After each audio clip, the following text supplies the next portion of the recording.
Well, a very good morning to you all from Hallett Motor Racing Circuit in Jennings, Oklahoma, just about 40 miles west of the Tulsa metro area. This is the World Racing League, powered by Hagerty on DriversEye Live. Happy to have everybody's company this morning. My name is Brendan Kazmarek, and I am joined this morning by JT Tammy. Good morning, JT. Good morning. By Ryan West. Good morning, Ryan. Hello. And Zach Johnson is just about back with us on the ones and the twos. Dustin ran fantastic substitution duty yesterday.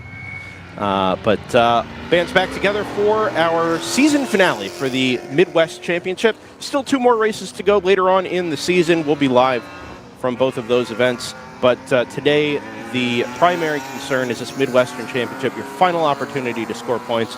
And when we get to our checkered flag after 8 hours at 4 o'clock this afternoon, Central Time, we will be awarding not only race trophies, but Midwest season-long trophies as well. Second of two pace laps are already underway. As you see, the first two cars in order. The number 123 from NFC Motorsports, the Mercedes-AMG GT4, alongside yesterday's winner, the number 29 Screaming Goat Racing LS-powered BMW M3. The number 188 of Lupe Tortilla, the BMW M2 Club Sport, alongside the number 99 Team GTR, and the number 162 Dexter Racing Toyota Supra shotgun on the GTO field. Primary concern today will be GP1, as it was yesterday. Incredibly deep field, 14 cars on the entry list, everything from BMW M3s to Porsche Boxsters to Ford Mustang further back in the pack. GP1 is going to be an awesome fight all day. Of course, we're racing counterclockwise today, so our cameras are set up a little bit better for today's racing. 10 trackside cameras we'll have for you today. Hopefully a little bit more to come later on as well. For the final time in the Midwestern Championship, the Mercedes and the BMW lead the field to green. It waves, and we go racing for 8 more hours just at sunrise at Hallett Motor Racing Circuit. A short gap back to the general production field, GP 1, 2, and 3. So far, so good. 3 wide up the inside for what looks like the Ginger Racing BMW M3. Side by side for the GP1 race lead, that'll be Moorhead Speedworks and PC Racing doing battle as they have done all season long, headed into the braking zone at turn 3. Meanwhile, up front in GTO, NFC Motorsports leads Screaming Goat Racing, and PC Racing has got the jump on Moorhead now. Big crash in the background. That is Palomar 14. It is the 14 from Palomar gone backwards at turn number 3, and they've been collected by is that the Ginger car, or perhaps 3D Racing? It is a BMW M3, a pair of BMW M3s in any case, and that's been a big, big incident on lap 1. That's a good pickup, JT. That is definitely the 14 of Palomar, and then another black BMW is stuck in there. Almost certainly going to be a full course yellow here on the first lap to get those cars recovered, because that Palomar car will go no further today, without question. It's looking like the Ginger Racing, I believe. I believe Ginger's car is mostly black with a bit of blue and red. Yeah, I couldn't tell the secondary coloring on that car. It looked like it was either the black and blue of Ginger or black and orange of 3D Racing. And now we do go full course yellow just under 2 minutes in to our Sunday Enduro here at Hallett Motor Racing Circuit. No surprises there.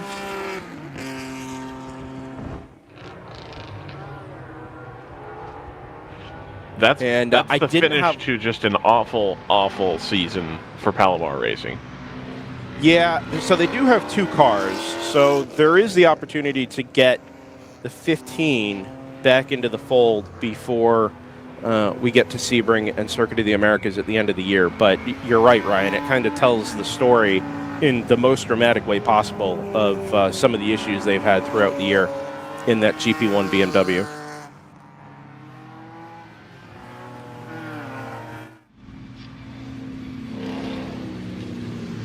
Not the start we were looking for, or indeed, I think really anybody here. Yeah, I'm not showing a lap from Ginger or Palomar. So yeah, Ginger, that'll be the Ginger car then, the number 46. That's a big shame as well. They, as we said yesterday, they don't race quite so often anymore, but when they do, they are always quick and competitive. Didn't have the strongest day yesterday. But you were hoping for something better today. And unfortunately, it doesn't look like that will come to pass. Now, we didn't have replays set up just this morning, but I'm being told by producer Zach Johnson it was live there. Didn't appear to be the fault of anybody in particular.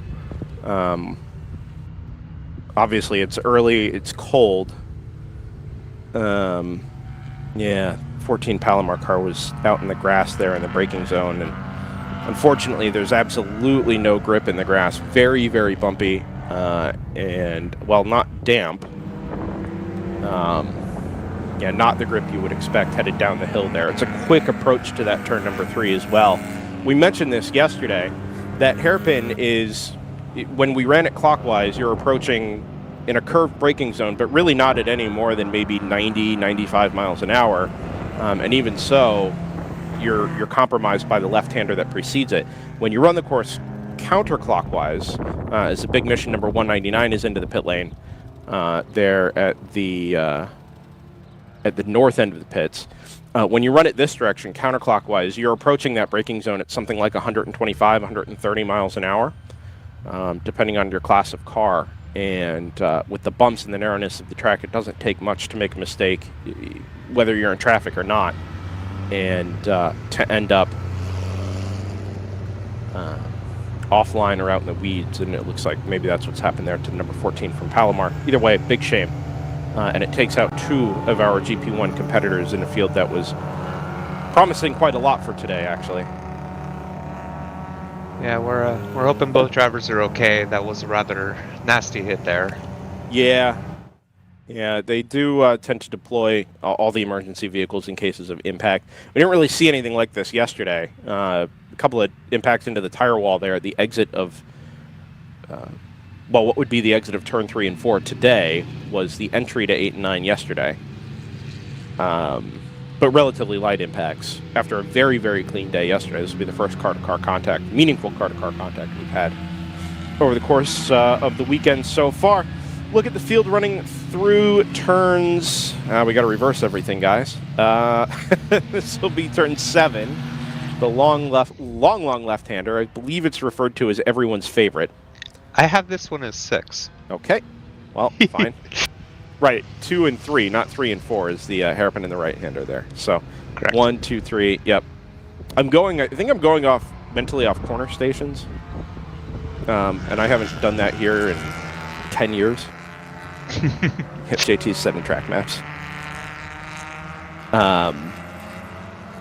You know, it's official because it says Hallett Motor Racing Circuit. It's true. This is a good look at the good, the bad, and the totally. I will say it once so everybody is aware. That is the corner formerly known affectionately as the bitch. It is the iconic corner on the Hallett Motor Racing Circuit in any direction, particularly when it's run counterclockwise like this. As Ryan noted yesterday, they changed the corner to be more PC, and I failed to do that for a long time. No. You noted that. I did. And then proceeded to continue to say it. It is what the corner was named for decades. I mean, that is the identifying feature of Hallett. But it's now the good, the bad, and the totally, that 3-corner sequence in sequential order.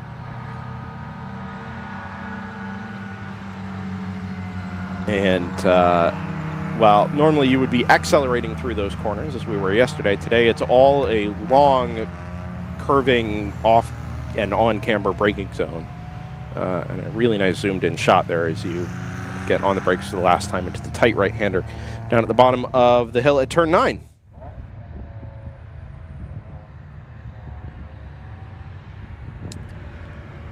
I will get back to you, Zach, shortly.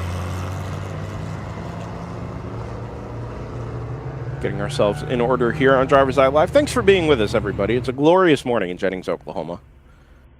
Sun just started coming up as we were going to grid this morning around 7 o'clock, 7:15. Still very, very long shadows. Quite cool this morning, mostly because it's actually quite windy this morning. But we're headed for a high of 84, 85 degrees. think sunnier than we got for most of the day yesterday, which is not great news. But anyway, it is another fine morning on the plains of Oklahoma. And yeah, appreciate y'all being with us.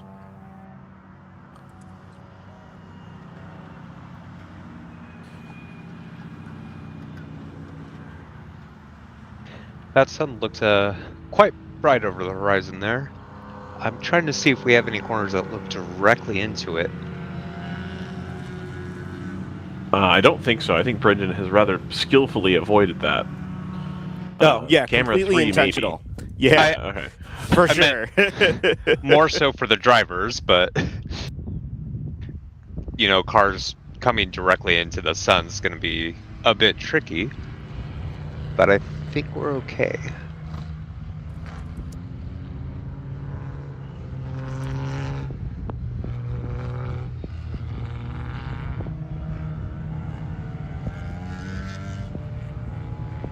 I have a couple of onboards for you as well, courtesy of Sentinel and the providing teams. I think yesterday we got GTR 99 and Screaming Goat Racing up in GTO, which we will hopefully have for you on our rotation again today. And again, working the first full course yellow of the day. Made it through about a lap there. Well, really, we made it through about 2 corners before we had the unfortunate incident down there at turn 2. Hopefully this is the last one. We can just be done. Yeah. That was it. It sucked. Hey, at least we got a start. That's true. Yeah, looking at you, European Le Mans Series. I didn't watch the European Le Mans Series this morning, I'll be honest. Nobody did because it's on an hour-and-a-half delay. Nice. Yeah. Well, you know, FIFA's got, you know, rules about that. Obviously. Torrential rain. Between 11 and 1400, you can't show it live on a Sunday. So, you know, got to protect the in-person audience. Make sure that people still want to go to the European Le Mans Series at Le Castellet or wherever it's at. Algarve. Yeah, it's a fantastic track. It was a really exciting race on Friday too. Yeah, so my racing scheduling app of choice, which I will call by name, the Racing Line, is worth the $2.99 a month. But they had a race listed for European Le Mans Series on Friday, and I was like, oh, well, that's ridiculous. There's no race on Friday. Must be an error. Somebody just put practice in. And sure enough, I was setting up the booth, and there it was, just getting underway. Wait.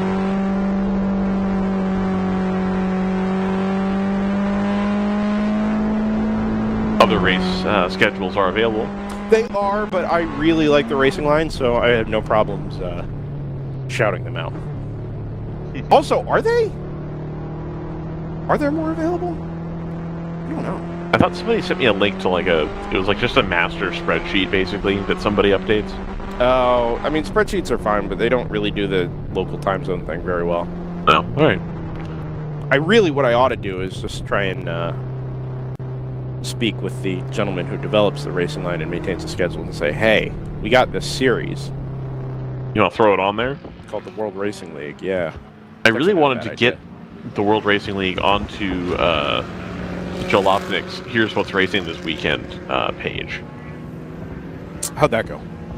I didn't actually try that hard. I commented about it in the comments for about a month and a half and didn't get anywhere with it, so I just kind of left it alone. Of course, with Sebring and Coda coming up, we're going to be pushing this out all over Reddit. See if we can grab some viewers.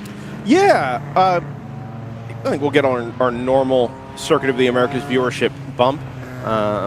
Although, I don't think we have the NASCAR interest entered this year that we've had in the past. That's too bad. Yeah, I mean, in some ways, yes. And in some ways, it's actually kind of nice to have the race pan out as more of a best of WRL. And in some ways, like maybe the interlopers from SRO or Michelin Pilot Challenge with GT4 cars and TCR cars. But I'd like having a field that is majority WRL regulars. kind of makes it a celebration of the season that we've all been through, and Right. the ups and downs, and puts it into a nice little chewable morsel at the end of the season. Chewable morsel. Yeah. Lights are off on the safety car, so about 12 minutes to get that incident cleaned up down at turns 2 and 3. Excellent work from the Hallett Motor Racing Circuit safety crew. And we will go back to racing, single file this time. And hopefully it's a little bit more tidy than the initial start. A little further back in the production field. It was nice and clean up at the front of GTO, however. And looks to be the same thing this time. NFC leads Screaming Goat, leads GTR 99, who did get the jump on Tortilla at the initial start. And it looks like the Supra from Dexter Racing is going to do exactly the same thing to that M2 Club Sport. And pick up a spot here on the restart. It was a little deeper into one. Actually, does not quite. Yeah, backs out. PC Racing now hounds the back of that Dexter Racing Supra ahead of Moorhead Speedworks, your second place car in GP1, down into the braking zone at turn number 2. And again, the Mercedes and the M3 making their escape at the front of GTO. I'm sorry, it's Choice Racing, not PC Racing. I forgot that I reverted to the default paint scheme for PC Racing, which was black and blue for some time. It is Choice Racing. That car was missing a left rear wheel entirely yesterday at the checkered flag. Goes up the inside now of the Lupe Tortilla, number 188 as well, and now sits 4th overall, but importantly, gets a couple of cars between itself, Moorhead and PC. Looks like 5th gear is up into 4th place there in GP1, over the good and the bad. Zipa, that number 325, slotted in there behind the number 701. The other Porsche came in GP1, and the GP2 and 3 fields filing through turns 7, 8, and 9 there as well. Yeah, good start for 5th Gear Motorsports there. They had they were on the grid in 7th in GP1. Glad to see Pichadel get that car to the front. It's really nice to see. Are you... past the lead! In turn 2! Really aggressive on the brakes there from the number 29. Just slid wide off the apex curb and had, I don't know, 2 or 3 paper widths enough gap in front of the number 123 Mercedes to get that pass done. Fair play to the Mercedes for giving the just exact amount of racing room required to get the move done.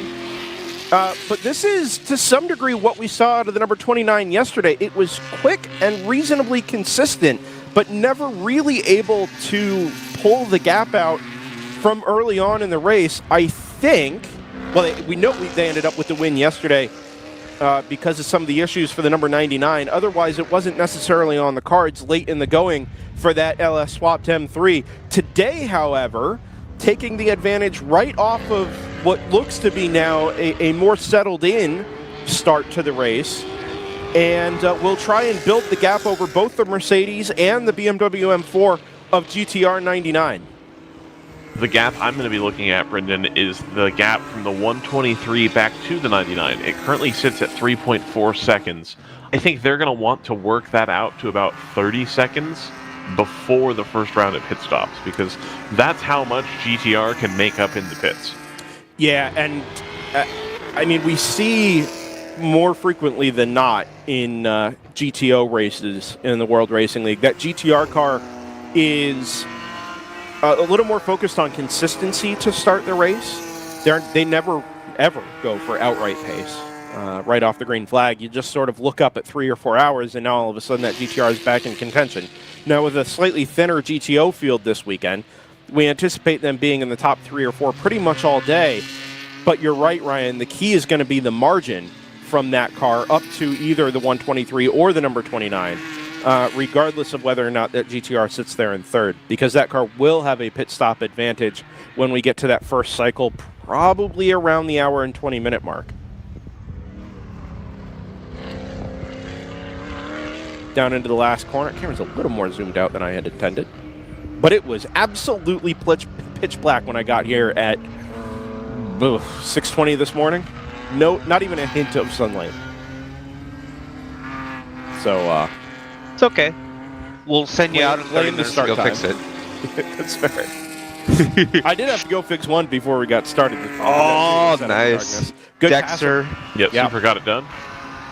And then Yeah, actually that's- ahead of the Supras, the 522, the Choice Racing BMW is ahead of the number 4 and number 5 car in GTO right now. That super pass was the move he tried to get done on the restart, but backed out of it. Maybe cold tires didn't quite have the confidence he was going to need to get the move done on the restart, but now a couple of laps, even in the slightly chilly air this morning.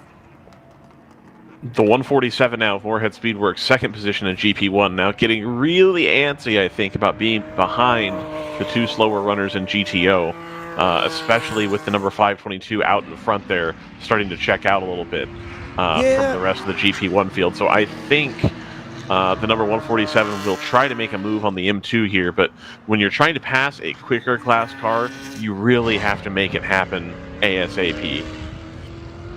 The lap times are still there for the number 147. So you're right, Ryan. I think he'll want to make the move sooner rather than later if he can, but I don't know that he's losing a whole lot of time to that number 522 from Choice Racing. Yeah, we're getting to the point where those GT4-ish cars are starting to build heat and get up to pace here, whereas the E46 are just lightning at the start on the colder tires. Yep, absolutely. So I believe we're going to have a replay here of that pass for the lead. Our lovely producer Zach has provided this for us. So here's the white and red car behind is going to make the pass down the inside here. We're going to switch cameras. And we're just going to see them come up. There it is, and he comes down the inside, and as Brendan thought about, just barely enough room left there. And the 123 pulls in right behind to try to stay in the draft, but unfortunately I think had their exit speed from the first part of the S there compromised. Cut back to... we'll watch this for just a moment. Yep. In the So this is the rest of the GP1 and the GP2 field coming through, and somebody has to run through the turn there. Yeah. And the 31 from Team Operation. It wasn't a hip check because there was no contact. Oh, slow car headed up the hill. Is that PC Racing? No, I think is that Big Mission? White? I think it's Big Mission. No, yeah, I you think might it's the be right. 199. Yeah. No, 199 is red. Oh, so it's the Supposed to be 134. Yeah. Pick him up, headed down the hill here. Maybe headed down the hill. Back up to speed, perhaps? There's the 199 making a pass up the inside of the 52. Oh, God, I'm going to get the number wrong again. The 52 from Choice Racing. 51. Dang it. 51. Yeah. We're so close. It was the 44. Zach gets us a really nicely zoomed in shot.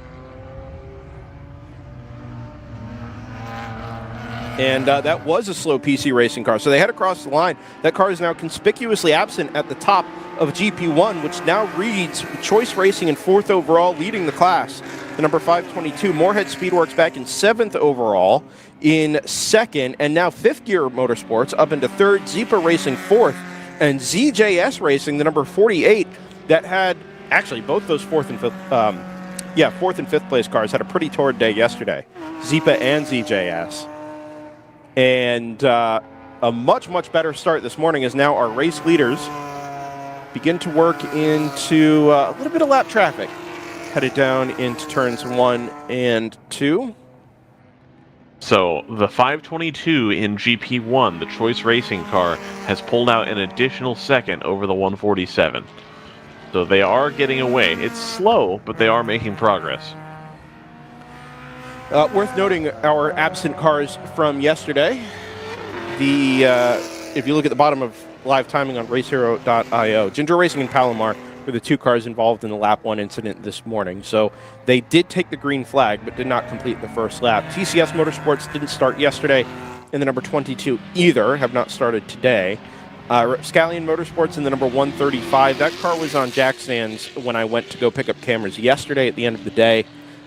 Didn't get to catch up with them, but it didn't look like there was any interest being paid to that car. And the 79 from Deep Eddy Racing, the Honda Civic TCA, of course, had a brief fire at the front end yesterday, about 40 minutes into the race down at turn. Well, it was turn 3 yesterday. It's turn 7 and 8 today. And it didn't look like a whole lot of damage to the car, at least cosmetically. A little bit of char and extinguishing on the front end.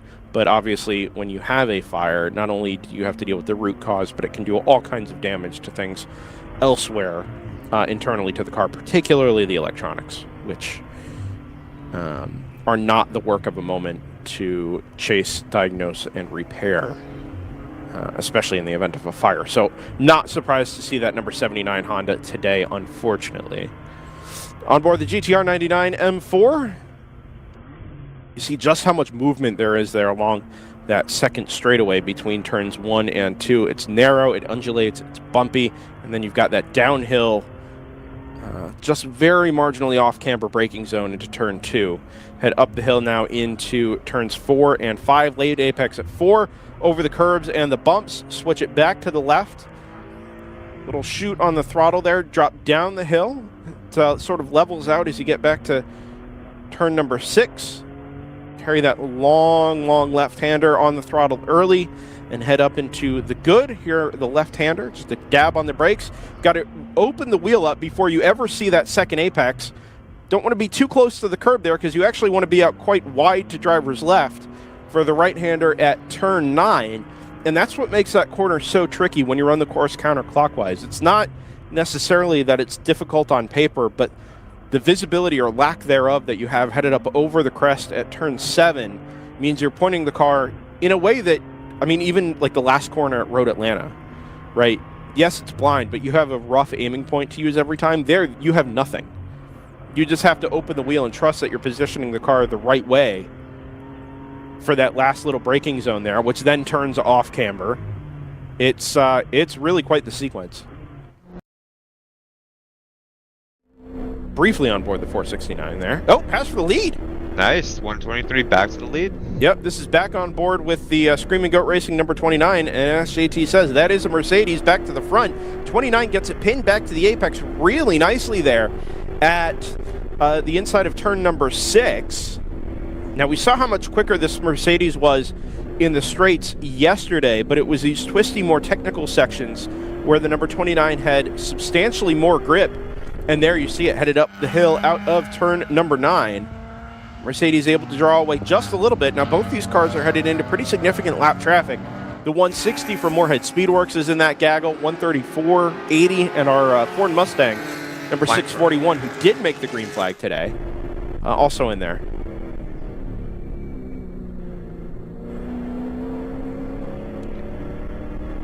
Down into turn 1, Mustang a little wide, BMW stays in the middle of the road. Screaming Goat works her way through, following behind that number 123 Mercedes. Such a tight corner there, that hairpin. Big power slide out of that number 29 there in what I assume is first gear. Headed out of the hairpin there at turn 2. Wide as you kind of want to be. There, cut it back to the apex and try and open up this left-hander as much as you can. For whatever little acceleration zone there is here headed into turn number 6. A lot of varying opinions on how these cars race. Hallett Motor Racing Circuit, generally still considered to be an iconic venue in this part of the country, but heard everything from this is great, you got to be here, to it's a little bit like racing cars on a go-kart track, to, well, at least it's better than Lime Rock, all kinds of on Hallett. But yeah, I mean, it is just such a joy to watch cars around here. You see how dynamic the surface is, how much cars move around, and just how precise you have to be in the way that you work through traffic.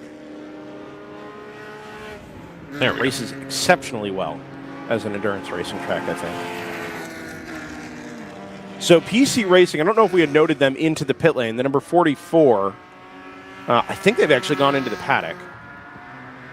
So I do not see them. Yeah, I'm not seeing them on pit road. Yeah. Meanwhile, the 522 has now pulled out that gap over the 147 in GP1. That is now 8.6 seconds. Yeah, that car had the pace at the end of the day yesterday, didn't it? We knew that was going to kind of be the, if it came down to it, that given the opportunity, they would have the pace to be able to actually either pull a margin from scratch or claw a margin back in, which they did almost successfully yesterday. Came up, ultimately, what would have been a couple of seconds short, and ended up reading like a lap short because I didn't complete the final lap. But this is what you want, right? This first stanza of the race. Either you want to stay in shouting distance of the race leader, your class leader at the very least, or if you are the class leader, open up the margin. Slow BMW PC. here on the back straightaway. Is that PC?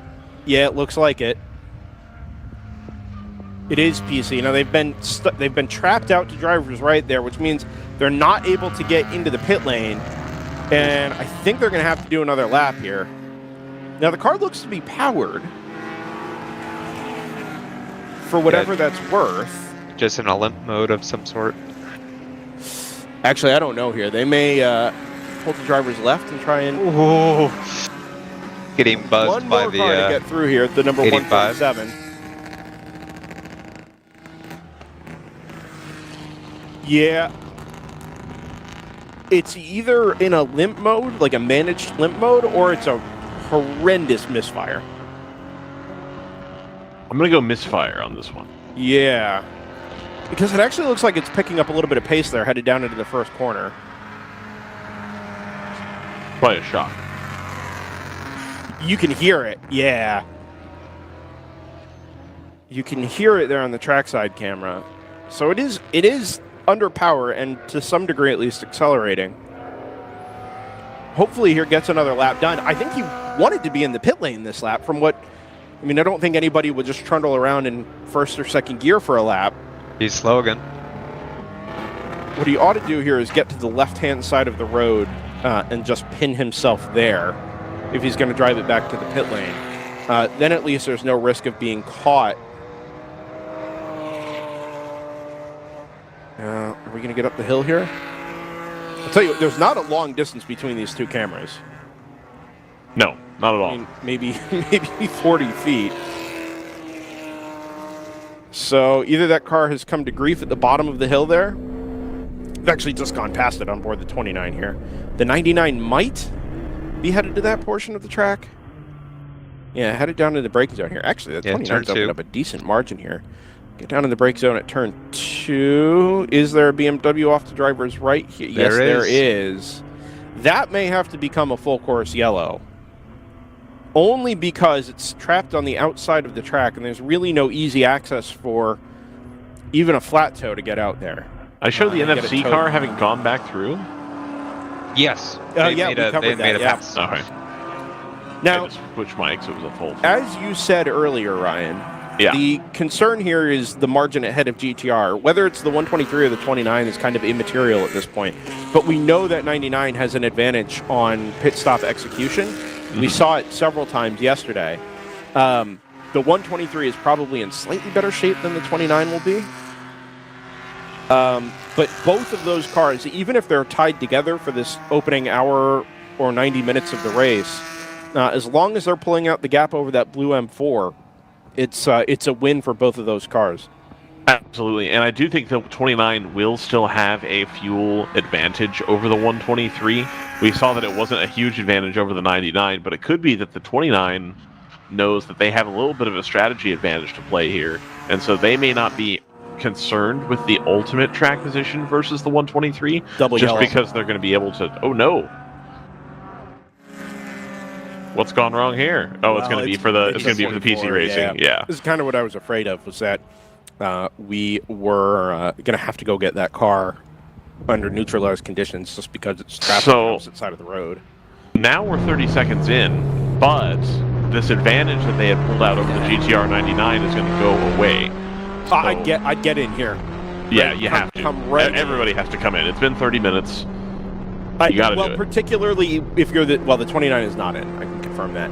But you would want to get in while you still have a measurable advantage on track, right? Use whatever fraction of the 20 seconds you had to to good effect in the pit lane. Now, even if you wait the lap, you are giving all of that time back to the 99, and well, it's worse than that because now the 99 is into the pit lane. So they're going to get in and out before the 29 and the 123 have a chance to come back around.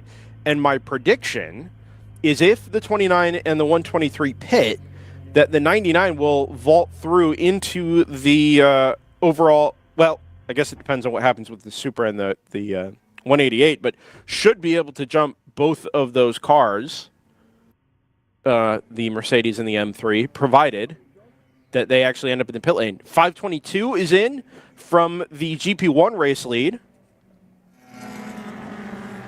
Briefly on board the 99 there as it came to rest in the pits.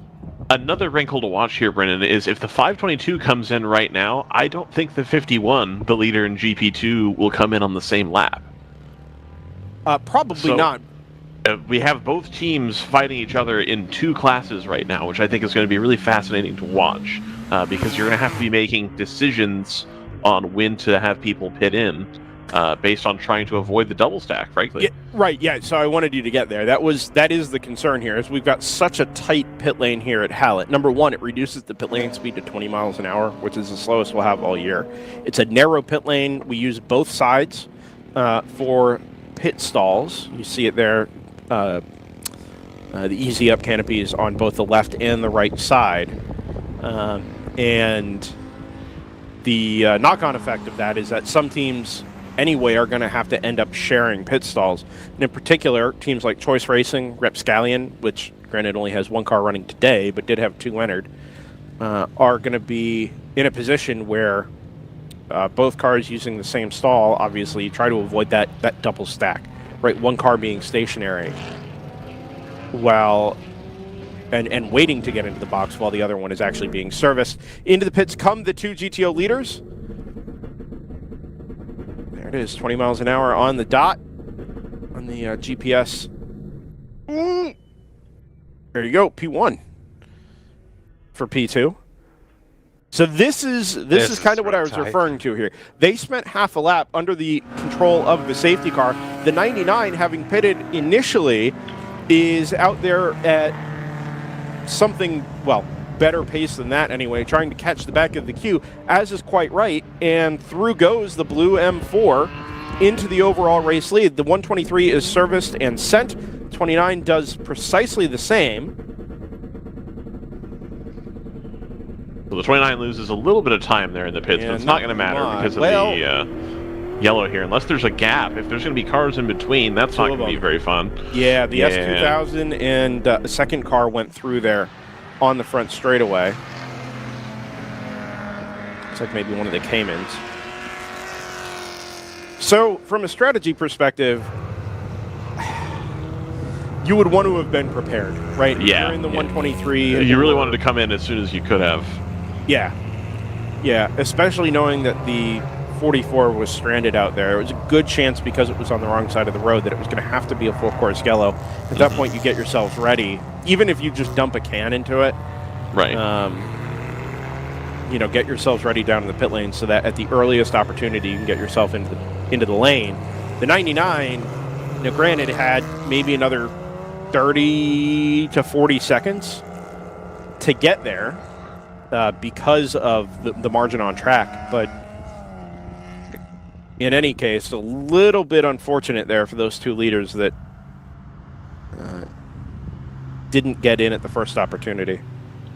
Real quick in GP3, the lap before we went full course yellow, the 65 from Open Throttle Racing got around the 55 of AOA Racing, who they'd been battling since the restart.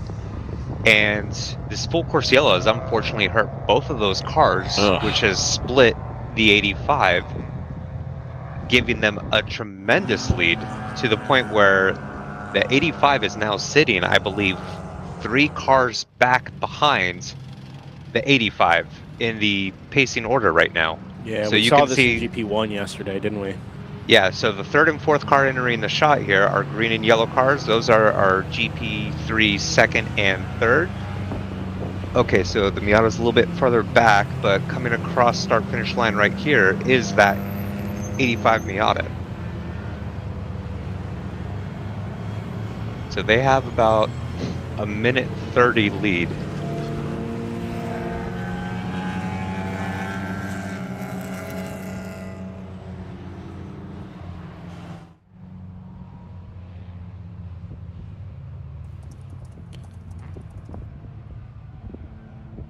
I was thinking we're probably going to go green next time by here, given that the stricken vehicle has been towed away.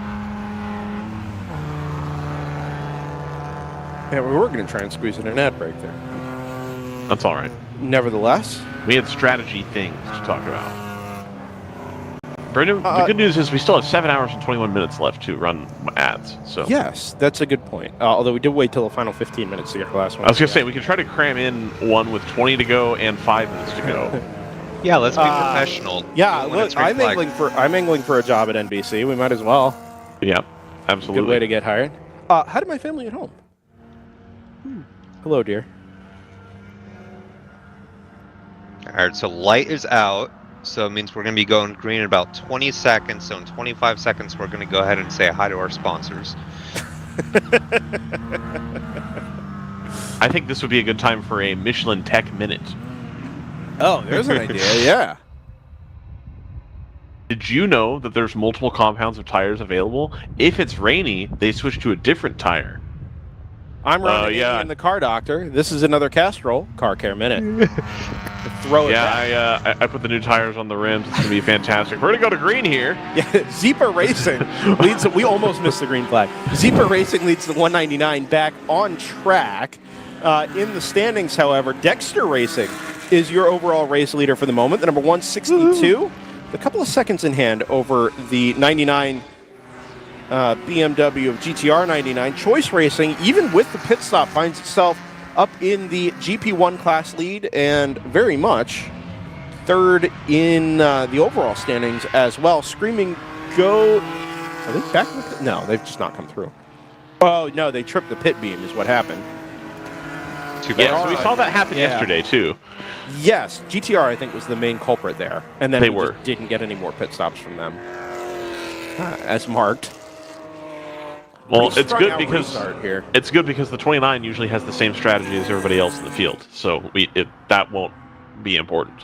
Fair. Yeah, there is the Dexter Racing Supra, just smack in the middle of those BMWs. Headed up into the left-hander at turn number 7. Flashing lights on the Mercedes. Not much of a passing zone here. Get up the inside and then maintain single file as best you can. They go down the inside of the ramp. Car off. That is... That's the AOA leader. It is. Yeah. Doing their best here. It's okay, the MX-5 does well off-road. So that is... do you speak from experience, JT? Unfortunately. That is the concern with that corner there. Very, very easy to end up out wide. Go on board the number 29, 3 wide down the front straightaway. Of course, another victim of the yellow here. It looks like the 701 is about to, or is trying to unlap itself here. They're down a full lap to the 2 leaders in GP1. So they are on track right behind the number 147, trying desperately to get back on the lead lap here. Yeah, I'm hoping we get a little bit of info on that because they unfortunately just looked a bit slow in the start. I mean, 5th gear, ZJS Racing and Zeepa, they had all gotten through past the round 3 race and came in, and I'm not sure if it was just being overly cautious there or if there was some minor issue with the car. I think the real answer here is Brad just needs to put the 4-liter in that car. I think that's where we're at. Like, let's just do it. Let's make it happen, and just have a lightning car and run it in GTO. I think that Cayman's days in GTO are pretty much over, unfortunately. Well, fortunately, he's got a cup car. That's true. Even the GT4 Caymans have not, the 718s have not really had any type of resurgence. No. I really thought that in spite of you know, it's not as good in traffic because you don't have the same torque. I thought in spite of that, given that it's such a popular car worldwide, that we would still see people trying to get track time with them. Here, you know? Yeah, I think one of the advantages when you run it globally is that you have BOP in your favor. Right. Here, there is a natural BOP with the BOP being balanced performance, of course, with the power to weight formula. But at that point, that's just peak horsepower and weight. It's not torque. It's not maneuverability in traffic. It doesn't account for any of those things. Right. So all those issues are just losses. Yep. But that won't stop me from trying to agitate that we do a WRL round the week after Pikes Peak, and then we can have all those people that run in the like trophy Cayman GT4 class all run at the WRL race the week after. I mean, RJ, man. I think we should do it. I've been pitching. I've been pitching this to RJ for some time now. That like this is absolutely the way that we should do it.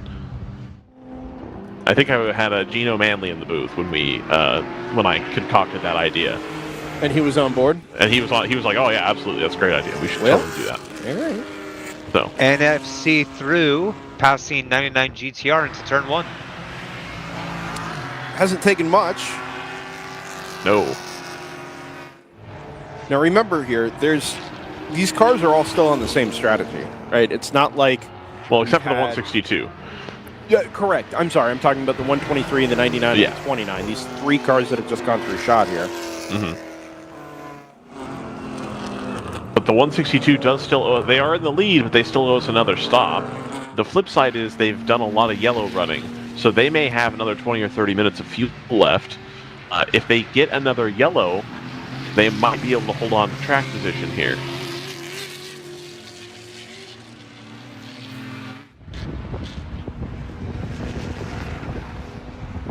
They would have effectively saved an entire stop at that point. Nobody, of course, there to support me on that assertion, but that's okay. I'll say it for myself.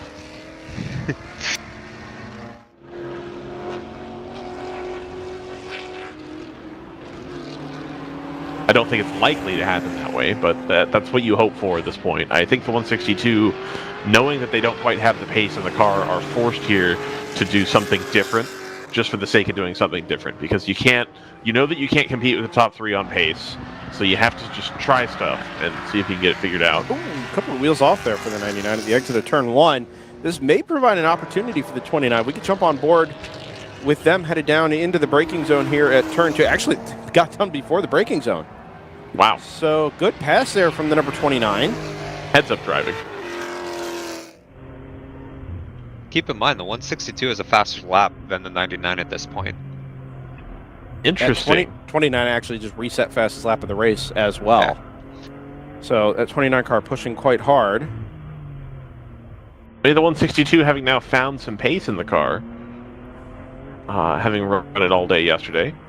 I mean, so I was going to say this track is kind of an outlier when it comes to the way you would set the car up for the rest of the WRL schedule. In a way, it's actually probably closest to Sebring, just because of the bumps and how you need to maximize the mechanical grip. Now, I don't know that you have a ton of setup changes in between races, but these GT4 cars in particular, the Supra, the BMW M4 here, and the Mercedes, you do have some adjustability there, being that they are decidedly race prep vehicles. So if you were going to do any tweaks, this would be the kind of track you would do them for. Downforce doesn't make so much of a difference, but again, mechanical grip and compliance over the bumps are kind of the name of the game. The 65 has gone missing, the third place car in GP3. Yeah, they had a rough old day yesterday. Oh, they've actually just come back out. But they did have a rough day yesterday. Able to get back on track and put in nearly enough laps to catch the second AOA MX-5, but came up, I think, 10 or 12 laps short. Yeah, checkered flag.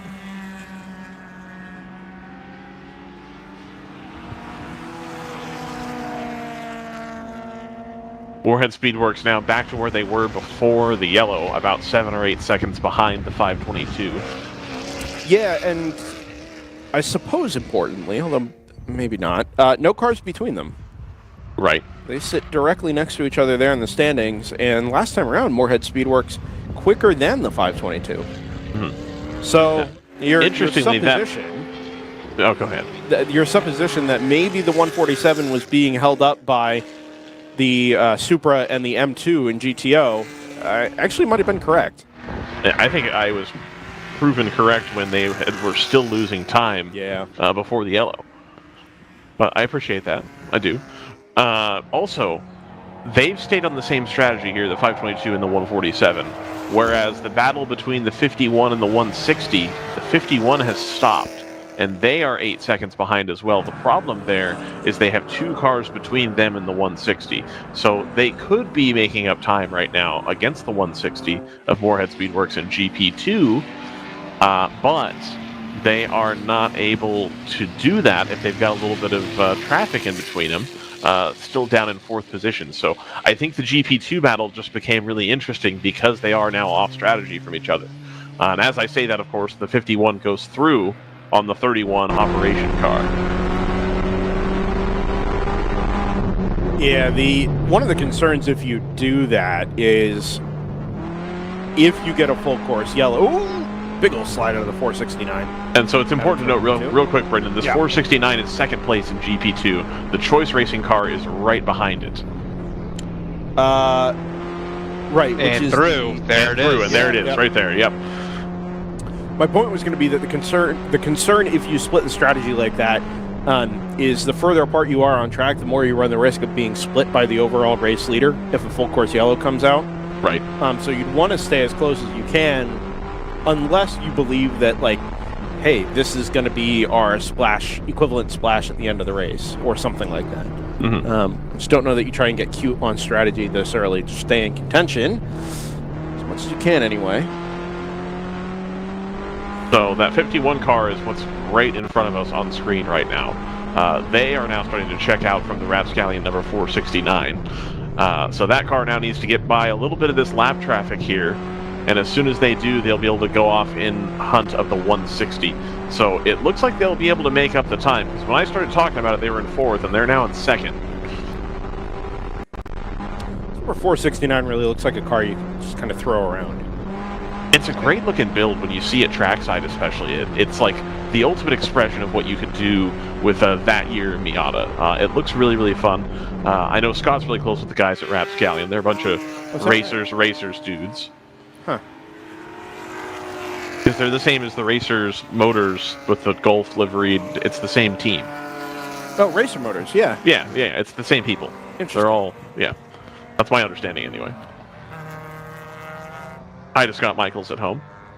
Yeah, Racer Motors being a GTU team, the idea of an additional Grand Touring, as it were, class interests you. You'll be able to see them back in action at our next round at Sebring International Raceway. Over the bumps. In more bumps, because we've got plenty here.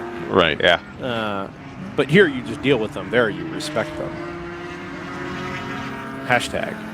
Something like that. Repave Sebring. No, hashtag respect the bumps. I'm on Team No Repave for what that's worth, but we can get into that.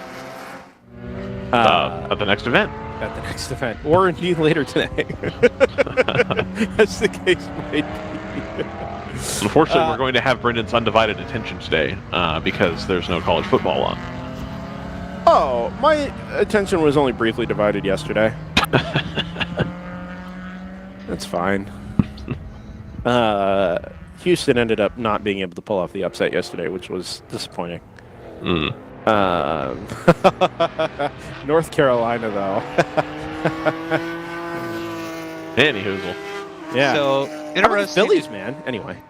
I was going to say, GP1, it was interesting that the 3rd place car of 5th Gear Motorsports came into the pits.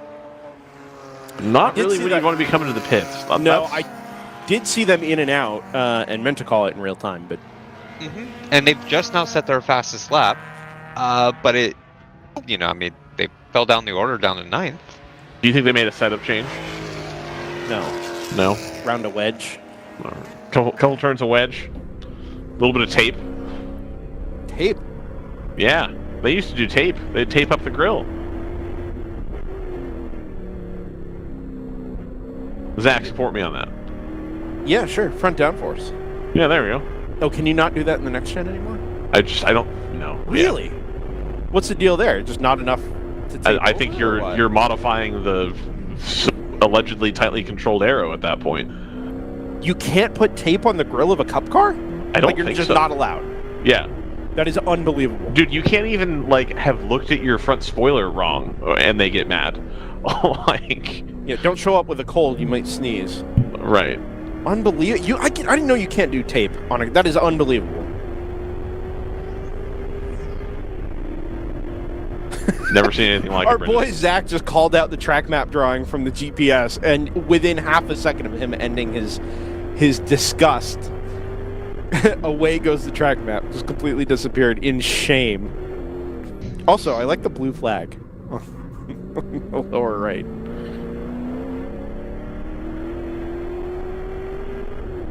Working through traffic in chase of the leading Mercedes-AMG GT4. Lead gap to Dexter Racing is only 4.8 seconds, but GTR 99 back in fourth, which is the margin we were talking about before the full course yellow, out to 13 and a half.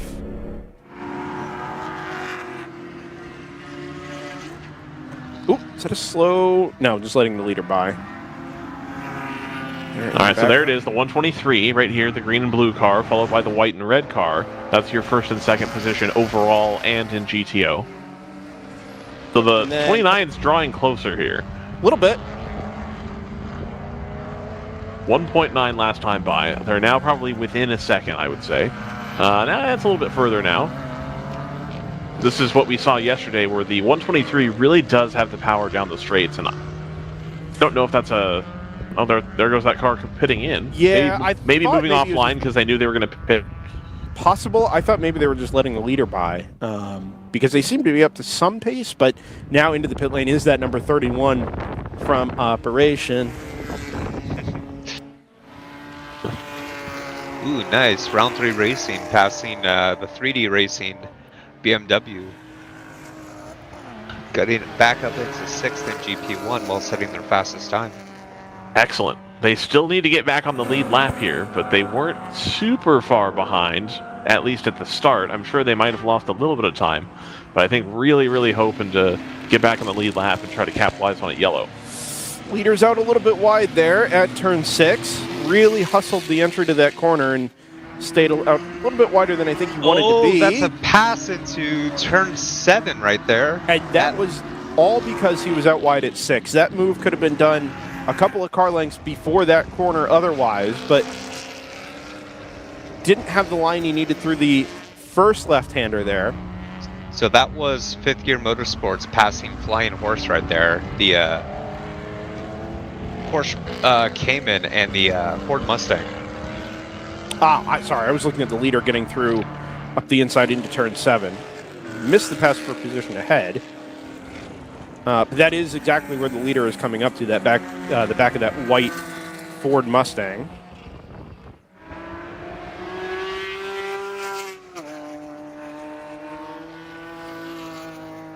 Hello to Tom in the chat, who notes that camera positions are better today than they were yesterday. They're mostly in the same spot. It's just that they're designed for the course to be run in this direction, not the other direction.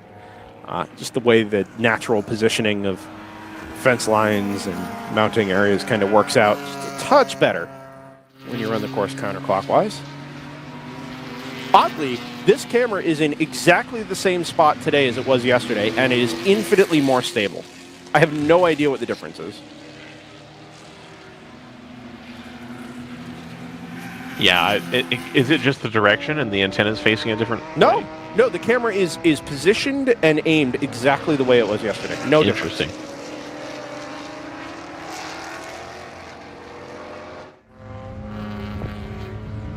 Yeah, there it is.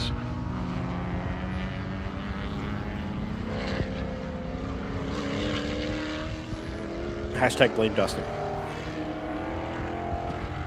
Which has featured on this program before, in fairness. It has. It really has. Not in a good way. Oh. Anyway. Maybe one day.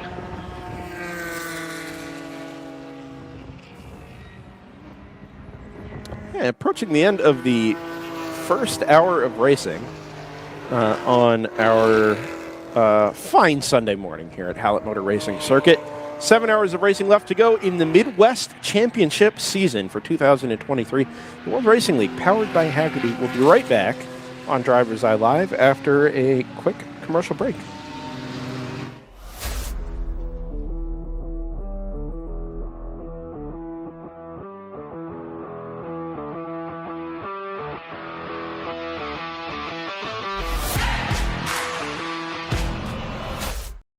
When the finish line calls, we answer. Hit the road with insurance protection from Hagerty. Whether you drive a built racer, sports car, or exotic, and save an average of $264. Get a quote today at Hagerty.com. Sentinel by Candelaria Racing Products is a comprehensive motorsport video system incorporating live streaming, local recording, picture-in-picture, flag status, leaderboards, data overlays, and more. Perfect for endurance racing, sprint racing, and HPDE. Sentinel includes everything you need to get started. With the ability to control the live feed from the cloud and GPS auto start, you will never miss an on-track moment. What are you waiting for? Get your Sentinel today.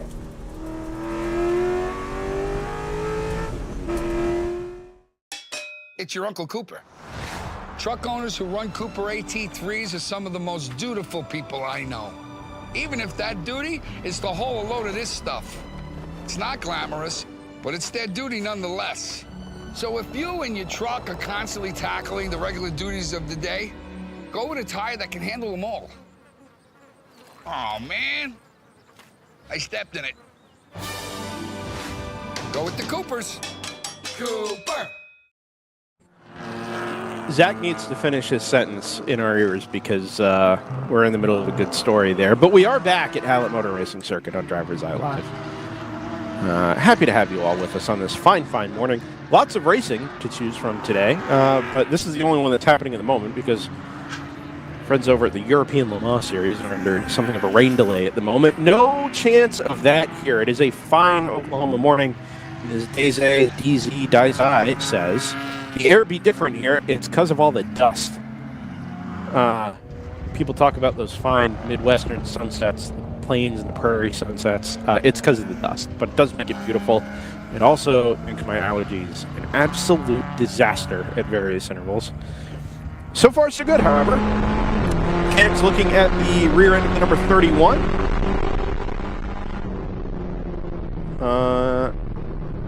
Car is jacked up on the right-hand side, probably a damper.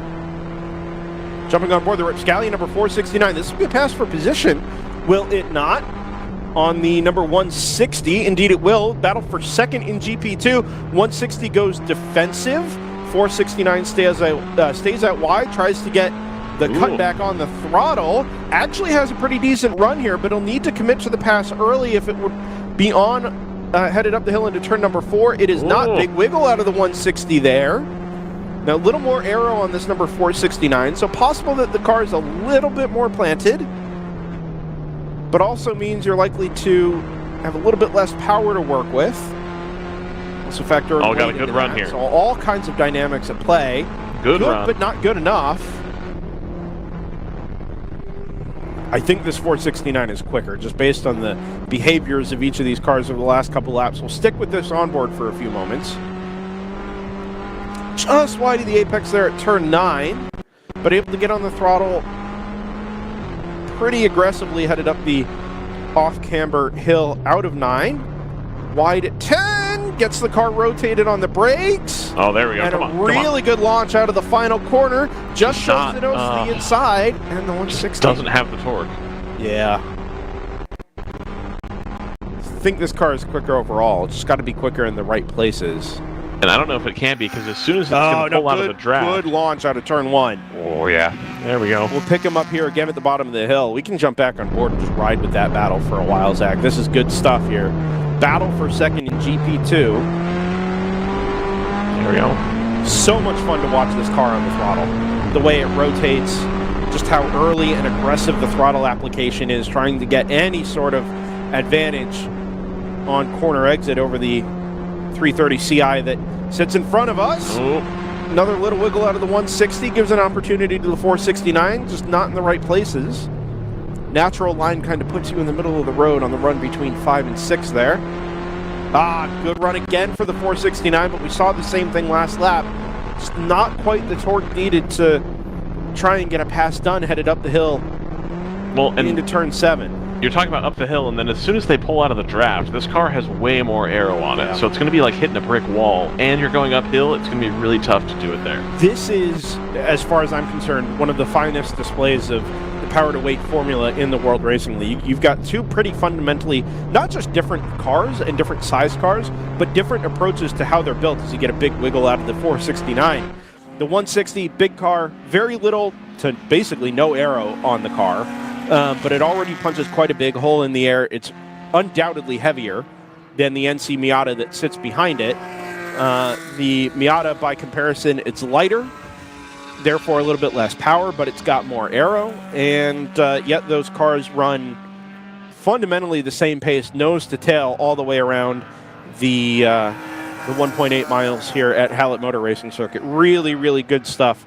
Again, just a great display of what the power-to-weight formula in the World Racing League is capable of producing for us.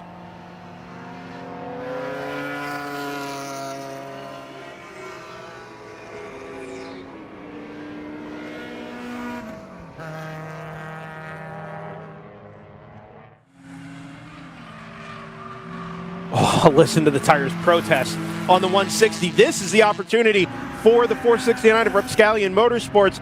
You heard it in, well, you heard it in the air. The protest out of the tires from the Moorhead Speedworks car cost it the grip under acceleration, and Miata was able to slip up the inside on exit.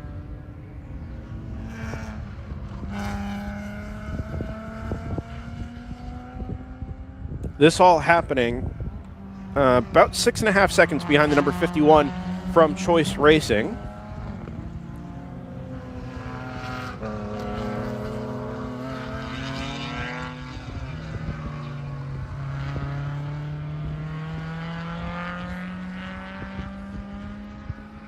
Up in GP1, the 522 of Choice Racing, currently sweeping the general production 1 and 2 classes, working through a little bit of lap traffic. The 134 of Big Mission Motorsports. Margin in GP1 at the moment from 522 back to Moorhead, just under 16 seconds. Up in GTO, it's considerably smaller, just under 3 seconds between NFC Motorsports and Screaming Goat Racing. Those cars have spent the last little stanza of the race since our full course yellow, stretching the margin over the 162, which is now out to 20 seconds. Although that's not really a fair margin because I don't think we've seen a pit stop yet from that 162. The 99 is the next car that'll be on the same strategy as a BMW drops some wheels in the background there. The GTR car has pitted along with the leaders, and that margin sits now at 26.7 seconds. So close to what it was before the most recent full course yellow.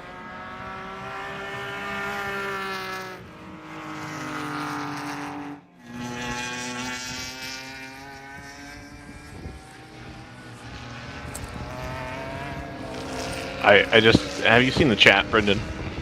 Our chat? Yeah. I don't. Got a pit reporter.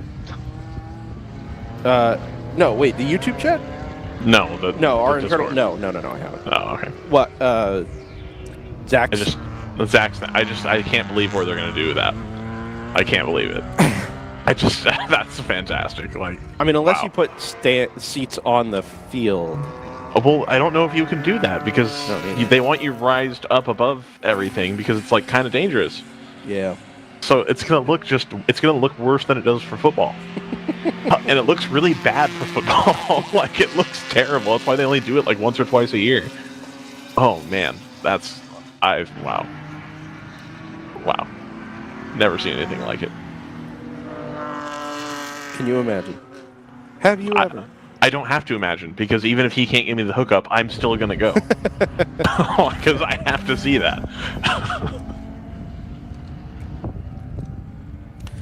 May have 2 pit reporters here in a minute. Ooh. Thanks to DriversEye.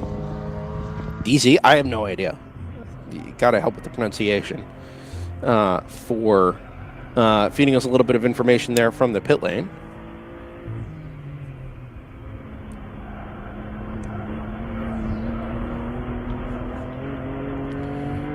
So we're getting a second pit reporter? Is that what you're saying? Might be me. Oh, well, who's the first one? DriversEye? Oh, okay, got it. I don't know. Yeah. So did you get it figured out? Are we gonna do it live? I'm having charge issues at the moment, but other than that, yes. Folks, you're going to see in real time, as we have a gaggle of cars coming through and the Mustang getting passed, we're going to see in real time a technical development that is not me and JT swinging microphones around and then getting yelled at by course marshals at Sebring. No, it's Brendan getting yelled at by course marshals in Hallett. Yeah, but do you have your Oklahoma sweatshirt on? That's a good point. Do, I don't think you will. I do have it, but I'm not wearing it at the moment.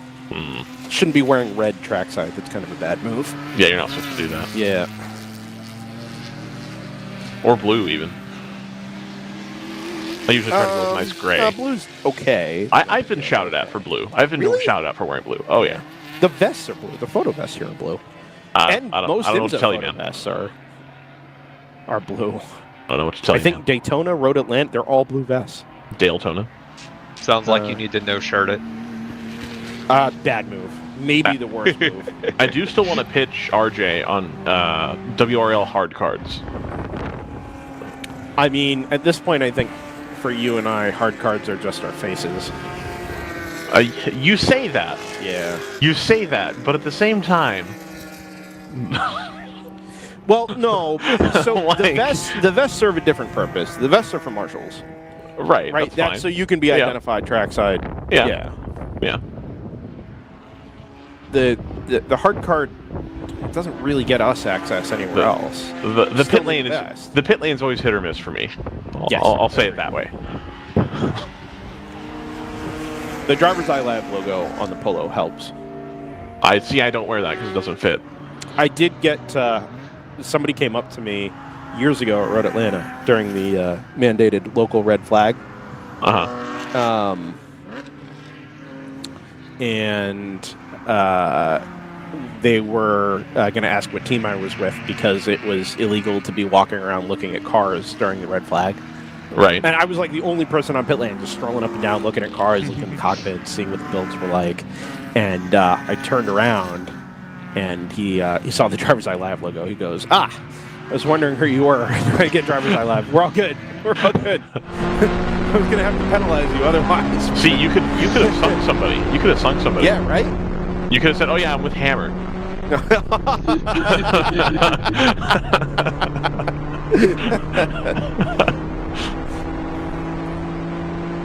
I definitely didn't do that in high school when I was at away games. Definitely didn't do that. 100%. Sideline interference. And not even that, just like doing hood rat things while you're at an away game and they ask your name and you give the name of somebody that you know goes to that rival high school. Well, you're going to get called to the office on Monday. Like, I bet I am. Get a phone call later. I know that was you. Yeah, call my mom too. My senior year of high school, we had a kid that had very, he was big personality, big presence, but left the school 2 years in. So after his sophomore year, he was out, went to another school, never saw the kid again. Senior year, like 2 or 3 weeks before graduation, I guess they were going through people who had outstanding things that they had taken from the school, whether it was a library book or a textbook or whatever, and his name got called out. He hadn't been in the building in 24 months. All of a sudden you hear the name get called over the PA and you're like, wait, who? He doesn't even go here. It would be like calling Hammer for a penalty today. Right. It'd be amazing. It would be like saying Christian was walking around without a vest. Yeah, right. Shout out to your boy Christian. Yeah. Christian was recently at Petite, I guess. Okay, so have you found a counter take on my take yet? What's your take? That Liquid IV is Race fuels? Well, there is probably only one person in the world right now. Well, two people in the world. It's probably you and Layla that have consumed both in enough quantities to be able to tell the difference. It's not fizzy. Like, you'd have to add the fizzy to it. Like, that much is clear. Oh, wait. Is Liquid IV not in any way effervescent? It's not effervescent, because but everything the mild else... effervescence was a key feature of race fuels. The mild effervescence? Yes. But it's the same everything else. Flavor, minerals. Yeah, no, then it can't be. I mean... So here's the 29 going down the inside of the 123 for the lead. I know we're talking about something that's very important, but we did just have it pass for the lead. You took yourself away from your own tangent. Yeah, I know. That's how good that pass was. Right. Choice racing cars together on track as well. Both the GP1 and GP2 class leaders headed down into one. But as you say, Ryan, the pass for the lead done, and somebody going wide there. That's not correct. Yeah, I'm like, wait. No, they're 7 seconds apart. What are they? What's going on? I'm not seeing this. That's the replay. Okay, there we are. We're back. So that was the pass earlier then. What? I think Zach stepped away and put it on auto cycle, and it auto cycled the replay. Oh, are you watching on multi-view? What? Oh, I'm looking at YouTube. Press the live button. Incredible. There it is. Hey, look at that. Welcome back. Ryan's out here commentating on ELM. I'm like trying to call the race. Battle for the LMP3 lead. Last I checked, that race didn't start yet. They tried and it got red flagged after 2 safety car laps. Oh, yeah. Which means Erwin is with us today. He is. Yeah, because there's no ELMS to watch. Did we confirm? Erwin does both. Did we confirm that Erwin sent his address? I did not confirm. Come on. All right. Why does it do that? It like auto pauses when I go away from that tab.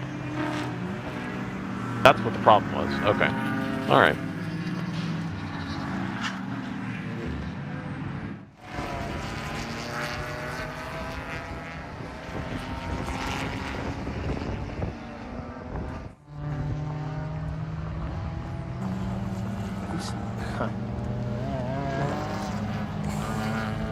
That's true. Yeah. Good point. We're doing, again, real-time technical developments here. That's totally fine. I'm just looking through the timing here. That way I can not get... that way I cannot call the wrong race again. Or the correct race at the wrong time. So the 469 has finally gotten around the 160. So they are now setting off. You can see them right there on camera in the orange and black Miata. They are now going to attempt to chase down the number 51. So the 160, having stopped before the 51, now doesn't have the same pace to keep up with the 51 either. They're going to hope they can hold on to the tail of the 469, but they're already about 5 seconds clear. So that race is still developing, but right now Choice Racing, the number 51 in GP2, is in the lead of GP2. The 469 and 135, of course, both with Rapscallion Motorsports, had kind of a rough day yesterday, so it'll be nice to see the 469 do what they need to do here. Zebra racing it. Oh my goodness. Into and out of the pit lane, but that car doesn't sound healthy at all.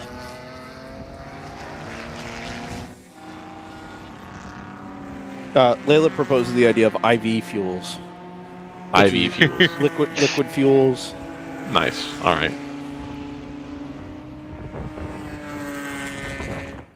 Now you just buy it every time it goes on sale at Costco, and then you end up with infinite liquid IV, as I have.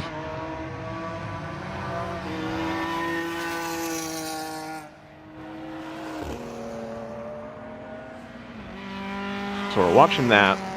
Just a little update on the GP1. The 522 still leads GP1 with about a 22-second lead over the number 147. So again, Choice Racing leading both GP1 and GP2 today. ZJS in third position, that's number 48. They are about a minute behind the leader. And then the 199, the 701, and the 550 all a lap down. The 701, of course, is really, I think, trying to get back in the lead lap, but just hasn't had the pace to do it.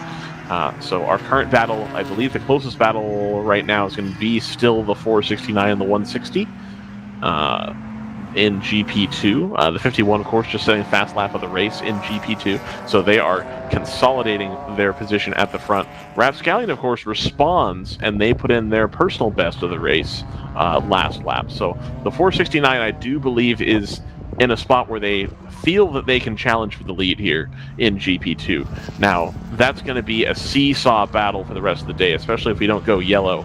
I think we'll see that kind of play out. But as we also saw, the 469 does have a little bit of a hard time getting by the BMWs in its current configuration.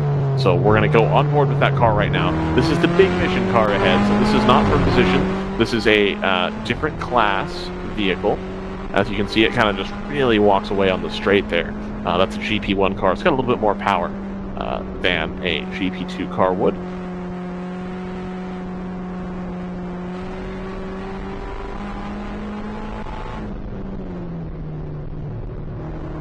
We'll stay on board here. This GP2 Miata, sways wildly between 1,000 miles an hour and 999 miles an hour. So it's going very quickly here.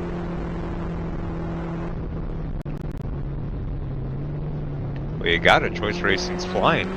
You got to catch up. Yeah, absolutely. Again, if they're doing purples, you got to really turn on the afterburners here. Make sure we get it going. Speaking of afterburners, JT, I've never heard you comment on my take about air shows, and it's that it would be a lot cooler if they dogfighted. How do you feel about that?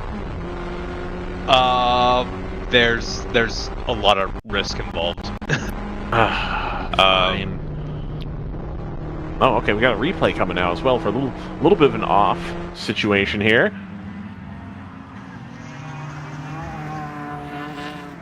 Oh, wow, there we go. So it starts to lose it on the exit there. I wonder if that's the 160. Yeah.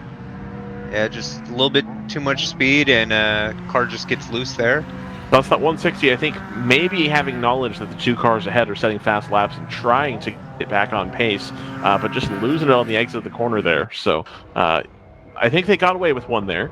It's a good job that it's just a kind of a grass situation here. There's a lot of tracks that we go to where if the grass had been slick, especially, and there was a wall, that could have been a not fun situation. But no harm, no foul there. And yeah, indeed, they do show yellow on our timing screen that was a pretty slow lap. So that'll cost them a bunch of time. They are still comfortably in third position in GP2. And their gap to the vehicle behind is 2 laps.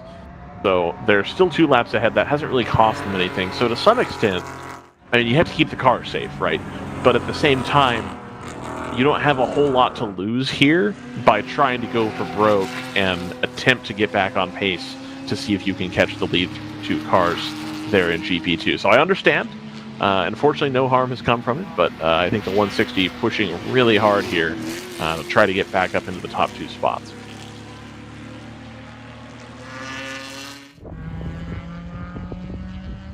It probably is risky, JT, but I don't know. Like, the idea of somebody in F-16 from the Air National Guard, like, landing a hit successfully on, like, the F-35 demo team would be, like, really cool.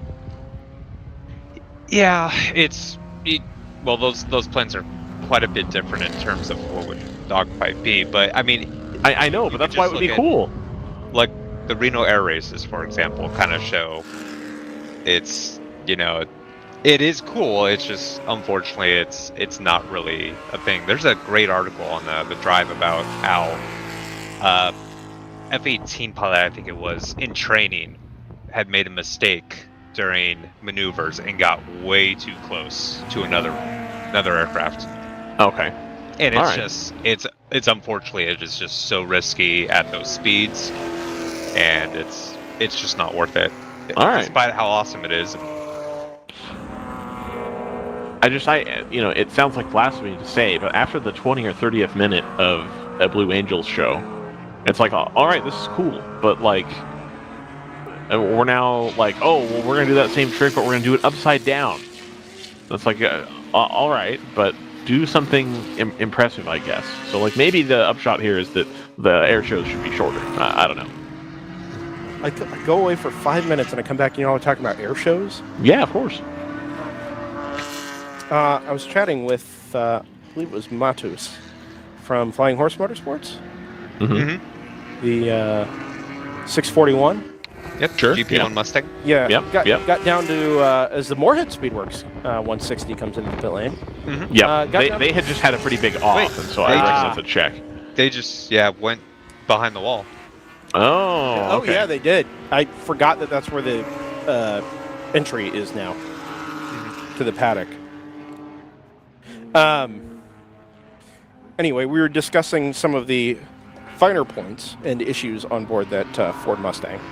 So, as you correctly noted yesterday, the Mustang is the old Mustang Challenge car, the FR 500. Nice. Yep. Which means it hasn't been raced in. Any guesses how many years? 15.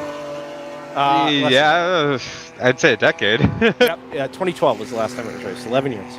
Wow.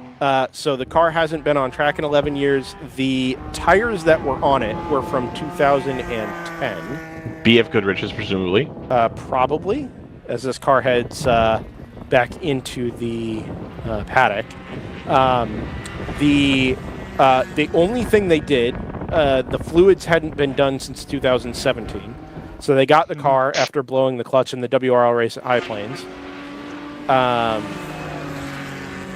And in a, I think they said it would be BMW. So this is the second car. They did the fluids, changed the tires, and then did some testing. The next issue to crop up was brakes. And so Friday they had issues, had to replace the master cylinder, had to drive out somewhere, pick it up, bring it in, got it replaced. He said the pistons were just completely rotted on the brakes. I believe that. Yes. So they changed those yesterday morning, got the car out, but have had, I guess the next issue now is knockback with the pads. Yeah. And so it's drivable, but you've really got to be aggressive with pumping the brakes on the straights to get the pads back into position by the time you need to get into the braking zone. Which, on a longer track that maybe had longer straightaways would be less of an issue because you'd have a little bit more time to do stuff like that. But here the corners come at you so quickly that if even looking at the curb or a curb with the bumps the wrong way knocks the pads back, you don't have a whole lot of time to get yourself in position for the next corner. So it reminds me of, have you seen the YouTube clip of Martin Brundle running IROC? No, I don't think I have. There's a YouTube clip of him doing IROC in whatever year it was, and the entire way down the straight, he is checking the brake pedal, just constantly. Like, it's like 100%, like, he pulls out of the corner, gets there, and I swear, halfway down the straight is already trying to pump the brakes. And, like, you see him, like, do it 5 or 6 times, and then get to the thing, and the pedal is hard when he pushes on it after he's did several times. And so, because they have the view of his feet, and then also him driving. And I had never seen anything like that in a race car before, where you have to work that hard to get the pad where it needs to be. And so I don't know if that was just something he was doing, and you don't actually need to do it, or if it was he doesn't trust the car, or I don't know. But it was really interesting to watch. I'll have to find that at some point. In some ways, it speaks of somebody that is not very confident in the car's ability to get stopped at the end of the straightaway. Like, we're just going to make absolutely certain. Right. And I'm going to have a pedal when I get there. Because the car weighs, 3,400 pounds instead of 2,200 or 1,800 or whatever. Right. And I can understand, like, you're at a very high development level in doing Formula One and then later endurance racing to some extent. And then going to what you perceive to be as, like, a much lower level of prep in doing IROC. Right. So, like, I understand. I get it. But it was like lap after lap after lap. He like never felt comfortable to not do it. Was this on a road course or an oval? It was a road course. Okay. I want to say it was at somewhere like wide and flat. Like it probably wasn't St. Pete, but it felt like St. Pete or like one of these like parking lot racetracks. It felt something like that where they were. Maybe it was. No, I don't. Did IROC go to St. Pete? I don't feel like they did. No. That was a Trans Am venue. IROC in the last road course race IROC ran was probably the Daytona infield. Cleveland, it looks like. Oh. Yeah, way too far, or way too recent. Let's see. Okay, it was weeks after he had won the 24 Hours of Le Mans, he came and did this. According to NASCAR Hall of Famer Mark Martin Brundle whipped their asses that day. Oh my goodness. This would have been like, what, 88? Probably? No, this was 90. 90, okay. Interesting pit stop here. Are they close enough to the wall? They are far away from the wall, but very close to the grass. Okay. So they're as close as they're going to get while still being on the pavement. Which is a little bit of a disadvantage there, because you've got to run... Yeah, that's something. The rule is the plane of the wall, which, I mean, in most of these pit stalls is like maybe 4 feet away. There it's like 8 to 10, just because of the shape of the wall.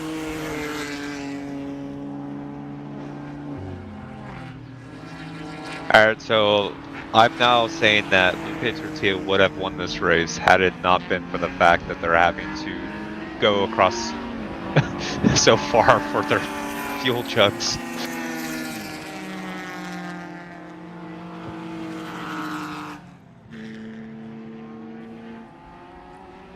Just looked at the link Ryan sent. That is something.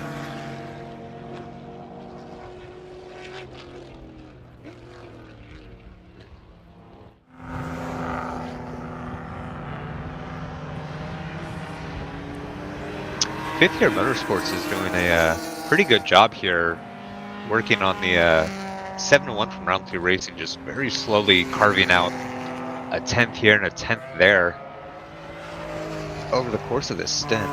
It's good to see round 3 racing running pretty consistent right now after that odd lap loss early on.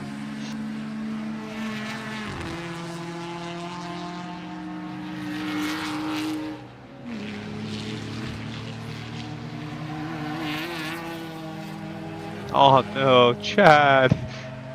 Uh-oh. So it sounds like the 160 in GP2 was never going to run to the end of the day. Apparently drivers had to leave. Oh. Chad was told to run it to the end, but is too tired and juggling too many things.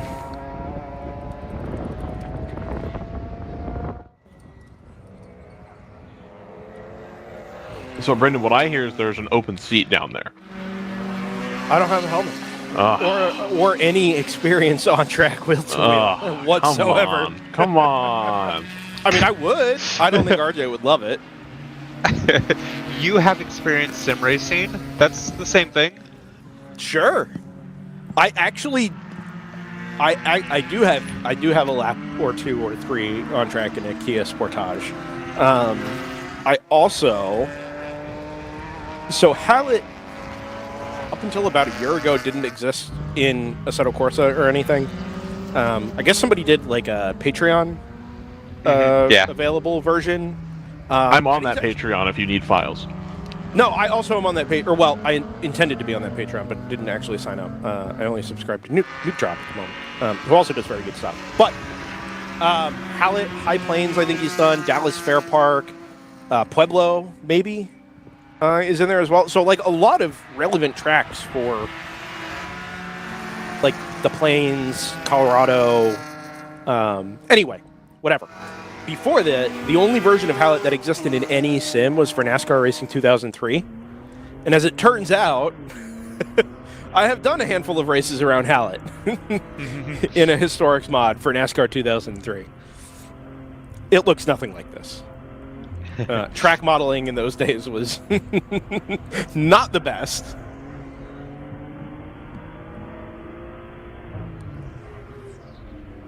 Good pass up the inside of, I think, the 5th gear car there for the number 99. I recently went back and played Gran Turismo 2. Let me tell the Laguna Seca model. Oh no, dude, only no. bears a passing resemblance to Laguna Seca. Like you can tell. Oh, Laguna okay, Seca. fine. I do understand how you perceive this to be Laguna Seca. However.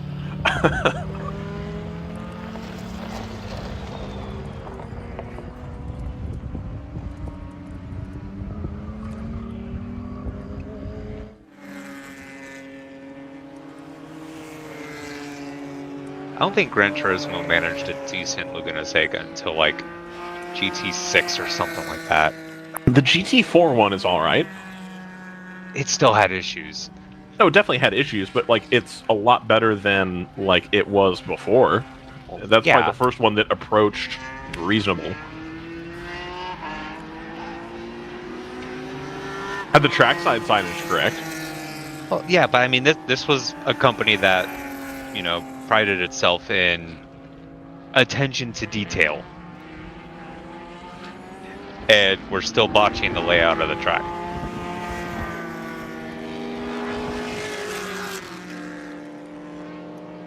You are not wrong.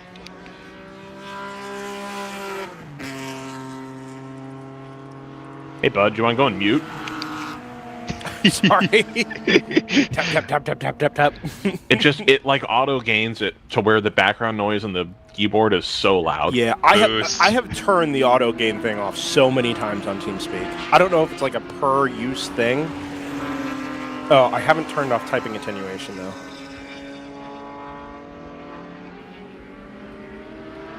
Like the auto gain, it works really well, Brendan. It's just you need to mute the mic when you're done. Well, is it, maybe this is better. I don't know. We'll see.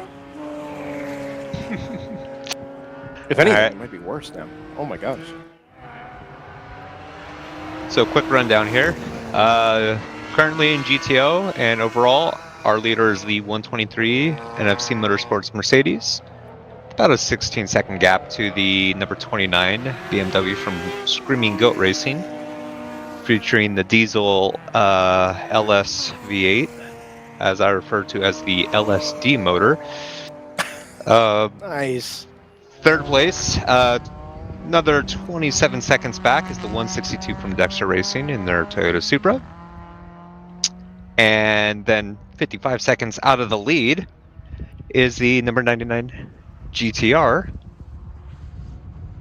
BMW Ube Tortilla, just a few laps behind in their BMW. Pit stop from Dexter. This will be their first scheduled stop. This is Zeepa Racing. Yeah, way off down at the Bad and the Tully. Number 325. Yep. As you were, JT. Yep. As we. Okay. As we see Dexter on pit road here. GP1 is still the number 522 from Choice Racing, having a safe margin over the 147 of Moorhead Speedworks in their continuation of a good fight from yesterday. The 199 from Big Mission Motorsports has moved up into third after ZJS Racing has their pit stop. Now into fourth place, Round 3 Racing, the first non-BMW in GP1, followed by Fifth Gear Motorsports in another Porsche Cayman. Behind them, the 134 from Big Mission Motorsports, the second entry from that team. And then also on pit road behind them, in the yellow Honda S2000 back there, the 147 from the Hera flight.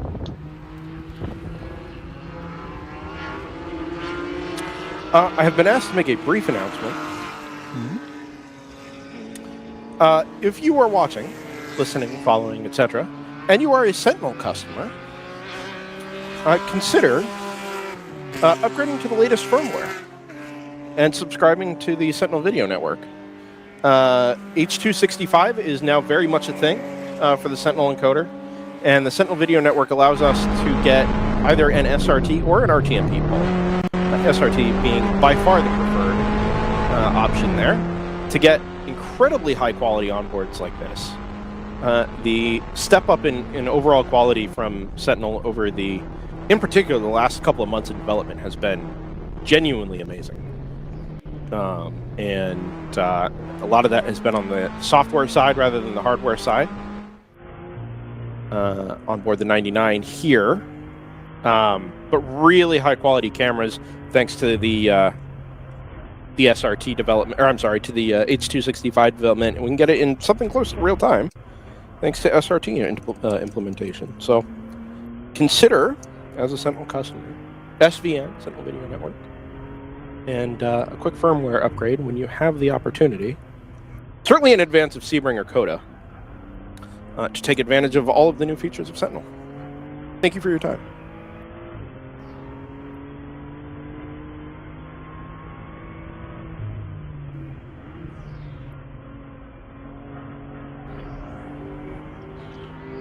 All right, so GP2 still led by the 51 in Choice Racing over the 469 Rapscallion Motorsports Mazda Miata. And our winner from yesterday, 515 Motorsports Porsche Boxer, sitting up in third. A few laps behind, 31 Operation BMW sits in fourth. And fifth place is the 160 BMW from Moorhead Speedworks, which is behind the wall and most likely not coming back out today. Yeah, I don't think we're seeing that car again. Yeah. That's just because you're not going to try hard enough, Brendan. And then finally in GP3, it's the 85 AOA Racing MX-5, leading as it has done since the start. The sister car, the 55 yellow MX-5, sits second, and a few laps back, the 65 from Open Throttle Racing, our bright green BMW, sitting third in class.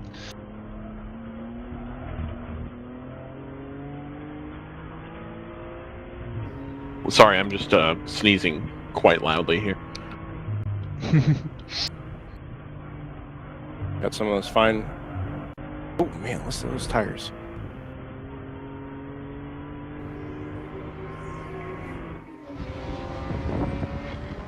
I wonder if there was mango in that chorizo burrito I just had. This could be a problem. Was it frozen? No. Uh-oh. Do you have allergies? I am tremendously allergic to tropical fruit like mango and papaya. Oh, is that right? Yeah, oh yeah. So Oh, I thought it was just like an off... no, it's just like I can't stop sneezing after consuming that burrito. Oh, interesting. I can't imagine... Why would you do that? Why would you put mango in a chorizo burrito? That sounds awful. Because Like maybe it was the same like cooking area that they do the like pastor and sometimes there's mango in the pastor. Oh, that could be. So you can't have dried mango? No. The staple snack of endurance radio? Yeah, I know. Why do you think that I always like don't have any comments when you think about the last time we went to the grocery store? I delivered a take on just about everything you grabbed off the shelf. Is that accurate? I would say it's accurate. I mean, that's just kind of what you do. That's me in general, right? But when you grab dried mango off the shelf, I am like silent. Because it's like, yep, cool, great, move on. Because I'm told that mango tastes like cantaloupe flavored strawberry. Or strawberry flavored cantaloupe, rather. Yeah. Do you like both of those things? Yes. Very much.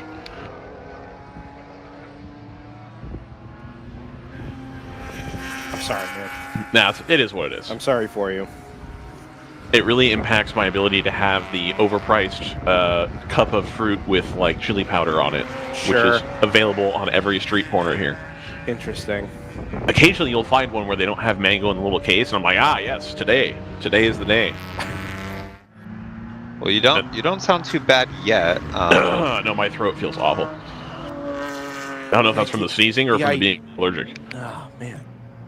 You sound better than the PC Racing BMW, so That's good. Zipa as well. I've also had a Red Bull now, so while JT was giving the rundown, I was like, oh good, I can eat this burrito and have a Red Bull. Living the dream, man. That is the California dream, let me tell you. The California dream is easy access to cheap Mexican food and drinking Red Bulls. That's absolutely what it is. Listen to your coworker kill time on the radio and eat a burrito. The dream.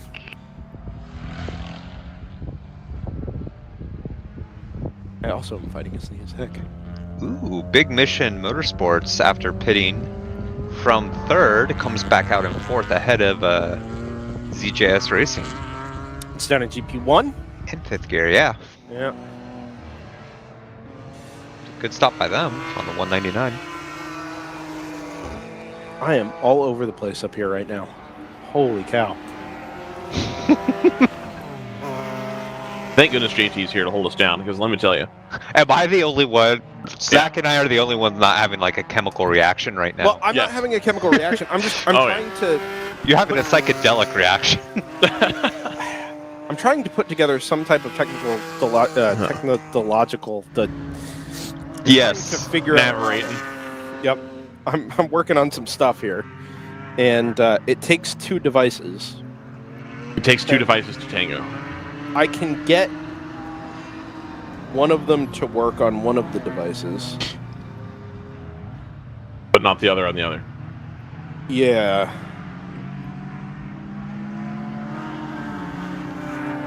So it's interesting, JT mentioned that Dexter Racing had made their first pit stop. And I almost didn't believe that. So in between my sneezing fits, I've been like trying to go through their lap chart. And like indeed that was their first pit stop. So they got 64 laps. But they did like an hour and 30 on their first tank of fuel, which I don't think the Supra has done very often. I know that Thunder Bunny has stretched it to like an hour and 15, an hour and 20. But we really thought that that was kind of the outside edge of what was available. Granted, there's been a lot of yellow running. But still seems like quite a long time to have gone through a tank of fuel on that car. So I want to watch and see how that develops going forward. In fact, I'm going to hit the irresponsible math button now, knowing that it's going to be completely The inaccurate. leaders haven't even pitted yet. Yes, they have. They're yellow. Yeah. 25 laps or 20 laps in. Yeah, it's whatever. Oh, this is going to be a disaster. It's just going to be for fun. You know, whatever. Why not? You might as well do irresponsible math on the ELMS race. It'd be just. I mean, I could do that too. I could do irresponsible math on F1. Like, who cares? No, you can't. Yes, I can. Our system is not set up for that. Oh, all right. Well, shout out to Albert the Camel. Oh, no. I'm glad our system is set up for ELMS though. If Yeah, that's cool. I'm in. if they want to get in on that, they need to contact Joseph. Yeah, when is Joseph going to start pushing this tool out to like IMSA fans and stuff, and then getting it banned from being able to access Alchemil, like the other one is? He would just need the API for Alchemil. I don't see that ever happening, but I mean, that's true, but like it was available for a time to the other timing system. yes, and then they shut that down aggressively. But so I don't see it coming back, especially now with IMSA also being Alchemil. Albert Camel. Yeah, Yeah. the camel had two humps. Anyway. Something. Anyway, Screaming Goat now 24 seconds back from the number 123. Tried desperately just to like get back in the game here. I think we're going to be okay. I'm just going to have some nasal drip for the rest of the race. It's going to be awesome. I'm looking forward to it.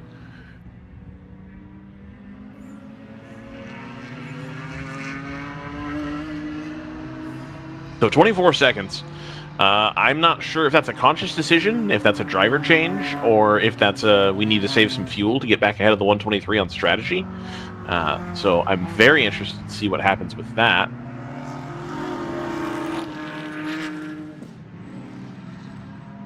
Rapscallion pitted recently, and so that's put them 2 laps back with Choice Racing number 51. So Choice Racing went from having the 160 really dogging them, and the 160 went out.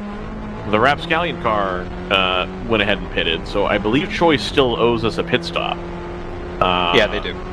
Which will help bring that more back to more level footing as far as what the on-track gap should look like. But I think they're still going to be very firmly in command of muting their mic. That'll be something that they're, that they're going to be pretty happy with. GP1, of course, still Choice Racing, the number 522 out in front, and Moorhead Speedworks at this time just doesn't seem to have much for them. It's something I really enjoyed about the GP1 field, is that you've always had these cars that are kind of the top 3, top 4 have always been pretty close to each other, but it ends up being that one at some various location always has a little bit of an edge. The 701 has gone back up into 3rd position, but I believe they owe us a pit stop as well. Yeah, they do. Yep, okay, that makes sense. So, good news for them to be running in the top 3. That'll be a nice feather in the cap for Brad McCall et al. Down there in the Round 3 Racing Garage. Of course, they announced a few days ago that they're going to be in the GR86 Cup. That'll be lovely to watch. I think that we should try to do the commentary for that and not let Ryan Marine and Calvin Fish do it. I like Brian. No, I mean I don't mind him, but I just think that the GR86 Cup is more our speed than it is their speed. You know what I'm saying? So we should submit a bid, is what I'm saying. We're going to be busy enough. I'm sure CBS wants to fly an additional commentary crew out to cover one event. I'm sure they're very excited about the prospect of paying for that. So that'll be fun. Especially 2 people from the West Coast. I imagine they really enjoy that. Flight bills. Do you think Calvin Fish exclusively flies business or first class? Do you think that's in his contract? I mean, I don't know if it's specifically in the contract, but in terms of reimbursement, I don't know. Probably. I do wonder that. At what position do you have to be in to where you can start making demands about, hey, you know what, when you reimburse me, I'm going to fly first class, and you're just going to have to deal with that? Probably when a series reaches out to you to cover something, instead of you proposing something to them. Interesting. Okay. All right. I believe that.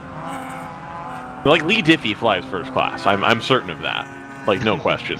But how far down the totem pole do you have to go at NBC or CBS before you get somebody who isn't? Is Parker Klickerman flying first class? Probably not. Ooh, I don't know about that. Well, because he flies a lot for Xfinity itself. That's true. So you're thinking they might get upgrades anyway because they fly a bunch? Yeah. Huh. Okay. All right. I can see that. So we got some angles here to work on that. All right. Interesting. A good thought-provoking exercise there. Just who does and who doesn't? Do you think Taro Koki got to fly first class for the 3 races he covered for the ALMS? I doubt it. Doubt it? Okay, all right. See, I think Brendan could fly a bit more business class if he grew out a handlebar mustache. I think so, too. I absolutely agree with that. The pace with which I got complimentary upgrades really mattered where I was going from Minneapolis. If you're a Delta customer, this is very inside baseball. Maybe not. Most people here travel. If you're a Delta customer and you're flying from Minneapolis to Atlanta, everybody's a Delta customer on that flight, and there's 0% chance I was going to get an upgrade. But if I had the weird Delta flight from Minneapolis to Oakland that happens 3 times a week, I got upgraded every single time. So I've been fascinated by how that system works, but of course Delta now having ruined the process by which they give you status, I no longer will have that opportunity. I'm now just free falling in the sort of loyalty game. Leader on pit lane. Excellent. So we've got the 123 comes to the pit lane, so the 29 is going to stay out. We're going to have to see here how much longer the 29 stays out, because again, in general, we're aware that the 29 is supposed to have really good fuel mileage out of that LS motor. And again, indeed, they talked about they shift early as well to try to save the engine because they had some oil burning issues yesterday. But additionally, if you're shifting early, that should save some amount of fuel.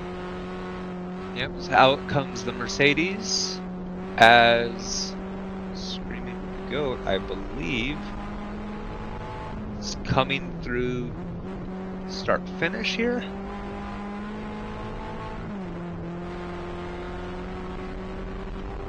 Let's see. How do I'm just trying to comply with Zach's request here.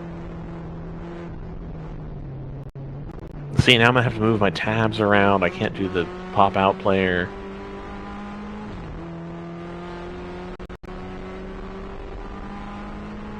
Easy reports fuel and driver change for the 123.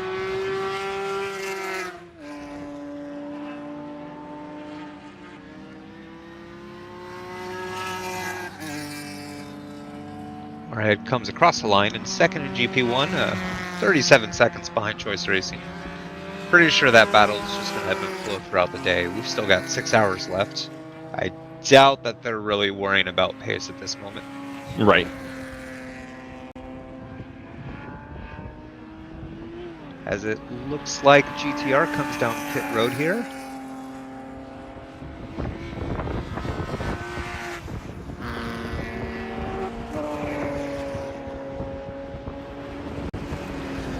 Their car gets to get a bit closer to the wall than the Lupe BMW.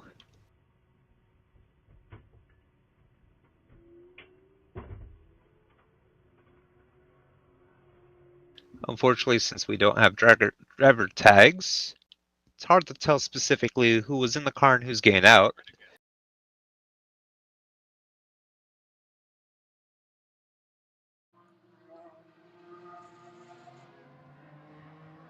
Wow, look at that. So now we have a pit cam available. That's quite lovely. I'm not sure if Brendan's talking or not, but we definitely have his video, which is lovely. I am talking. I might be able to It's a little bit quiet, Brendan. I can hear that you're talking, but I can't actually hear anything as the number 99 heads out of the pit lane there. better. No, not at all. Choice Racing pits out of the GP1 lead. We're trying some new things here at DriversEye Live. Like I had mentioned before, JT and I kind of used to do something like this, but we've never found a good way to do it. So here we are trying our best and seeing what we can do. Yeah, that was a lot of fun. I enjoyed being the cameraman. That was awesome. I really enjoyed it. There was a little bit of a delay, I think, in us trying to tell somebody that we had an interview, and so we would just kind of break in, and it was kind of lame like that. I also enjoyed pointing the mic at engines as they were firing up on the grid. I always thought that was a cool effect. Do you think we could get one of those parabolic mic things that they have at like football games, and then we can like point it at pit stalls and like hear people discussing strategy? I think that would be kind of tight. What are the odds that they're discussing strategy instead of Delta miles? That's fair. I wonder how much one of these parabolic mics costs. Parabolic microphone. Good lap see. from Fifth Gear Motorsports. They're now 1.2 seconds behind ZJS Racing in that battle for 5th in GP1. Wow, that's very expensive. All right. Wow. All right, well, apparently we're not going to be doing that. Those are very pricey. My goodness. Business expense. It's a pretty hefty business expense, JT. As Mo says in the chat, those mics are going to cut into your first class ticket budget. Sorry, Brendan, you're going to have to be a coach next year. Oh. There we go. I heard him that time. Daddy needs a new microphone. It sounds okay. It's definitely clearer. It's louder, but the quality is. It sounds like you're talking to us live on the ground as they invade the Baghdad airport. Is what it sounds like. That's about the quality we're getting. Yeah, no, I can't hear either. Oh, okay. I can. It's just on multi-view. Okay, so I can hear. You're hearing things in your head. Oh God, you're hearing Brendan in your head. Yeah, no, that's it. No, I'm hearing Brendan, but it's get a little bit of that's YouTube doing the YouTube thing again. I got to go back to here. There we go. Ooh, it was the same camera too. That could have been tricky. All right. No, I can hear Brendan right now, but he's using a microphone which does sound like the invasion of Iraq in 2004, as if he's like on the ground covering it for CNN. And so that's other news outlets are available, of course. I don't want to. No, not at all. I think it's a bitrate thing, Brendan, not anything else. All right, so the 29 still owes us a pit stop. That LSD engine giving them great fuel mileage here. That's so bizarre to hear on multiple levels. I'm like, is this a drugs thing? Are you talking about the differential? Like, I don't know. So yes, with the help of LSD, Screaming Goat is really extending this stint. They're just really getting it down. They're really getting after it. Locks up just so. Open Throttle coming across the line here, doing their best lap of the day. Excellent. That Open Throttle car, that 65, has had a pretty good season so far. I know we're winding down here to the end of the season, and they are doing kind of a split campaign today. They've got cars elsewhere as well. But this 65, I've been really, really impressed by. That they've been able to get this car run as reliably as it can. I'm still not super certain how they have that car in GP3. I don't know if they've taken nothing out of the car. I don't know if they're using like half-inch thick roll cage, like the actual metal is half-inch thick. Because like a 330 should pretty comfortably break that GP3 barrier. So like I'm sure it's within the rules, whatever it is they're doing. I would love an explanation on how they've gotten that car down into GP3 properly. If they're just using stock suspension, stock diff, all that stuff, or how that kind of works. I mean, keep in mind we also had TC Klein run a 330 in GP3 as well. That's true. So I mean, it's definitely doable.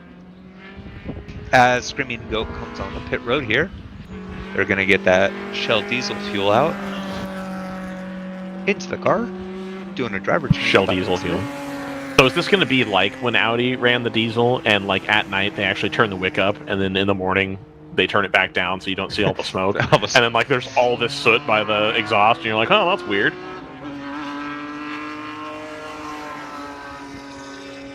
All right, so we should be getting live Brendan Kazmarek from somewhere in Oklahoma at this point. Are you? As he has been all day. There it is. Are you guys hearing me?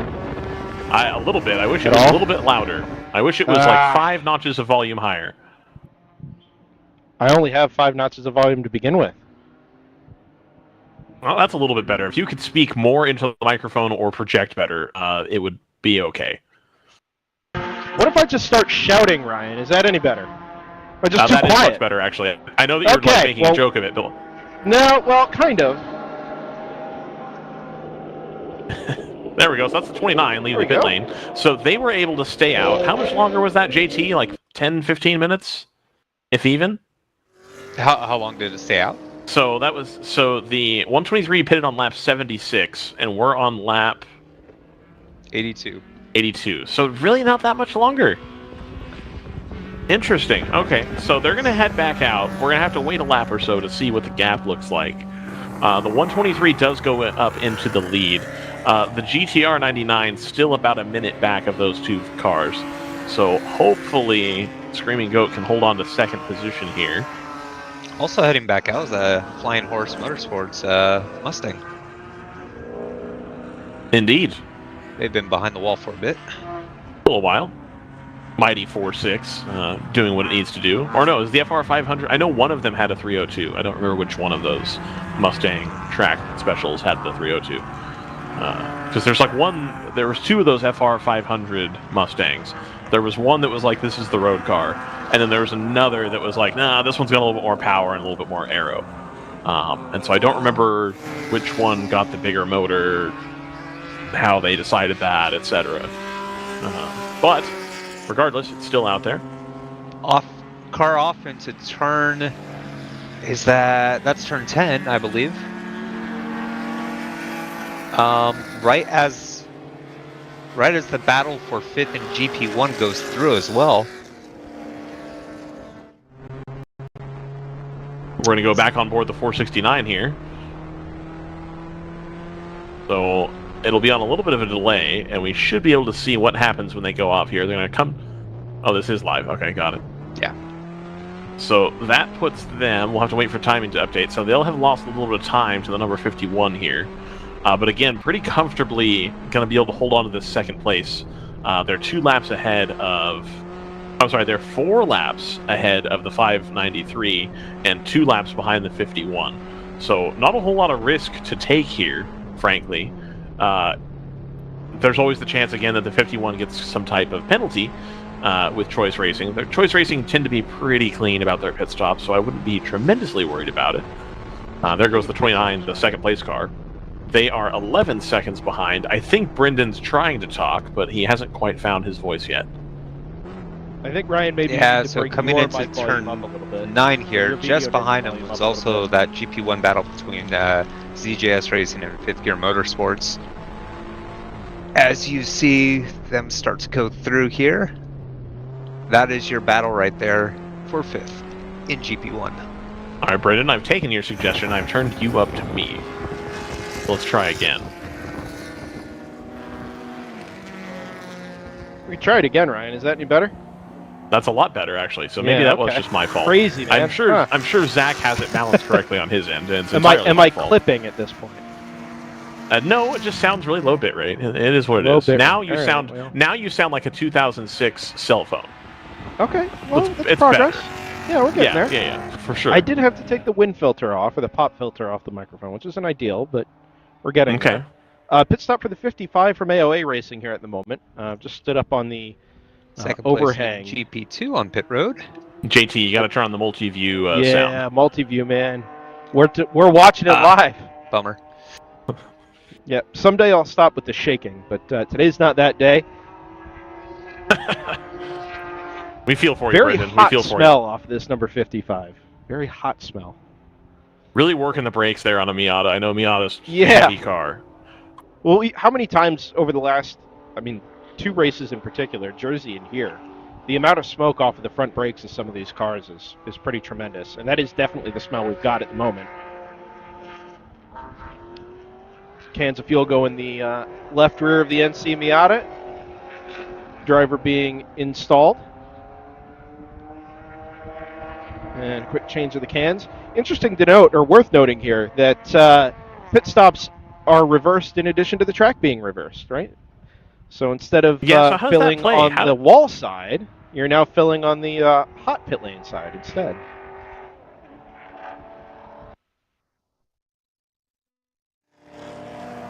Brandon, I've just done some research. I know you can't see our chat anymore, but a DJI gimbal is like $100. So I would be happy to make that investment on DriverSeye Live's behalf.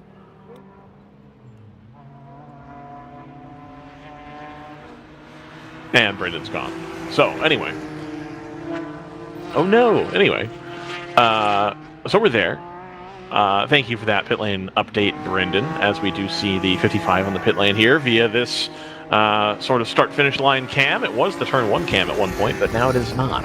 It's no longer the turn 1 cam because we have switched directions. There goes the 99. So the 99 not really factoring into it today. They're still a minute back of the number 29. So not quite the same pace or indeed luck that they had yesterday with how the yellows played out. So that having a little bit of an impact. We're going to go on board the GTR 99 here. Speaking of GTR 99, can we welcome a guest? Absolutely, Brendan. We can totally welcome We're going to try this in real time. We're going to welcome Jason Marks, driver of the GTR number 99, yeah. to DriversEye Live. FaceTime, a little bit of FaceTime here for Jason. Jason, first, thanks for chatting with us. You're with GTR 99 again this weekend. We chatted with you at Jersey. What's Hallett like on board that M4 GT4? This is going to be one of the best tracks. It is so much fun. Like, NJMP is my home track, but to come here, it just reminds me that, like, this place is really cool. Plus, downtown Tulsa is way cooler than I realized. That's a rad spot. Like, so many cool restaurants. There's, like, a really nice hotel right in the middle of it. We didn't stay at that nice hotel. We stayed somewhere else that we won't mention the Hampton Inn's name. But this is a great place. It's really cool. Yeah, we compared it briefly to Lime Rock Park up in Connecticut. Some very kind things to say about Hallett relative to that. We played a fun game yesterday on the air called How Many Supercars Venues Are Worse Than Hallett Motorsports Park? I think we got to about 5 or 6. It would suit those kinds of cars well, I think. Right. But, like, this... I'm not a Lime Rock fan at all. It's kind of boring. I think, like, a GT4 car is about as quick as I'd want to go around here because it's just so bumpy. Going any quicker would be kind of scary. So we're going about as quick as I'm kind of comfortable with. And you'll be behind the wheel a little bit later on, or did you start the 99? Yeah, I'll jump in a little bit. Jeff started. Harold's in there now. I was wandering over to the motorhome to get dressed myself until I crossed paths with you, so I thought I'd stop and say g'day. Scared the heck out of me over my shoulder there. I just saw the shadow appear and was like, oh my God, there's a man. Jason Marks, thanks for joining us, and yeah, good luck, and we'll chat with you later on. Take care. That was a chat live from the pit lane from Jason Marks and Brendan Kazmarek there. Oh, we just transitioned back to the onboard. That's so sick. This is the 99 that Jason Marks will be piloting later. It's following the 701 right now. Of course, the 701 in a little bit different class. That car looks quite rapid right now, actually. Looking pretty good there. This pit lane camera is either going to be the best thing we've ever done or the worst thing we've ever done, and I'm not sure. Brendan, I don't know if you heard me, Brendan, but a DJI gimbal is like $100. We should just do that. Yep. All right. Send me a link. All right. Cool. Sounds good. I got the shakes down here, man, and it's not because I'm nervous. Oh goodness. So anyway, we're back on board the 99. That was a really cool addition to the broadcast there. I hope you guys want to say hi to Screaming Goat? Yes, absolutely. No, why would we not we are want to? Walking into the pit lane. Okay, perfect. Cade McKee. Brandon Warwitz is over here as well. Dude, that's tight. I don't think people Cade are McKee, you up for a little FaceTime here on DriversEye Live? Let's do it, man. You start the car this morning, or? The first stint, and we came into the pits and refueled, and then I went back out and just got out of the car. So. Looks like a pretty similar start to yesterday. You guys, good pace, good consistency, doing battle with the Mercedes again. In the meantime, congrats on your win yesterday. Obviously, you guys kind of caught some good luck there at the end, but you earned it all the same. Yeah, it was a good race yesterday with GTR, and we had a puncture in the middle that sort of put us on the back foot, and we were always trying to catch them. And so when we got their issue, that helped us a lot. So. Yeah, Cade McKee, thanks for talking to us. Good luck. We'll see you again. Yeah. Awesome. We'll look for you on board the number 29 Screaming Goat Racing BMW. Look at that. Beautiful. What an opportunity. I think people are going to have to get used to this. I think people are not used to us just being like, hey, you're on camera. So we'll have to talk about that in a driver's meeting at some point and be like, hey, here's the deal. We're going to do this. So this is the 29 that we're on board. Of course, we just spoke with one of the drivers of the 29 here, the GTO car. This is in second place, only 5 seconds behind that NFC Motorsports Mercedes-Benz. So the 29 able to get back on pace here with the NFC car. absolutely starting to reel them in. So they have a little bit of a fuel advantage, but I think now, based on the driver matchup here, might have the pace advantage as well. So really, really excited to see that. Also very happy to talk to people in the car and then be able to go to their onboard. I think that's quite cool. So the more onboards we get, the cooler we can make the broadcast. Brendan. Dance in the pit lane here from the 701. In real time, this is the round 3 Porsche Cayman, the only representative of round 3 racing this weekend. Nice long stint for them too. Yeah.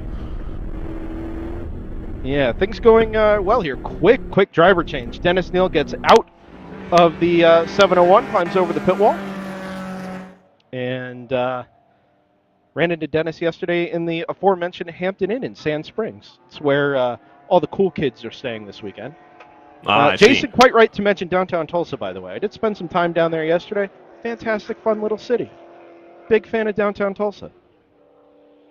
Anyway, this 701 cans of fuel are done. Getting the driver a little more permanently installed in the car. This will be either Brad McCall or Oleg Gorshkov, as Dennis gets his helmet undone. Lovely. And 701 pulls away. Are you going to do the NBC thing where you walk up to the driver and say, "Wow, that was an awful stint. Tell me about it"? I could do. I like Dennis too much to do that to him. Also, I don't even know if it was a good stint or a bad stint, so we'll just be guessing at that point. Right, obviously. So the 199 goes into third position there with the 701's pit stop. The 199 probably still owes us a stop, but they're going to be off cycle versus the 701. So the 199 is going to hold on to third position here, I think, for some time. The 522 and the 147, of course, still the leaders there with the 147 in the lead. So the 147 has now gone through into the lead of GP1. And it is due soon. Yes, and so that's going to put them back into second, but they should beat the Big Mission car back out, right? Oh, trouble.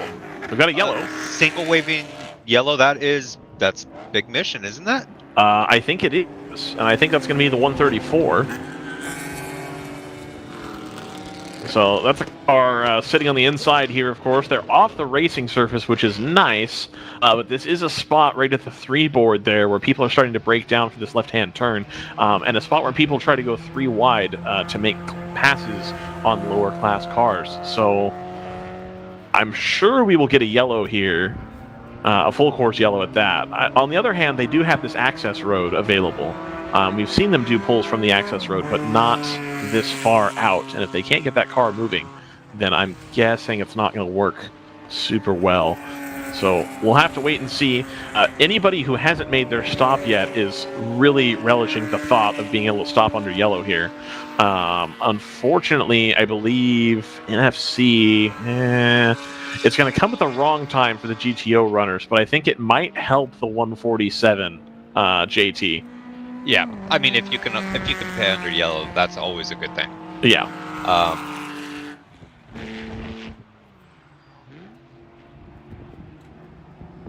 All right, so we're going to be looking for it to go double yellow here, and we still get the single yellow flag.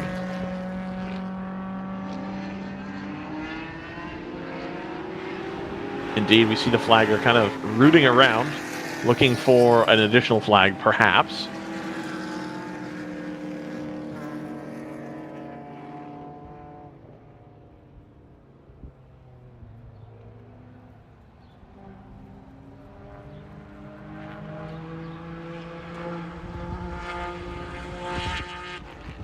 Yeah, the Nissan Altima safety car not looking like it's immediately going to stand up here. Yeah, we've got a truck that's been headed out to recover that vehicle. And we are going to do a hot pull here. Yeah, so if they can pull it off to the left on the grass here and then loop it back around, it should be okay. As the Hera Flight S2000 comes through very slowly, showing a good amount of caution and good heads up by the other drivers behind to follow suit. Yeah, we got to be reasonable here, and I think behavior right now, literally right now, is the opportunity that WRL has, I mean, as a body of drivers, to show tracks that, like, no, we can still do hot poles. Look how much we slowed down when they were doing this hot pole here. Everybody's staying all the way to the right. Everybody moving nice and slowly. Only you can prevent code 60. Well, yeah, that too. But only you can prevent code 35. Smokey the Bear has said so. So I think all the drivers doing their part right now to ensure that we can have some more local yellow action here in racing. Oh, trouble. Oh, that's the Dexter car. It's facing the wrong direction in kind of an unfortunate spot because they're in the middle of the track. They're going to have to wait before they can get the car turned around. Now would be a good time. Oh, maybe not anymore. They probably have to refire first. Yep. Kind of a tricky spot there because it's going to be difficult to see the cars as they come down over the rise. The car gets turned around. They're on the grass now, so that should make it for a little bit easier rejoin. Thank goodness there's not a whole lot of traffic going through there right now. And the Dexter Racing GT4 Super gets turned around and is back underway. All right, so we're going to have a replay here of the Dexter car losing it. So it's going to come down from the right side of the shot. Just catches the inside of the curb there, I think, JT, and then loses it getting on the gas. Cars doing, oh my goodness, the 29 and the 147 splitting the Supra there. So that ended up being much closer than it ought to have been, unfortunately. You're just last minute coming through that corner trying to set it up. I think a yellow able to be displayed for the vehicles that came afterwards. But that 29 and 147 doing a great job to miss the car and, make the decision quickly and stick with the decision they made to keep everybody safe there. So that was really good heads-up driving there. No harm, no foul. Obviously, we don't want to make a habit of doing that, but everything ends up well there. Yeah, turn one is just, you want to carry speed on exit, and that was just a little bit too much speed through the corner for the Supra. Yep.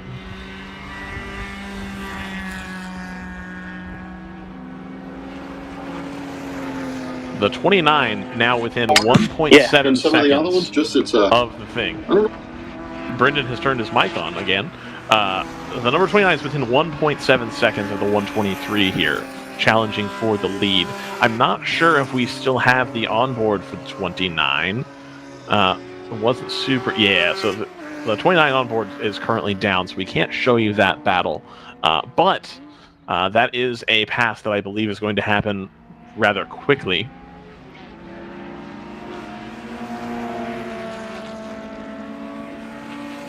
Yep. Just watching turn... Okay, so we're going to change there. Beautiful. Zach, it just went through. Finish line into turn one. They are nose to tail. There it is.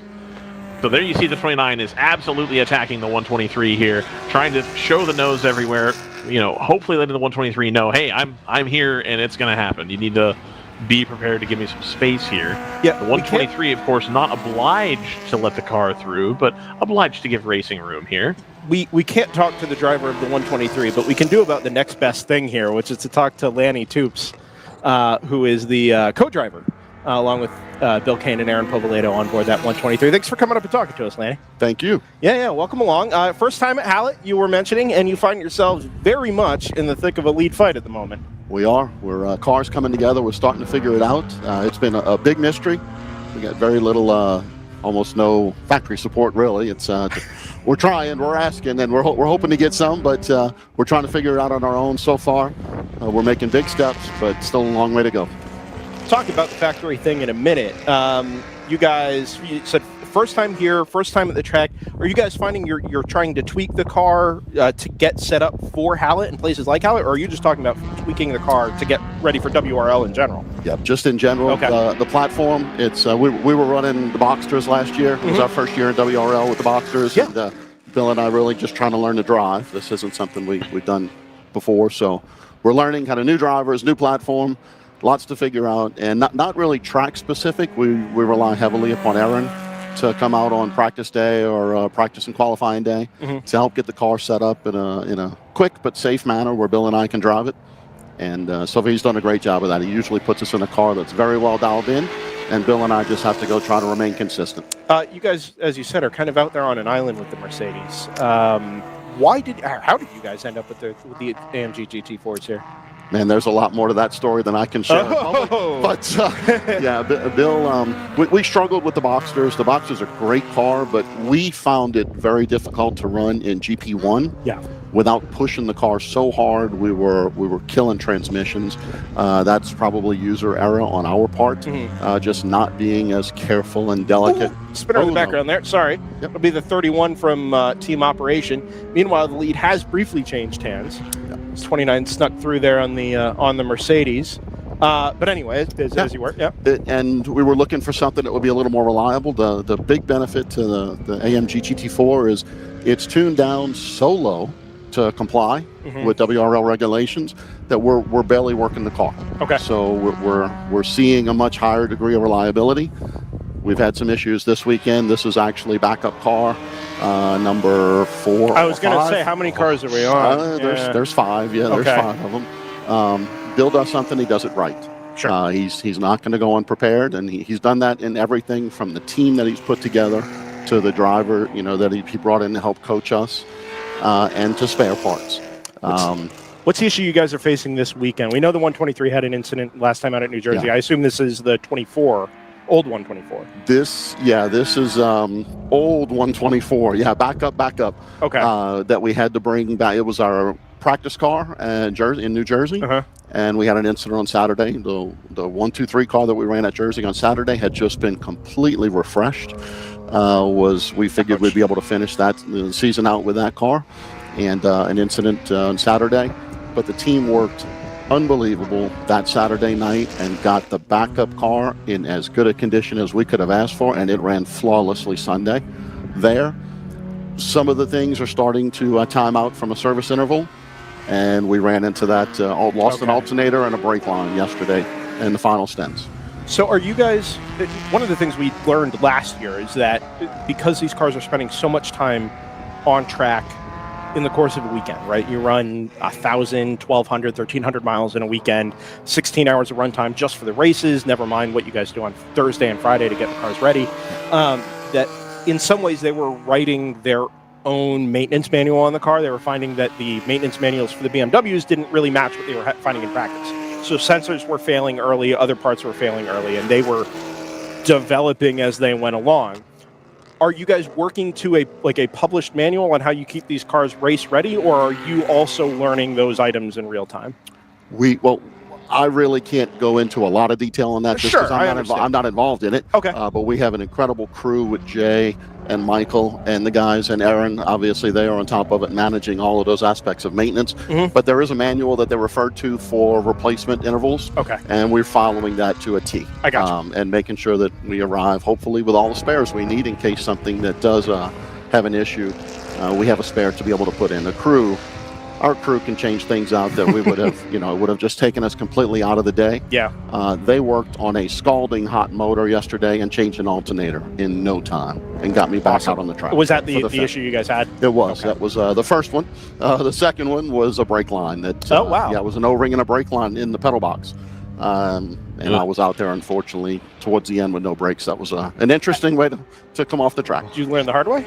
No, fortunately, I had about 2 laps of mushy pedal and then pumping. But the last couple of pumps going into 3 and 2 were all the way to the floor and kind of nursed it back in safely, thank God. One of the things we've watched with NFC Motorsports over the course of the season is that up in GTO, right, with all the depth that class has at most of the events, there really isn't a whole lot of room for error, right? You kind of have to run a perfect or nearly perfect race in order to be on the podium or contend for class wins. And at the beginning part of the season, very easy to make mistakes, right? Pressure's on, you're driving a quick car, you don't want to give up any time in the pits. As the season has gone on, the development of NFC Motorsports has been super impressive to watch. Now, the point, we weren't at High Plains, but you guys picked up, I think, a win at High Plains. And then Sunday at New Jersey Motorsports Park, you guys kind of put it all together and were able to come away with the win with a little bit of room to spare as well in a really, really hard-fought race. Must be incredibly gratifying now to look back at where you guys started and where you're at this point in the season and say, hey, actually, we've come a long way. Very much so. Very new group of drivers, and Bill and I, new to wheel-to-wheel racing completely, last year being our first full season of ever trying this. And but the team has worked so hard in coming together, and they they're very experienced racers, and they have taught Bill and I kind of the things that we need to work on. Everything simple as driver changes, things like that. Fuel stop. Jay Pellegrini has done an incredible job working on just the equipment that we use refueling the cars, and the amount of time that we've picked up just in pit stops alone has helped us. Sure. And Bill and I's progression, as the gentleman drivers in the car, that's the place where I think we can make up the most ground. As we get a little better, few less mistakes, no passing under yellows, just boneheaded amateur, mistakes that we were making in the beginning, trying to stay out of trouble, avoiding any contact. Just eliminating those mistakes has helped us get a little closer. But the competition is so stiff, like you said, in GTO. The only way you win one of these races is to run an almost perfect race. Everything has to line up just right, and the competition is so strong with these other teams. Very experienced teams, very well prepared, and some great drivers. Yeah. Only 5 cars in GTO this weekend, but the ones at the top are really, really experienced teams with the quick cars. You guys have the experience factor. Is the Mercedes as a platform helpful to you and to Bill as amateur drivers kind of getting up to speed? Is it a confident car or confidence-building car? I think so. I think the first thing that we noticed, we flew out west to go test drive a car that Bill was looking at purchasing before we made the decision to change. And we all flew back having a discussion that this car is easier to drive faster than the Boxsters were. The Boxsters, you had to be on. There was no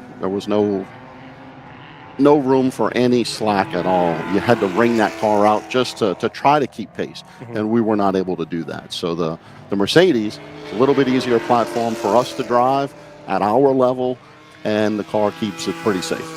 Do you find for you guys as you go through your development process that there's much more that the car can still give you, or are you guys pretty confident that, hey, we've got the car pretty dialed in, now it's up to us to make the difference?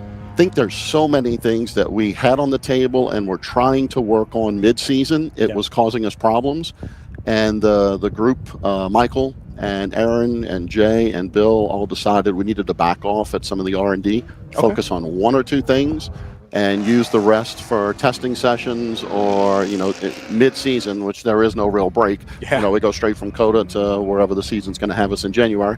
So it doesn't leave a lot of time, but it was very frustrating to have so many variables on the table changing. It made it impossible. And once we backed off and started working with what we had and just tweaking 1 or 2 things, it all started coming together. Gotcha. That was VIR was really our first win, and that was when we kind of settled down on the changes. As well, yeah.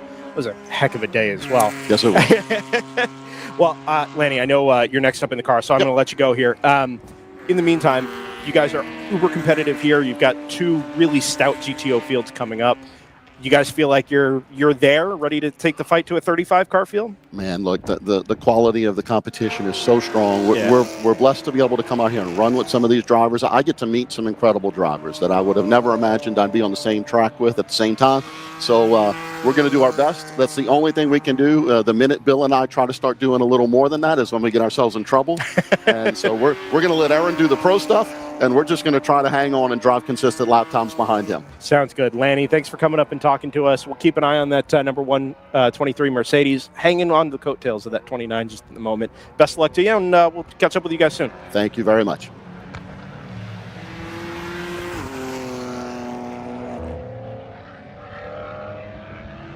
NFC Motorsports having a very great fight with Screaming Goat this weekend. That continues with currently 1 second gap between the cars in their fight for the overall lead and the lead in GTO. Unfortunately, it seems Moorhead as still dealing with those electrical issues that were plaguing them yesterday. Quick grab the 160. Yeah, no kidding. They're still definitely in the fight for GP1, but they lost a lot of time there on that pit stop, unfortunately. It was regarded as a 7-minute lap, whereas a normal pit stop's 3 to 4 minutes or so. Yeah. 701 now has a playmate, though. I was going to say, like, the rest of the field going from the 199 down are still relatively in it for, these 5 cars that are all on the same lap. And running similar pace, so they're definitely going to be fighting for a podium stop here. Absolutely. So it's been a great day for Choice Racing then in the 522. Their decision to go away from the GT4 car for this weekend, paying dividends in a big way here with a double podium in the cards right now, both the 522 in GP1 as well as the 51 in GP2. Guys, we really got to talk about that. If we could have the 51 in GP1 and the 52 or the 522 in GP2, I would prefer that just from like a numbers sense standpoint. But no complaints here. I am really. so in the weeds with Choice Racing numbers. I've stopped trying. It is what it is. 522, 51. There's a 52 somewhere. The 511 is the GT4 car. Yeah. Like I'm just, man. And then you go through the various histories of the car. The GP2 used to be a GP1 car. The GP1 car used to be the GTO car. Like it's just. There's a lot going on. Yeah. You know what, Brendan? Go on down to the pit lane and get an interview on that one. I will eventually. I wanted to give our rig a decent little test there. I got a couple of interviews. My camera work is not the best. So trying to do two things at once, not really my strong suit. Nah, Brendan, your camera work, it was perfect for me. Zach immediately called me out. And Absolutely. Quite right. No, it's just I'm watching you struggle, and in the meantime, I'm like on Google looking at what like actual gimbals cost. Yeah. I'm like, this is not worth the time. Like, let's just. Well, all right. So there's a couple of things to work through here because I got a little rig that helps match the receiver or mount the receiver. Okay. And if you're holding the thing with two hands, it works well. But a gimbal is going to be better. Right. Sure. I just have to get a gimbal, and find a way to mount the wireless receiver for the mic to the gimbal. So. I think there's if you look at the link that I sent you, they have various mount options available. Okay. So I think that there might be an angle there for sure. Is the mic wireless? Yeah. Ah, okay. Yeah, all that's right. how you're not going to be tethered to your reporter the next time we do this. Okay, got it. So that makes me feel a lot better now. Well, and then I guess in that case, I will be holding onto the thing with two hands. I just think the gimbal's going to be a lot better if we're walking around. For sure. Yeah, for sure. like, you know. Gimbal recommendations in the chat, please. Not that I don't trust Ryan, but if y'all have more experience with gimbals, feel free to send them our way. It will benefit you as a consumer. Absolutely. By not having terrible pit lane video coverage. Absolutely. So when are you going to get me and JT out so we can play Pit Reporter for this? Listen, that is less up to me. But if I were to pick one, I have a date in mind. I don't know. We can't jeopardize JT not being able to travel elsewhere in December, so that'd be up to JT. Right. Okay, I got you. Well, have me and Scott do it then. How about that? I don't know what kind of time JT gets off from Long John Silver's, so. So again, as long as I know like ahead of time, I can make anything work. All right. Rooftop Zach. Zach wants to come run cameras? I keep saying that. That camera has to be so expensive to rent. I want to do it, but it has to be it's tremendous. Not practical. It's not practical. Give him an iPhone and put him up there. I mean, Zach can do that. Yeah. Yeah. Oh yeah, absolutely. We have just exploded the series budget for live stream. Absolutely. We know we want to keep head count down, but what if we just brought 3 people to every race? It's the same head count. We're just moving them around. RJ, here's the deal. That's where the cost is. The thing that RJ has been telling me all season long is, Ryan, I'd really like to add another 0 to this budget. And I think we're coming up with ways to do it. It's easier than that, man. Just move the decimal point. There you go, dog cam. Alrighty.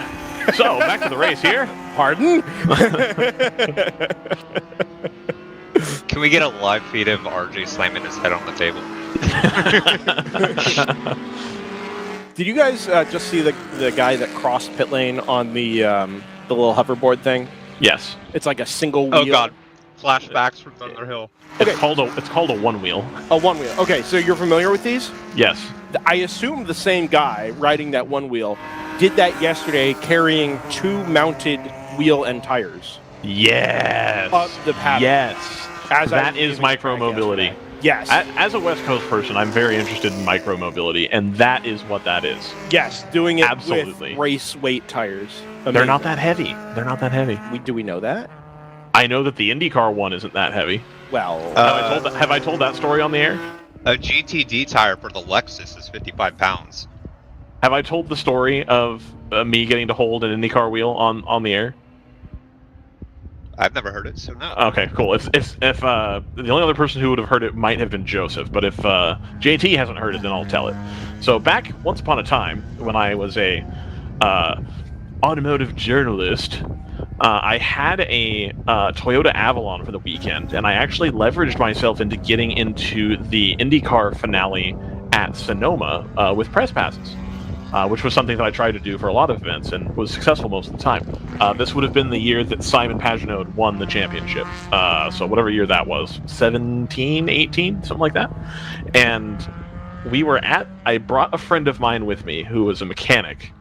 And I said, hey, I think this is going to be useful because you'll be able to give me a little bit more insight because I didn't yet work in the repair space. And so they were going to have World Challenge there. And I thought, hey, you can come with me and we can figure this stuff out. You can give your perspective to somebody who's never been to one of these races before. And it was really good fun. And I was explaining to him, because I looked it up, because he saw the IndyCar in person and was like, dude, those tires are massive. And I said, I bet the front tire is as big as the rear tire on your Mustang. And he said, I bet so too. And we're walking by the Firestone, tire changer, semi-truck setup thing that every Pro Series has. And so we were walking by and he's like, I wonder how much those weigh. And I said, I don't know. And there was a guy walking by. I was like underneath the tent. I said, I'm sorry, do you know how much one of those weighs? And he goes, oh yeah. And he hands Will Power's wheel with tire brand new mounted with one arm to my friend. Yeah, over the barrier, just straight hands him an IndyCar wheel. And my friend was like, oh my god, what, you want me to hold it? He's like, yeah, it's fine here. You can see how heavy it is. And so we both held this IndyCar tire that was new, it had a sticker on it. It was a sticker tire. I think it was a black. And we just kind of held it. We're like, oh my god, thank you. And so we handed it back to the guy. And he stood there and talked to us for probably 5 or 10 minutes. And he talked about... I had spoken about how, I've been to Thunder Hill, and Flying Lizard used to run at Thunder Hill for a while, and they would run Michelin tires to, I think, get the baseline set up for the car on the practice day, and then switch to the Toyo, because that's who the sponsor was, and then try to adjust from there. And so they would put their Michelin tires over in, the tire shed area, and at the end of the race, the tire shed was, free-for-all. So I had grabbed race tires from this tire shed at Thunder Hill for years. And so I had grabbed my buddy this Michelin that came off the back of the 997. It's still in his garage. And so we kind of talked about that, and that's how we got a hold of one, and how do you get an IndyCar tire? And he said, well, our tires are confidential and they all have to be returned. And he told us this story about somebody who had stolen one from the Indy road course race, and then it ended up on eBay for sale 3 years later, and they sent this guy and one other Firestone guy with the LA County Sheriff's Department, and they went to the guy's house and got the tire back while it was on eBay to be sold. And so he had told us this story as these tires don't get out there. There's commemorative ones that you can buy that are not the real thing. And he said, but all the IndyCar used tires don't make it anywhere. They get researched and then shredded and then the whole. We're like, oh, okay. But it was just a really cool. I had a press pass on, so it's not anybody could have done that, but it was we're not anybody. I'm not Marshall Pruitt walking around. Nobody knows who I am. And the guy at the Firestone truck had all the time in the world to tell me stories, hands me a tire unprompted. An IndyCar wheel, a front one at least, does not weigh that much. And granted, that guy's really strong because he does it all day, but he picked it up with one hand from the center where the lug is and handed it arm stretched out to my friend. So at least those ones aren't that heavy. Is the point of that story. Anyway, it was a good time. I also got stuck in traffic trying to leave Sonoma, as you do. Is that a problem? I've never been to Sonoma. Oh man, there is. JT, have you been to Sonoma? Yeah, once. The access road from Sonoma, if you're trying to get back to the East Bay, back to Richmond, back to Sacramento, back to Oakland, it's one lane in each direction. Yeah. And then there's a traffic light in front of the access road for the track. A T intersection, yeah. And yeah, there's like one intersection there, and like that light not cycling correctly means that you sit going nowhere for like 10 minutes at a time. Wait, because that's not a highway. Yeah, because that's the highway, but the highway has the light at it. Yeah, Do they not have human traffic control? Nope. No. They have human traffic control, like physically leave the track, yes. But not to join the highway. But not to join the highway. If you wanted to go west towards Marin, it's not as bad because there's no lights going that direction, and it spits you out on 101 eventually. So like, if you want to go that way, if you're going to Marin, or like maybe if you're going to San Francisco, it's fine. But if you want to get like anywhere back to the airport that you would have come in at, or to the hotels that are close to the track or anything, it is a nightmare. And like that road sucks on a good day, much less when there's a race going on. Note to RJ: Sonoma, maybe not.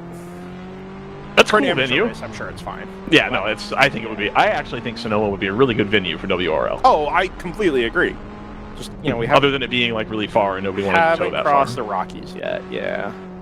I did pitch. Well, anyway. Utah is the toe in the water opportunity there. So speaking of notes, 29 Screaming Goat came in for an unscheduled stop. Yeah. Yeah. What? They've gone back out, right? Yeah, they've gone back out. They've dropped down the fourth, so they're 5 seconds behind Dexter and another 5 seconds behind GTR. Friend of DriverSeye David McKee does listen in on a pretty regular basis, so may have a little bit more information coming there with any luck. Hopefully. It's fourth, and they are now two plus laps down from the NFC Motorsports number 123. I think it's 1.5 depending on where NFC is on track. Has NFC made a green flag pits? One. Yes. Yeah, they've been in once. How have they pulled out over a lap by the 99 on the 99?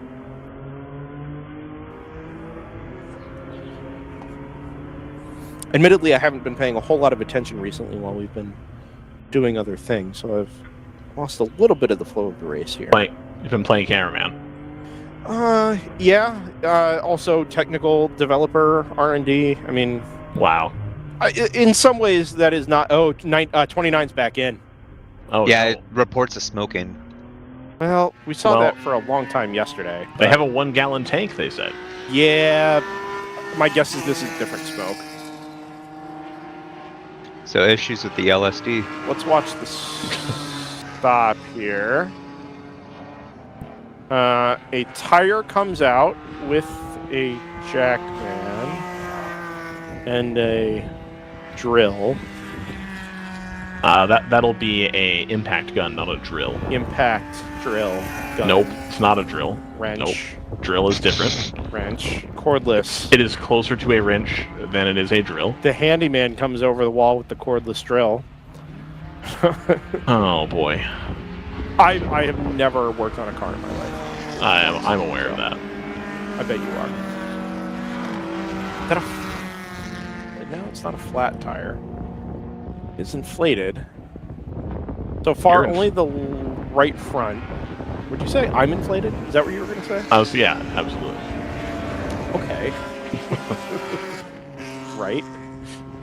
That's all they did. Oh, there we go. Send it. Quick change of the right front.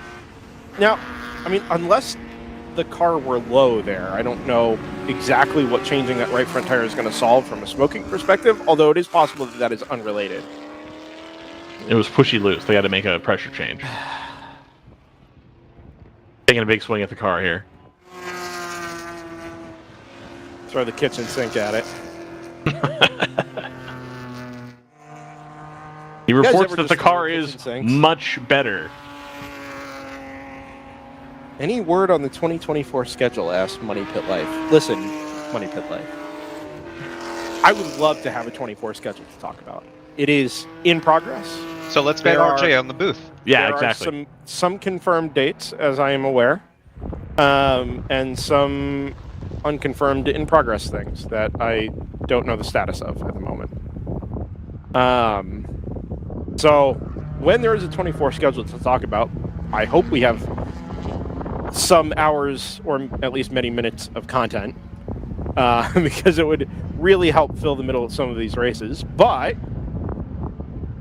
I hope for good things in the 24 schedule. I think the one that's unconfirmed is going to present problems for us, Brendan. I'm just going to say that. I don't know which one that is. All right, that's fine. We hope to know by Coda. Oh, we'll definitely know by Coda. There's no question there. I mean, the World Racing League finishes late and starts early, so there isn't a whole lot of time to. You almost can't wait. Work on stuff right? on the off season. Yeah, you almost can't wait that long. And I know nobody wants to wait that long. Part of the issue is tracks are getting their schedules together later and later.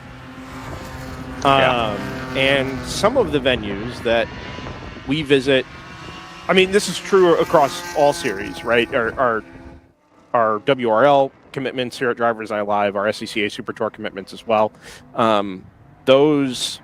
Those schedules are coming out later and later every year. And again, a lot of that owes to the tracks. Even the SCCA schedule that was released recently is not a completed. It came out Friday. Right, but that is a month later than it was last year, and it's still not a completed schedule. Right, there's still a pending event there. So I appreciate that some of that is caused by some meaningful upheaval created by NASCAR. And some of the date changes that they've had, and IMSA has changed some dates around. And why did everybody insist on changing all these dates all at once? So NASCAR shifts dates in and out of the playoffs.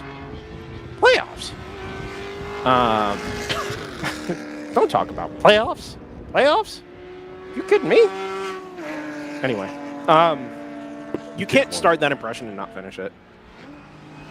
It was Jim Mora. Practice. The Indianapolis Colts.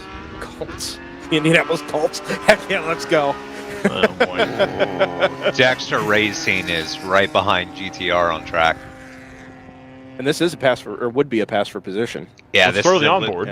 a legitimate fight here. Nice.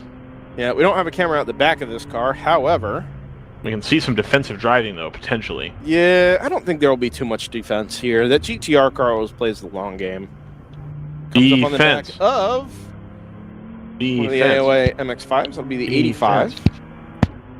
And that's... Brings it back out wide here to get into the final corner. 162, I can confirm, has followed the 99 through. There it is. So we see it. You see it. The Supra. Following the BMW. Down to the left-hander. Drawing closer. 29 has been back out on track since the tire change, so I'm wondering if they went through that right front a little bit more quickly than they thought they would have. I wonder if that created some type of odd feeling or vibration in that car. Pit stop for Rapscallion Motorsports. 469. Oh, that Supra is very close. Yeah. But I think a move is going to be coming here. Back in the 99. This is encouraging for that Dexter Racing squad. It is. Right? We know that that car wasn't on the top 3 pace immediately on Friday. And even yesterday morning, right? It took some hours for, I think, everybody to start feeling a little more comfortable in that car. But if you can hang with arguably the most consistent team in the World Racing League, presented by Hagerty. Powered by Hagerty. Powered by Hagerty. Yeah. Then you're in actually quite good shape there. That's really good progress. So the 29 now is now. It'll be just under a lap. Just under 2 laps behind this battle. Brandon. And is now off sequence, which is something to watch. Yeah. I just clicked the big button. And would you like to take a swing at who Joseph Script thinks is going to come in second place? I mean, I'm going to guess Dexter. Yes. Yes, sir. There's a couple of reasons for that. One is you sounded very surprised and excited by it. Right. At the time that we were talking about Dexter Racing. Correct. Number 2 is I think that car has been absent the 123, the quickest and most consistent car in GTO. Today, It hasn't had any issues. It's done things right in terms of fuel and strategy. It's been quick and getting quicker. Man, we should go down there and have a word with them. I could do that a little later on. All right. Sounds good. As we see the Dexter car drawing ever closer to the number 99 here. Well, we see Lupe Tortilla is what we see. Yeah, that too. Staying right there, just getting to the apex a little bit sooner than the 99. Showing him the nose, letting him know he's there. Not actually. There's just a couple of different lines to get into that corner because it's changing radius, and then the road kind of falls away. Good straight line speed out of that 99 car. Oh, yeah. Well, that 99, of course, we understand, has Super Aero on it. Super Aero? Super Aero. What does that mean? Like, it's either the wing or the under tray, I can't remember. It's like the same level of downforce as the stock one, but with like 40% less drag. Interesting. So I did not know this. There's some like thing with the wing. It's like really expensive. It's the wing and something else with the Aero. That like they're able to run the same downforce level as the stock car with less drag. Choice just put that wing on their car. Yes. So the 99 runs Super Aero and the 162 runs Supra Aero. Yes, correct. Good. I like that. Which is to say BMW Aero. It's the Z4 versus the M4. Is that the platform for the Supra? I'm not, like, I don't pay attention to these things. Yes, it is. That's the joke. Okay. That's why the whole, like, it's a BMW is. No, I know that. I wasn't sure if it was, like, the M2 or what. I still think they should run Z4 and GT3. Well... Over the M4? Like, yeah. As long as it's not the M2. Yeah, over the M4, yeah. And in GT3, I think the Z4 is still too small. It's a touring car. Now, I think the M4 is the right tool for GT3, but I think for GT4 it should absolutely be the Z4. I'm almost certain... Oh, no, they can't do that, because by contract, BMW cannot make a hardtop Z4, because the Supra is a hardtop. Interesting. The Z4 used to have a hardtop convertible, and now it does not, because that was part of what Toyota made them agree to. And Toyota cannot make a convertible Supra. Pit stop for the 134, Big Mission Motorsports. So this gap gets a little bit bigger as we start to come into some traffic here for the 99 and the 162. Gentlemen, we're nearly through 3 hours of this. We are very nearly through 3 hours. I think this might be a good time to take and break. It's not a bad idea. And then we can come back having missed the pass in true NBC fashion. I don't know that this is going to happen very quickly. In terms of pit stop rotation here, this is a good time. Probably. I actually don't know where we're at in pit stop rotation at the moment. Again, I take a look at the timing monitor and just make sure we're not about to make a very bad decision. Oh, we have already done that. 4 more laps until NFC pits. Yeah, let's do it quick, and then we'll come back and catch the next round of GTO pit stops at the front of the field. If Zach can be ready, we can be ready, and go say hi to our commercial partners and sponsors on DriversEye Live, and be back from Hallett Motor Racing Circuit in just a moment.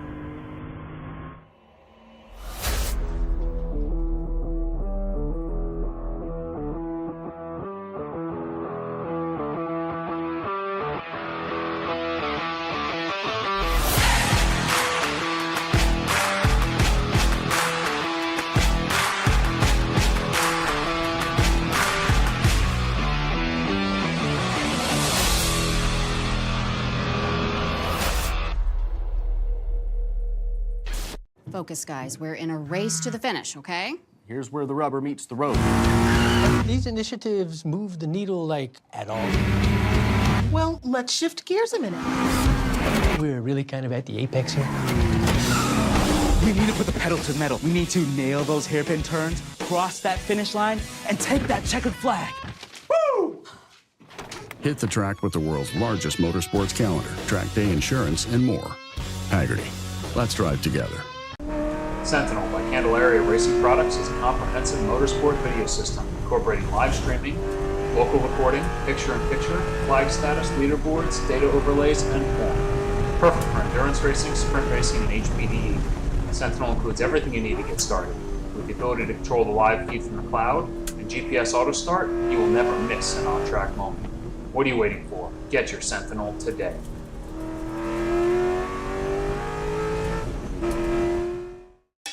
It's your Uncle Cooper. Sure, once in a blue moon, you might need your tires for hauling a horse in a hailstorm. But most days, you're gonna need your tires for tougher things. Like teaching your sister's kid how to parallel park.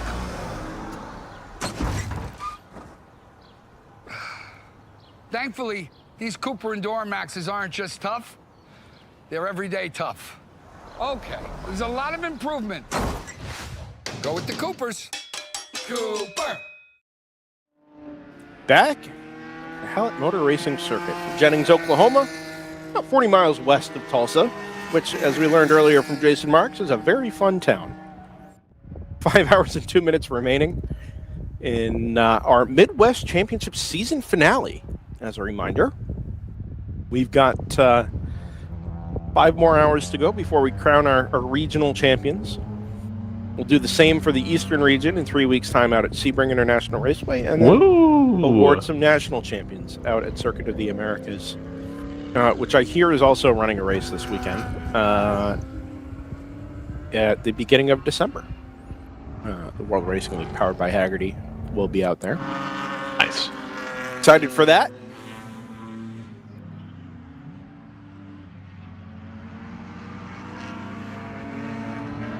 Beautiful fall day in northern Oklahoma. I don't think I really appreciated yesterday because we were a little behind in getting ourselves up to speed. Just how much the trees are starting to change out here and how much it really does feel like fall, even though it's sunny and 84 degrees. Very, very nice time of year to be out here. That is one thing I do miss about Minnesota, is the fall colors in Minnesota are spectacular. Do you not get fall colors in California? Not really. I mean, you do, but it happens so, like... no, it's not even that. It's that it's so fragmented. Like, each tree does it at, like, a completely different time. Yeah. So you don't get, like, a day of, like, oh, everything is this beautiful yellow and orange. Mm-hmm. We're having a varied landscape. In Minnesota, it's stunning. It's fantastic. I'd buy that. Pit stop for Dexter Racing. It's a white Supra into the pit lane, up the top right corner of your screen. And this will separate the battle with the number 99 GTR M4 for at least a moment. Driver change on board that car. Current driver is hauled out of the left side of that Toyota Supra. Just yoinked.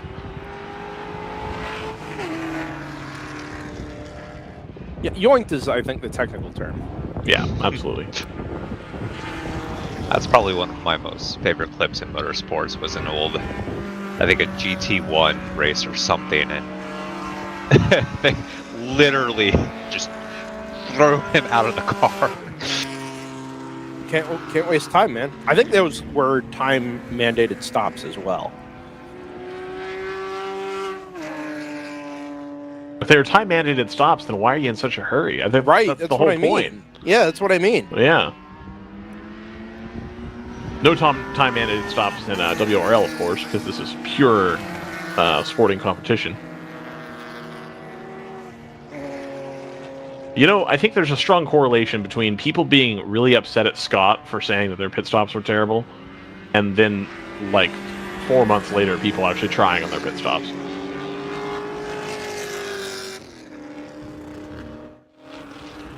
That's how I feel anyway. Everybody's gonna leave me hanging there again. It happens.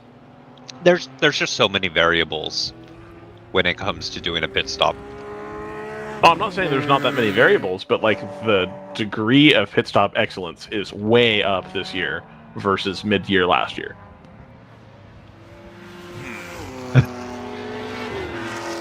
And that's all I have to say about that. As someone who tracks pit stop penalties, I don't know if I can agree with that. I mean, the penalty is different, I think, because that's just making mistakes versus trying to do things quickly. But fair enough.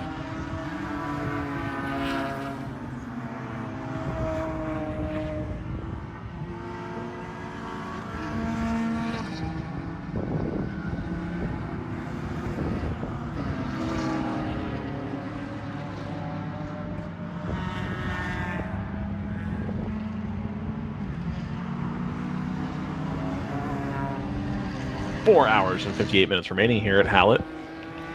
Motor racing circuit, right? Yeah, Right. Hallett Motor Nice. Racing Circuit.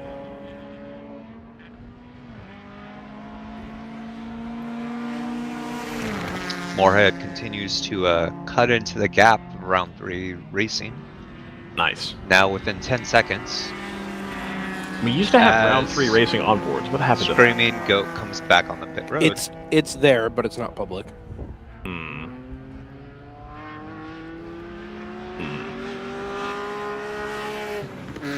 Brad playing his cards close to his chest. Erwin would like us to confirm that we have his address. He has sent it on Facebook Messenger. I will check out DriversEye Live Facebook Messenger. Well, this is not the easiest task. One new message. Let's see.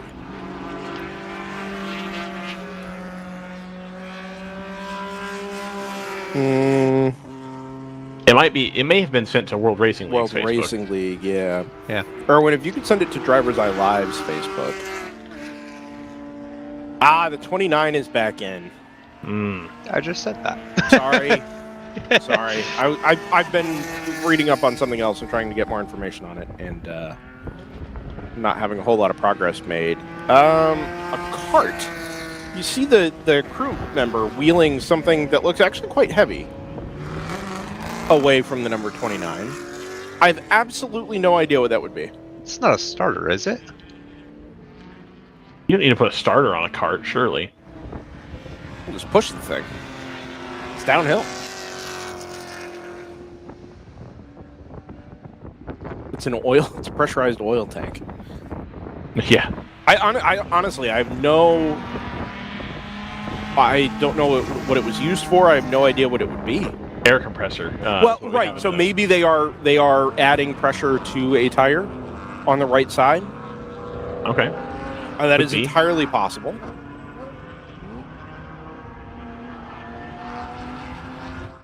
Whatever it is, it's significant enough that they had to make pit stops to either adjust or repair it. Fix the balance. They heard you talking about taking big swings, and they're like, you know what we need? We need big swings. We're going to take a big swing here. Yeah. That could be it.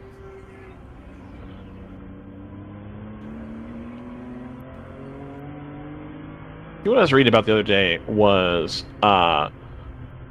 tire Schrader valves that have an auto pressure relief function, wherein once it gets to a certain level of pressure, it pushes the spring open and lets some of the air out. And I thought that would be interesting, especially for like a use case in racing. And apparently people have tried it at runoffs, and it's not very reliable, which is unfortunate. But just like auto-regulating tire pressures for your tires. So effectively, you can have the tires at full pressure right out of the pits. Interesting. Which, oh my goodness, did you see how much oil or smoke came out of the back of that BMW? Was that a lockup? Maybe. I mean, these are the big... Oh, well, there's the 29. No, it wasn't the 29. It was the blue car a couple of cars ahead. That's a 48. Choice? I think.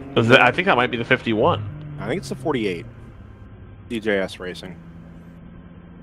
All right. It must have been a lockup because it's not doing it now. And the car's going downhill into the left. Yeah, I can see that being a lockup. All right. Yes, that would have been the 48. 147, letting everybody through there. That 147 doesn't look particularly on the pace right now.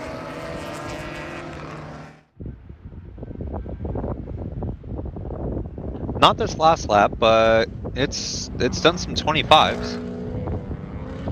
Just doesn't seem... Are they going to come to the pit lane? They are. So it was going rather slowly through that gaggle of cars. I wonder if that's a car issue, or if that was I'm going to let up because I need to pit in anyway. It seems very slow heading in the pit lane. They have been having electrical issues, and this is definitely an unscheduled stop. Okay. Erwin, good news. I did get your direct message. I do see that. So that is confirmed. Excellent. I will not dox you on air. Report of a front flat tire. On the 147. Okay.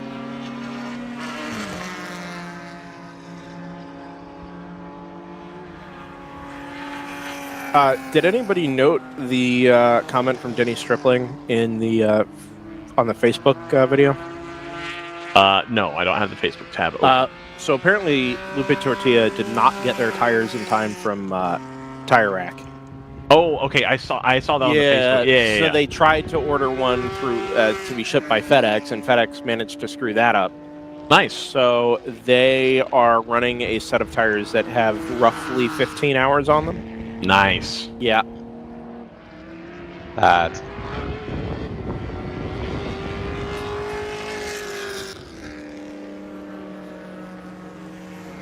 Which is not an ideal situation for an M2 around here. That's true. Heavy car. The counterpoint to that would be if he had used a series tire supplier, then he would have tires available right now. Got him. We haven't flushed out a Tire Rack sponsorship deal yet. I'm not talking about Tire Rack. I'm talking about the 2 series tire sponsors that we have. Oh, series? I thought you said serious. Oh, no. I was like, oh, I thought Tire Rack was fine, but okay. No, they are fine, yeah. But like shipping tires is sure. Having worked both for FedEx and also having picked up tires from Tire Rack before, I can see where the disconnect is. I can see how it would happen. It's very irritating. But yeah, if they were using a series tire, I think they would have them available. We're having some sabotage on one of our cameras right now. I think it's the wind. No, it's a conspiracy. Oh, it's definitely a human? Yes. Do you remember me trying to shout at people at COTA for moving cameras? I don't remember people moving cameras ever. I definitely remember people moving cameras at COTA. Really? Yes. Interesting. I don't think it was intentional. I think we placed them in like a spectator area and somebody had like bumped it and tried to put it back. Oh, yeah, I mean, I guess I believe that.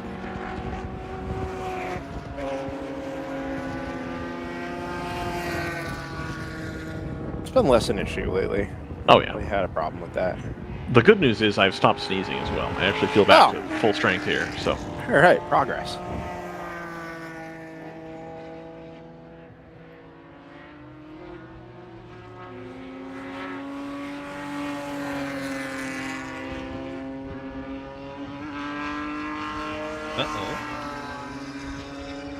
Open throttle coming back on pit road. I believe they were just in 5 minutes ago. That actually might be true. Didn't see them.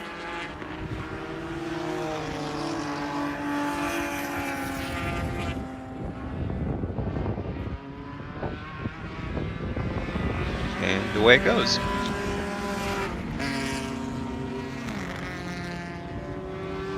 Maybe radio. Oh, NFC Motorsports is. Yeah, stopped and was stopped. Now rolling backwards down the hill, assuming trying to get the car restarted.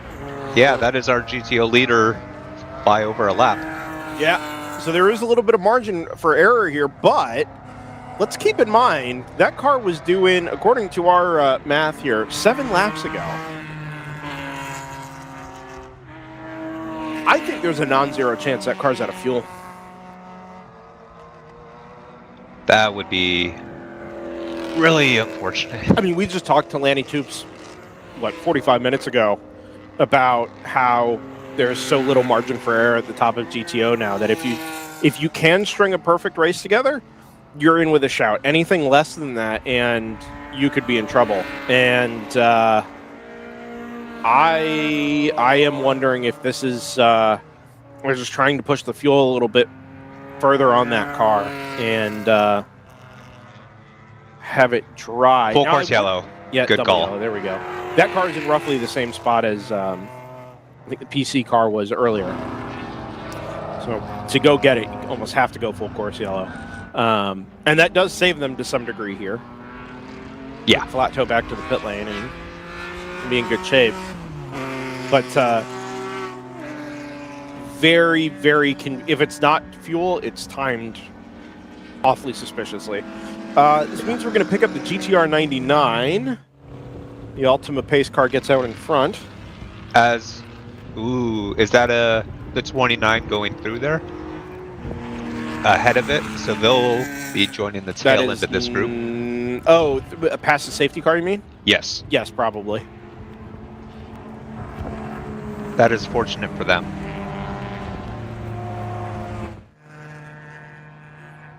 Yeah, the 99 is the one that's going to get, should get picked up here. So I was going to say the 469 did get picked up and should be waved by. That's exactly what's happened. But we are bang on. Safety car's driver's on it. One of the trickiest things in club racing, in particular, is to match the release of the safety car with the car that you're trying to pick up. Mm-hmm. Because you don't have, in professional racing now, you have the marching ants, you have, the full GPS readout of where every car is on track, and you can say, okay, we're going to release you because the leader is coming up to, the penultimate corner or whatever, as an example. Here you're relying on corner marshals to quickly and accurately identify the car that you're trying to pick up. And many times that happens, sometimes it doesn't. And it can create some real challenges in how you gather the field together and get it under control under safety car. This is, we do frequently have examples of it being done absolutely spot on. This is another good one. You get the safety car out at exactly the right time. You pick up any car, you wave the cars you need to by, and then you get the leader under control behind the lights on the safety car. 99 will be into the pit lane this time around as your de facto race leader. Yep, followed in by the 593 of 515 Motorsport. Already had round 3 already in their box and getting ready to be released. Yep, 522's already been in. Crosses the line here. Plenty of margin for that car in GP1. Now, we know there's a lot of depth in GP1 this weekend, but more often than not, what that creates are tiers where, okay, if you are on the ultimate pace in class, you've probably got 2 or 3 cars to race against. If you're in the mid-pack in GP1, it's not that you have 10 cars or 15 cars competing for the class win. That's very odd. Is that? It's a Miata. Is that Rob Skillion? Yeah. Yeah, red MX-5. Anyway, it creates the opportunity for, okay, we've got 7 or 8 cars in the mid-pack that are a little off the ultimate pace, but still have plenty of people to race against. What we now have at the front of GP1, because PC Racing had issues early on today, Moorhead has had electrical issues and a flat tire, and have fallen back, is that Choice Racing now kind of stands alone at the front of GP1. At least on pace, with the 3-lap margin in the biggest class in the field, ahead of the 199 from Big Mission Motorsports, who is sort of the next, or the top car in that next tier. Ahead of the 701 from Round 3 Racing, which has also just been into the pit lane. What is that? 199 is in as well. Can't get the car restarted. Now does. And is sent on its way.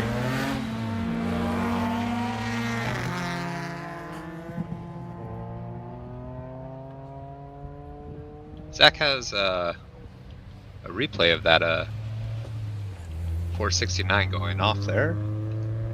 It's odd.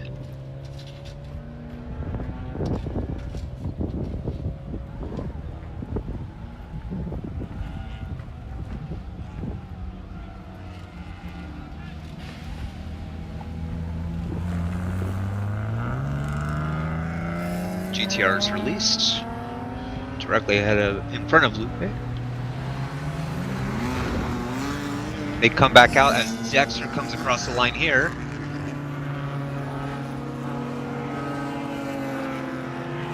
So that's gonna, I think, as we see the cars come through here, Dexter's gonna be 2 cars behind GTR here at the start when we go green. Yeah, the battle has resumed. Dexter... And there's Screaming Goat right there. Coming across. They are on the same lap as GTR.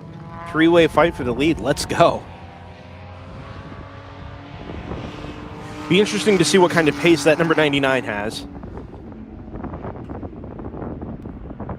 Driver changes can make a difference in either the upward or the downward direction.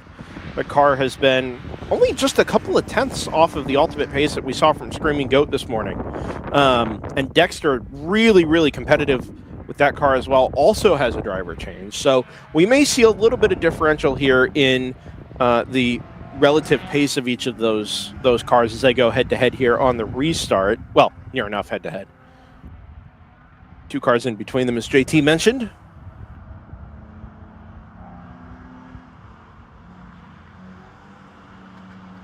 And Screaming Goat.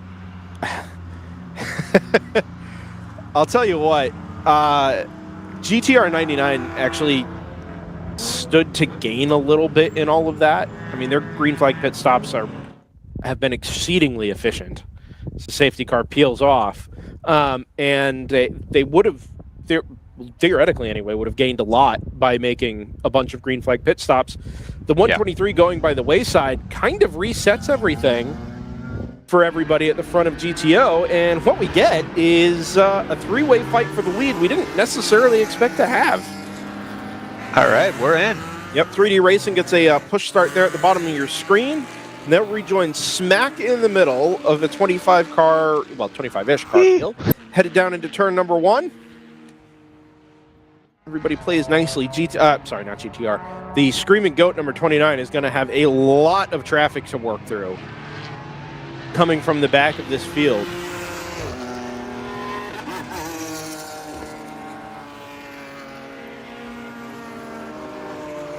Wow, big benefactor from this full course yellow. Definitely seems to be in GP1, Big Mission Motorsports, the 199, and 701 running second and third, giving him a nice safety margin over Fifth Gear Motorsports. Yeah, and I mean, they're not really within striking distance of the of that 522, so there's really not any incentive to push there. You can just kind of cruise for the next 4 hours or so. Don't put the car at risk. Don't push any parts or anything like that. You just stay off the curbs, ride around for a while, and pressure off in both directions there.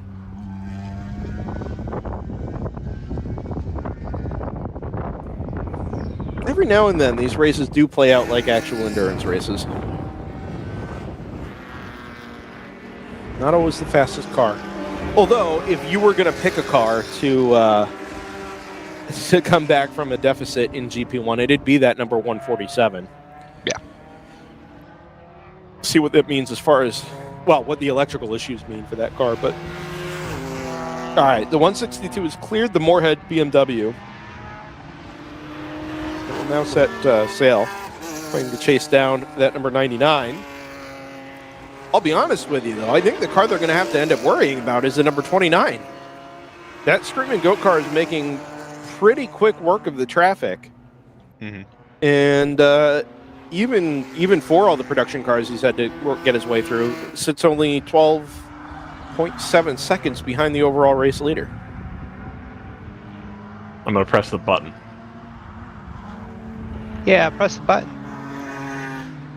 I did it. I pressed the button. That button? I pressed it. It's already pressed.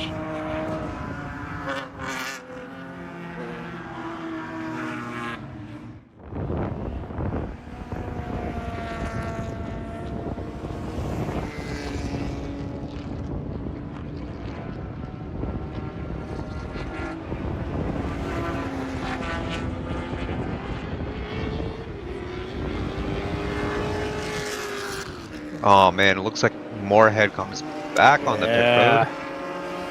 Wow. Slowly. Quite but slowly. Surely. But surely.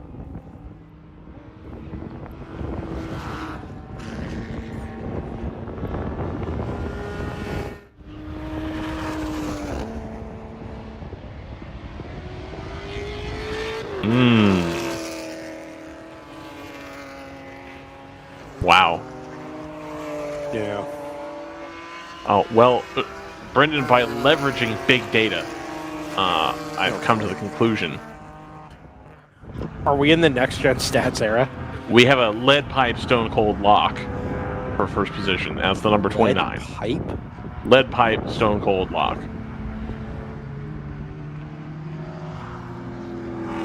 I guess What does that mean?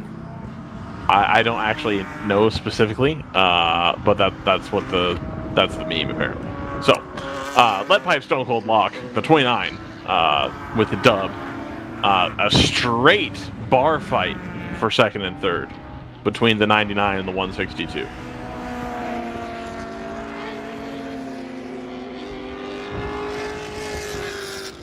With a slight advantage to the 99, but not by much.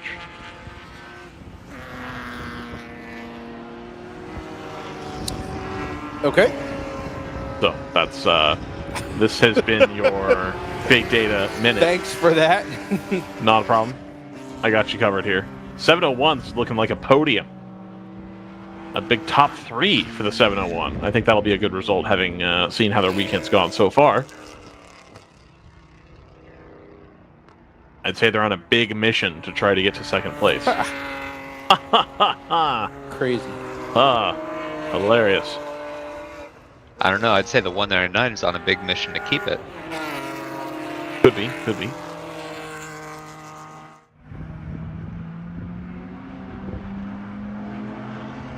Ooh, that gap is getting really small now between the 29 and the 162 directly ahead. Yeah, this is kind of the way I expected this to go. The gap is shrinking definitely between the 99 and the 29. That 162 is definitely slipping back towards the 29 at the moment.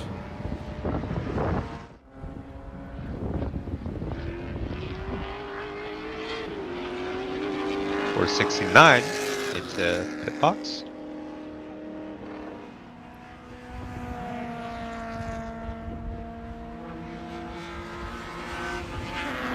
Looks like the 147 is going to have to be pulled behind the wall. Yeah. I wonder if that car was not powered when it came in. It just kind of coasted its way into the pit lane. My guess is this will either be curtains for Moorhead in general, and they will pack up and go home, or we're going to see the 160 again and get those boys some extra seat time. Oh, I hope so.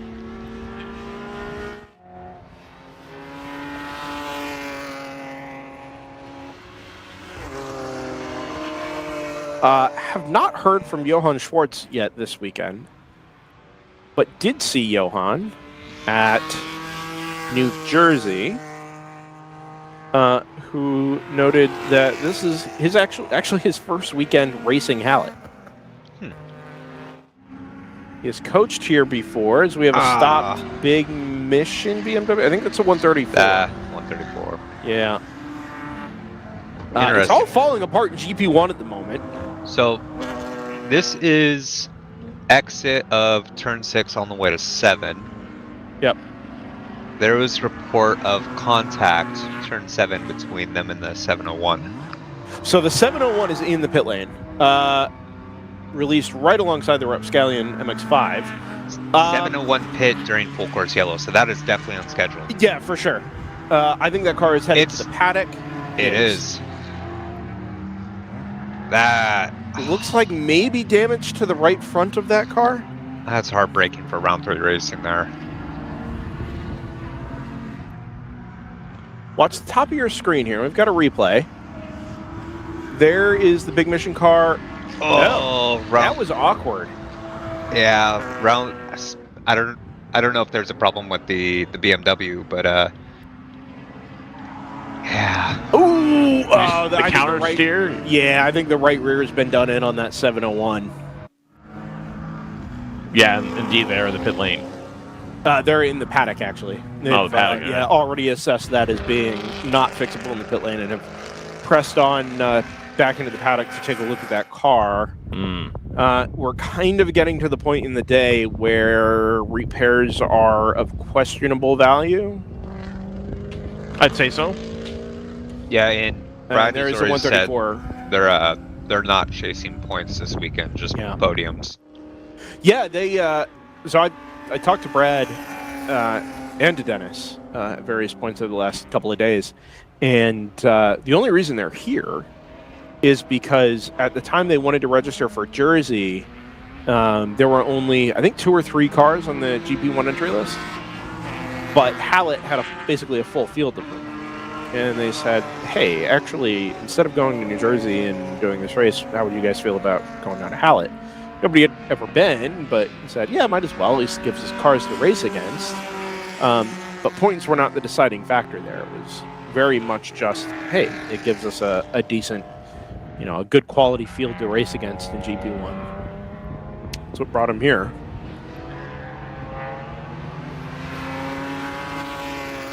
That contact, I don't know that was anybody's fault. It was just a very awkward, almost like the 134 came back towards the left and the 701 was already there. It looked a little slow to me. It was hard to tell.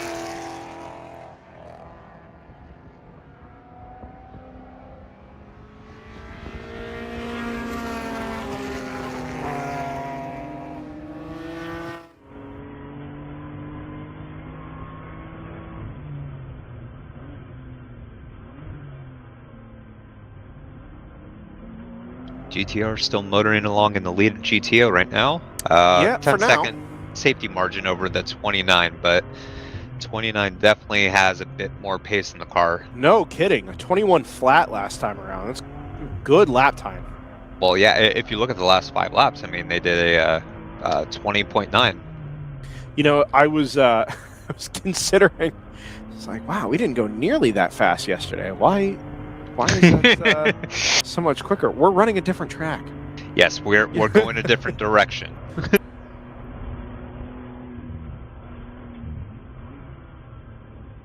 Great look at the good, the bad, and the totally there.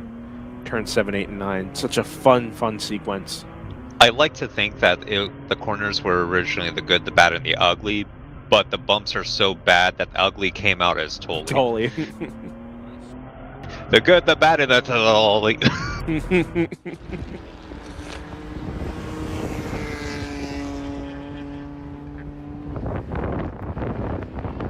Totally, of course, short for Anatoly Arutinov, founder of Hallett Motor Racing Circuit, who, as we learned yesterday, just drove around in a field here in northern Oklahoma until he felt that the layout was right and came up with the scribbling you see there on the right side of your screen. Which is actually pretty accurate. Yeah, it's not bad. No, I'm looking at the actual track map, and that's pretty good, especially compared to what the 29 had as their track map. Yeah, it's interesting. So you read through the track map, or you look through the track map, and everything, okay, the long straightaways, turns 1 and 2, you see the little spikes off the end there, and you can assume that some of that is maybe just GPS interpolation gone wrong in a braking zone. That makes some sense, right? The one at the bottom of turn 7, which is the lower left corner of the track map there, is a little weirder to me. And as it turns out, it's actually in exactly the same spot that the camera that I put up earlier this morning has gone down in. And I wonder if it just happens to be like just related. Like there is some type of dead zone over there in front of the trees, and neither the GPS nor the cell tower can handle it. The phone was fine for, I don't know, 2 hours this morning? Hour and a half, 2 hours, and then just down we went. This is just telling me that the Sentinel AI is learning. Ooh, wide! Nicely done there to gather that car back up before it dropped wheels on the outside of turn 6.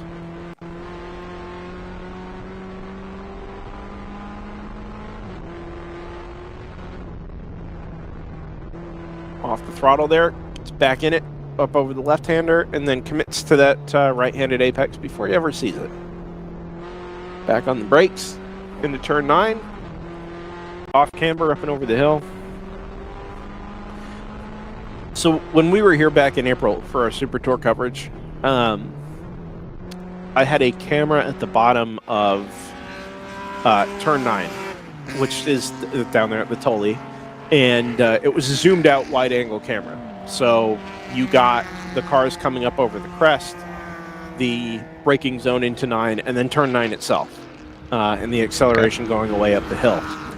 And one of the drivers came to me and said, hey, cameras all look great, but the camera at the Good, the Bad, and the Tully, it doesn't really convey what that corner is like, what that experience is like.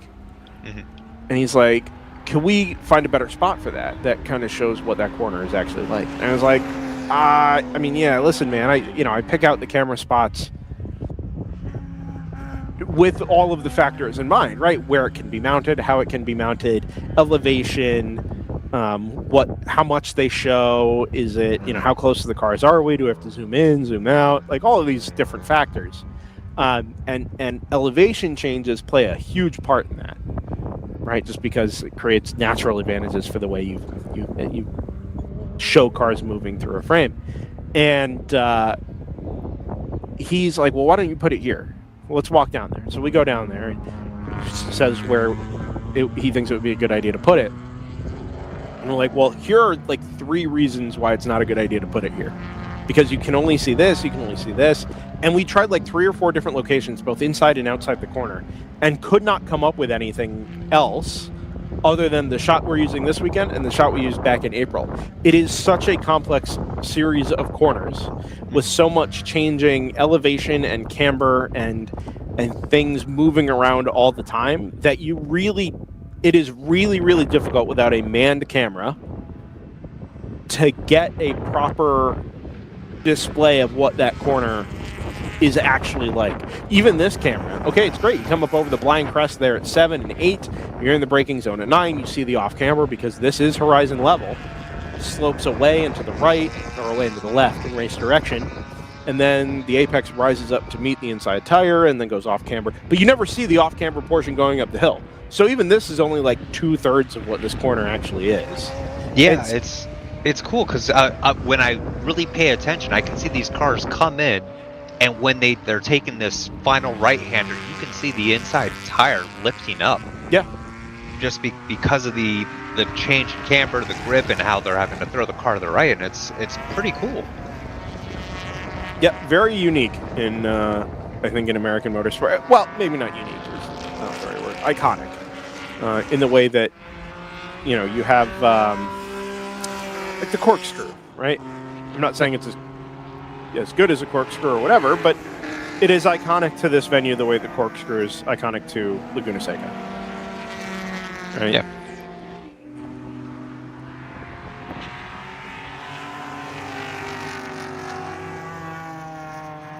DZ says in chats, in the YouTube chat, they had a good view of the 701 with a punctured fuel tank.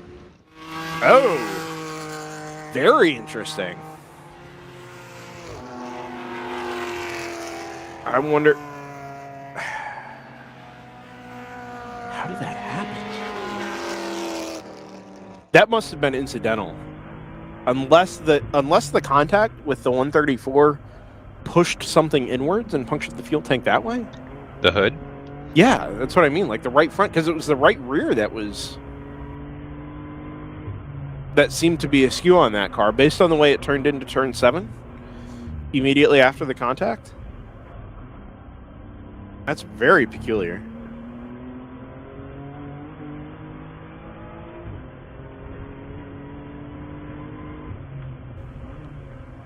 Well, it's currently looking like it's going to propel the 325 SEPA Racing BMW up into the top 5 in GP1. Man, what a day we're having in GP1. Right. I just so polar opposite to the way it by rights could or should have gone. I mean, so many good cars at the front of GP1 that have had random little issues throughout the day. Some of them more significant than others. And like I said earlier, Choice is kind of the lone one standing at the top, and then behind him, Big Mission, Fifth Gear, ZJS. How about this? GP2 leader in 6th overall, GP3 leader in 10th overall. Yeah, but both of those cars, the 51 and the 85, have had solid races today. Yeah. It's great to see for AOA in particular. Yeah. Their races can go any number of ways with those MX-5 Cup cars, the NCs. It is not uncommon for them to have issues. I mean, I don't know how many hours those cars have on them, but it must be just so many. Yeah. And that 85, at least so far, has been bulletproof. The tiniest possible picture from Zach saying a car just went to the paddock. Do we have any idea what that car is? ZJS has gone missing. I look in the pit lane for a blue M3 and I don't see one. That is a bummer. Because they were promoted to 4th here. Yeah. They were running top immediately after taking 4th. They have an issue. Oh, he's doing replay voodoo stuff. That's the only way you can look at it. If you watch the screen, it's literally going back in time. That's witchcraft.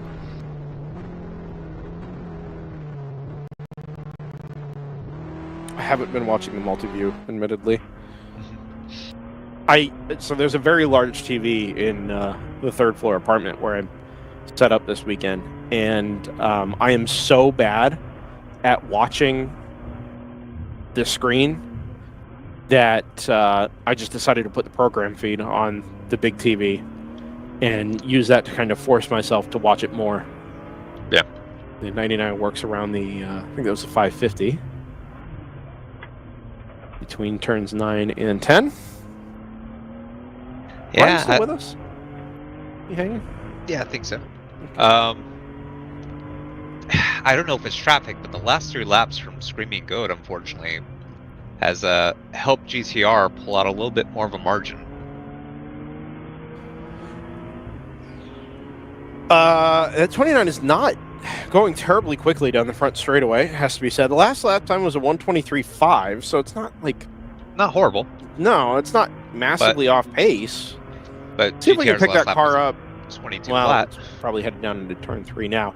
It almost seemed like it got pinned on the outside of... yeah, it's through those 2 cars. It actually just kind of seemed like it was pinned on the outside of the front straightaway there and wasn't going to have any way by the MX-5 and the Zeepa Racing BMW, who is slow right in front of the Big Mission M3. That car's not well again. I think or was he facilitating a pass? Possibly not the best spot. Possibly. That 29, I think, is traffic. That gaggle of cars will have been the ones that he just passed. That's why he lost his time. The 24 and the 23, I think, were both impacted by that traffic. 199 is off the road on the exit of turn 7. Dropped a couple of wheels. I'm sorry, at the exit of turn 6. Easy to do.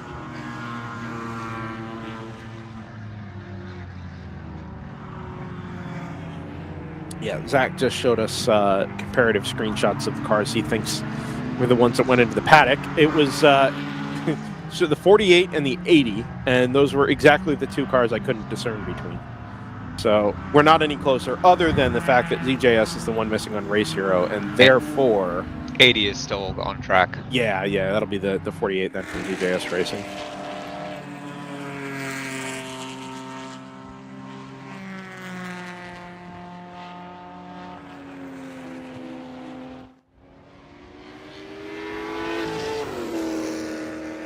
So almost halfway here. Still a little bit of action on track, of course. Oh, yeah.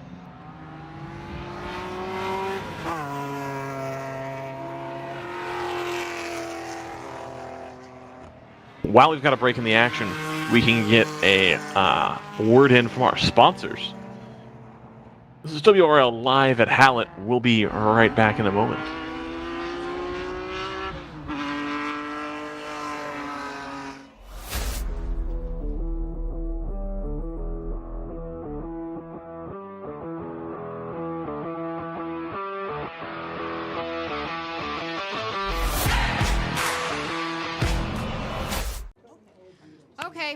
right, all right. Hard stop at 6 today. We need alignment by then, people. Here's where the rubber meets the road. Have these initiatives moved the needle, like, at all? Well, let's shift gears a minute. We're really kind of at the apex here. Well, we gotta stay agile. I said we fast-track the pivot. Can we circle back? Keep everyone in the loop. Focus, guys. We're in a race to the finish, all right? We need to put the pedal to the metal. We need to nail those hairpin turns, cross that finish line, and take that checkered flag. Yes, Josh, yes! Start your engines! Woo! Ready to hit the track? We've got you covered with the world's largest motorsports calendar, track day insurance, and more. Hagerty. Let's drive together. Sentinel by Candelaria Racing Products is a comprehensive motorsport video system incorporating live streaming, local recording, picture-in-picture, flag status, leaderboards, data overlays, and more. Perfect for endurance racing, sprint racing, and HPDE. Sentinel includes everything you need to get started. With the ability to control the live feed from the cloud and GPS auto start, you will never miss an on-track moment. What are you waiting for? Get your Sentinel today.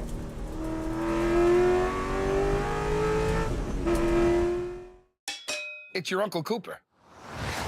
Your SUV is a multi-purpose tool, like a corkscrew fish scaler. And that means your tires should be multi-purpose too. Like these Cooper rugged Treks. They're tough, but also run smooth as butter. And with dual sidewalls, it's like having a multi-tool that can look like a completely different multi-tool. Don't take that idea, by the way. I'm gonna patent it. Go with the Coopers. Cooper!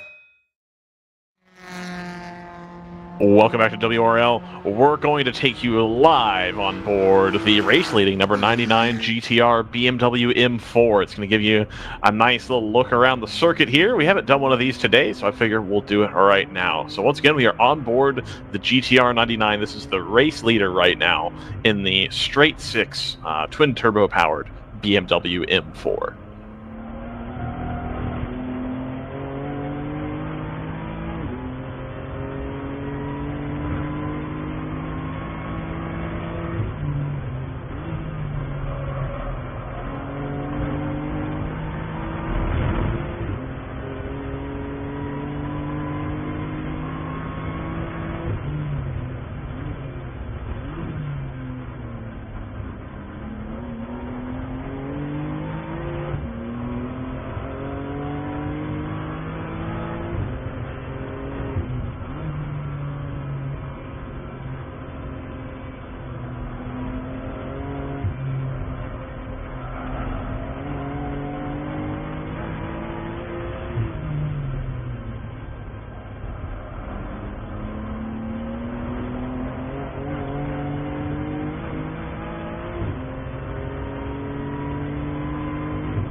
So we just saw live on board the number 99 there. That was the number 65 in GP3, the open throttle racing machine, running wide in front of the 99.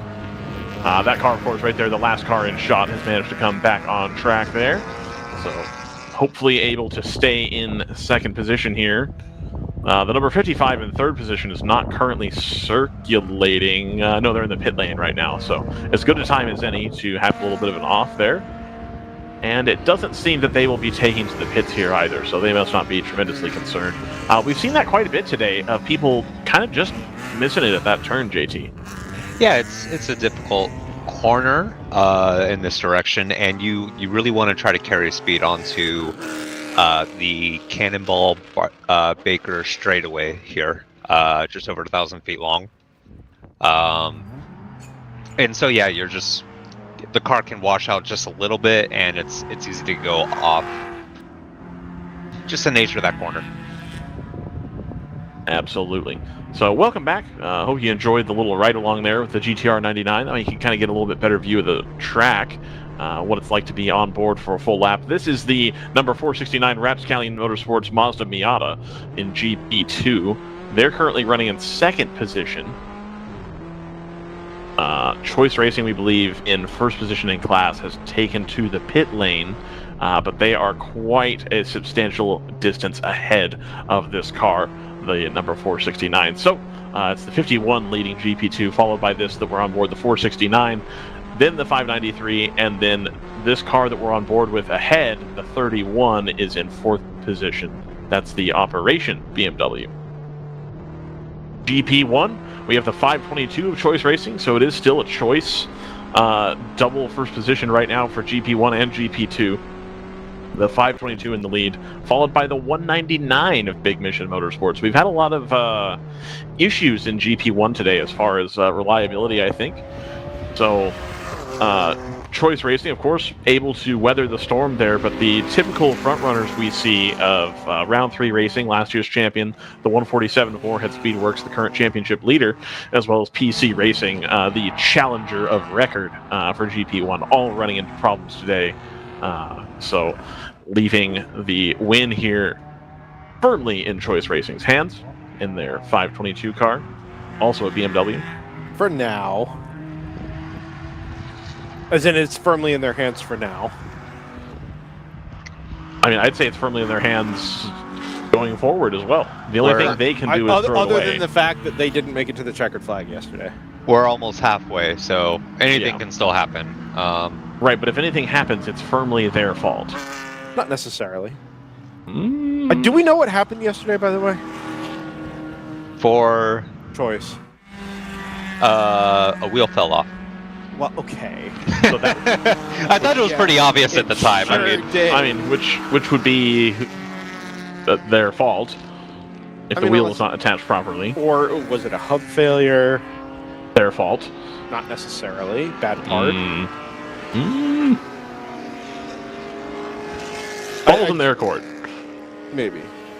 There's also a lot of things slam on Will Choice out of nowhere. It's not a slam on Will Choice. I'm just saying, like, we like to think that, like, oh, it's just luck of the draw. I'm like, no, like, either the car's prepped well or it's not. Like, you know. I would say for today, the 701 was prepped well, but it was unfortunately in the wrong place at the wrong time, and now they're out.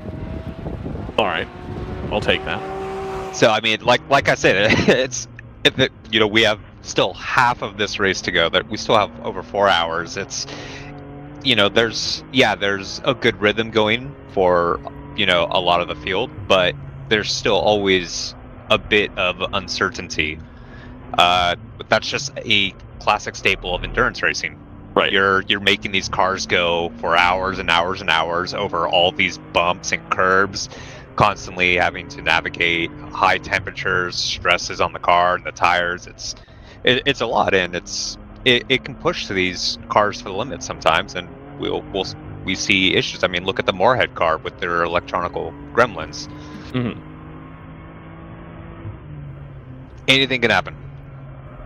Anything can indeed happen, just and like it usually does. Ellie Goulding would say. Yeah, and I gotta say, looking back at GTO right now, I'm not thinking NFC had a fuel issue, because we haven't seen that car come back out. And if a car runs out and gets towed back in, you can put fuel back in and rejoin the race. Agreed. It seemed very obvious at the time, or very likely possibility that that was the case. Yeah, the obvious issue there, and turned out almost certainly not.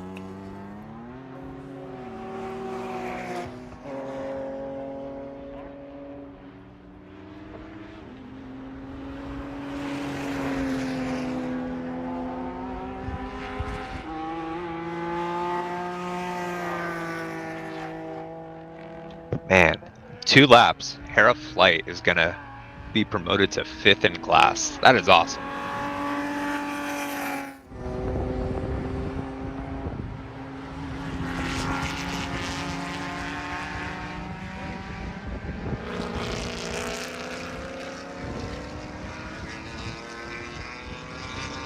There is Hera Flight in shot here, our yellow S2000.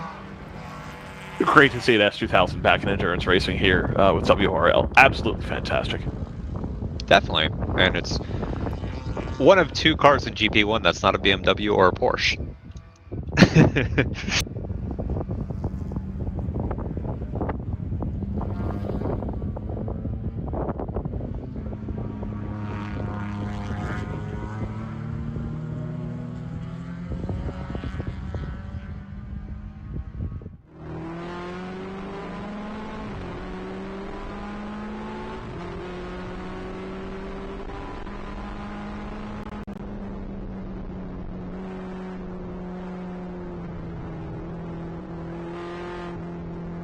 Rapscallion, if you look ahead in the distance, past the BMW Screaming Goat, you'll see a black Porsche Boxster with a orange hardtop. That is 515 Motorsport, who has got up into 2nd in GP2 here after Rapscallion made a pit stop after the full course yellow. So this is a battle for 2nd in GP2 here. A little bit over a second gap here.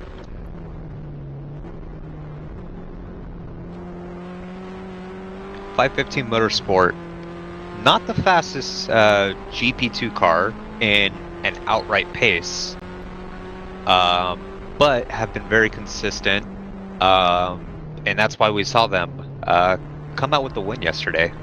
And it's one of the reasons why we're seeing them running 2nd right now, is they're mostly staying out of trouble and staying on track. Alright, JT, I'm gonna hit the button again. Hit the button. I expect that nothing will have changed, but I'm gonna hit it. I did it. I pressed the button. Button has been pressed.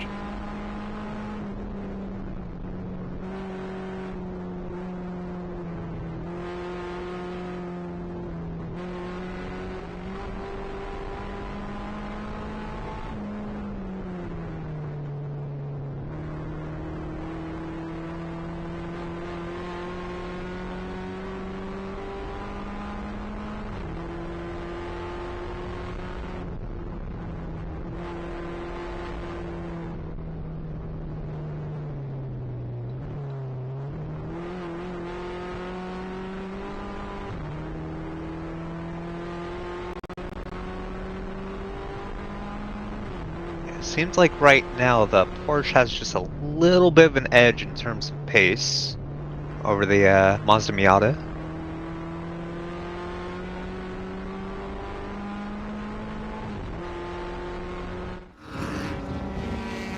As Screaming Goat comes back on the pit road.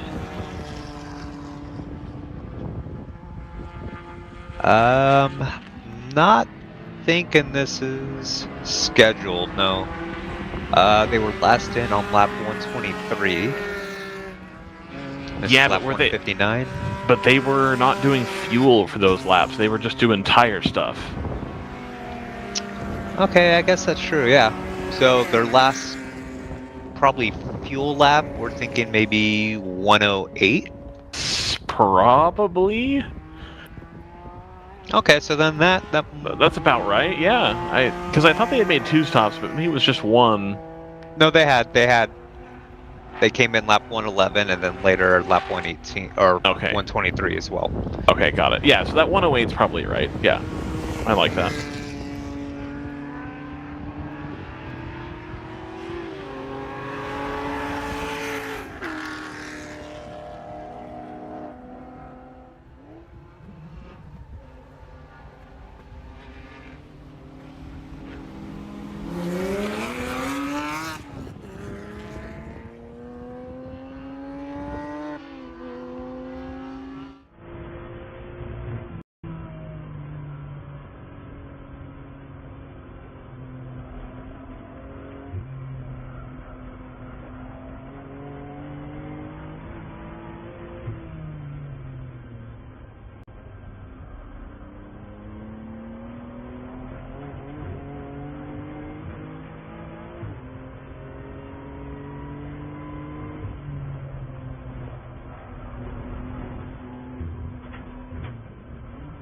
Man, I love watching this BMW M4 just attack some of these corners.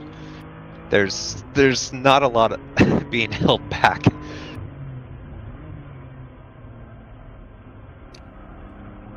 Yeah, it's absolutely on the attack right now.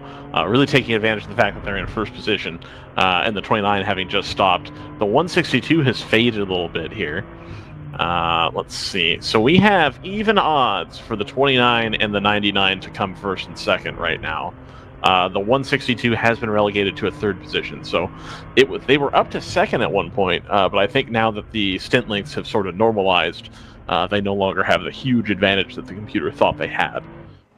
So not quite where we're at. There is a slim chance that the number 550 fifth gear car ends up in third position overall. Does that sound right? That does not sound right to me, but that's what this timing chart is showing. Fifth gear where? Third overall. All right. I don't know how that would happen. I'm going to go ahead and look at the GP1 thing to see if that makes it more clear. And it doesn't. So I don't know why. And of course now I can't go look at the overall again because I've already clicked out of that tab. So that's a little goofy. Yeah, GTO. Yeah, pretty even odds. The 99, the 29, first and or second. The 162 looking pretty firmly like a third place position car right now. And then we'll go to the GP1. Comfortably with the 522 in the lead. That's a lead pipe stone cold lock. And then a lead pipe stone cold lock for the 199 coming in second, with the 550 likely coming in third in class. So a lot of these battles, starting to look pretty well sewn up. Again, we've got 4 hours of running left to do. It's not like the NBA, where everybody calls for them not to run a full season and you just do the finals. So still looking here. Choice Racing pretty comfortably in control of GP2 right now as well. Followed by the 469 and the 593. So that would be the Rapscallion car as well as the 515 car. And then GP3, of course, a little bit fragmented today. A little bit of a short class here at this event. So that's pretty well as you see. The Rapscallion car trying to pull out on the Boxster here. Yeah, the 593 moved off the racing line to defend the inside, coming out of the coming onto the front straight there. So this is not a pass for position, but this is a pass, I believe. Is this to stay on the lead lap? No. No, this is a pass for position.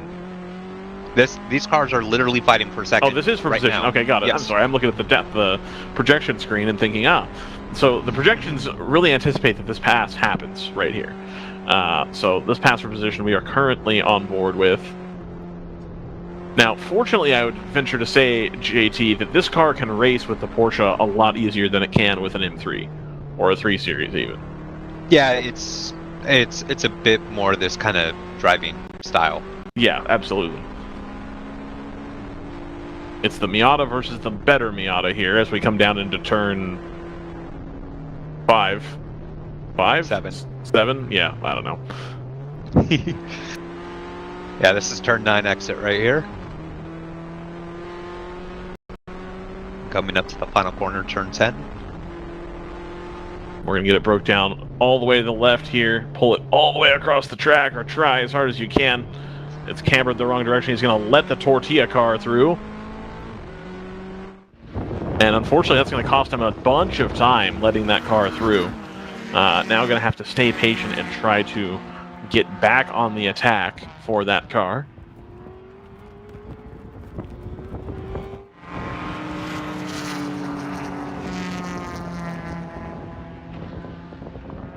Yeah, what's going to really help him here is the GTO BMW is going to have to get around the Boxster as well. Yep. Which he's hoping he can use as a pick here. Right. That M2, of course, now closing up slightly. The Tortilla M2. Yeah, because they're going to be coming through turn 5 right here. It's going to depend if the M2 goes to the inside. That was the M2's 701. back. 701's back out. That was it just now on the camera. Okay, excellent. Sure enough, yeah. 30-minute repair. They're back out.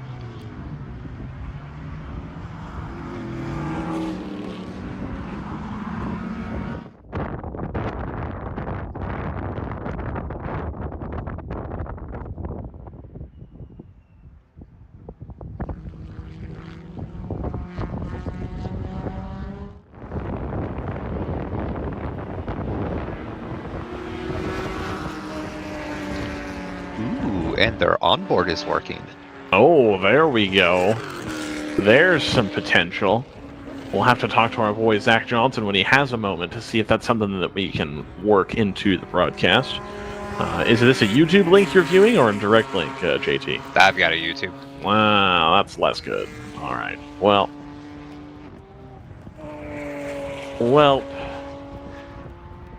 you win some, you lose some. Well, if you want a direct link, we're welcome to go and send Brendan down there and ask for one. That's true. Yeah, absolutely. We can send Brendan right on down. Alternatively, Brendan can ask RJ for a schedule right now. Get a little schedule update. 99 taking it nice and easy in traffic there as they move through.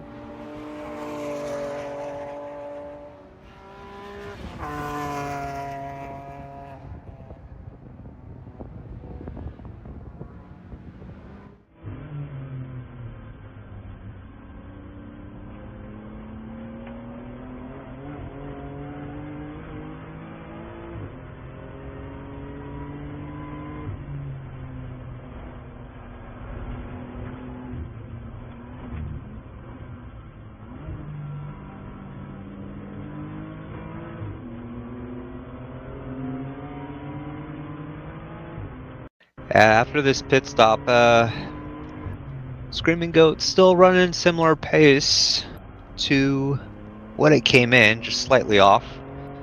So at this point, GTR is definitely lapping on average, a second quicker, though this last lap was a bit slower due to traffic.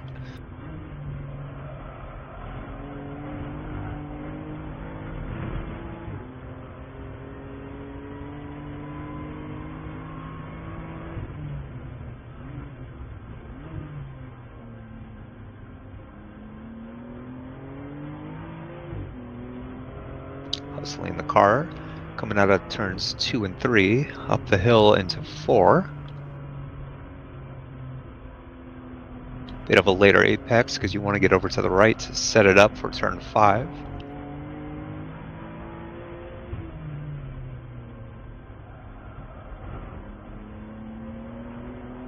Very late apex coming into turn 6 to carry speed onto the back straight here.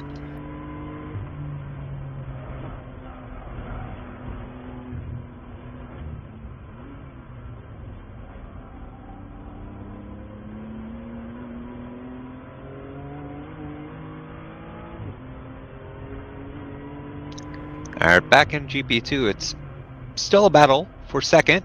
Coming across the line, 3/10 separating the cars. The Porsche seems to have a little bit more straight line speed.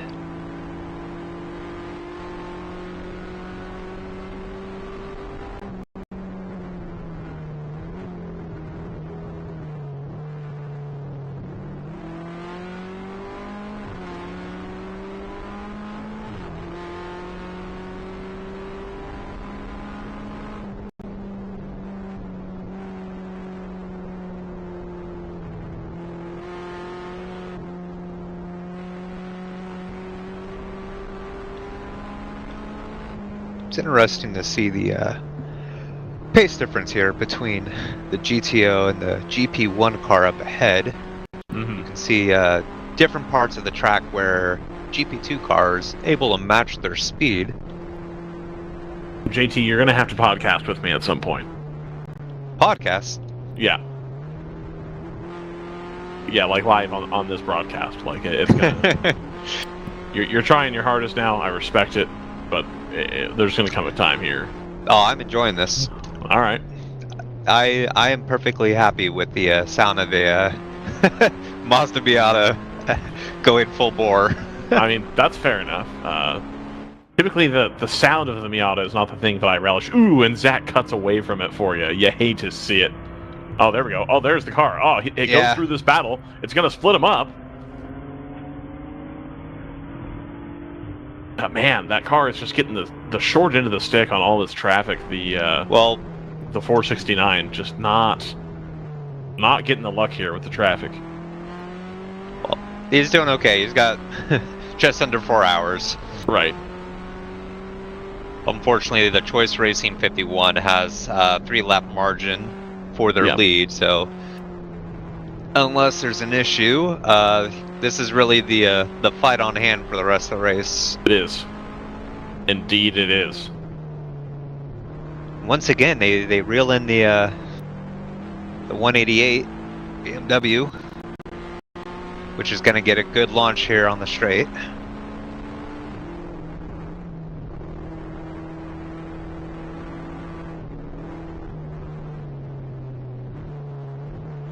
Yeah, they're going to be able to be in the wake of that BMW ahead as well, so that should help the Boxster on the straights a little bit. That BMW, of course, is going to draw away really quickly.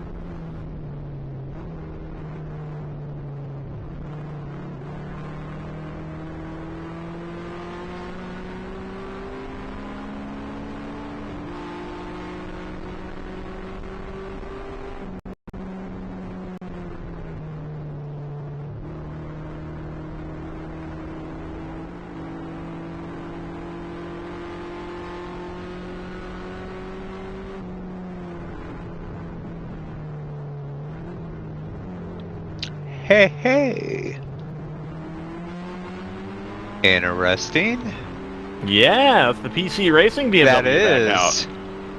Back out. All right. Hell yeah. Good to see that car back out.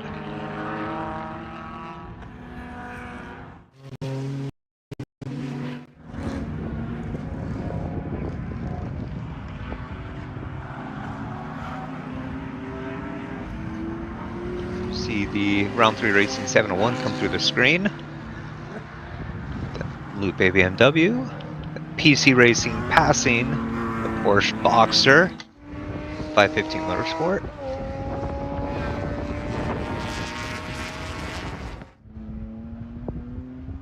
For those who missed it, PC Racing early in the race came to a stop exiting turn 3 and was unable to keep going. Had to be towed back for our second full course yellow, and for the past 3 hours has been being repaired. So they are how many laps behind? I think they're 10 laps behind the Moorhead car. I think that might be the motivation here, frankly. What? Let's see. Oh, I'm sorry. I'm looking at the big mission because the thing was unhighlighted. I'm like, they're 10 laps. That's not that far. No, they're very far back. 99 laps. Okay, but that's doable. I was gonna say they were out for 4 hours, give or take. Now they're back in for a little bit less than 4 hours. So there could be an angle here. Yeah, no, I mean, especially in GP1, anything can happen. It says here they're only 3 hours and 23 minutes behind from the lead. So yeah, they do still have enough time in theory. Well, yeah, they're 140 laps off the lead, but only 99 off 147. Here it says 119, 3 hours and 23 minutes from the lead, according to the Joseph's timer thing. Yeah. So I don't know. Maybe it'll update. I have no clue. Anyway, so being able to catch, I think they can catch Moorhead for sure. It's in play. Did fifth gear pit? I was just looking at that. Zach, can we have the pit lane camera? Yes. Yes? Is that them leaving the pit lane? Yeah, I think so. Okay, yes, that is. Okay, good. Yeah. Beautiful. So that's hitting third place in GP1. They've got enough of a margin that they will easily rejoin it, still in that position. Mm-hmm. Fourth place, Exipa Racing. 11 laps back.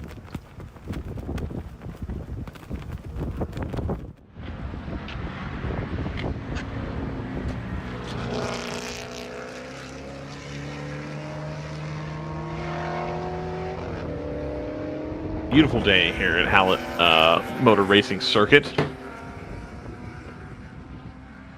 Circuit de la Hallett.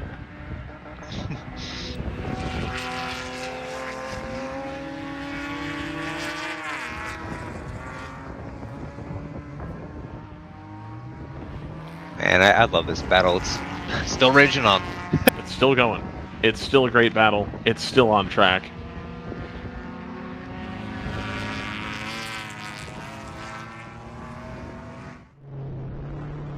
Good look at the operation BMW there.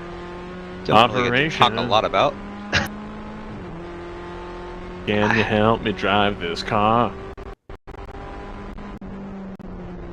It's really, really hard to keep up with the 469. That's all I got. It works. Have we seen them in WRL before? That is a great question, JT. It's one that I am going to try to get you the answer to right now, if I'm being super honest. Let me just pull that up here. I don't think I've seen them. I'm about to get you a full history, and by full history I mean history insofar as Motorsport Red is concerned. Ah.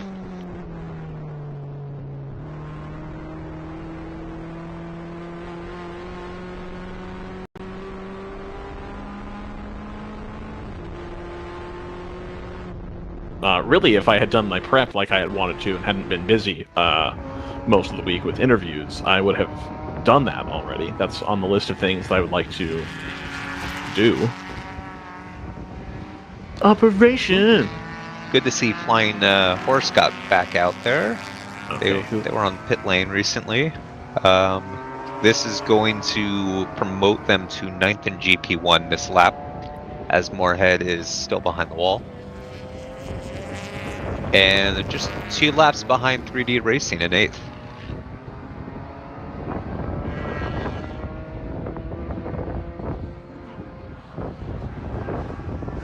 Sorry about all that. Are you? Yeah. Are you sure? Yeah, had some work to do. All right. We're back in business now. Oh, so was that you? Did you just seal the deal for next season? Is that what just happened? No. Make the handshake? Oh, no. okay. No.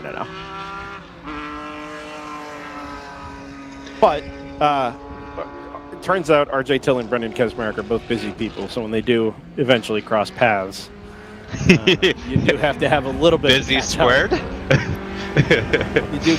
do have to take the opportunities where you get them. So okay, well, GP1 halfway through your regional championship finale seemed to be the ideal opportunity for that. So sure, do what you got to do.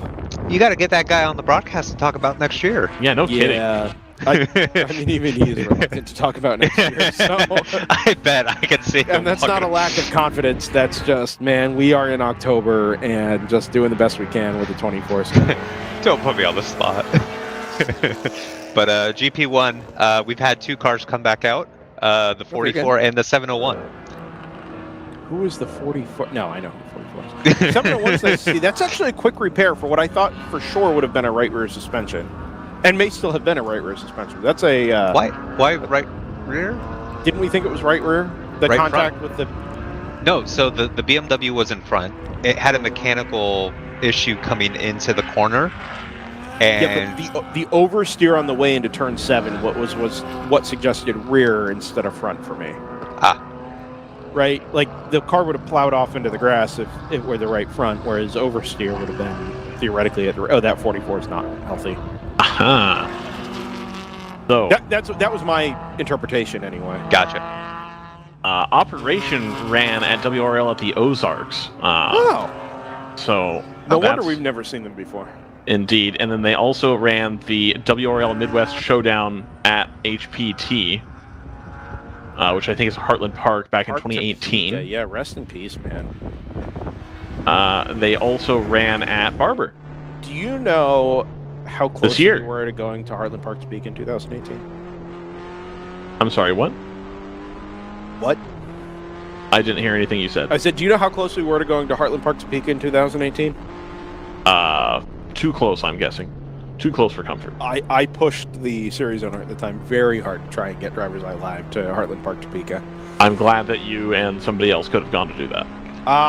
It would have been a question mark as to whether we're going to get there. We almost went to Houston the couple weeks after that as well. Wow. But that was a personal schedule conflict there. Mm. But all things came together the right way at the right time.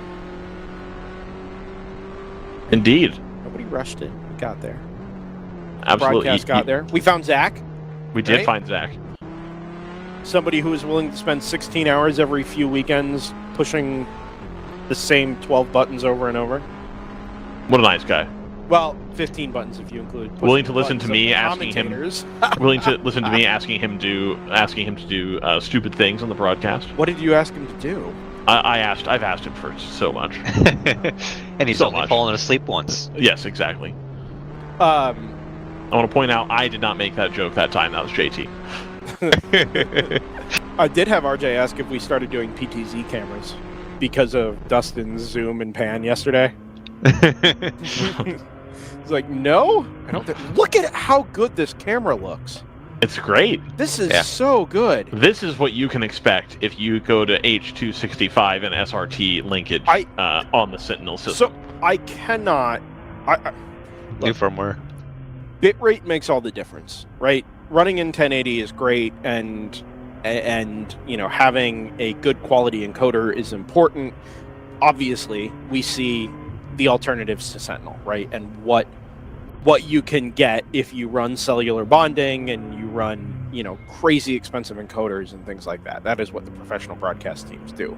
However, if you take the affordable option, the Sentinel option, right? A well-built and well-designed and purpose-designed endurance and amateur racing onboard camera that is hands-off and easy to set up, and you put the software technology in place to be able to take advantage of H265 encoding and 5G modems and all of those things, and then you just crank the bitrate up and let it be adaptive bitrate, by the way, as you see headed down the hill here. It'll come back up on the other side of the hill. This is what you get. This is like broadcast quality stuff. Really, really good. I'm going to lobby for RJ to make it mandatory. If you have a camera in a car that has live footage capabilities, SRT link required. That's an idea. We'll start doling penalties out. No, we can't do that. We can't, but he can. He can't do that. I would love to have more regular participation. I understand the hesitations with live streaming and public availability of onboard cameras. I get it. I don't. I do. I mean, you're going to be asked for the footage either way, so I get it. But yeah, I just it adds so much. And we're not biased here. I mean, we are impartial third parties, but boy, I'm incredibly biased. That's why Thunder Bunny is the best. I thought you were biased towards Ginger Racing. No, you guys always think that, though. Yeah, we do. I wonder why. Yeah. That's weird, huh? No, Thunder Bunny's great. They provide us what we need, and if the camera's having a problem, the driver will reach over and he will fix the camera for us. You know what Thunder Bunny hasn't ever given us? Thunder. Link. That's true. Have we ever asked for an SRTP? Yes, every time I'm at the drivers meeting. Yes. You've asked Thunder Bunny? But they don't run. I've asked the entire room full of drivers. Oh. Maybe you need more authority. I give the same speech every time I go, which is an impassioned plea about the beauty of journalism and telling stories. Which is why they tune you out. You gotta spice it up, man. Hey, man, I get way more interviews than Brendan does, so I mean, it must work a little bit. There's a slight difference there, and actually, Joseph. Brendan talks it off camera. Joseph and I have talked about this a couple times. I don't mind talking about this on air, whatever. Ryan's going to have his ears pulled back here. No. Live on broadcast. There are by the boss. Different. Oh, we're full screen here. What's happened? Beautiful. This is unique. Oh. That's too bad. Well, there's a reason we did Move that. along. Yeah, we do the inset thing here so that we're not conflicting overlays. Yes. Dueling overlays, as it were. Anyway, so obviously there are jobs to be done here when you're at a racetrack, right? The way we have DriversEye Live set up is you go to the track, you set up the cameras, and then you're also responsible for managing contact with the series and the drivers and the teams and doing the interviews and all of that. That's just the procedure. Some people are a little bit less interested in having lots of face-to-face time with drivers and teams and establishing relationships and all of those things. Some people just like to go and set up cameras and talk about racing and analyze and do the thing. Other people really, really like meeting people and being social and establishing the relationships that, in fairness, are really important to covering racing properly and with a good amount of depth. Really important to run your business. And it create exceptional amounts of content when you're streaming for 16 hours in a weekend. And yes, Ryan, also very important for business development. I have a natural shyness. I always have, I always do. I have attempted to work through that very, very hard. And in fairness, everybody I have come across in the WRL paddock has been awesome. Awesome, like across the board. But there's still a natural tendency for me to shy away from that just because, if I'm not invited to be a part of something, I don't make myself a part of something. Right? I don't even push the issue. Yeah. An honorable, respectful quality. No, it has its positives and its negatives. Yeah. Positive is I feel very comfortable in what I do. I never feel like I'm left out. It's just me. It's always been me. Mm-hmm. Other people say you get your hands involved in things, you build people up, you pump them up, you treat people in a way that is reflective of what they enjoy about what they do. And that gets you into, relationships that you otherwise might not have. There are people who are very naturally talented and very, very good at that. And well, not one of them. I don't know about that, Brendan. I don't think you recall the one of the first big deal Thunderhill broadcasts we did, wherein Tim Stoll was the entire time being like, "Dude, go talk to people," and I was like, "No." I know, but you, as whether you're naturally like that or not, you are very good at it. And it shows on. I had to take a job that I hate. I took a job that I hated for. Yeah, exactly. I took a job I hated for 5 years to force myself to be not terrible at it. That's fair. Fortunately, it was successful, but as an air traffic controller, I was a faceless voice, right? I could be utterly anonymous to the people that I serve. I honestly, I did hear a lot on Reddit, people talking about, dude, who's that guy at Allentown that's just awful? Come on. He's so bitter. At Newark, maybe. Oh, Newark. Where was it? It was Big Bear they were talking about the other day. Anyway. No, it's just a facet of what we do here at DriversEye and building up a streaming business, frankly, from scratch. Yep.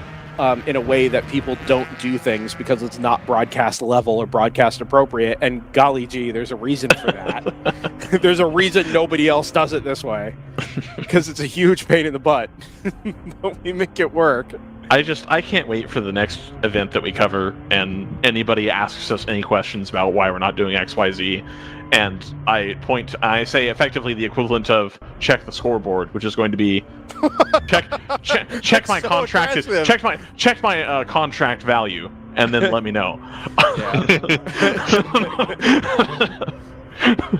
I mean, look, that number could be higher if we were sending multiple people to every race, but the market for amateur racing doesn't support that. It just doesn't. Unless you have big sponsors or people who believe that it is an absolute essential part of their customer experience, that money isn't going to be spent. You spend enough to make it shareable and promotable and to build a community around, which what WRL and DriversEye Live have done exceptionally well, I think, over the last 3 years. Right, this is now coming up to the end of year 3 of this relationship, and in the big events, especially the community that gathers around these broadcasts, whether it's drivers, friends and family of drivers, team owners, or just interested parties from, say, the Netherlands, or around North America. I think that is a really special part and a really important part of how you promote amateur racing and how you make it worth promoting. And so that's how we've made it work. Also, Zach has helped. Make also, it work. Zach, yeah. Also, Zach carries our piddly ass. I cannot tell you, dear viewer, how nice it has been over the course of 2023 to not be panicking every time we had to put a broadcast production together. Other than the WRL and conflicting weekends we had with the Super Tour early on in the season, I think yesterday is the first time we've had to have a last-minute substitute. We had to call him bullpen this year. He walked out. Brendan tapped his arm. We went for the lefty and bullpen game. Yep. We really got 4.5 solid innings, and so now we've got Zach back in here to close it out. The Brad Lidge of amateur racing broadcasting, 46-0 or whatever he was that year. Save opportunity.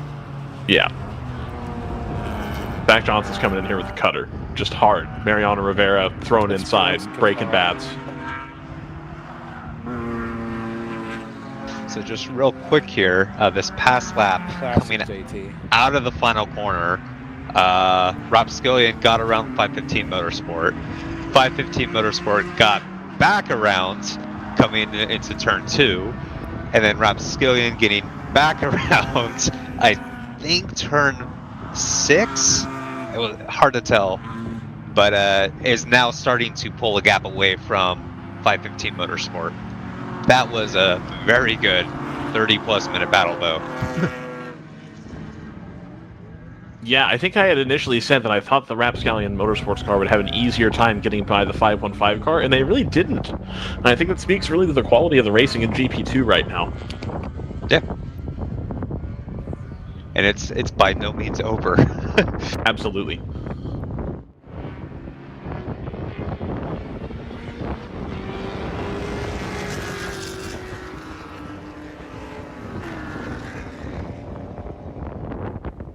Erwin notes in the chat here, it's 25 Hours of Thunderhill is being held in 3 weeks. That is correct. That's weird. And it will be broadcastless, is my understanding. That is correct.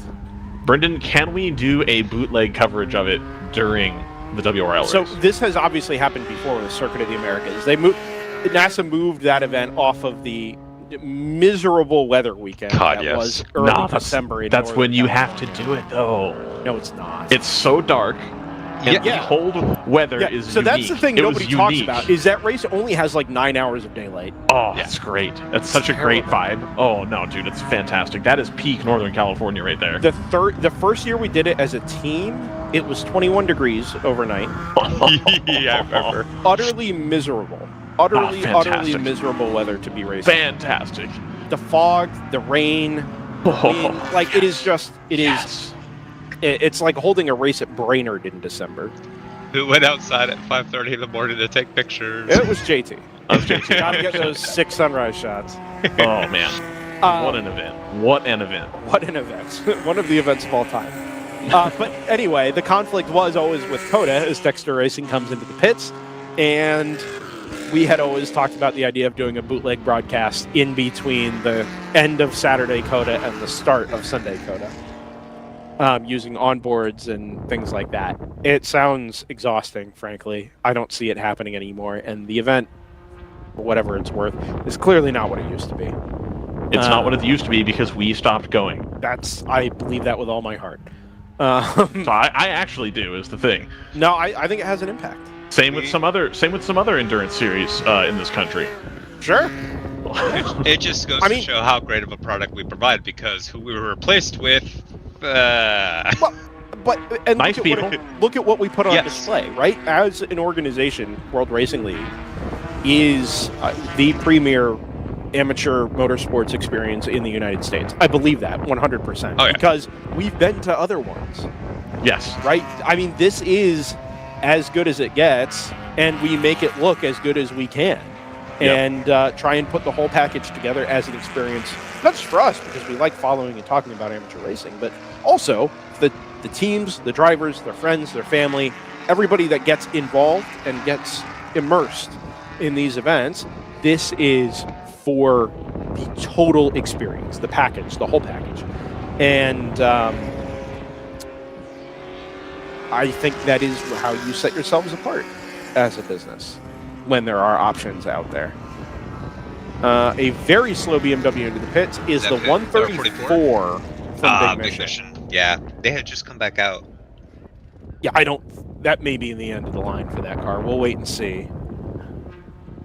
Yeah, I mean, it was getting quicker and quicker each lap, and now it's not so good. It's okay. It was the 134, not the 199. Back to Erwin's point about Thunderhill. They did do several static cameras. There was a time where we did exactly one static camera. Indeed. Oh, that is a stopped fifth gear racing Porsche Cayman. Yeah, that's our third place GP1 car. Yes, it is. 6th overall at the moment. 3 laps in hand over the GP3 leader, but back to the next car in GP1 is a solid 11 laps. So there's not a ton of pressure, either from behind or apparently in the fuel system of that car. I don't know that that's the issue there. It doesn't look... Well, it has no fuel pressure right now. Yes, exactly. Presumably. It's not. Unless it's running. There is a puddle of fluid behind that car. Ooh. You see the little dark spot there? Yeah. Yeah. Yeah, Zach mentioned there was a lot of smoke in the previous camera. Either a spin or a blow up. Now, a puddle of fluid behind the car doesn't... Do we have maybe a replay from the exit of turn 2 and 3, Zach, that might show smoke out of the back of that car? That might be, or for that matter, a replay from this camera that shows it rolling. He does have this location. camera. I don't have multi-view. I guess I got to do that. Indeed, you do.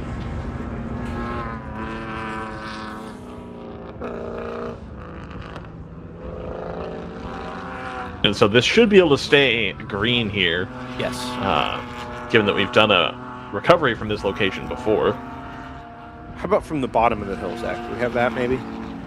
I don't think it. He looked at it, but there wasn't really smoke from that. There's only really smoke from this one.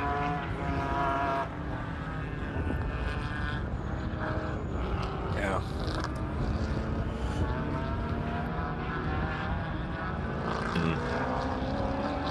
I mean, yeah. Well, let's go ahead and show it, Zach. Yeah, well, yeah, that's fine. Let's see at your right side of the screen. Yeah. Oh yeah, that's dead stick. Oh, there is oil. There's smoke coming from the back. That's oil. And you see immediately liquid out of the back of the car. Yeah, that might be engine expiring there. Yeah. Well, so Zach asks, is there fluid on track? The interesting thing is that there's not a trail of fluid leading up to the car. It's just the puddle once it came to a stop. This is the approach to that corner, and as far as I can tell, there's nothing on the surface there. Sun is at an angle that you would see it pretty obviously, I think. You would see some shine. Yeah. You'd be seeing that S2000 scrub wide a little bit. I don't. You would see all kinds of things, and none of them are apparent in the climb up to turn 5 here. 4? Turn 4 here. Yeah. By the way, we talk frequently about how Road Atlanta is like our best track on camera. Yeah. Because we get nearly full circuit coverage, we have natural elevation changes. It's all of those things. This might be second. This might be first, actually. Well, the angles that the terrain presents here at Hallett are fantastic. Oh, absolutely. And however, really, camera 8 would disagree in terms of connectivity. Well, sure. No. You don't have to show that. Oh, it's still alive, though. It is alive. I didn't know that. I thought it was dead. Like I forgot to turn on a battery or something. Its FPS is 0.24. That looks like me trying to run Forza Motorsport at full ultra, is what that looks like. All right, Zach, you can kill this.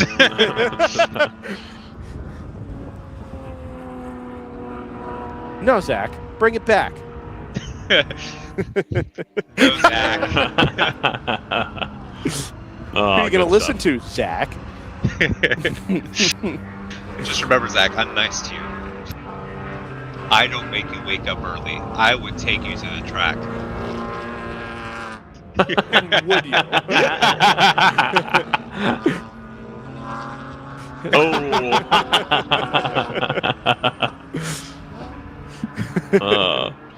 Zach, the real issue there is gangsters don't jingle. That's all there is to it. So I wouldn't have given you change either.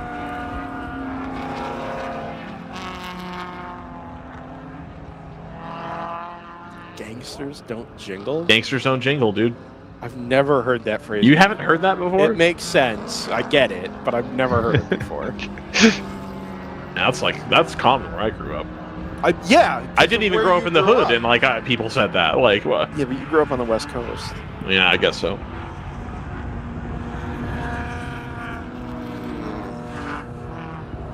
Big bills only.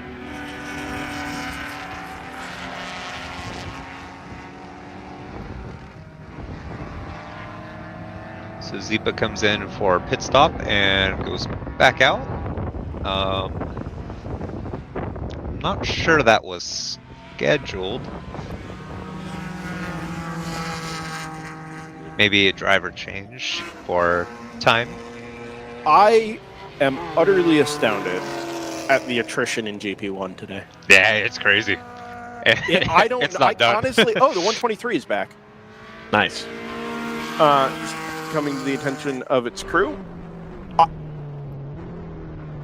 We've had a pass. So second in GP2 again. Oh yeah. The 515 Motorsport car goes back down past the 469. Yesterday's GP2 winner. Oh, that was a lap 172. So we missed it a few laps ago. We were only 5 laps behind. We were looking at a Porsche ejecting fluid, so...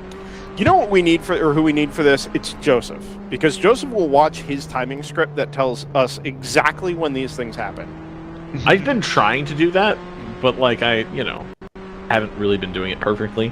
Well, Joseph is also, when he does that, he also watches for it to break. That's right. True. So he's looking for anomalies, which means looking through as much of the data as he can, which is how you will catch those things in a shorter amount of time than 5 laps after they happen. Hi to Joseph at home. Hi to Joseph at home.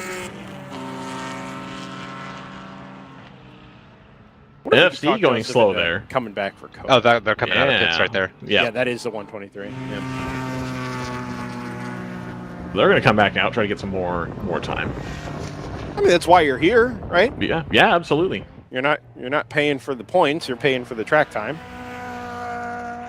You're paying for the whole seat, but you're only using the edge. Oh man, I didn't even. Well, I guess we'll talk about that more off air. Sunday. Exactly. Yeah. Exactly. Suddenly that bit is relevant.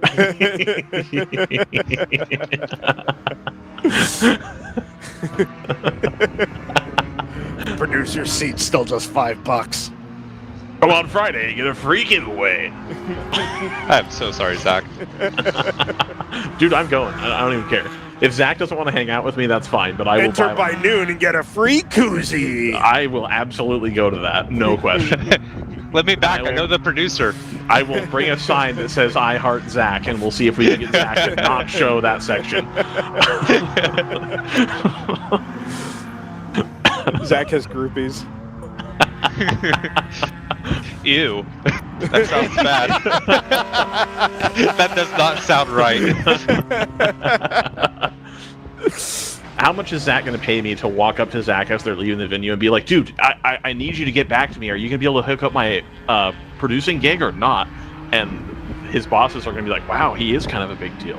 And that'll improve his prospects going forward. We don't want that, though. We need more Zach. No, I need Zach to get paid. Whether it's us or somebody else, I want Zach getting paid a lot of cash. So, it is what it is. This is now our mission for the remaining let's say 4.5 races left this year, is to make people in the chat and on the stream as excited about Zach's production as we are, and therefore to improve his standing in life. This is This is the target.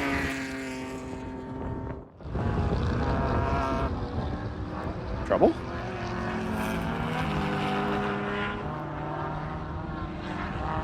Oh, okay.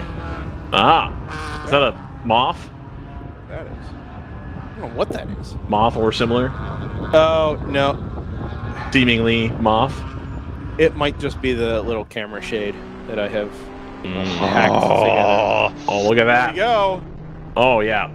The mighty Porsche. Balked by the 99. We're all out wide here at turn 7. This is the 52 in front of us, isn't it? That black BMW, I think, is the class leader as well. A couple of laps ahead, in fairness, but still, this is 1, 2, and 3 on the road in GP2. 51. Oh, is that the 51? Did I say 52? Yeah. Are you kidding me? No. Not at all. Oh my gosh. I get it. I get it. I don't know why I have so much trouble with it. It's crazy. Just update, Flying Horse Motorsports unfortunately went back behind the wall. Yeah, I presume there are still brake issues with that car. 2 laps away from getting into 7th. Oof. Well, they've got 3 hours and 16 minutes to do 2 more laps. Yeah. Should they choose to. I mean, in fairness, Flying Horse Motorsports is not really in contention for a title here, but... No. Oh, that's the 515 past the number 51. Zach says 51 was had the brakes locked headed into turn 2. That splits this battle a little bit, actually. Good news for the 593. Gets a car between itself and the MX-5 of Rapscallion Motorsports.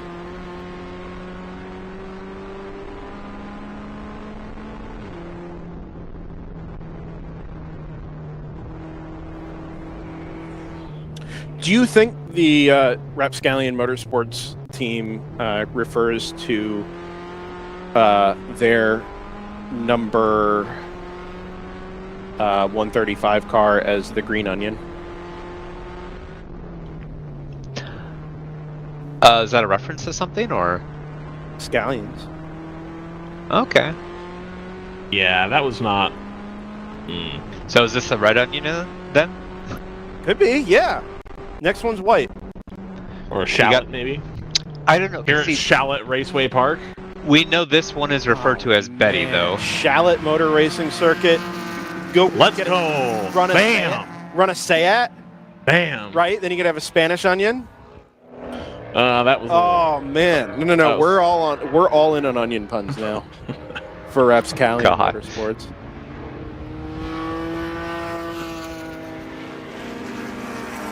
Thank you. Run a Mustang and be the Rapscallion Stallion. Yeah, this is getting out of hand. No, it's not. Do you think a Ferrari? Do you think a Ferrari 360 Challenge could fit into GTO? Probably overpowered. I know the 360s weren't as powerful as the later challenge cars became. Let's see. But they're big off from the 590. Nope, that's not the 590. No, I think that's the AOA. Yeah, our AOA leader, the 85. Get us the power to weight number on the 360 challenge, Ryan. I'm into that. I thought we've had this discussion before, and we found it was way too high. On the 360 specifically? The 360, yeah. 29's back. 294 kilowatts. That could not be a less useful unit of measurement for our purposes.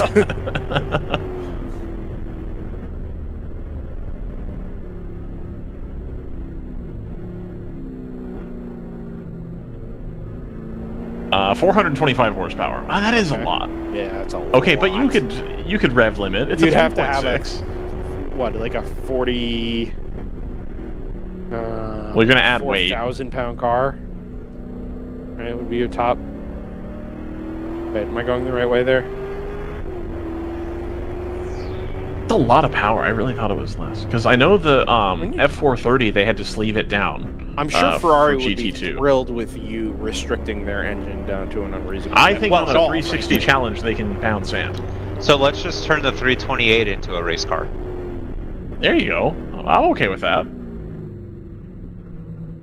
Oh, it's got that F1 transmission. Oh, that would be a nightmare. Yeah, maybe not. Any of these would be a nightmare. That would be terrible. You'd have to. It's 1,170 kilograms. So yeah, it is. Yeah. All right.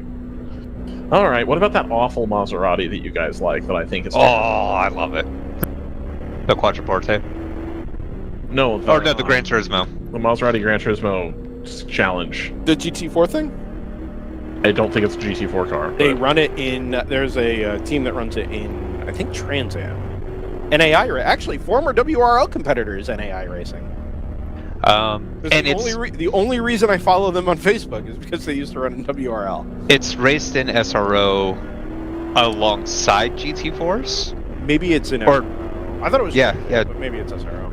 And in Europe, it has also done GT4 sanctioned series. I know this because it's been included in ACC. Okay, so there's two. Yeah. There is a GT4 spec car. There is also a Trofeo car. Yes. And it's a big car, though. My understanding is neither have traction control. Yeah. Yeah. Or ABS. Yeah. Yeah. Ryan. Speaking. Ryan. So what did RJ have ideas? What did RJ say? I haven't talked to him about it. Oh, wow. Come on. Let's see. I should have, but that would have been another 20 minutes. You guys would have had to carry the broadcast. Not that you haven't been all weekend, but yeah, that's true. It's a good thing I'm here, let me tell you. No, I'm kidding. I'm actually terrible at this. What would you do without you? I don't know. I can't find a firm power number, but I would also assume that it's too fast. Worth noting here, by the way, GTO leader, obviously first overall, GP1 leader 4th, GP2 leader 6th, GP3 leader 7th. And that, more than anything, speaks to the attrition in GP1. That's it, absolutely by no means to take away from AOA's race today, which has been, to this point, as good as I've seen an AOA race go. I mean, it really has been exceptionally straightforward, clean, no mistakes, no problems, just keep the car on track, do laps, and it has rewarded them appropriately. But we had 14 GP1 cars on the entry list, and still the GP3 leader is 7th. That is astounding.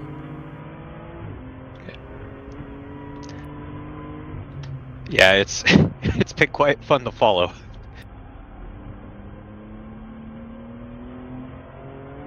Here's another question.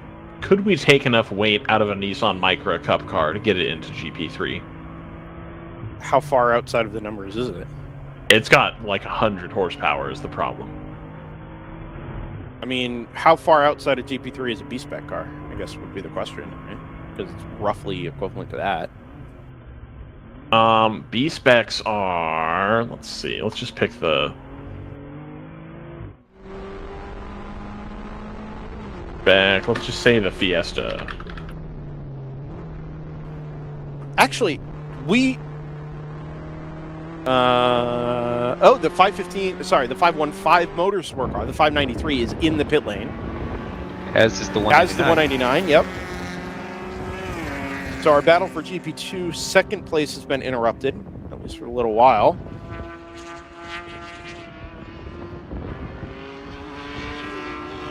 Rapscallion should be in fairly soon. Showing -4 laps there. So stretching their mileage just a touch. GTR 99 also stretching things a little bit here.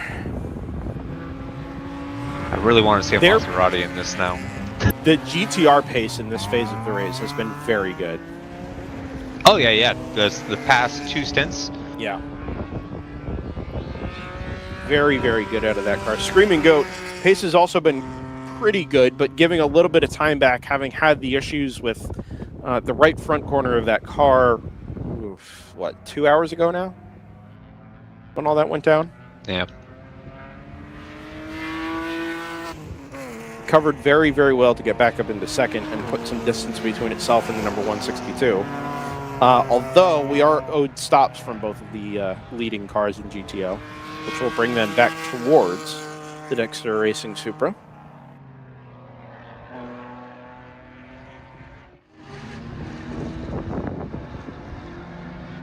Okay, so they're 2,600 pounds ish,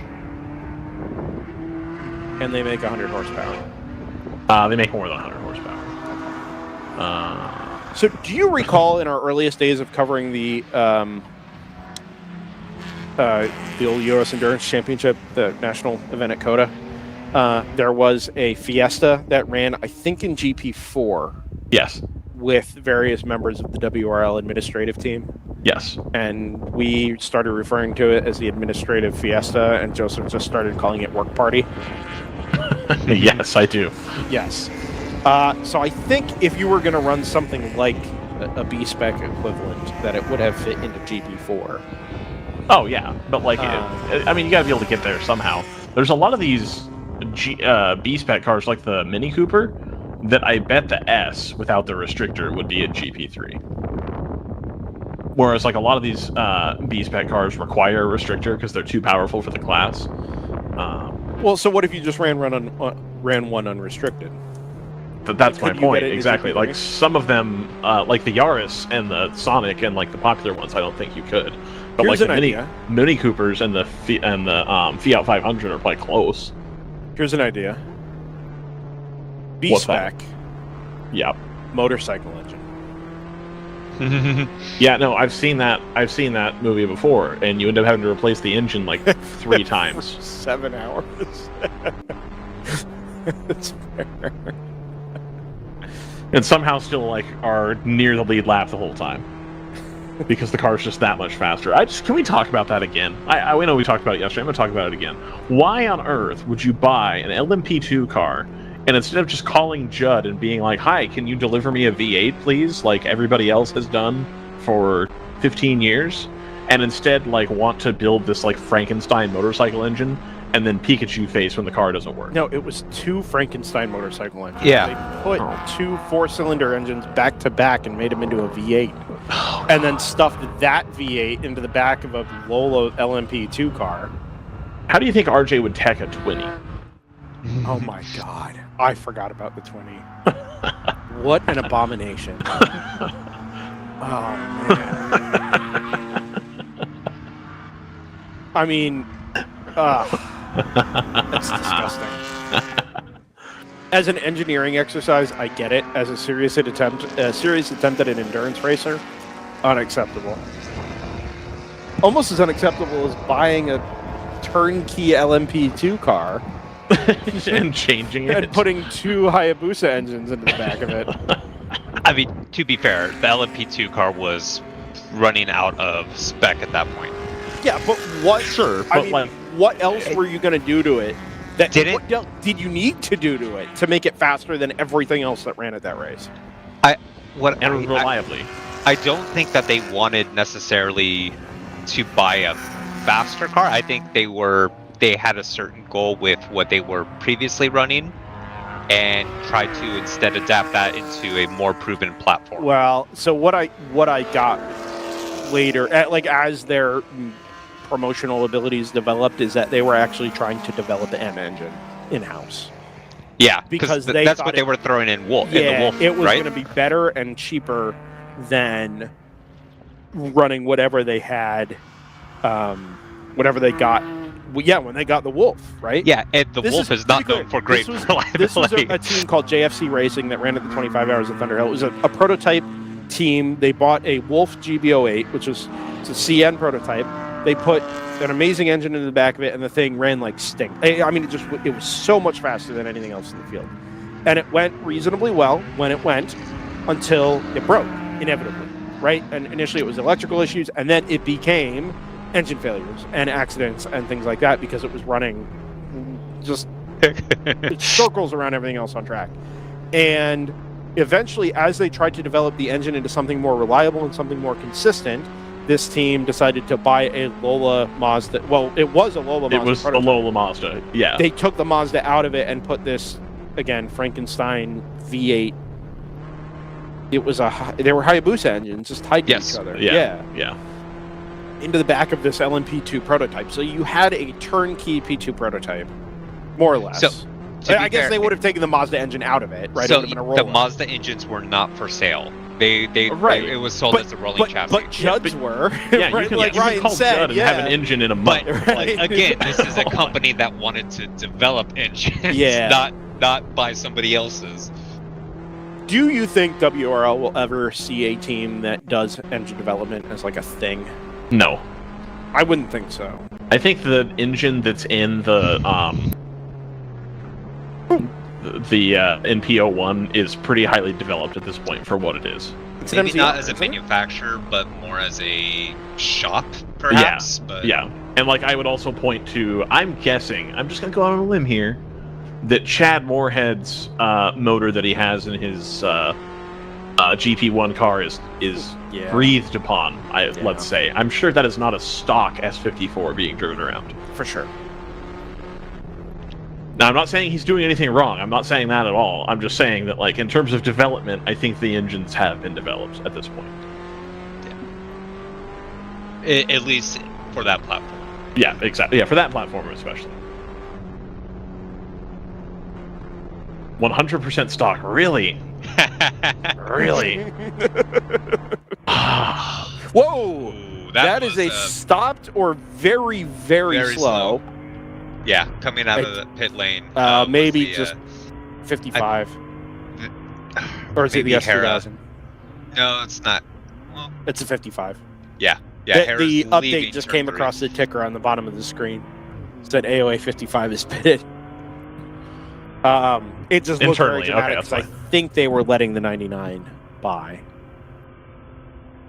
So this reminds me, which has brought up. It reminds me a lot of this.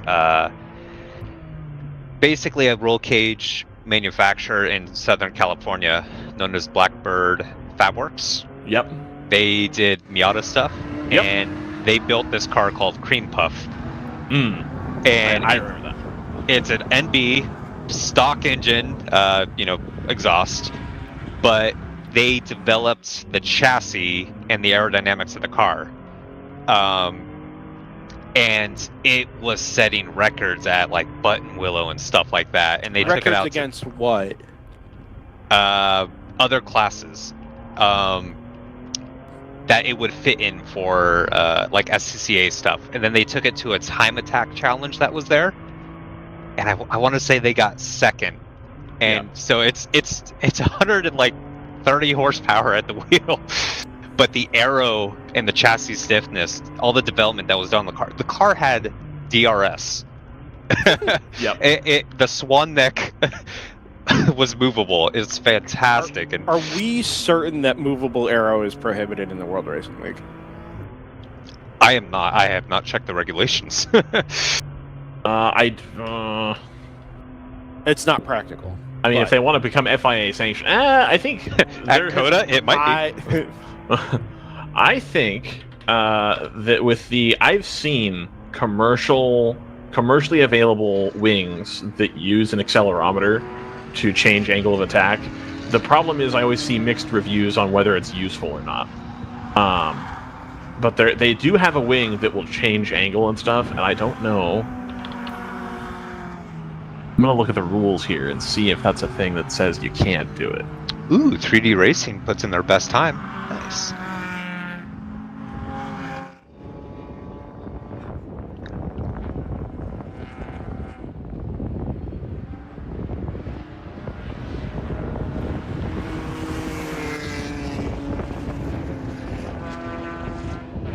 So round 3, since their repairs and come back out, has had a pretty solid and consistent stint here. Thinking they can definitely catch Hera before the end of the race. And because 5th gear has not come back out, that could put round 3 back into 4th on pace. And if there's any more issues at the front of the field, it could see them still in shot for podium.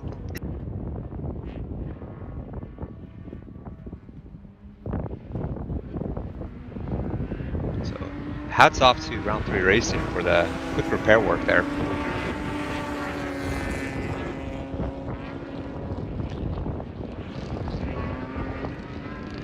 The other Porsche came to the field, Fifth Gear Motorsports, sliding back now to 13th overall, having had what appeared to be an engine issue out at turn 4.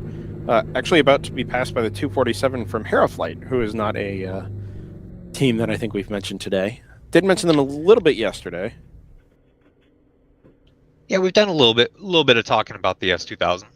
Yeah, but just as the S2000, not about Hagerty as a team, the 247. Just, oh yeah, it's the S2000. It's not a bad thing. Like, we've not been calling it because it's been an issue. It's just... No, they've been slowly working their way up as attrition's been plaguing the other cars. The S2000 is still going as across the line moves into 4th.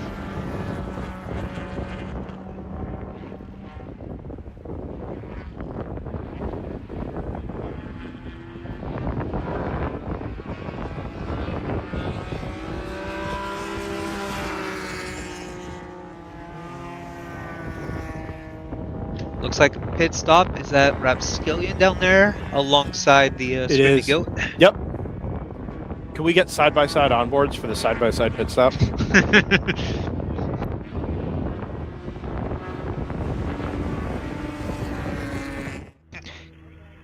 There goes Rapskillion. Can we use our PTZ?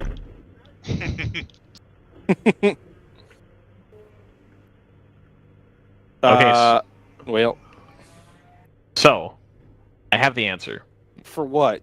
In general production, if you have a multi-element wing or a dynamically adjustable wing, it's 0.4. Yeah, but I think that's dynamically adjustable is just take some pins out, reset the wing, and put the pins back in. Or screws or whatever. Okay, fine. I don't think that's like in-race movable arrow. I think that's... Any missing items or gray area will be dealt with at the WRL official's discretion and must be disclosed on the disclosure worksheet. That sounds slightly more prohibitive. So I haven't found anything that specifically says that you can't do that. But at the same time... Is there a line in the regulations that says prohibited unless specifically allowed? No, that's the line I read. Any missing items or gray area will be dealt with. That makes sense. At discretion. The Zach asked about street clothes. It's a pit marshal. Well, as long as the there's yellow no shirt is a pit marshal. Fueling. Oh. Yes. So there was somebody on the right-hand side, but as long as there's no fueling in the process, it's okay. Sure. Oh, right. I was going to say I was pretty sure something read about requiring long pants in the pit lane, but maybe that's only around fueling. Unclear. I wore pants today specifically for that purpose. As opposed to not wearing pants, obviously. In comes PC Racing.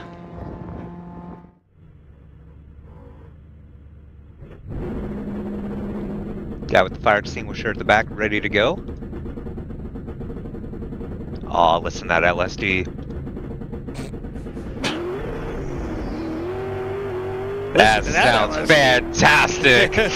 So JT said that, and I mean within half a second of him ending his statement, listen to that LSD. Because I see it or hear it in real time out the window, obviously, I heard him come off the pit limiter and immediately kick the back end out. And I grinned a little bit knowing that the rest of the world was going to hear that in about a second and a half. And sure enough. That is definitely a psychedelic trip. Chad says shorts are track dependent. I thought it was in the subs for Hallett specifically. Okay. But the pit marshals are out in shorts, so maybe I was confused with the Sebring regulations, which definitely require pants in the pit lane. Which is insane, given its location geographically, but I get it. Being that Sebring is now owned by somebody else. Chad, what would be the difficulty in getting a DRS rear wing attached to a E46? Would that be effective? I assume that you're still listening. The dude's having enough electronic gremlins today. Let's not add DRS. That's true. That's because fair. he doesn't have his normal pit lane set up. When I walked by them before, I was gonna show. I wasn't sure it was Chad because I only saw him from the back. I assumed that the normal like wagon setup in the pit lane, he was the one where that would be. It's literally one folding table and just him alone at the table with a laptop. Excellent. He is more head speed so worse. sad. Yeah, like nobody wanted to be around him. Like he hadn't showered recently or something. But he like no, but that's what it looked like. He was just sitting alone at a sad and alone at a table with his laptop instead of his normal setup. So Chad you says, can go hang out with Brendan. It's okay. Yeah, Chad says the DRS wing is not worth the modifier. So what is the modifier? Oh, exactly. It's not 0.4. Is that the dynamic adjustable? Because I was under the impression that dynamic adjustable just meant the way it was mounted. It's interpretation. Maybe isn't that it? is. Maybe that is the modifier. I don't know. That's the thing. I don't know. 0.4 is kind of big, but like, what about at like Coda or Daytona? See, 0.4. Anywhere that's not here. Yeah. Yeah, 0.4. Okay, cool. So I was right. I let Brendan talk me off of that. Okay, cool. I didn't think dynamic adjustable meant movable, like in-race movable. But okay, yeah. And now I've already asked RJ, and I'm gonna look like I didn't read the rules first. Brendan just set me up for failure here. Oh, come on. Oh man. Okay, so 0.4. That is a lot. So which entry would that be worth it for, though? Well, it has to be somebody that already runs a wing. Yeah, see, that's the thing. If you're running aero anyway, you're already taking a minor penalty for it, which means you don't have big power. So here's the thing. I don't think... Well, so what I was going to say was I don't think you would run DRS for the straight line advantage. I think you would run it for the downforce advantage. What, right? that's still the same...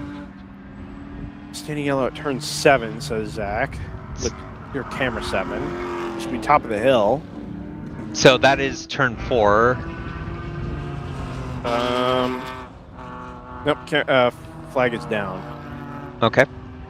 Whatever it is coming on.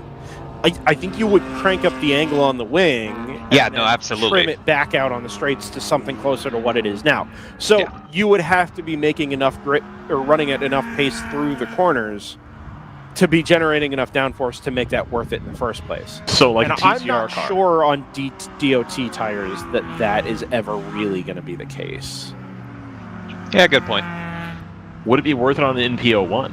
Ooh, big move up to the inside of PC there from NFC. I don't... Maybe? Maybe?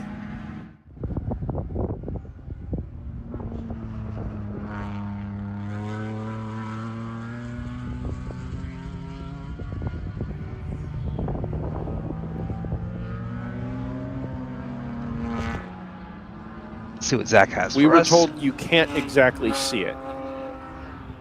But this is a replay. That's Round 701. 3. Over the hill. Oh, wiggle. Oh. Coming in for the apex. Yeah. And then the yellow comes out here because it's waving yellow up at the top of the hill. And then it's withdrawn immediately. Yeah. Wonder if that was a 4-off or a spinning continue for our friends at round 3 racing. 4-off, driver's right continued. So that's their outlap.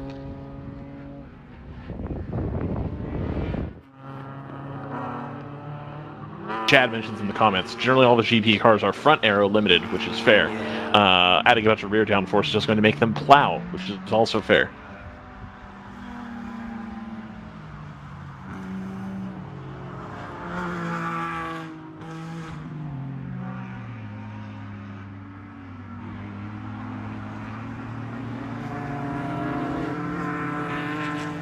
It's gone very quiet.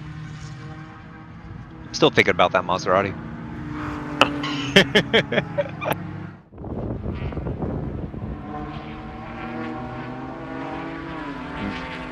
A GT4 Maserati selling for 46 grand.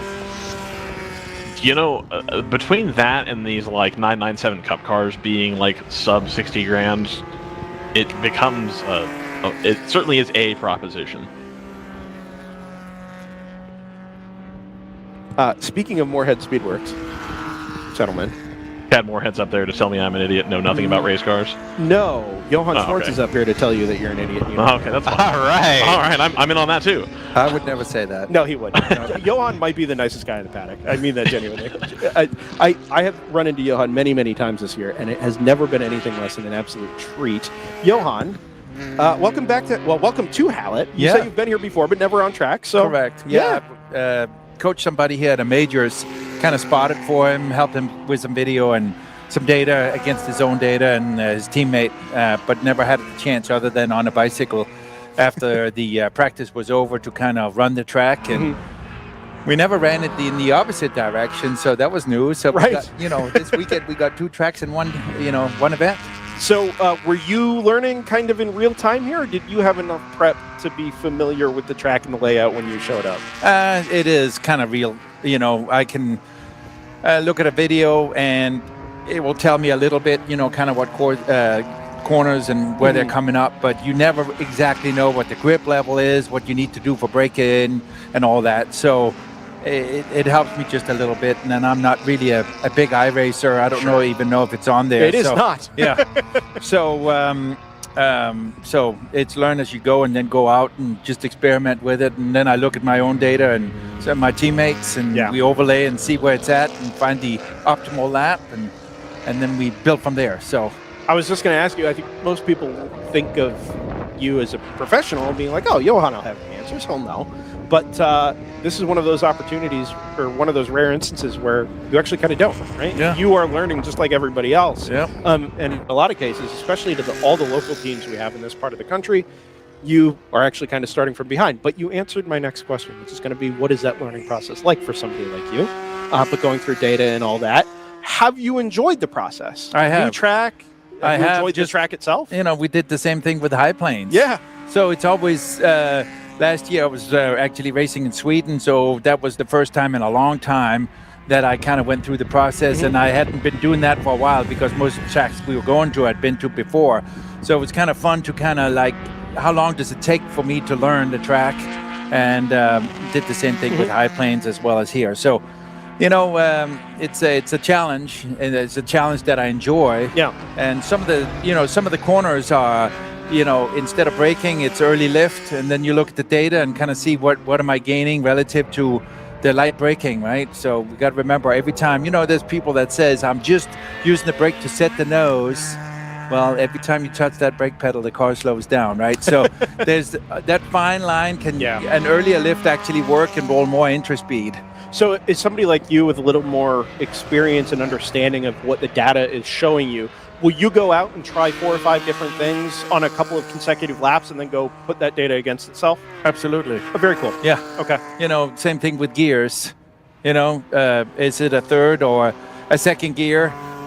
And sometimes you feel like you get a little more of a better drag race out of the corner by a little lower gear. It kind of spins up and all that. But sometimes what most people don't necessarily think about is when they go into the brake zone and they do the downshift, it actually tends to overslow the car just a little bit by 1 or 2 miles an hour. So now you lost that mid-corner speed. So, there's always that fine balance of what the gear is. And obviously, the higher gear you can run, less, shifting there is. If you can avoid to go down and up again. You got to remember, every time you do a shift, right, the car stops for a second before it accelerates again. So you kind of got to accelerate past that point again.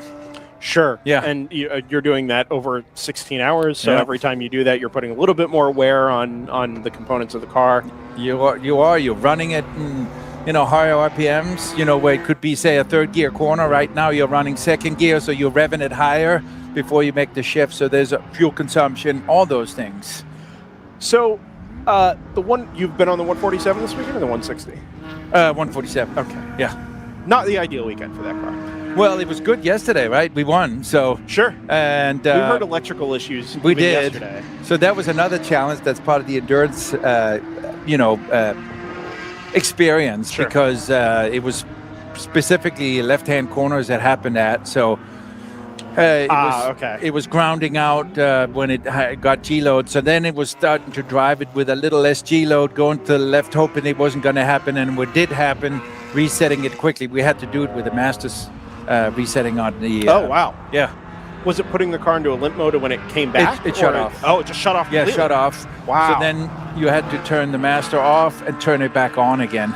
And it kind Wow. of sits in a little awkward place. So it's one of those stretching out, because it's not normally something you do when you're in a driver's seat with the belts tied down. Were you able to manage that towards the end of the race with driving style, or was it just, okay, we got to deal with it, shut it off, turn it back on, and then you're good? Yeah, so I found out that it was in the left-handers, and the more G-load, lateral Gs I put in, the bigger the chance were. So I took it easier in those and kind of found the sweet spot where it wasn't going to do it. In some ways, you're lucky you were running clockwise yesterday, I know, right? That's exactly right. I said we have to get this fixed for tomorrow because, it's got to get worse. And then we had, unfortunately, a diff go down today, brand new. We were running a high temp on the diff that we had in yesterday. So precaution, we changed it out with a new one, and that went.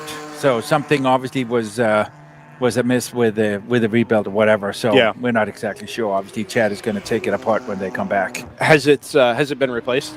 Are you guys back out there? I hadn't noticed. No.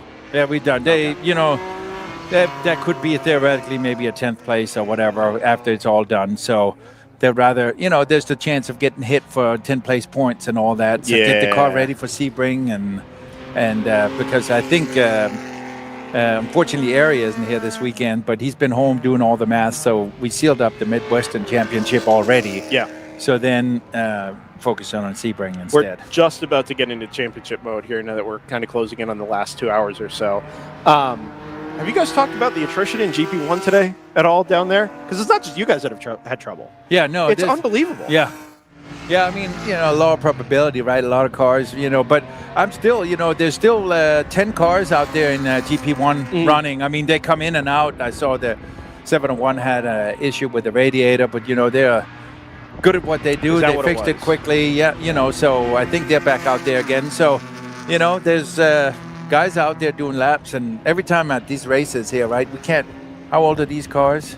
They're over 20 years old, right? Yeah. And they're running at, 7,500 RPM shifting for, 20 hours in a weekend, right? Which is a race season for most people in any kind of sprint racing, right? And here they are. It really speaks highly of the engineering still. Are you guys actively, do you keep that in mind when you're out there? Like, okay, I got to take care of the car. It's an old car. The engines themselves aren't as available as they used to be, starting to run low on parts. Like, do you guys keep that in mind? Like, we've got to baby this thing a little bit, or do you just go out and drive the same every weekend? No, we definitely keep it in mind, especially relative to how the competition is doing. Always try to pace ourselves, try to stay out of trouble. And believe it or not, we have very strict guidelines to what kind of curves we can and cannot hit. So, saving the suspension and all that. Interesting. Yeah. Is that something you guys decide ahead of time, or is it once you're out there and get a feel for the track on a Friday? If we've been to the track before, then we kind of know which curves are the ones that are going to be tough on it. And a car can possibly last the whole race on Saturday and something breaks on Sunday, right? So it's just, it could very well run, but it just takes more wear and tear every time you do it. Yeah. And it's some of the curbs, especially, believe it or not, at Coda, that high frequency curb there that is fairly tall on exit when the car is really loaded up is super hard on everything. Drive shaft and transmissions and the suspension and all that. So, it seems like, the GT4 purpose-built race cars, they can really take it. Sure. Yeah. They are made for that. Those cars get hustled by pros especially. They do. Yeah. And they are they are hard on the curbs, and they seem to be okay with it. I've seen some at the end of the race. They need to have some upgrades done, maybe change some stuff, but it lasted throughout the whole race. So, whereas I think more with the E46, E36 and cars that are not purpose-built race cars, that can happen mid-race. Yeah. So, relative to a track like Coda or, let's say a track like even New Jersey, right, which has pretty well-defined track limits, have got, good-sized exit curbs, and you have a good idea of what you can and can't use. You come to a place like Hallett, a place like Sebring, where you've got a very rough track surface. The car moves around a lot more naturally. you've got these elevation changes off camber, a lot around a place like Hallett. And you have a better understanding of this than most, I would assume. But do you find yourself driving farther below the limit here than you would maybe at one of those pro-type venues? Or No. are you pushing the car to the same degree as you would anywhere else? I think, you're still kind of pushing the car, but again, you're not pushing the car using, say, the exit curbs that can be rough, or Sure. there are some apex curbs that are also fair. So each time, that you come around, the car will take like that beating, right? And can only do it so many times. So on a qualifier, absolutely, you would do it if you have a good lap going, then to get good qualifying to get as far ahead as you Sure. can to stay out of, trouble. And we saw what happened earlier today. Sometimes thing happens. So if you can kind of control that. So qualifying is a little different. And then when you start racing, you are a lot more cautious of that. I gotcha. I'm going to let you go here in a minute. I have one more question for you. Out of curiosity, what were you racing in Sweden? I was racing a Mazda MX-5. Yeah, that was in what? It was a Swedish. I can't remember what it was called in Sweden, but it was a Swedish championship, like it would be like an SCCA majors. What? It wasn't race for fun, was it? No, not race for fun. Yeah. Are you familiar with them? No, I'm not. Okay, we've discovered. Is that the VW? No. Oh. No. This is Fun like Cup, the I was thinking Swedish about. version of WRL. They do a 24-hour race at Mantorp Park that just happened last weekend. Okay. But they do a similar kind of broadcast to what we do. It is like the perfect Swedish equivalent of WRL, and so I thought maybe there was a connection there. But the funny thing anyway. is, there was a type of racing that started in Sweden, called it kind of racing for the people, which is very close to the losing other series, the Lemons, the champ car back, and there was a claimer rule, and back when I started racing, it was $1,000. Yeah. And that's how I got started racing cars. Oh, was on full stop. Like that's how you got started. That's how I got started. I had no idea. Yeah, and it was all on dirt course. Okay. And I was born on an island. It's it's where Copenhagen is, so it's not really what you would stereotypically think as an island, but it had one racetrack on it. It was a dirt racetrack, and I started with a Saab 96. Nice. And we did the engine swap. We didn't even know. I didn't know there was a word for an engine swap with a Ford V6, all steel head, steel block, and everything, and bolted it on because the Ford 96 was a Ford V4 engine. So this was now a Ford V6. V6, yeah. And bolt right up to the transmission. We did the ESAP, which was a Swedish welding company. We call it the ESAP diff, where we welded the diff, to get the 100% positive. So that was the nickname for that. And we put it in second gear and started it, got to third and left it in third, and did all my On dirt. on dirt. And Nice. then learned all the left foot braking and rotating, and so it was a lot of fun. That is unbelievable. Yeah. Does this series still exist? It does. I think I gotta go find it. I think that's the one, Johan, correct me if I'm wrong, and you may not know it. Is that the one that James May famously went and did on Top Gear, and then he was just like absolutely terrible at it? It could be. I don't know, but it's very old, beat up cars, and it's all like I said, started in Sweden, so it was a lot of Volvos, a lot of Saabs, mainly, right? Gotta go somewhere with them. Yeah, it was. So the plot was Mika Hakkinen was going to teach him how to actually drive quickly. Gotcha. And I believe he ended up doing this exact same thing, and it was old Scandinavian cars with like spray paint on them, and they had all been beat up, and they had the claiming rule and all the other things. So yeah, that makes sense. There is images of that, Brendan, out there done in like 1080p, and it looked fantastic on television. I would totally do that. Yeah, I just like the idea that like, okay, we're gonna take this beater of a car, we're gonna put it on a dirt racetrack in Scandinavia, and just for fun, we're gonna change out the V4 for a V6. Yeah. That's incredible. And we would go to Sweden, right? That no Danish auto parts stores would have aftermarket parts, right? So we would go over there and get those, what we thought was the best gas shocks there was. We were building this car like McLaren would build. Like we were at 3:00 in the morning, we would take it weight out of the car and making it lighter and all that. Some of the best time with the best music, right? And just having a good time doing it and making our dreams, Yeah, and that looked pretty good. Yeah, so it's so cool. That is so cool. folk race. I've seen. I actually saw an article in Outer Week, and that's what they called it, folk race. So gotcha. So that is started in Sweden, then it came to Denmark. I'm sure Finland also has it, but it's still, it's very affordable, and people just have a good time. They got all kinds of cars, and all kinds of engineering going on. So very, very cool. Yeah. Well, thanks for coming up and spending some time. Yeah, it's awesome. With us, Johan. Yeah. Are you done for the day? Headed out? Yeah, we're done. The cars getting loaded up. We could potentially get 10th place, and what is it worth the risk instead of just now starting to get everything organized for Sebring? Yeah. Sebring is coming up soon, right? I know, 3 weeks. Yeah. And then 3 weeks after that is Coda. I know. It's kind of rapid fire here at the end of the year. So look forward to seeing you there. Yeah. Yeah, we will. Yeah, we'll be there both at Sebring and Coda. Awesome. Come find us. Best of luck. If we don't see you then. But great talking to you as always, Johan. Likewise. And, we'll see you next time. All right. Very good. Appreciate it.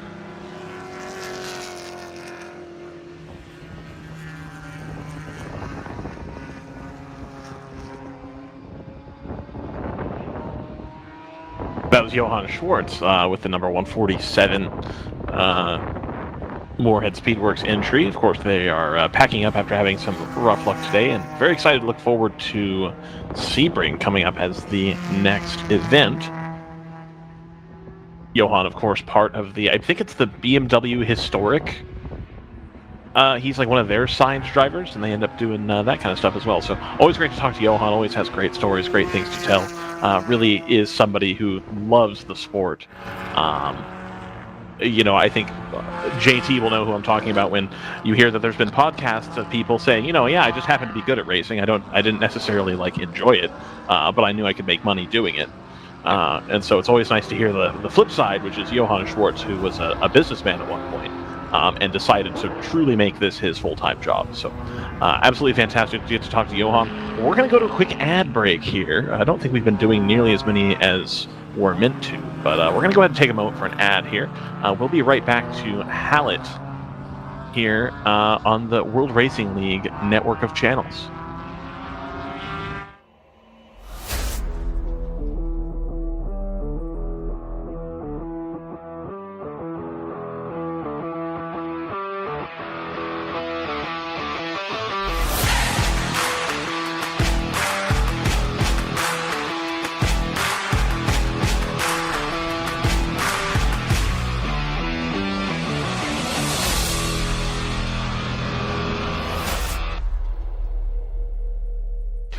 Focus, guys. We're in a race to the finish, okay?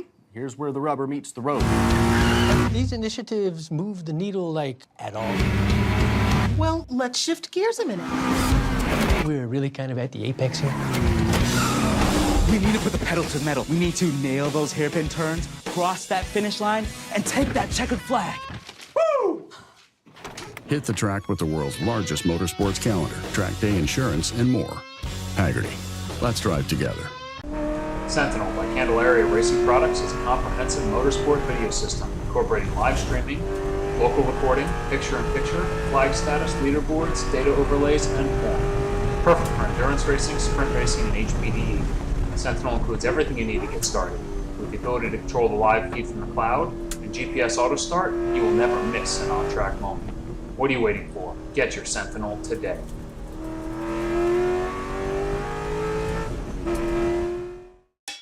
It's your Uncle Cooper. Sure, once in a blue moon, you might need your tires for hauling a horse in a hailstorm. But most days, you're gonna need your tires for tougher things, like teaching your sister's kid how to parallel park.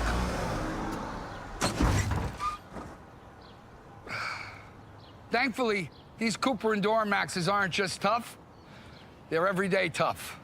Okay, there's a lot of improvement. Go with the Coopers. Cooper! Back at Hallett Motor Racing Circuit, Shallett Motor Racing Circuit, if we keep up the onion theme from earlier. Yes. Yeah, somebody go invite Todd Bodine. Anyway, thanks for being with us. The World Racing League, powered by Hagerty, inside the final 2.5 hours of the Midwest Regional Championship here on DriversEye Live. Still plenty of racing to come over the remainder of the season nationwide, 32 more hours. 16 hours down at Sebring, 16 more hours at Circuit of the Americas in December. But today, the focus, the big wiggle out of that number 593, is on the Midwest title. I think Johann Schwartz from Moorhead Speedworks just added that that Midwest championship is sewn up. No need to go chase more points, which is fair enough. Chad, I'll have you know, Mr. Moorhead, if you're still listening, that your boy Johan was very good and didn't give up more details about whatever is your next project. I tried very hard, but he wouldn't say anything. I didn't try that hard. I was respectful. We're all very, very interested in whatever is coming next for Moorhead Speedworks. See, the trick is, Brendan, you have to put people on the spot on the broadcast so they feel like they're rude if they don't say anything. I did to Chad at Jersey, and he wouldn't. He wouldn't budge. I gotta try again. About journalism. Just gotta hammer it. No, I don't think they're running GT4s next year. It's the KTM. They're gonna run that KTM thing. That's what it is. Tanella swapped me out of. Come on. No, we know it's. He told us it was a GT4. We know that. It's a KTM. That's what I'm saying. KTM. Anyway. And it's a KTM, and Cole Lofsgaard was developing that KTM with Siegler, and Cole said that he has a full season entry lined up for next season. Coincidence? Listen, I think what you say makes perfect sense. If you're going to do the WRL silly season thing and start piecing what you know together into a coherent thought, that is the logical progression of what you say. It really is. Yes. Like, it's as good a guess. We have a lot of fun on this program and say silly things. That's not a very silly thing. That's very sensible. But we'll see. It almost certainly won't be that because it's something I've thought of. But yeah. I think it's I'm all in. Normally what I do is think of something and then, like, the result is the polar opposite of that. So I have to just reverse engineer my initial thought. Like, flush one really good idea out and then think of the exact opposite of that, and that will be the thing that actually happens. I'm still not convinced internally that the thing that we're going to go do next is actually a thing that's going to occur. Like, I have this thing in my head, and like, even when it's like, oh, I'm going to go, like, when I'm going to go in person, I'm the only person, it like feels like, okay, that's fine. But like, when we used to go to COTA at the end of the season and we'd all go, like, it always sat in my stomach, like, this isn't actually going to happen, right? Like, I'm going to get excited for it, and it's just going to come crumbling down, right? Something's going to come up, and we're going to not do it. I feel that way about, like, literally everything, like, literally until I'm on the plane, and then it's like, oh my, okay, this thing could actually go. Hang on. I had that thought about Sorry, I had to cough. The thought about DriversEye Live in general for a long time, right? It was just like, oh, we'll do this thing as long as this one person wants to promote their event using what we do, and then that'll just be the end of it. And then we did the 24 Hours of Orlando, and it was like, oh, well, once that goes away, then DriversEye is dead, and this thing's over. And, you know, whatever. And then the series WRL changed hands, and it's like, well, they're not going to want anything to do with us anymore. And it just kept happening, like, over and over. It's a really good thing that we were nice to RJ. What? It's a good thing we were nice to RJ when... Because it turns out, over and over, it was just like, okay, this is it, it's done. Oh, the 593 is done. What? The 593 is being pushed uphill into the paddock. Wow. I was hoping it was just a pit stop. It's still third in GP2. I don't think it's going to remain that way. Well, 21 laps is... Or, I'm sorry, math, Brendan, math. Yeah, it's 19 laps. 19 laps, there we go. Yeah. I don't think so. I think they're going to get it. That is a huge shame for us in particular. Yes, because, yes it is. Because the battle between the 593 and the 469 has been great. It's been a true battle of the Titans. No, but... No, it has. It really has been an excellent battle to watch all day. Like it's been really, really good, and to lose that out of our situation for the rest of the day here is genuinely a bummer. Never mind the fact that they were winners yesterday and we're on for another pretty good result today, with a really fun fight to the finish. That is a real shame across the board. Anyway, eventually, once it became apparent that this was a useful thing, like a larger scale static camera broadcast for amateur motorsports, once it became apparent that that was useful, then it started to feel like just business. You know, racing will never be just business, but from the perspective, as you say, of like, oh, it's not going to happen, or oh, this is the end, it actually does feel a little bit more sustainable and a little bit more proper now, you know. Not just waiting for something to end. Right. Yeah. No, I get you. I just, I don't know. I always feel, down on myself generally. So, that's where I'm at. Sure. Well, I mean, I don't know where you want to go next, but, well, after. I already have plane tickets to the one, yeah, so. We're going 3 wide. That is a move. That's a move. 7. One of the moves of all time. Yep, that was a move that occurred. Yep. I was talking to RJ earlier about our upcoming plans here in 2 weeks, which hopefully can be announced publicly. And I said, I think we're going to go do this event in 2 weeks. And I kind of stopped for a second and said, actually, I know we're going to do it. I have plane tickets. What am I talking about? At a minimum, we're going to go watch. Right. It's already paid for.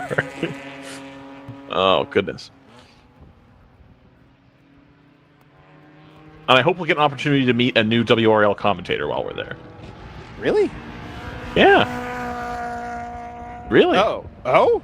Zach says there might be 2 new WRL commentators while we're there. Who's he? I know one. Yeah. Zach's going to Sebring? No. Zach, who's the other one? Yeah. Who's the other commentator? The other one? All right. Put it in the chat. No, don't tease us. No, we already had one. We've already had one person tease us. It's my business.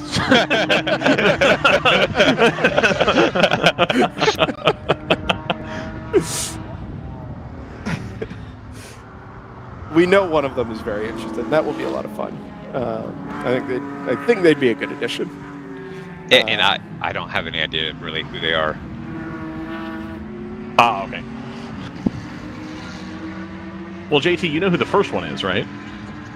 Kinda. I know the name. I know you guys talk about him all the time because you watch some of the stuff he does. I haven't seen him myself. I haven't watched any of his stuff. I just know you guys really enjoy it. So. Oh yeah. Again, I think this is a situation where if myself and Scott Michaels are on the same page on something, it must be the right call. I don't know. That sounds like disaster to me.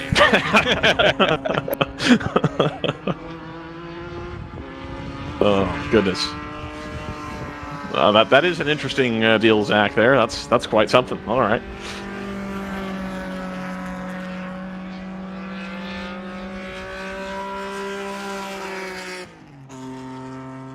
Why? I don't understand what's happening with my setup here. Your setup? Your rig? No, just the way that... I like how you kept referring to this bit of aluminum with a phone mount on it as a rig. It's called the small rig. Huh. It's literally referred to as a rig. It's in the name. You know?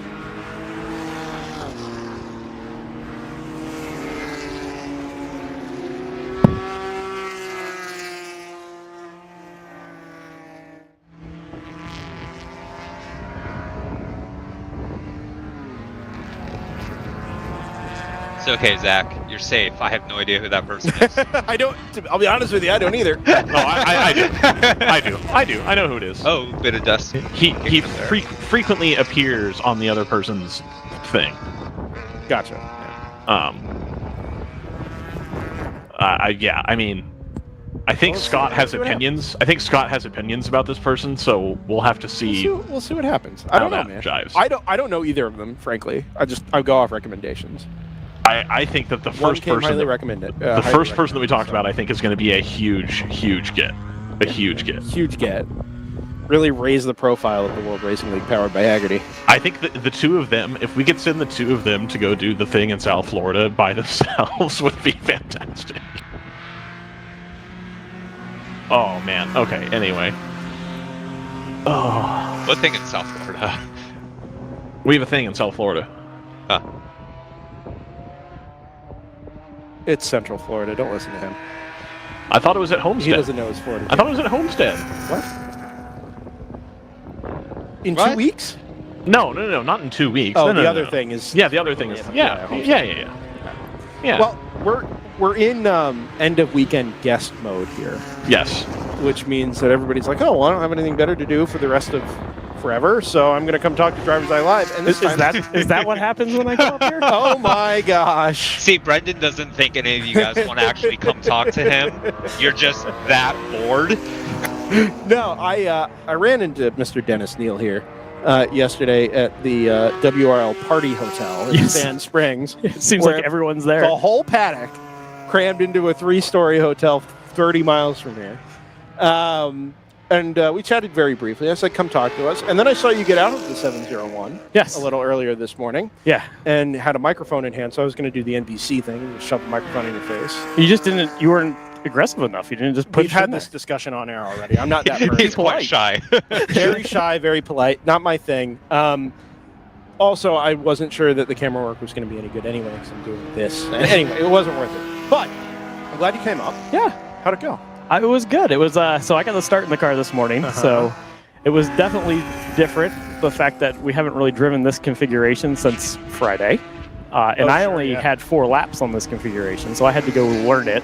Did you have any experience here before? No, this is my first time at Hallett. It's a very different track. We all keep calling it very busy because you're doing a lot of things, and there's really no time. There's no long straightaway to take a break, take a drink, try to talk to the crew. But you're very busy all the time. So yeah. Is that a good thing? It's a good thing. I mean, it's fun. It's just you're just always doing something, and then trying to learn a track. So yesterday got pretty quick on that one, and then today you're like, okay, forget everything you did yesterday, and now today we're going to do this. And so it took a little bit of time to get times down, and then we got caught by that first caution of the day. The leaders had just gotten through us. Yes. So that put us a lap We noted behind. that at the time. And I was like, you guys were the cut in GP1 that got stuck on the other side. Yeah, so it was like, why couldn't PC, because it kept breaking multiple places, and I'm like, why couldn't we done the full course caution for them earlier at one of their other locations that they stopped at? So you were in the car for the start. Were you at all aware of Party 2, the incident down at turn number 1? So it was in my rearview mirror. Okay. So you were well clear. Yeah, I was clear of it. The car behind me was not. So Ginger was the car right behind me. Right. So I did get to see their video, which was nice to actually see finally. Because in the car, you have really no idea. Yeah. All I saw was a whole bunch of smoke behind me, and then as we got half a lap further down the road, I'm like, no one's behind me. I'm like, okay, so whatever happened directly behind me.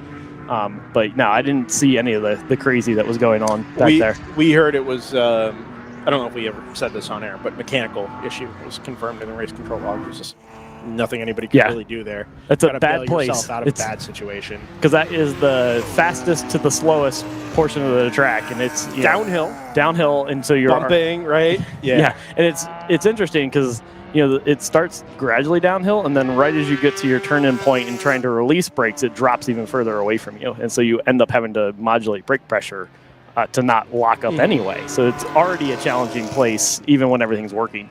Are there? I mean, you think about the identifiable corners on the circuit down there at turn 2 and 3. The rise back up the other side at turn 4. Yeah, I love that rise. That's fun. Yeah?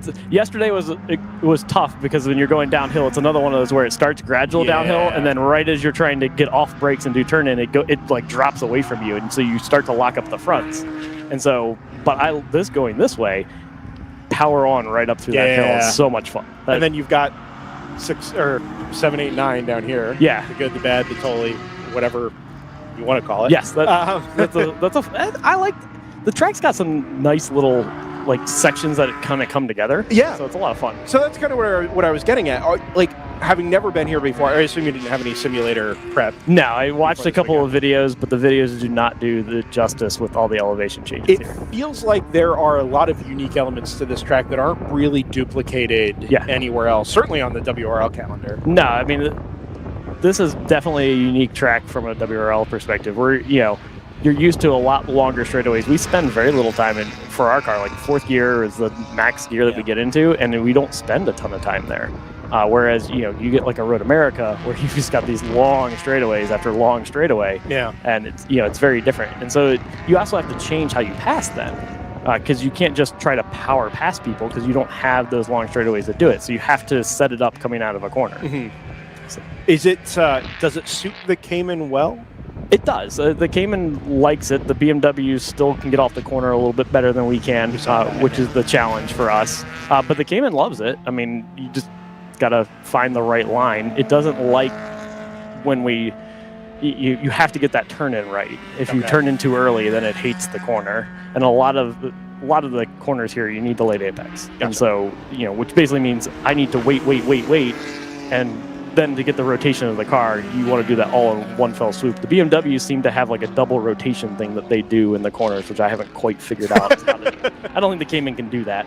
Probably not. They got dynamics. All the weight over the front. You just kind of pin the nose and get it to cut harder. Yeah, if you watch them from behind, you can see it. They'll turn once and then they turn again in the middle of the corner for they're going down to the apex, and you're like, how did they do that? Like, how does a car do that thing? I'm like, I don't think I can do that.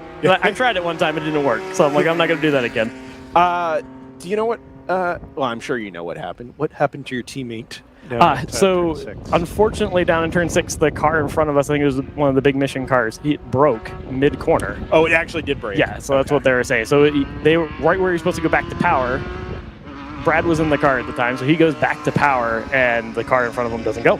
And so that's just, and then at that point you're trying to get on the brakes, but your car in front of you is slowing down, and you're already connected to them. So it ended up breaking our radiator, so we had to go swap that out. So it's front to rear contact? Yeah. Interesting. So we saw it from far away down at the entry to turn 7, and it almost looked like a clip of the right rear corner. Yeah, he hit it into the bumper first, and then the car kind of drifted out a little bit and then got him again in the tire, and then I think the tire then pushed back into our bumper, into our radiator. Oh, okay. Is what ended up happening. And at that point, you could see his brake lights lit up, and he was trying to get out of the way of everyone because he realized, I'm broken, and I'm in front of like 3 other cars. This is not going to go well. Split second where it broke initially and didn't accelerate, Brad. Just wrong place, wrong time. Yeah, exactly. You guys had radiator trouble yesterday, too. We did have radiator trouble yesterday, too. But it was the other side of the car yesterday. Oh. Today it was so we've done both radiators in the front of that car. Now they're fresh. You guys have 32 more hours of racing coming up. It'll be good, right? Yeah, it'll be just fine. You back in the GP1 car for Sebring and Coda? I am going to miss Sebring, but I will be at Coda. Okay. So this will be the first one in a while I've missed. Yeah, I was going to say. Well, plenty more opportunities to go to Sebring if you want. But Coda's the big one, of course. Yeah, no, looking forward to Coda. I'll have the family, as you asked last night. They weren't here today, but they will be with me at Coda. They didn't want to come to outside Tulsa? Yeah, no, they did not want to come to outside Tulsa. Crazy.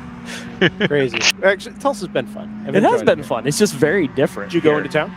Yeah, we went into town on Friday night and did dinner. So, and we found actually, like last night, we found a really good Italian place. So there's like, Little Venice or something like that.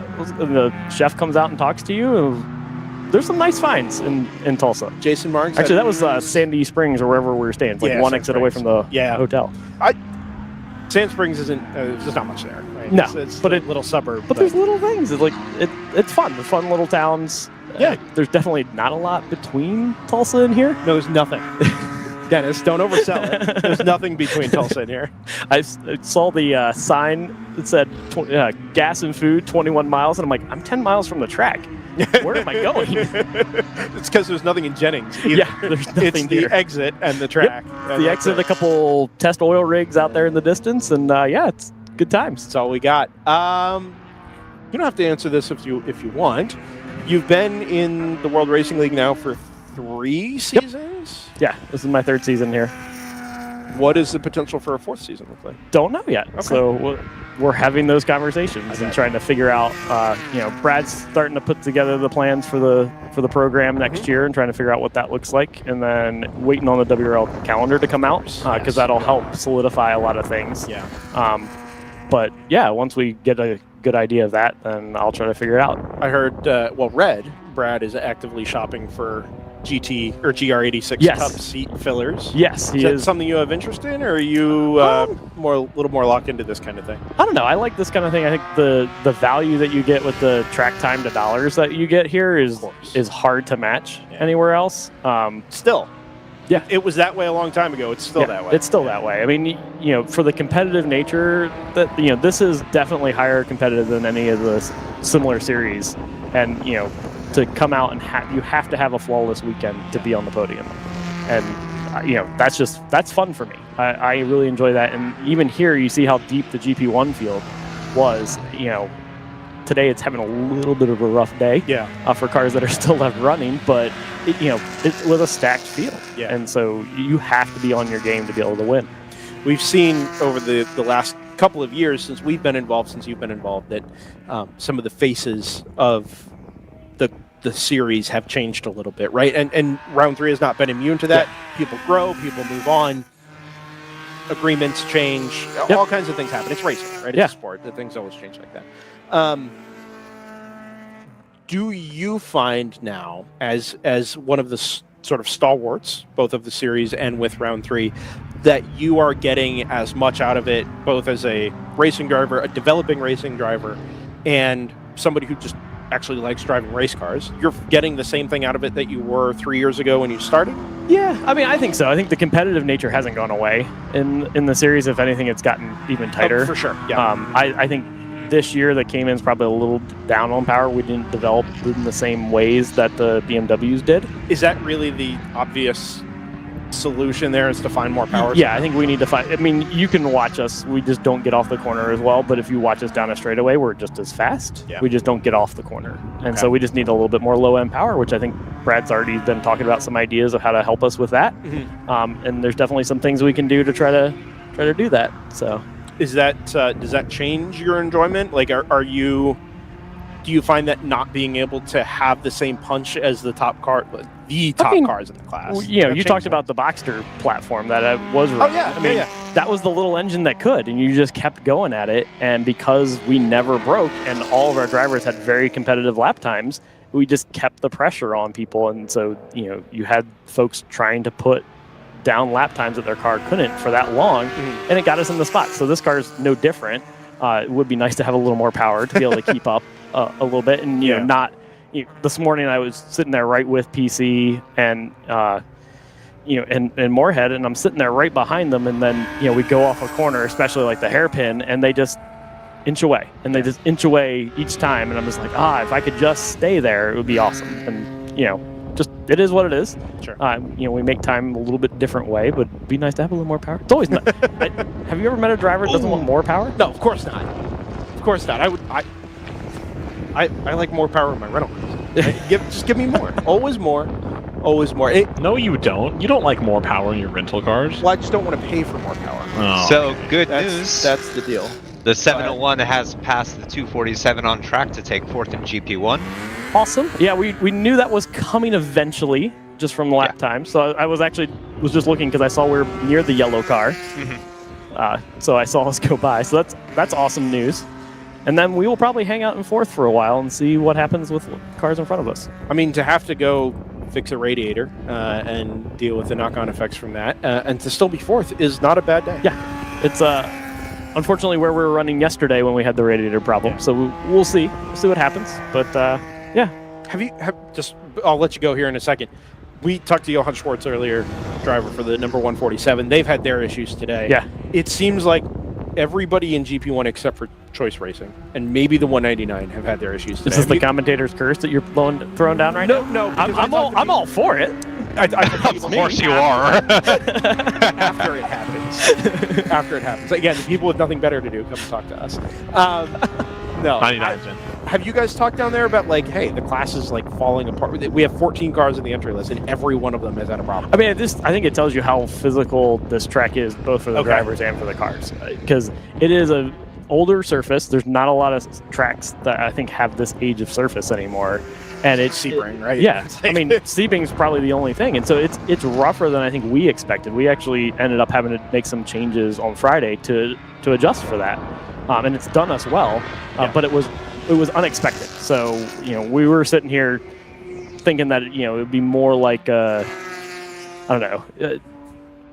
We test a lot at Audubon in Chicago, or in Joliet, because that's where we're based out of. But more things like that, or maybe a Gingerman before the repave type of thing. But no, this is definitely more bouncy, more rough, especially here on the front straightaway. You can see on your video, you got them coming down the hill. There's a bump like right there where you just hit every time. I mean, we've got a couple onboards. You can see it, especially in the GT4 cars, which are a little bit more stiff. They just you hit it every time. And by the end of my stint, after 2.5 hours of that, I was like, I really don't want to hit this bump anymore, but I don't know how not to. So you can see, the Supra there went a little left to try to avoid that bump, and that's what they do. Is they just try to get off the bump there just that little bit, because it's a heavy bump. But yeah, interesting. So I think that's really what is causing your attrition a lot. It's just the track itself. The track is that aggressive, and you never get a break. Here you go. Here's a good one. So right there's the bump. Oh yeah, you really can't. I mean, it's a little harder to see out the window, but trust me, onboard there, you can in the car you feel it right where the curb ends. Yes, it's right where the curb ends, right there where the black mark is. Boom. Yeah. Yep. I hadn't really noticed it because the rest of the track does move around so much. Yeah, just kind of right there into everything else. Right there is really can't see a nice bump, and there's a couple other places too. And the hairpin has a lot of that patch asphalt on it, which makes the tires you just kind of skim across it sometimes because you just can't get enough grip in those areas. And all that black you see on the track there in that far shot. Yeah, it's hard to get around there, and it's just a tight corner. So you're hard over on steering already, and then trying to get the power down. But yeah, most of the places we talk about trying to stay off the curbs to try to, deal with some of that suspension travel. Here, it's just the track itself. Yeah. Dennis Neal, thank you for coming up and chatting with us today. Absolutely. Hopefully we'll see you at Circuit of the Americas. Yeah, we'll be at COTA, and we're going to, one of my sponsors is going to, we've done a couple of giveaways this year. So Mother's Day, we did a Starbucks gift card, and then we did the popsicles at VIR. For the drivers meeting. Oh, yeah. So we've got another surprise lined up. So Reunion Church and I are going to do something else. So you guys can look forward to that down at COTA. Very cool. We will absolutely do that. And hopefully we hear a little more about 2024 plans for yourself around 3 racing. You guys have been as consistent as anybody in the World Racing League. And great to talk to you as always. Yeah, great talking with you. Thanks. Dennis Neal out of the 701 Round 3 Racing Porsche Cayman.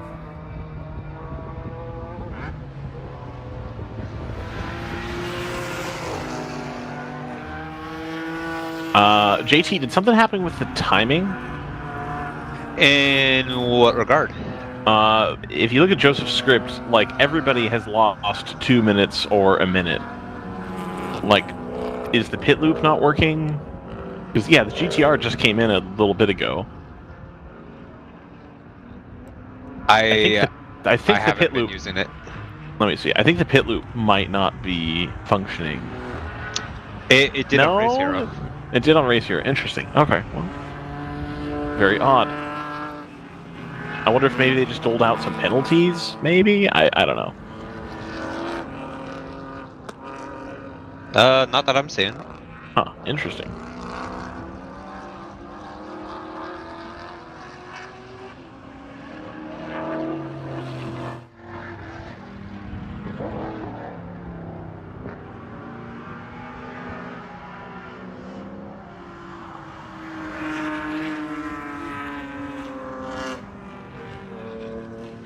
Alright, Screaming Goat trying reel back in Dexter Racing here. 28-second gap, so we'll definitely have to keep an eye on that. Yes, indeed. But you can hear it. It doesn't sound like they're taking it easy.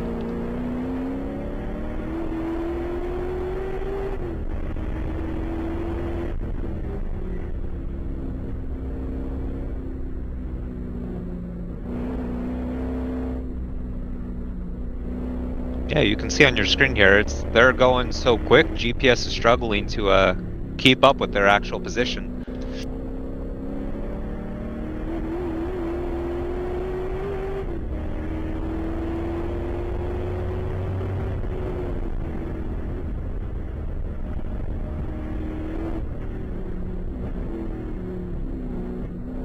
Yeah, I'm sure this is an internal wrinkle on our end as far as the timing thing is concerned. It was just bizarre to look at the ticker and have like everything be red. So I don't really know what's going on with that. Anyway, all is well. We have that confirmed.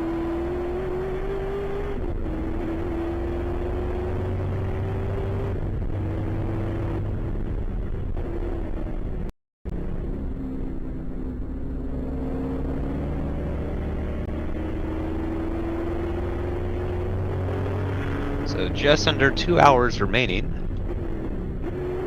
on our Sunday 8-hour race here at Hallett Motor Racing Circuit.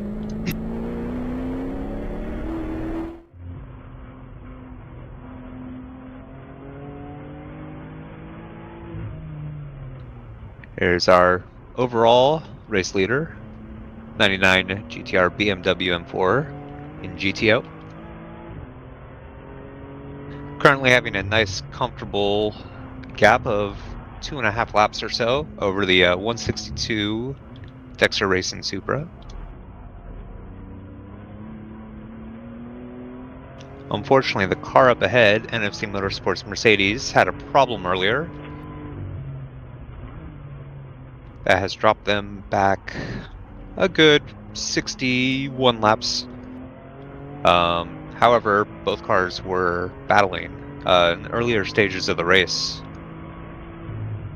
as they normally do.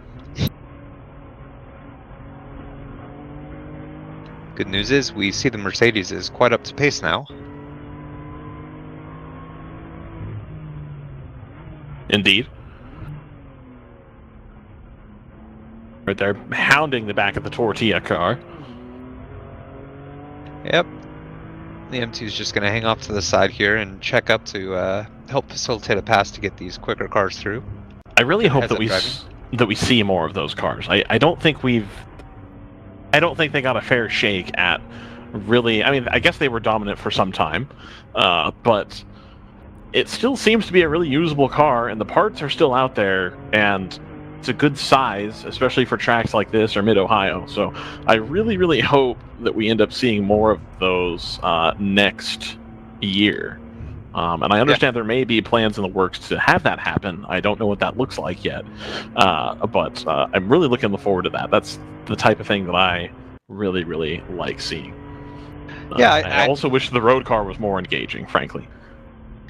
I wasn't at Daytona, but Chandler School got a top 10 with one. Yep, absolutely. I think just a really good package, and it sounds like the engine's similar enough to the M4 engine that there's going to be a part supply available for quite some time. And they made about a zillion of the road car of the 240s and the 235s, so there should be body panels available for some time as well. Worst case scenario. I'm guessing the road car one's not nearly as light as the race car specific one, but yeah, I like that car a lot. Yeah, and the 188 did get top 5 at Barber. Perfect. So, I mean, it's definitely there.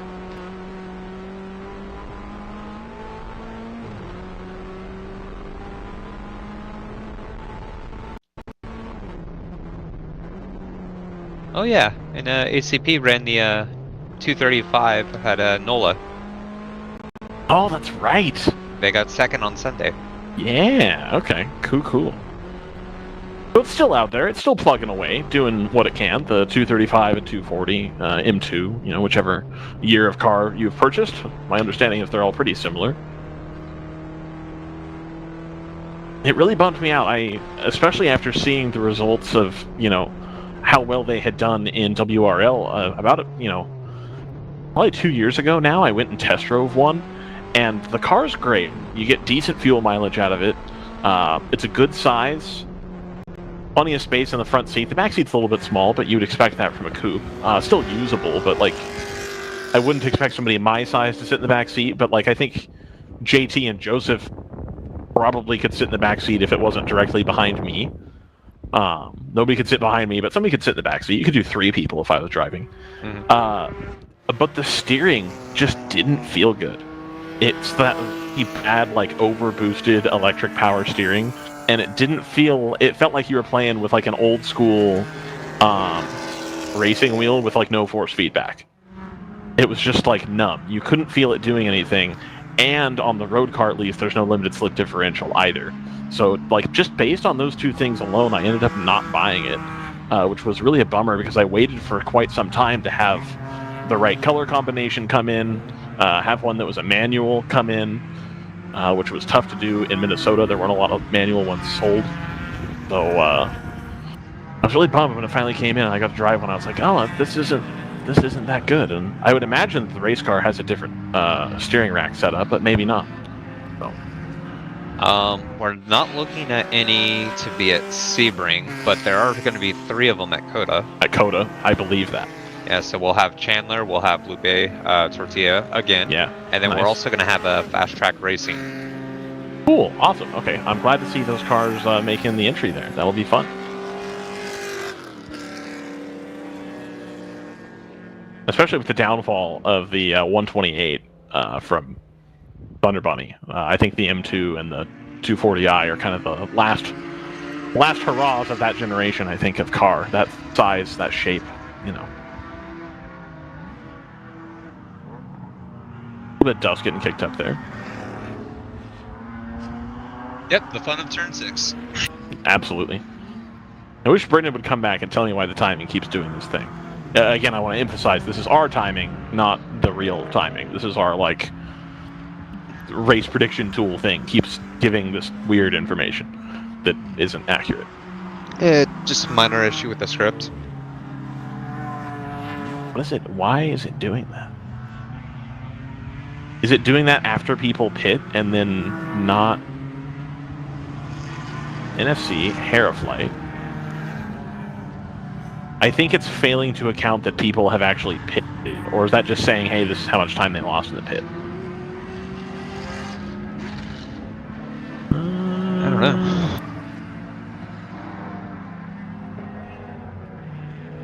Maybe I just haven't paid close enough attention to the script and it's been doing this the whole time.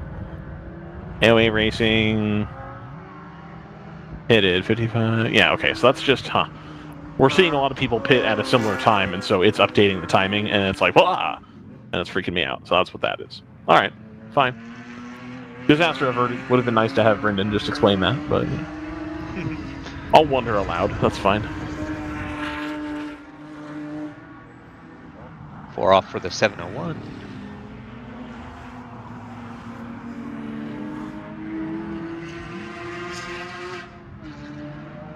Great start for Norris here.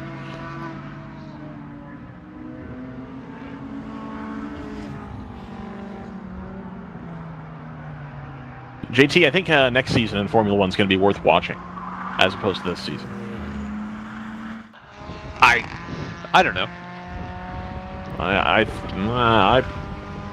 certainly seems a lot more level than it's been in the past, like across the board. So I'm pretty excited by that. Yeah, I think they have a race starting now, soon. I don't know. Earlier? It is on. Ah.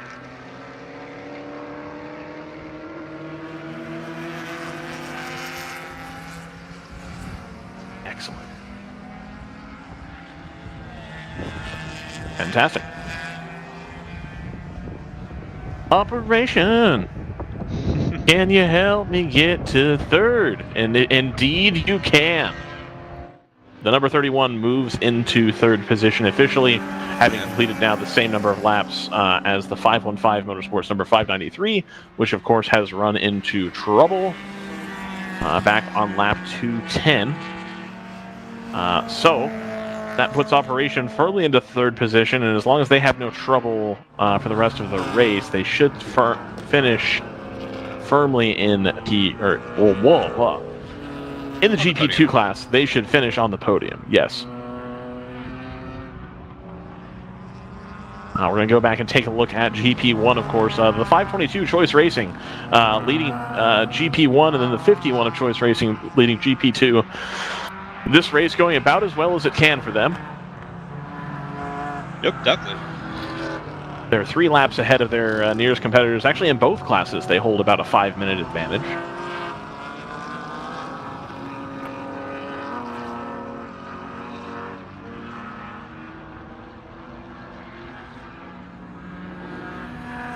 GP3, of course, about a 7-minute advantage to the AOA Racing number 85 MX5. I believe that's the car with Gino Manley in it, who's usually an open throttle guy, but the other open throttle cars are elsewhere today. And then, of course, GTO. We've got the number 99 GTR. The consistency, JT, has paid dividends yet again. This is the second race this weekend where the GTR, just being super, super consistent, that's the car we're on board with right now, has gotten them to the front of the field. NFC running into issues, Screaming Goat running into issues, Tortilla just not quite having the pace, and I think Dexter Racing, flashes of speed have been shown today, but I think still trying to get a handle on that car and indeed the track. But I think Dexter Racing, a strong contender going into the future rounds, perhaps where drivers have a few more laps or a little bit more seat time. So I think an informative race for GTO this weekend. Yeah, I mean, it's definitely a solid strategy of, you know, just settling into a decent rhythm, not overstressing the car, overworking it, and just letting the race come to you.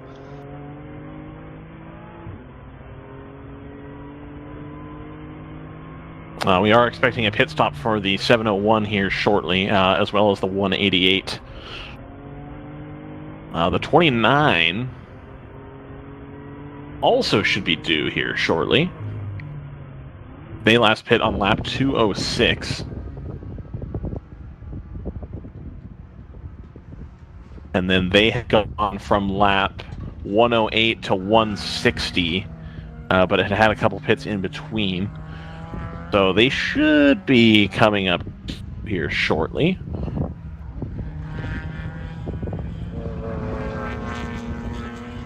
Maybe a few more laps. Up into third, look at that. He's still got it. Up into second, wow. Wow.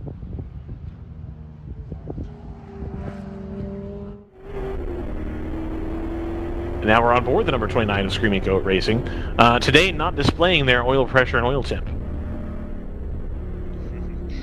I don't know if that was based on my feedback of watching their oil pressure for them, or if that was them making a change, because I haven't seen as much smoke coming out of the car. Yeah, no, which is definitely a good change. I wonder if the oil pressure sender is where the blow-by was coming from. And so they've plugged that, and now they no longer have that issue. And that's very interesting. Playing their cards close to the chest as far as water temperature. So Zach is going to provide for us right now a near spin replay. I wonder if this is the 65. Let's see. Oh wow, that Supra's coming in very hot. You can see it develop. Zach, can you go back and restart that one more time? Okay. So 162. Okay, and the key, you can so watch the yellow car as it comes through. That Supra comes over the apex of that turn way faster than everybody else.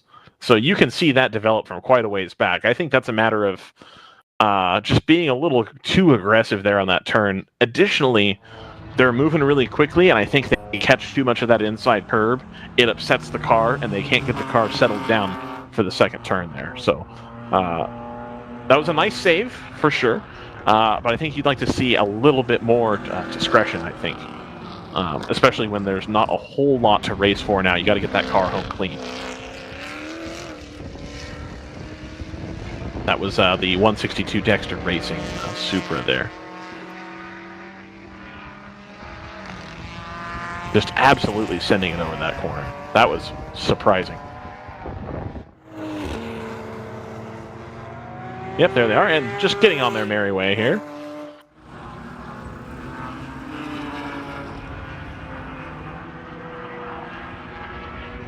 If you had told me 7 years ago, JT, that Toyota would be one of the key entrants in WRL and indeed in racing worldwide, I would not have believed you. Things are always changing in both automotive industry and in motorsports, so it's really hard to project where a trend's going to be going. I would say that's valid, but also I guess it's probably internal information more so than anything else. Having knowledge of what the culture was like at Toyota, this has been a pretty surprising wake-up call, I reckon.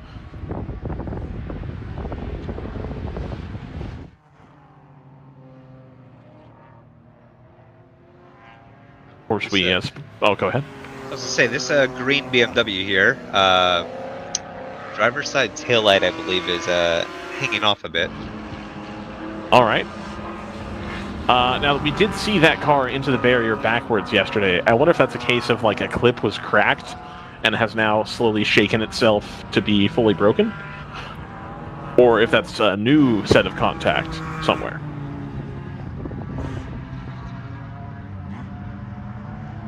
Yeah, they've also had a few offs today as well. I mean, it's a lot of bumps being thrown at that car. Yep.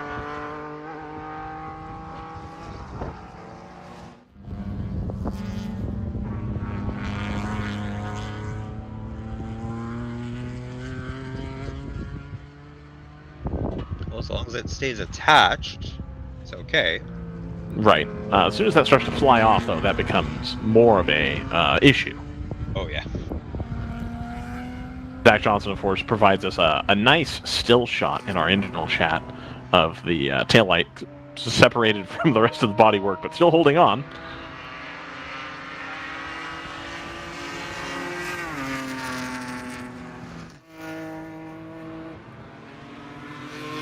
Not the type of underglow Brendan was looking for. No. Yeah, you know, I'm a big fan of underglow, I've decided. You know, just the idea of maybe doing that at like an endurance race, that could be cool. Well, like a nighttime endurance race. Yeah, not a fan of it on the street, but it's nice at an endurance race when there's not a lot of lighting. So like like Sebring or Road Atlanta or something like that. It's nice to see because it can help identify a car coming towards you. Especially helpful as a photographer, but Indeed. I can imagine so. Also for a team spotter. Yep.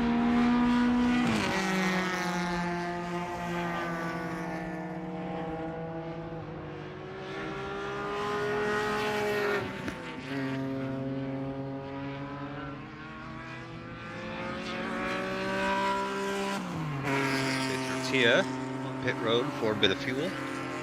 Tortilla.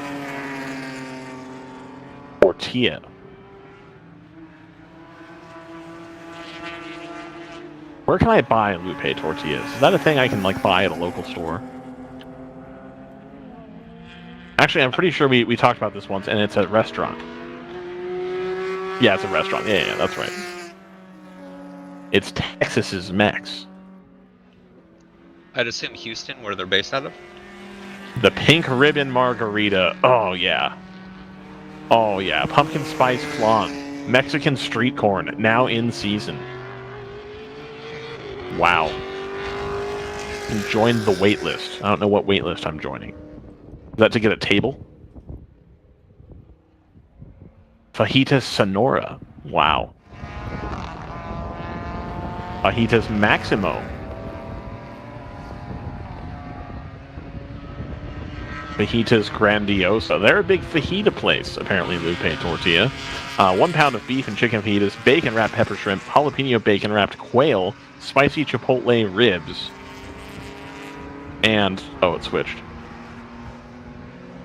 Smoked ribs and jalapeno sausage on the Fajitas Maximo. That sounds fantastic.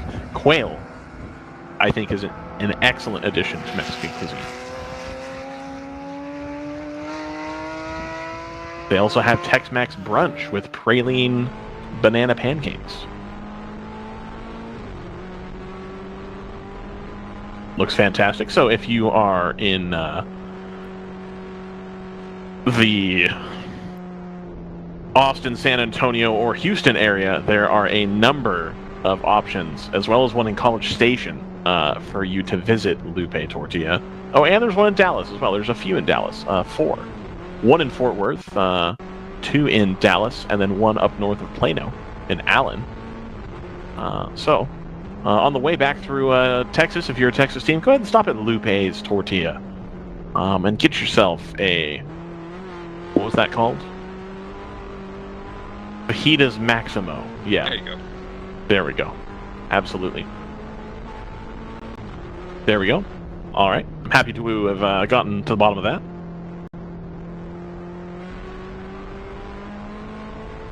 I imagine the Lupe Tortilla in Austin might be a little busy this evening. So potentially you'll want to stop definitely at the one in Dallas if you're trying to get back that direction.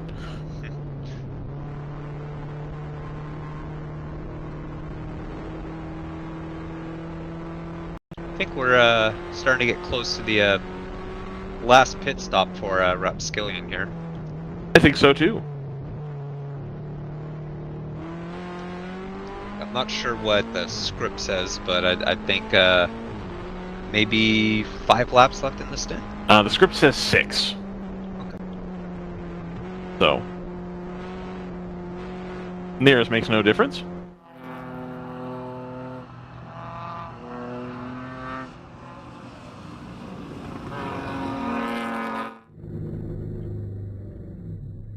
Here comes Screaming Goat. They do not have a website for me to look up. Otherwise, I would do that.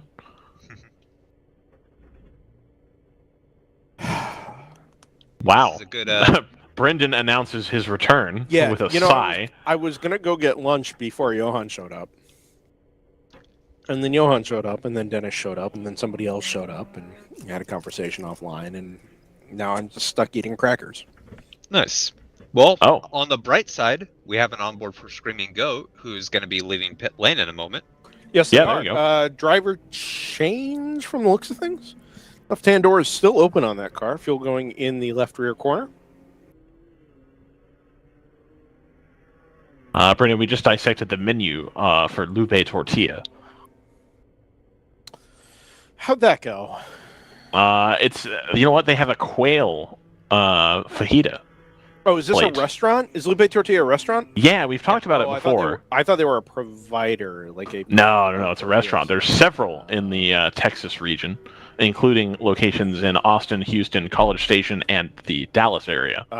Then I guess when I go to Austin, I'm going to Lupe Tortilla. I know I will be if I go to Austin. I will absolutely be going to Lupe Tortilla. Counterpoint, I will be going wherever it is that people say is a cool, fun place to go. Raising Cane's? No, I will not be going to Raising Cane's. They had a Raising Cane's in Minnesota, and I went once, and I'm like, what is the point of this? This is not worth the wait in line. To be clear, the last time second time I was in Austin, like on my own, I went to Raising Cane's only because I had never been to one, and we don't have them in PA. Well, we're about to get them in PA, but we didn't have the time. Same here. I was like, well, I'm here late. I might as well go check it out. It was fine. It's just in and out for chicken fingers. Yes, but the breading is bad. I didn't think the breading was bad, but it was whatever. It wasn't good. The sauce is fine, but the fries were soggy and the breading was not good. Yeah. They were not as crunchy and crispy. And I'm not like a crunchy, crispy guy. Like, I don't like hard bread, but I do like a little bit of tactile feedback to my chicken fingers, and the Raising Cane's ones had absolutely none. There is a Nashville hot chicken place in Tulsa I'm eyeing up for this evening, but undecided. Every time I've tried, quote, Nashville hot chicken, end quote, it's been like a tremendous letdown. Too hot, not hot enough. Not hot enough, no texture, I worry that true Nashville hot has been dumbed down in favor of people who think it's too hot. I think so, too. That's the point. Well, welcome to the state of Minnesota. Yeah, it's happened in Pennsylvania, too. We had a really good Nashville hot chicken sandwich at a restaurant that we frequent, and it has gotten substantially less hot as time has gone on. That's too bad. I went to an Italian restaurant in just north of Santa Rosa, and you can order the arrabbiata sauce in like 3 different levels of spice. And so the owner actually came over and talked to us at one point. And he said he actually measures the amount of red pepper red pepper flakes that he puts into the sauce every single time, so that it's exactly the same. Because he said the worst thing that he a bunch of people have gone to pit wall. Interesting. People are looking over there like there's something going on. Something about the 29?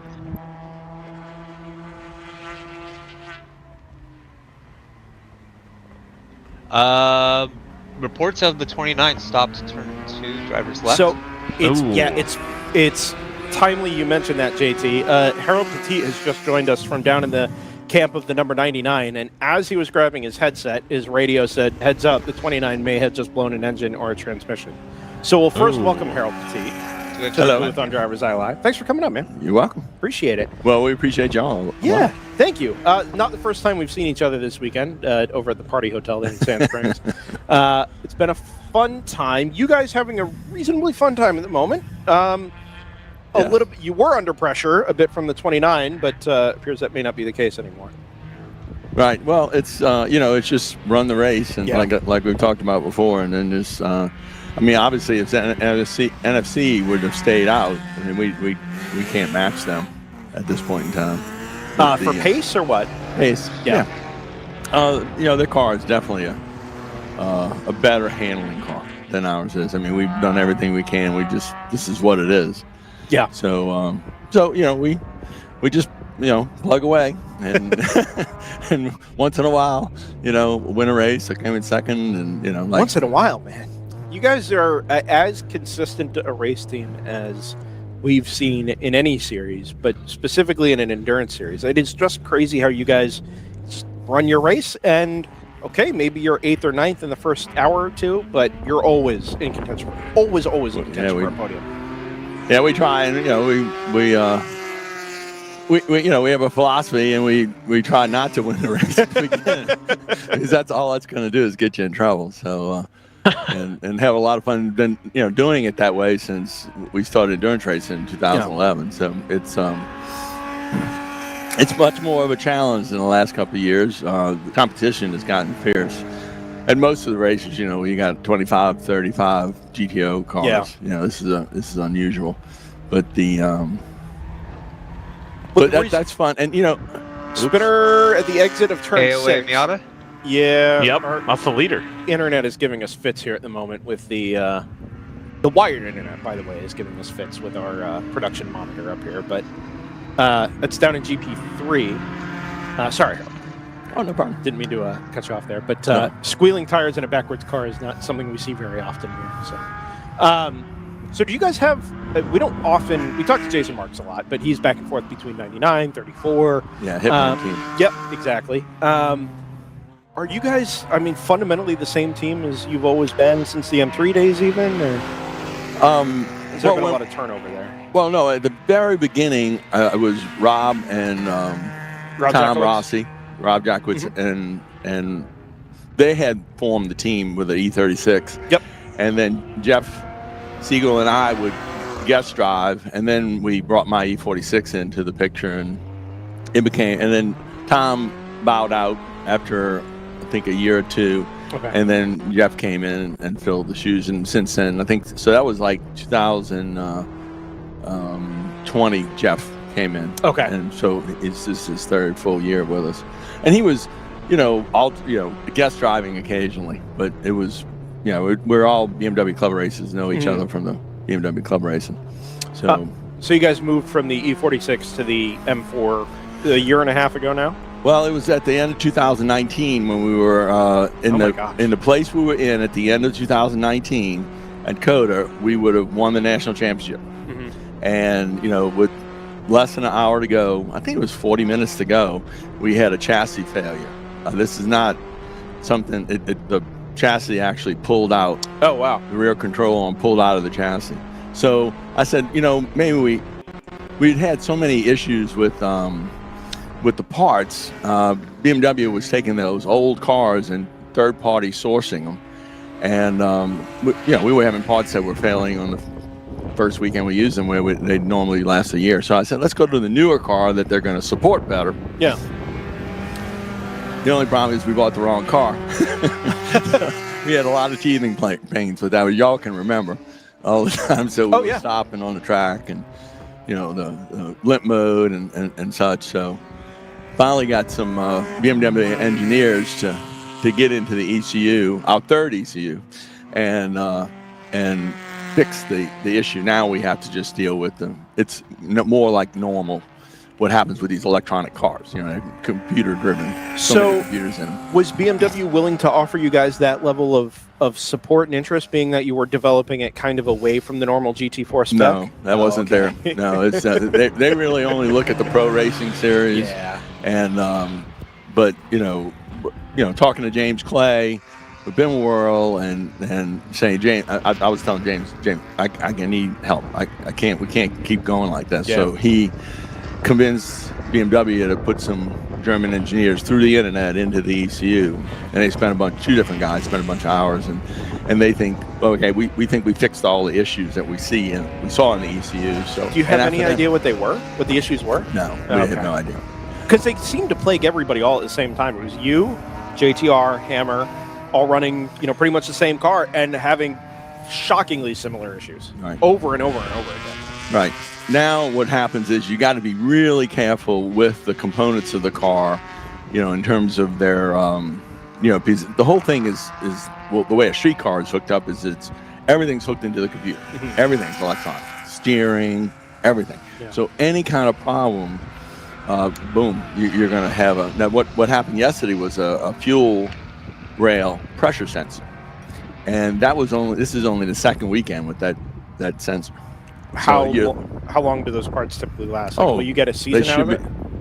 They should last years, but we're changing them every 2 weekends. So I told Phil, okay, we got 5 races left. I want a new one in there every race because you saw what it did. It shut the car off, and I mean I couldn't limp it. It wouldn't stay. Typically when it goes into limp mode, you can run about 30 miles an hour, just keep going around. Yeah. But it just kept shutting off. So. Interesting. So we noted that it was like right as you guys were doing to the pit lane, within maybe 5 or 6 laps, I think. Yesterday. No, it was the first lap out. Oh, it was first lap out. After shutting it off. That's what it was. It was the first lap out. Right. I didn't know if you had fuel issues, like a recurrence of fuel issues or what, but a parts failure, again, a sensor failure. Mm-hmm. And that just seems to be, like, with those M4s, the GT4 cars, seems to have been a theme. Yeah, they're all so hooked up together. I think that BMW learned because I hear from the BMW pro drivers and such that and including Paul Sparta with Random Banos, who runs in WRL, that the new M4 GT4 is much better. They learn a lot of their lessons, with the so that they don't have the amount of issues. Yeah. And we run the car so differently than the Pro Series do. Of course. We run it almost 20 plus hours a weekend. Yeah. And, they might run a total of, 6 to 8 hours a weekend. And in a different spec, I assume. Are you guys on a custom tune? Yeah. To deal with WRL power weight ratio. Yep. Some aero changes to the car, right? Right. Wing, underbody, I guess. I had always kind of assumed that BMW says, okay, it's like voiding the warranty, right? If you're going to run it outside of the bounds of the way we designed it, we don't want anything to do with it. Yeah, I think that was maybe that's what they're thinking, or it's just their philosophy is they're going to support. The factory is going to support the Pro Race Series in Europe too. Yeah. And they didn't build a car to go WRL race. No, but people will buy their cars to come run here. Right. So if you can support the use case, at least to some degree, you might as well, right? It's going to make you a little bit of money. And James tried really hard. I don't have any contact with BMW. That we have to deal with somebody like him that has contact with the BMW Motorsport. So I don't know. Do you know the news that we have a Supra coming? No. Yeah, this should be showing up in a few weeks. Will it run this season? No. Okay. No, it'll run. No, we're sticking with, with the M4. I said, well, when I decided, okay, we're going to switch to the Supra because of the support. Really, is that the it? Number one thing. Yeah, Jason's really done a really great job communicating with TRD and explaining to them what we needed, and Thunder Bunny too. Yeah, sure. Though the Hitman and Thunder Bunny, Jason and Kale were the ones that really. Communicated with TRD about what they needed, and they, 100% stepped up, and so it's funny because I'm like, I want a BMW, but I have found out that every part is made by BMW. I was going to say, you kind of are getting one anyway. Yeah. It's totally 100% made in Germany. Yeah. And by BMW. It's some of BMW's engineering from previous cars, like the Z4. Yep. But the and some of it's Toyota engineering, and Toyota's but BMW builds it. So and my buddy that has a super street car told me, he said he took the Toyota badge off the Supra, and it has a BMW part number. It says BMW. Yeah, I believe that. So I said, well, I can say I have a BMW Supra. Purely hypothetically, if you had gotten the type of support that TRD provides by the BMW staff, whether that's Right. BMW USA or whatever, if you had that for the M4 GT4, would you have stuck with BMW longer term? Oh, I think so. So this is almost entirely a support-based decision. Yeah, and it's right? we can't get the new M4. So what I try to do is get the new M4 GT4, but you can't get it unless you're in a Pro Series. Like so Paul ACP gets one, Paul gets one. Yeah, they're in a Pro Series, and so I can't get one till the end of 2024. Last quarter of 24. Well, basically the first 2 years. Yeah. So that's the last quarter of 24 to go race it in 25. So I said, well, and when Paul, I hate to, but no, I'm not gonna say this. I don't want to get him in trouble. I don't care, but good catch. But- Sounds like a good catch. But I mean, Jason's a good friend. Jason Marks, and our teams are good friends. They were running a BMW too. We're all BMW people. A ton of money people were running BMW people, and he was really pushing me to go early. Like end of 22 or early 23, and I said no. Let's see what we can do. And I mean, it's now the problem is that at a performance level, the Supra has a better performance level, and the Mercury has a better performance level. The AMG, and so now as the it was funny because when I'd go home, I'd be like, oh man, I don't want to race a Toyota, but I'd go to the racetrack and I go, man, I'm glad I got that Supra on order. I bet. And I don't know how many GTO competitors are listening in this week, and it's obviously a little light on GTO entries, but there are dozens of people who are not thrilled to hear that you guys are going to be running the Supra. I mean, you go about your racing in I think a fundamentally different way than a lot of people do, just because you are so consistent, no errors, pit stop execution, on-track execution, but never in a frantic way, never panicked. It's always run the race, and it's gotten you so far over the years. And now you're going to add another element of pace and competitiveness, and to some degree, the behind-the-scenes support of a manufacturer on top of that. And that is just like, I don't know what your weakness is at that point. Well, I don't think there are many. One of the things that I've had the experience from before we got the GT4 was that my lead mechanic, Phil Serpentant, and his people, and the rest of the crew, they did a phenomenal job.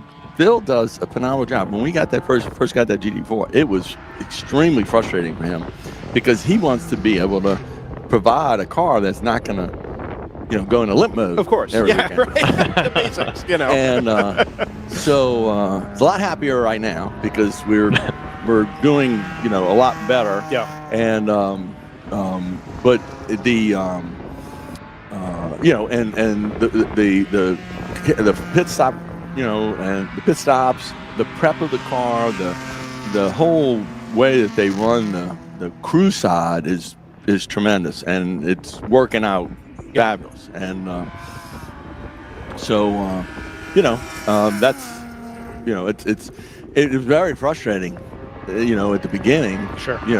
For him, because you look at the mechanic, when the car fails, you typically look at the mechanic. Yeah, of course. And with the E46, it was spot on every time. And then when we started having those parts failures, I mean, Phil was putting new parts in and having problems with them. I mean, we put a new part in, and the practice day, we'd have a problem in the morning, and have to change the part again. And you look, show it to me. See, brand's making new. And I go, no, I believe that. So it's, but the, but I still love the race, and I'm so glad that WRL does this. This is my fix every month. Hey, I totally understand that. This is DriversEye Live became full time for me at the beginning of this year, and our season got front end loaded. So I went from the middle of July to the beginning of September, which was kind of a short trip. So really the end of September for WRL. Not going to a WRL race, which is maybe the longest I've ever gone between WRL races.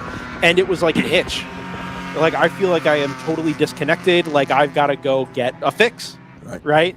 I agree. The platform that they provided, not just for you as competitors, but for us up here, and for people to learn and grow as drivers and endurance racers, is just second to none. Yeah. It's excellent. I'm going to ask you one more question before we go. I know you're. I also have a question. Two more questions. One, the Supra. You guys got your M4 GT4 and immediately started massaging it, right? Aero changes to the way the car is run, trying to get it right in the window for WRL and really optimize it. Are there plans to do that with the Supra? We're just going to emulate what Jason's done with his. He's given me the list of everything he's done, so we can have the, it's not a lot, because, one of the things that the super engineers did do was look at the M4 GT4 and see some of the issues, and they, like temperature control. What are we? Oh, yeah, slow Rapscallion here, headed up the hill out of is that an off? Yeah, spin down there at turn 9. Anyway. Yeah, so we're gonna we've got his list, and he's gonna help us with it. And, part of what Jason's trying to do is to get a crew of supers running to make sure TRD continues to pay attention to. Sure. Well, you guys will help that. So there's a lot of visibility there. Even if, what we do here is great, but visibility in terms of the sheer number of cars you've got running, the high level at which they run, and a unique kind of use case for those cars as well, running 8 to 9 hours on a monthly basis. Well, 16 hours on a monthly basis. It's not something those cars do a lot of. But the more you do it, maybe the more support you get out of TRD. Right. Ryan, you have a question? I think you answered most of it. You did ask the question I was going to ask. Yeah, I think that's all in the back of our minds. That's about where I was at. Yeah. Can you give us, I don't know if you're at liberty to discuss it. I know there's a lot of teams. There's another team that's going to definitely use the Supers next season. Is there an example of something you can give specifically that's like a big change that you make to the Supra, or is that something you're playing close to your chest? No, there's really no big changes. There's a spring change on the front. It's just really very, very small things. Yeah, because we'll see if there's something we think we need to do, but we believe that Jason's covered it, and TRD covered it, right, and building the car, and then they came out with the Evo 2 package. So that's, the Hitman car now has the Evo 2, and my car is coming with the Evo 2 on it. So that's, supposed to be a better brake system, et cetera. So, in talking to Laura with Thunder Bunny, she was saying, it's a much better brake system. So, Okay. Well, and the spring change makes sense given that you're driving it on a totally different tire versus... We're the West champions. Today. WRL. Yeah. Today confirmed. Yeah. So we didn't even get to that. So I mentioned earlier, we're kind of in end of weekend guest mode, where we just start like a revolving door of guests, people that don't have anything better to do for the weekend. Right. You're getting back in the car, so you're kind of the exception here. But we haven't really even gotten to talk championship over the last 2 or 3 hours. So we're going to do that. But congratulations to you guys. Thank you. I think you and Moorhead are the ones we know for sure are regional class champions for the Midwest Championship, which is awesome. So congrats there. Thank you. You've overshadowed that with your own news with the Supra. I don't know if that was public before, but now we know too. So just a lot of guys in the paddock. Yeah, and I'd say we're thrilled for you guys, but the success is not new, and I know that this is fun for you as much as it is gratifying to go and get results, right? So, congratulations again. Thanks for coming up and talking to us. Appreciate it. Come find us again before the end of the year. Okay. Thank you, Harold Petit, out of the number 99 GTR 99 BMW M4. We're going to rotate this through quickly here because Brad Call just showed up too. Go ahead, Ryan. All right. I just wanted lunch, man. You can go get lunch. I'll talk to Brad. That's totally fine. You eat your crackers. We'll talk to Brad. No, I'm halfway through some cream cheese and chives Captain's wafers. Wow. Shouts to the Rapscallion. Wait, they got you cream cheese and chive crackers at Rapscallion? No. The Rapscallion. He's making a joke. Yeah. No, I thought that they were the one who got them for you, which would have been more funny. Oh, okay. All right. Well, U-joint is what I'm hearing for the Screaming Goat car, by the way. Okay. What I have been told. Yes? Confirmed? Yeah. Drive shaft, okay. Yep. So that can happen. I remember somebody was guest driving the Peugeot 908, and they talked about, oh, hey, I'm going to short shift to try to save fuel. And the team was on the radio saying, no, don't do that because there's too much torque and you're going to start breaking stuff. So I know they had talked about they were short shifting it all day yesterday. I also know that they think it drives like a diesel, which it kind of does. The torque is down low on one of those LS motors, especially if they're trying to hit this power to weight number. And I almost wonder if doing the short shifting has put more stress on the U-joint than normal. Brad, do you have opinions on this? You guys are experts at making stuff up, so that sounds fantastic to me. Perfect, good, done. And I'm happy to hear. I don't know whether to feel complimented or called out. No, maybe both. Every time I come up, Ryan and I are like, all right, what are we going to make up today? Definitely a damper. We make up rules all the time. We've got a list of proposals for RJ. See, here's the deal, Brad. If I just say I wonder what happened from Round 3 Racing, by the way, for those who didn't know he was up here. This is Brad. If I just say I wonder what happened, nobody will say anything. But if I am confidently wrong about something, somebody will come into the chat and be like, no, here's what actually happened. And it's like, okay, great, thanks. And then we get the real info. Right, yeah. Somebody is Chad. Yes, somebody absolutely. is always Chad. 100%. No, you guys do a good job. You guys come up with stuff sometimes. It's entertaining. You got it. You got 8 hours to. Oh, we have 16. Oh, yeah.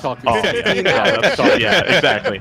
But who's counting? Yeah, it's like, ooh, he might have a tire going down there. That looks questionable. No, I mean, you guys do a great job. We didn't get the radiator guesses right this week. No. We tried. No. We were incorrect both. So yesterday, I mean, I just simplified it by saying it was a radiator, but it blew a very small hose off of the engine. It was a water hose. Okay. And I blew it off the engine, then put water down. I was slipping and sliding in the water. I knew something was wrong, and it steamed up. All of a sudden, my seat started getting real hot and steamy inside the car. I look in the rearview mirror, and the rear window's steaming up, and I was like, this is not good. So I was able to manage the temperature a little bit, but I figured, I'm like, man, I know that once it runs out of water, temperature's going to come back down because it doesn't have any water to read the temperature of. So we decided, I mean, we're running for trophies. We're not running for points at this point in the season. You know, Moorhead's so far out in front, it doesn't matter. And I didn't want to blow up an engine for 4th place. So we decided to park it, live for today. And then today, I know Dennis told you the story already, but... you were behind the wheel at the time, right? I was behind the wheel, and I went in afterwards, and I talked to Jimmy Davis, and I said, listen, you know me, in all my years in WRL, I've never hit anybody. Yeah. And I wasn't going to start today. I'm like, something must have happened. He said, yeah, they broke. So I felt a lot better about that, but we got right into the acceleration point of the corner, which they had driven perfectly every single lap, and their car just didn't go. And at that point, you know, I'm on them. We're making contact. We made contact a couple times, and it broke our right front radiator. So I had to come in and change that. The guys did a great job getting it changed quickly, and we're back out in 4th place. And you know, hoping, I don't want to wish bad on any of my competitors, but if one of them could just park it for just a little while. And that has kind of been the GP1 calling card today. The amount of attrition in your class for a well-subscribed, and like 14 cars, I think, on the entry list. For the amount of attrition and trouble that class has had today is astounding. Yeah, it didn't start well with turn 2 on the first lap. That was really tough. Yeah. And man, I tell you what, we could have just as easily been in that. That's what Dennis said. You were so close. So close. Honestly, if my buddy Will hadn't screwed up the alignment at the start, we would have been in that spot, and that would have been us. So yes. I'm thankful that Will screwed everything up for everybody and saved us. So thank you, Will Choice. You're my best friend. I love you, buddy. Everyone's best friend, Will Choice. Yeah. Thank you for blowing it. But honestly, this is this is my first time ever coming here, and I radioed in and I said, "Listen, my neck hurts, my head hurts, I'm getting dizzy. You're busy the whole time. You have no time to. I couldn't take the drink bottle down, the drink hose, and take a drink. You have no time for that. Yeah. You're just super busy in the car, and it is a rough track.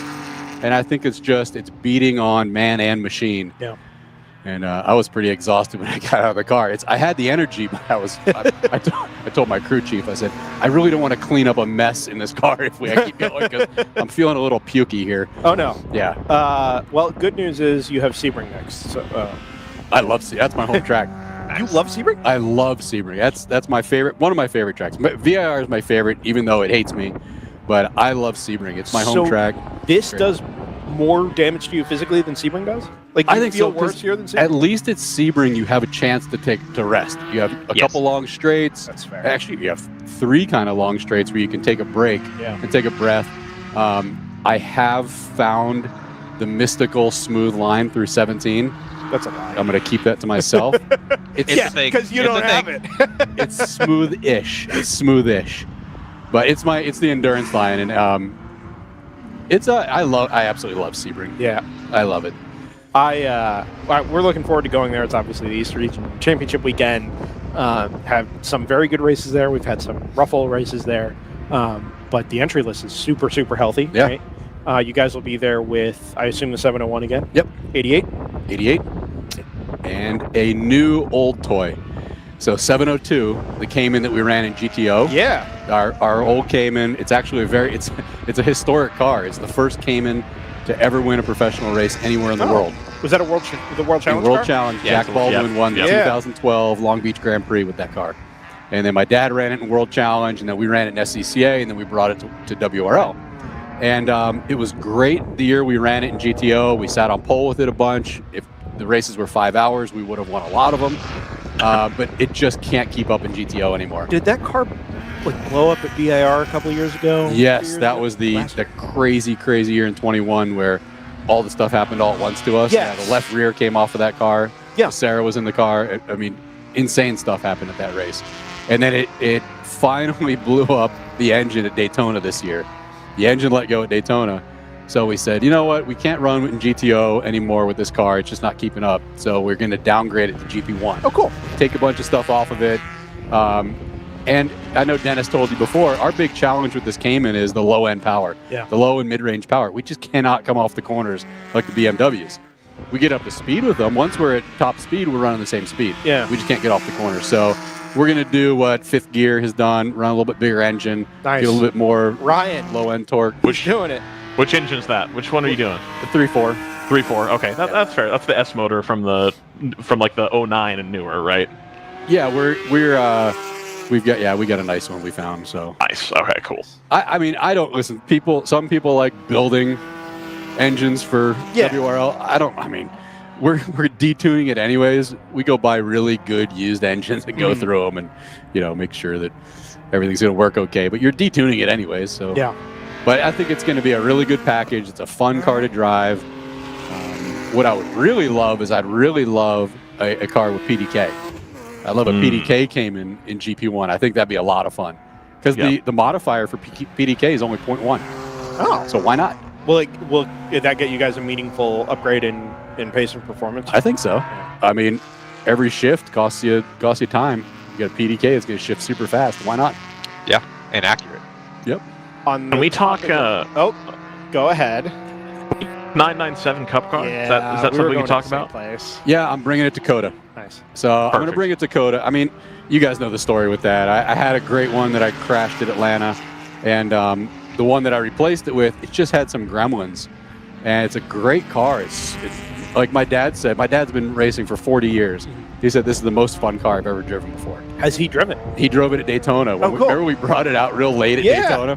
We called you guys Garage 56. Yeah, we brought it out real late, and I went and ran it, and I radioed in. I said, tell Buzz to put his stuff on because this is a hoot. So he got in the car. He probably ran for like 20 laps. That's he came in, had a smile from ear to ear. He said that was amazing. So we're going to bring it to COTA. I think it's going to be a blast at COTA. And it'll be Buzz and I in the car again. Cool. And we're just going to have fun with it. And then it's interesting. I heard, maybe this is not, I heard we're running at a track next year. I won't disclose anything because it's rumor in the paddock. But I heard WRL is going to run at a track next year that I've never been to, that everybody says would be an awesome track for the 997. So yeah, I'm thinking, maybe I'll just bring that car and just go have fun with it there. That'd be fun. Oh, it'd do exceptionally well there. Yeah. Yeah, it is built for that kind of place. Yeah. That'd be cool. I didn't realize that there were rumors floating around in the paddock, but we'll wait and see when the schedule comes out, I suppose. I think we're some of the last people to hear, Brendan. But no. I know more than I let on, obviously. But No, I know, but I still think we're the last people to know. that's probably RJ keeping me up to date. But I'm excited. If that comes to fruition, I'm excited for it. I would love to see the Porsche there. You guys would have a hoot in that car. I think You've never been? I've never been there. No, we just came in. Oh yeah. Quit jacking up. Not that this is a big deal. side. We need somebody to break anyways for us to podium. But yeah, they're in the pits. Last stop for the day. Last stop. Oh, they're just doing fuel. Yeah, I thought I saw a jack come out. Nope, just doing fuel. Last stop for the day. Oleg's in the car. Ironman Oleg Gorshkov, who did 3 hours and 59 minutes and 59 seconds yesterday. Careful. That dude. Well, he did get out of the car before 1 p.m.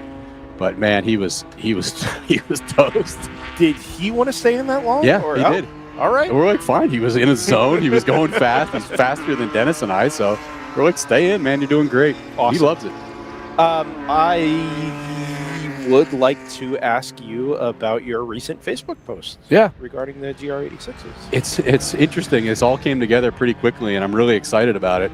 I was in Indianapolis for a completely different reason. I'm in the railroad business, and our railroad convention was there, and it happened to be the week that SRO was going to be at Indy.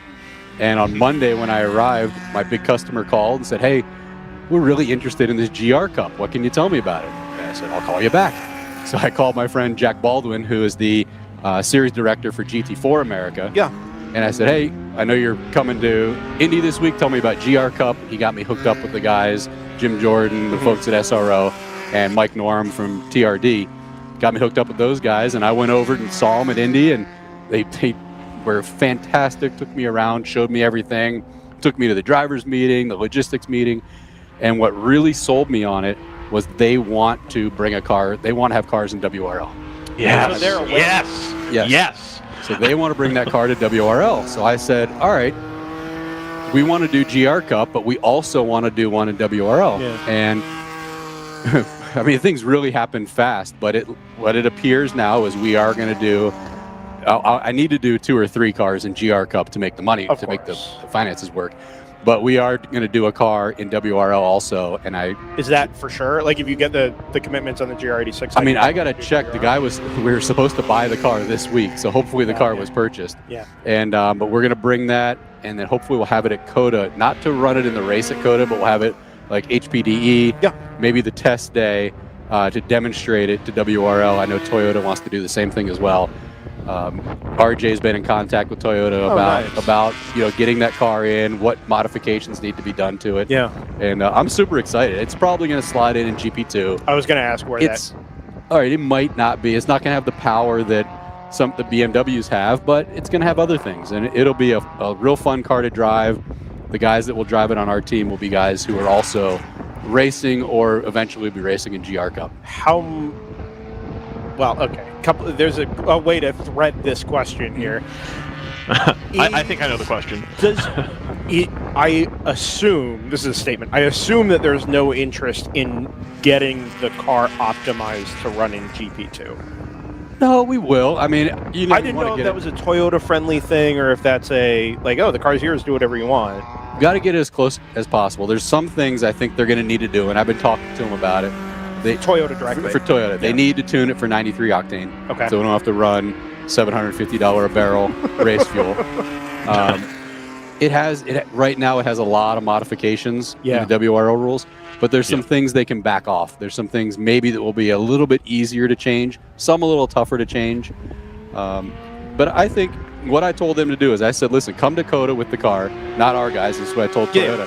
I said, come to COTA, bring Gresham Wagner, bring Tyler Gonzalez, bring the absolute best drivers that you have and demonstrate it like that. That way nobody says, hey, you were sandbagging with somebody to know the car. Yeah. Bring the guy who sat on pole at Coda in GR Cup and put him in the car and see what it'll do on DOT tires with the WRL tune. Yeah. And see where the car is really going to slot in.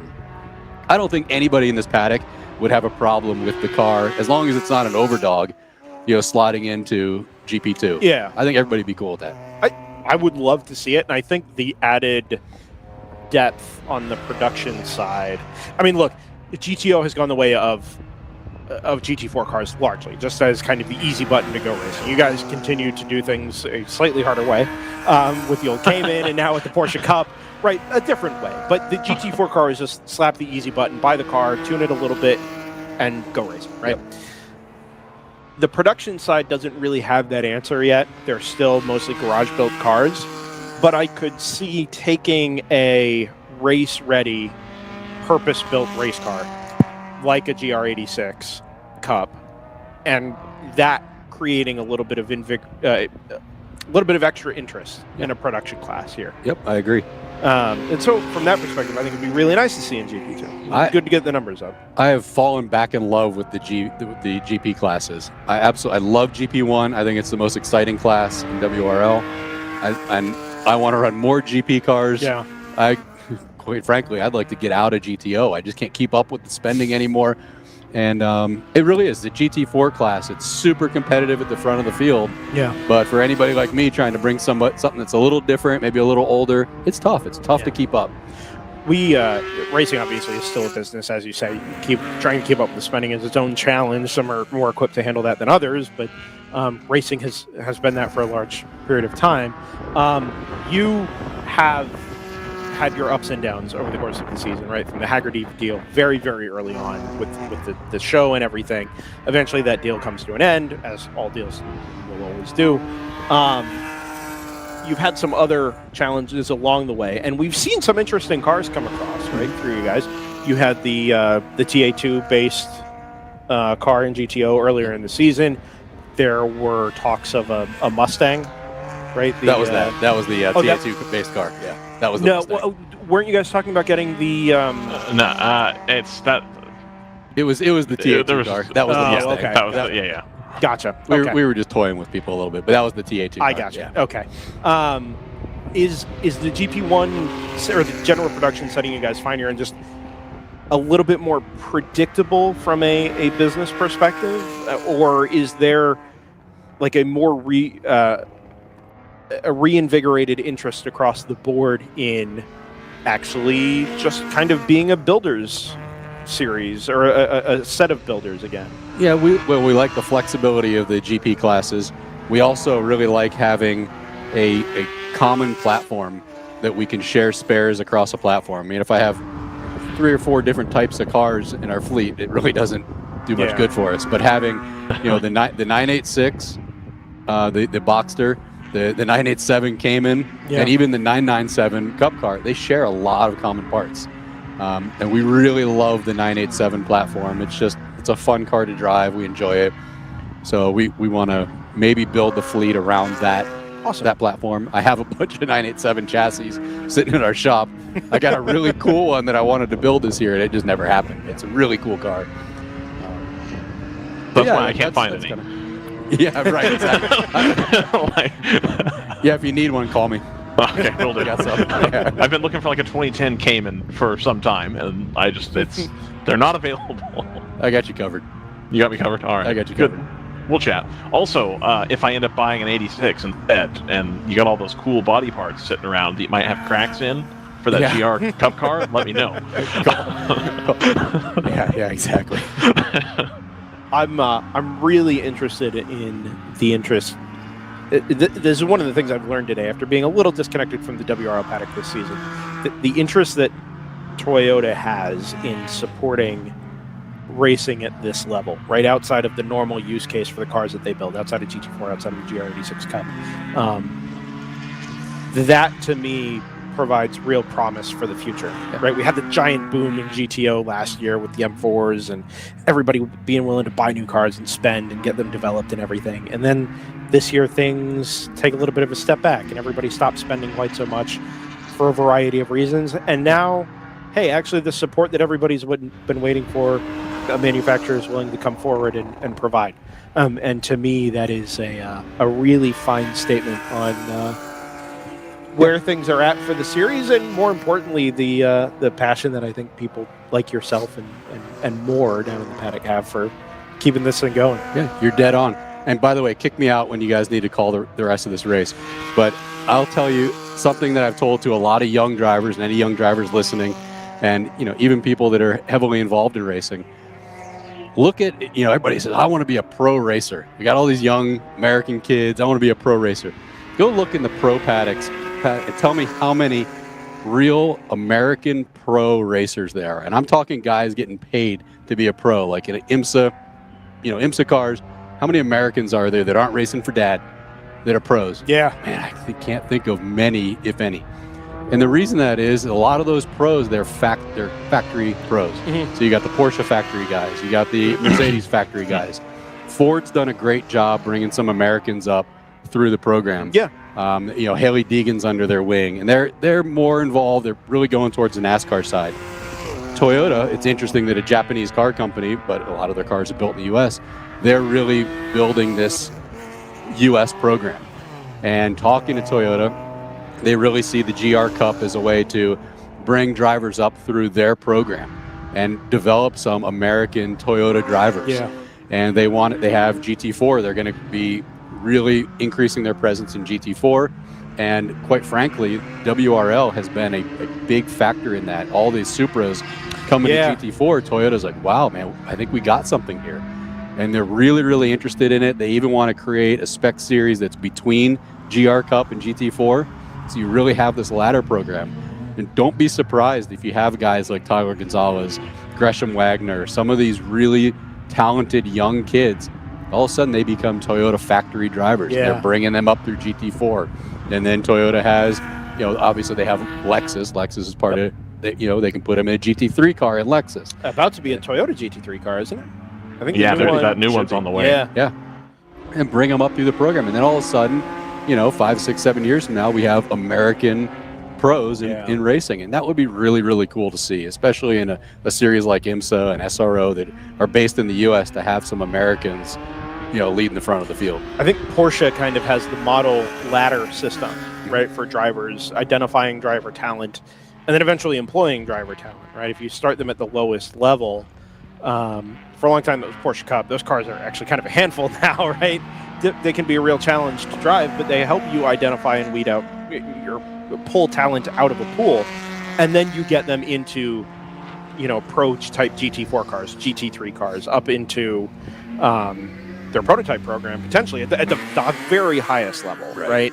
And that's a global program. I think many manufacturers have tried to emulate that over the years. Lamborghini now has a prototype program to go with their Pro-Am, single make series. But it sounds like Toyota is kind of headed that direction now as well, but in a more sustainable way. Lower cost to entry, which is always like hurdle number one if you don't want to go spend Modadka money to go run Lamborghini's future. But you can slot in at a lower level, get visibility on pro weekends in a more cheap-to-run car, identify the talent, and then take the opportunities that present themselves in the future. And that's very, very cool to see. And using WRL as a platform for drivers there as well, for me, that's the ideal ideal scenario. Yeah, for sure. And by the way, in Mo's defense, the numbers for Super Trofeo weren't that bad. It wasn't too crazy. Know. It's fixing the car is expensive, but it wasn't that bad. And by the way, my friend Mo got married a couple weeks ago. I saw that. Yeah, it was a blast. Had a great time. Huge contingent of racing, family there. But basically the whole R3R team was there. It was really cool. So if you're listening, congratulations again. Congratulations, Mo. We do hear from Mo every now and then. Even when he's not here, he'll chime in, send us a text. Yeah, he's usually pretty active on the chat board. And so it's cool to see. I love having him in this paddock, even if he's not in our car. I'd love to have him back. He's a good friend. It would be nice to this happened several times today. I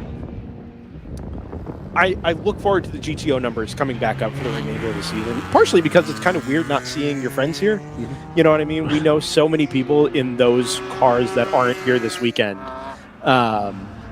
that just kind of don't get to see. And Mo for sure is one of those people. We're not having Cole here that much anymore, too. Yeah. We all like Cole. Everybody loves Cole. If anybody wants to sponsor Cole to drive in our car, I'll put him in anything, anywhere, anytime. We heard he's got full season plans for next year. He's got some cool plans. He has some. He's really done a good job, working some angles and some friendships and some relationships that he has. And man, I hope the best for him. He's got some. I don't know all the details. We got some really cool plans for next year, and I hope that those plans are here. I don't know exactly whether they are or not, but it'd be great to see him back. And have you been a part of any of that? Nope. Okay. Nope. So I would love to talk to him about it directly, but again, we don't see him so much anymore. I would love to know what that process is like, okay? Because he's kind of the prototype, right, for how you get out of an amateur endurance racing series and into a more visible, okay, it's sprint-based, but a more visible series and start promoting yourself as a driver, right? The humblest possible beginnings where nobody may ever see you drive, and now all of a sudden, here's a shot, right?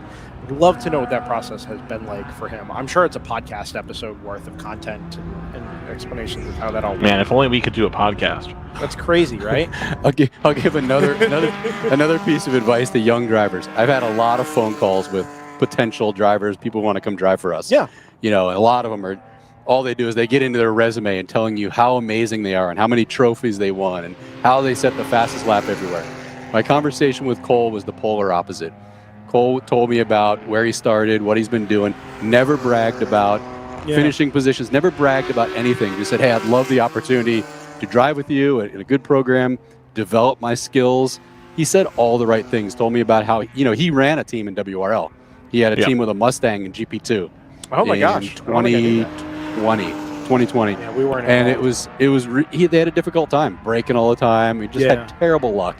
And he said, I want to get away from car ownership. I'd love to come drive with you. And when he started, he was in a GP3 car, super, super humble. Yeah. Every time he'd come in, even if he was the fastest guy, hey, what can I improve on? Let's look at data. Where am I losing some time? Mm-hmm. And he was making some circle track mistakes that he learned out west driving circle track cars. And he never, even when he was pole position, the guy never bragged about anything. Yeah. He was always just super humble, always looking to do the best for the team, for his teammates. He's one of the best teammates I've ever had. I'd love to have him back. I had such a good time driving with him. But he's got a great attitude, and I know he carries that attitude with every team that he drives for. When he's driven in Brazil in a Lamborghini, he's done so much cool stuff. And every team he drives with, I'm sure that he brings that same attitude, and they all would love to have him back. I'll let you go after this question. You can go hang out with your team for the final 45 minutes. One of my favorite things about round 3 racing when we first got involved with WRL, like over the course of the season, right, more than just a one-off race, was that you almost appeared to have your own internal ladder system. Right? You had GP3, GP2, GP1, and then eventually, I think afterwards you guys got into GTO, or maybe you had the 702 at the time. It all kind of blends together, honestly, at this point. As deals change, as time goes on, obviously, some cars drop off the bottom end, some cars get clipped off the top end.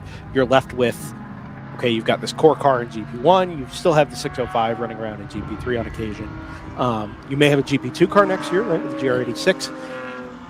Is there still a desire to provide those opportunities for drivers to come in at the bottom end, say, hey, I want to drive for you, I want to learn from you guys have a great program, and allow drivers to work their way up the way somebody like Cole did? Or is it easier to be a little more directly customer focused and say, okay, you want to run this car? Yeah, we'll do that for you. Yeah. That's a great question, by the way. Thanks. The ladder program was a great idea. So we had a whole proposal, man. We sent this thing to Hagerty. We really did have this idea for a whole ladder program. And it was, I'm not kidding you, it was in the 11th hour. We had a deal done to really, really, take someone to the next level. We were going to go IMSA. Oh, cool. We were going to go into GS and IMSA, and it literally fell apart, like at the last day, the last possible moment. It fell apart. Yeah. We were talking to Zach Brown from McLaren. Oh my gosh. It was amazing. This whole deal was done, and then it fell apart.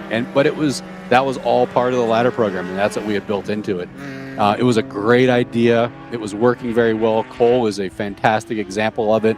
Dennis is a really good example. Absolutely. Yes. Carter Peace is amazing. Carter Peace started at the very bottom. Yeah. Carter will be back at Sebring. Awesome. Carter's a great example. He, again, another really humble kid who's worked his way up, and we put him in our GTO car, and he's our fastest guy in our GTO car on our team. He does a great job, provides great feedback. He does everything that you would want somebody to do. Yeah. So, yes, I'm still interested in the ladder program. The problem is, just to be super honest, with some of the lower cars, like an entry-level car like the Boxster, you can't charge enough money. You can't charge the customer enough to cover your costs on that car. So I was losing money. I still lose money every weekend, but I was losing a lot of money every weekend with the Boxster because nobody wants to pay what it really costs to run that car for 20 hours a weekend. Yeah. Nobody wants to pay it to run in that type of car. So we've sort of focused on these higher level cars. That's why I was throwing 2 GTO cars at it. I thought that was the answer. Hey, let's go GTO. But GTO is really, really expensive too. And now we're at the point I can't charge customers enough to cover a GTO car either. So we're sort of dialing it back to where we started this. Let's go have fun. And GP1 is beyond fun. It's such a fun class. Chasing Moorhead and PC and Choice. I mean, chasing some of these teams is a blast. Yeah. And, you know, right now we're sort of doing our tried and true thing where we just kind of hang around and we're a pain in their back until the end, and we end up, you know, we're there at the end. We're not the fastest car out there, but reliable. And if we didn't have a problem today, okay, we'd probably be, you know, maybe battling for a win potentially. We get asked on multiple occasions, you know, hey, just make sure you guys are focusing on the production class because it's easy to lose track of. Yeah. Focus on the battles at the top. They're compelling and they're the interesting cars and all that stuff. But time and time again, the depth is always there in the production classes, particularly GP1. The fun guys run the GP1 class, to be frank with you. And the people that come see us more often than not are yourselves. It's Chad Moorhead. It's, you know, Will Choice. Obviously, they run in GTO a bit, but more recently, they've spent time in the production cars. And it has been really nice to see that commitment maintained, and in some ways people defaulting back to, hey, actually that was fun. This is expensive and it's fast, but that was fun, and I'm gonna go keep doing it because it's fun. Nice to see that series identity kind of maintained in those classes. Well, to go back to your question, which is a really good question, yes, the ladder program is a great idea. I'm still fully on board with it. If there's a team out there that wants to run some GP3 Boxsters and wants to partner with us, I'm happy to do that. There is, and they're called DriversEye Lab. Yeah. But I would love to do that if we could figure out a way to make it work. I don't want to run 4 cars anymore. 4 was a lot. 3 is a lot more fun for us. 1 this weekend has been a blast.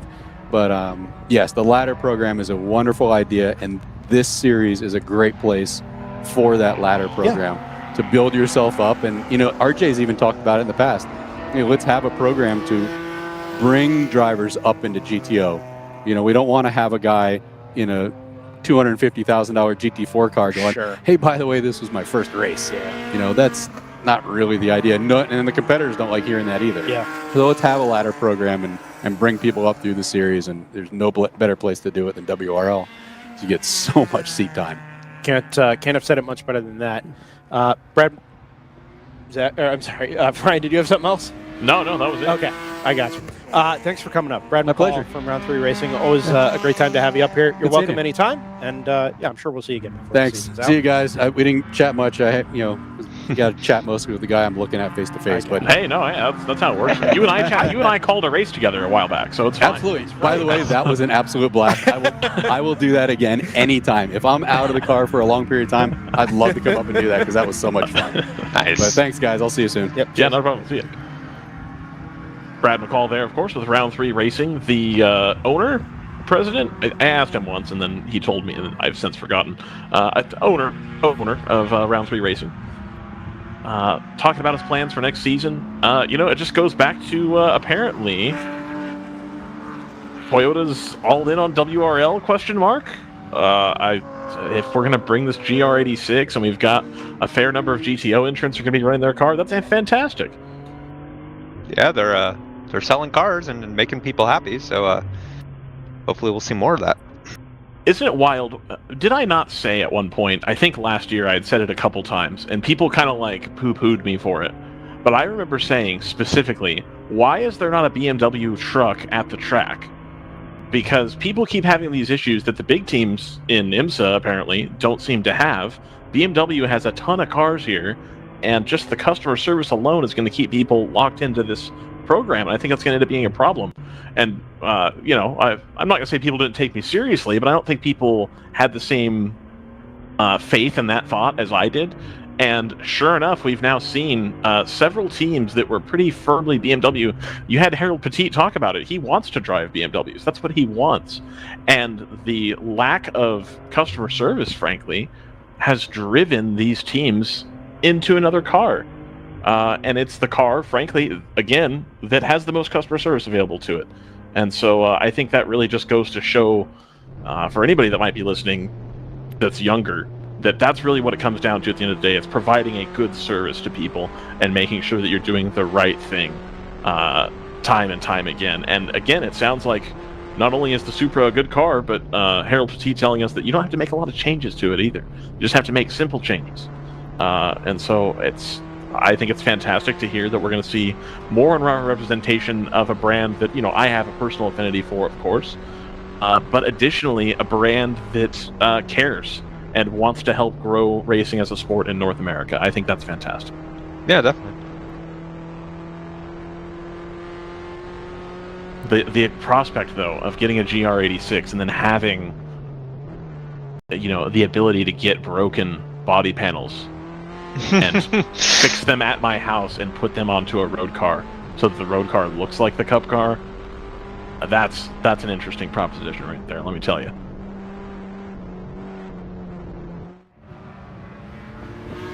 I get the feeling that one of the changes that they're going to want to make on that car is going to be the suspension setup, and I'm happy to have Brad message me later and say, Ryan, you're an idiot, you made that up too, which is fine. But I know the suspension on that GR Cup car is like NASCAR Toyota developed suspension. That's like completely different from what's on the road car. I'm guessing that's going to be one of the changes. I would put money on that, and I would also put money on the aero going away. I think those are going to be the two easy places to change that car. And in theory, save money per unit, getting rid of fancy aero bumpers and fancy wing, as well as fancy suspension package. Yeah, I don't know the car too well, so I couldn't really say what would be a good route to go in terms of modifications to make it more WRL compliant.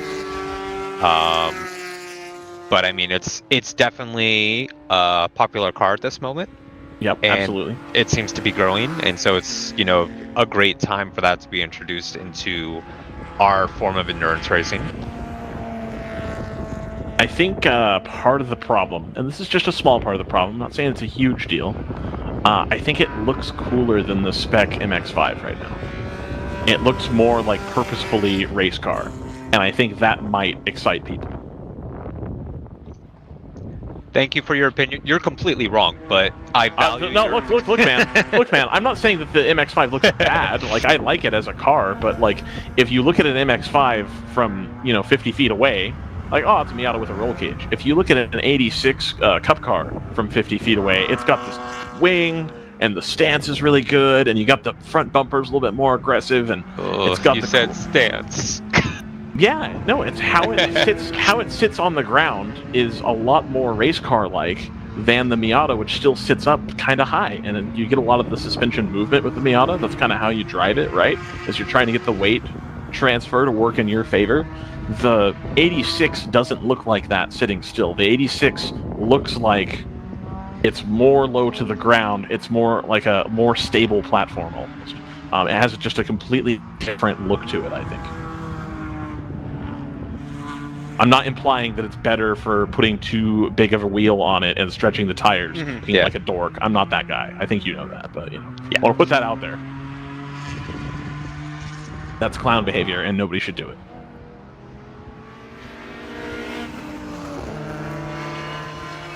So we've got about 30 minutes left here. Brendan announces his return with a sigh of utter pain and discomfort. And a full mouth.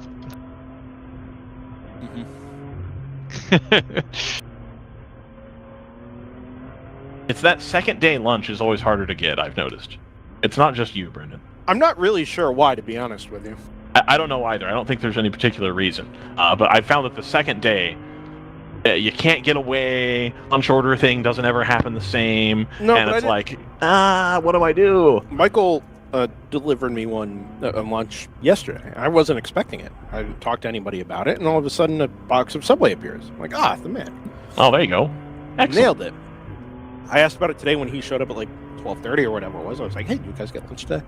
He goes, yeah, we just went to the cafe downstairs. And we ordered stuff down there. I was like, well, I'll just go do that. And then people started showing up. And so I started this package of crackers an hour ago. Oh, my goodness. And then I feel so bad for you, Brendan. Poor I really baby. do. It's so awful. It's just the worst. Gets to go to your favorite place. Gets to go watch college football. Okay, back up. I just like going that most other people wouldn't voluntarily go to, and I went to a Tulsa game on Thursday night. It just has the feeling of those car journalists that travel to Spain to drive the new Audi R8, and then they're on day 2 they actually didn't have top shelf champagne. It was really lame, and I had to fly all the way there. And it's like, yeah, but come on, you're getting to call a motor race. It's really cool. Are you calling my trip to 40 miles outside of Tulsa the equivalent of flying to 40 miles outside of Tulsa to call an amateur endurance race around a 1.8 mile track off the side of a highway equivalent to a journalist flying to Spain to go drive an Audi across the Camino del Santiago or something? No. What I'm saying is that you're complaining about not having lunch, and we could be digging holes, professionally. Yeah, exactly. I'm just making a comment about my experience. Racing is personal, and the experience should be personalized, and that's just what I'm doing here. Okay, got it. All right, that's fair. I'm all right with that. Well, if you're willing to fly me out to Coda, I will personally bring you crackers. Yeah, there you go. No, we need more than crackers. It's a personal. No, it's fair. It is a personal experience, and that's why They'll be rich. Cool rental cars. I'll bring some cheese, some deli meat. It'll be great. There you go. Oh, today is the day I have to figure out making my own deli meat. It's been curing in the fridge, and I have to cook it today and slice it. I'm actually really excited. Bought a slicer for Prime Day. It was lovely. Really? Yeah. Oh, yeah. How has that worked out for you? Pretty good, actually. I've really enjoyed it. That would not be an obvious purchase for me. So what is your raw material? So you can do it one of two ways, right? You can go to Costco, and they have cold cut whole pieces available, and it's cheaper than buying cold cuts at the store. You can get that. You can slice your own. You can get ham and you can slice it thick, or you can slice it really thin, depending on what kind of sandwich you're going for. And it's better. It does taste better, I think, especially than the prepackaged nonsense bad deli meat. But then also, if I happen to see a sirloin roast for $4.99 a pound, I can throw that on my smoker, and I can make fake Arby's, and it's really good. Nice. It is not. So I have some. Oh, go ahead. Ever heard any? No, it's just not something I've ever heard anybody. It's basically Arby's without the side effects afterwards. Right, exactly. It's just good meat on a sandwich. You can just make it yourself. So right now I have some chicken breasts that have been curing in a salt and buttermilk and honey sort of mixture. And then it sounds mega stupid, but you're supposed to rinse it after it comes out of the marinade, which defeats the purpose. But this is the recipe I got. I was like, okay, whatever. I'm gonna rinse it, cook it in my smoker, which is gonna take 30 minutes, and then take all the chicken breasts and slice it on my slicer. Right. And then I'll probably vacuum wrap a lot of it, and then leave them out to eat and make tasty sandwiches. There's actually a lousy, cheap white bread. No. No. Are you kidding me right now? Do you know who you're talking to about bread right now? Are you a bread guy? I am a huge bread guy. We do not eat white bread. That is not okay. White bread is not a thing. Not okay. With white bread, not okay. American cheese, not okay. We don't do either of those things in this American house. cheese has its place. No, it does not. Nope. Not on a sandwich, but Not on anything. On a burger. Nope, not on a burger either. Absolutely on a burger. It melts well on a burger. I don't care if it doesn't melt well. You know what else? No, I'm not going to go there. But like lots of things melt well, but like that doesn't make it good. It is fantastic on an In-N-Out burger.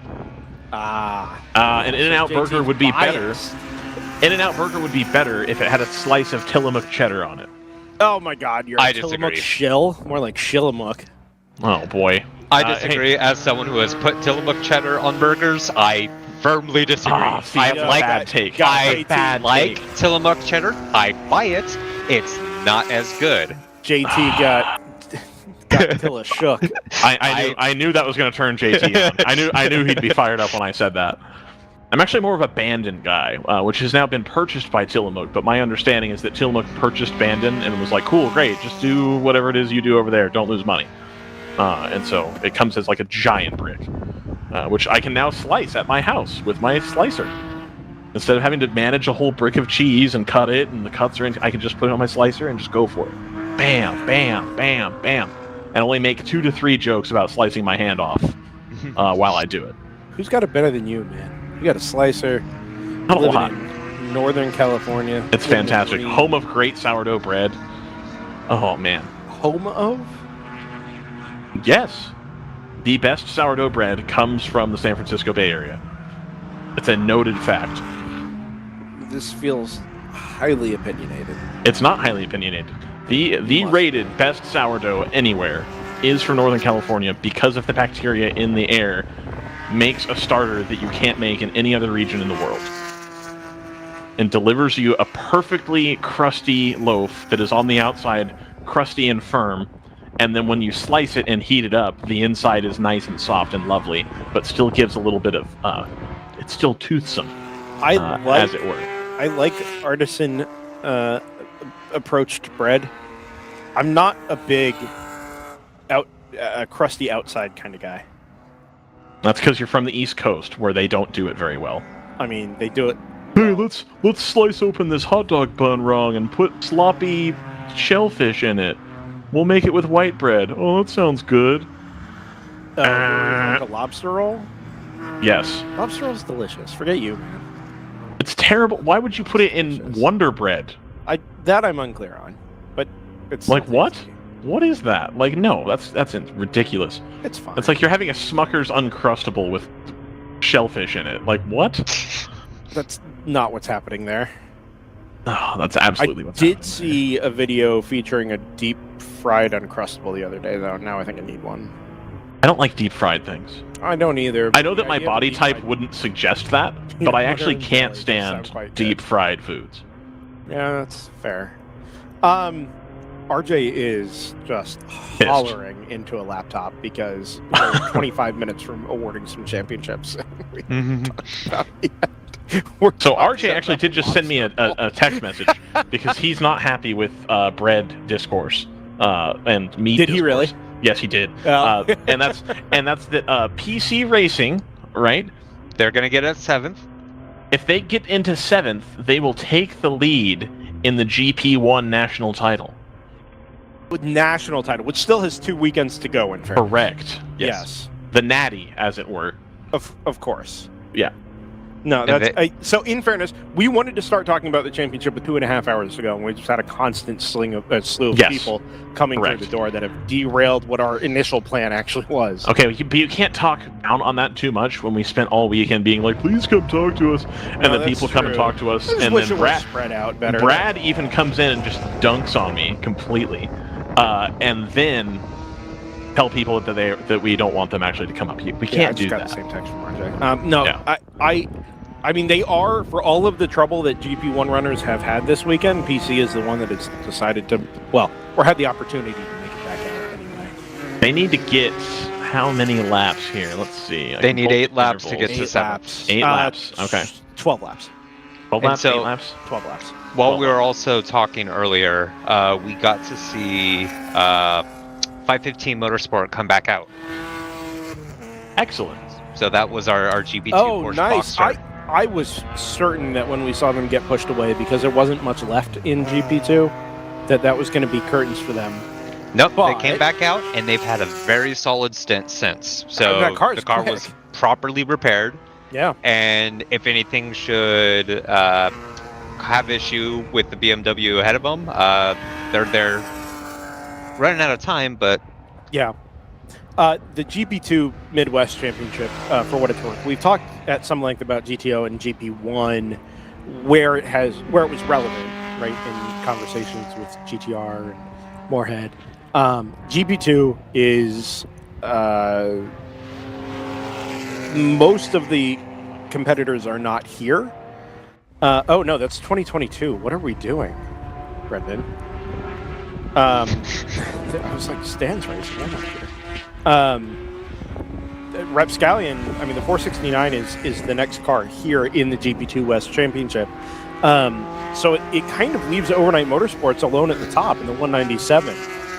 And that championship is sort of decided at this point by account of the fact that nobody is taking the opportunity to score the extra points here in the final weekend. No Lift Racing could have had something to say about it in the 178 Honda Civic, but that is not the way that's gone this weekend. And so it should leave that 197 Overnight Motorsports as your GP2 West champion. Down in GP3, the 75 from AOA Racing, the 65 from Open Throttle Racing, tied on 72. Now, the 65 is here. 75 is not. And will score points. The 85 is here and sits 5 points behind Open Throttle. Ah. Yes. So essentially, because they're both going to score points this weekend, and there are only 3 cars in GP3, where we will score 12 points for a race win, 10 points for second, 9 for third, and then 7 and 6 points for fourth and fifth anyway, which are only relevant because of the drops that are involved. What that means is Open Throttle should pick up the 65 from Open Throttle should pick up a second place finish and therefore 10 points to displace. Plus the third yesterday. It's already baked into these numbers. Oh, okay, gotcha. Oh man. To displace a 7-point result from Mid-Ohio, and the 85 from AOA Racing will pick up another 13-point. I'm sorry, is that not a 12-point result? I think there were bonus points on offer here, but I'll have to double check that for being a regional championship event. They will also pick up a 13-point result and displace another. Oh boy, I got to work out the drops here. Wow. Displace, I think, a 7-point race result for the 67. So that's 60 plus 13 puts them on 73. 72 minus 7 takes them to 65 for Open Throttle. Plus 11 for today.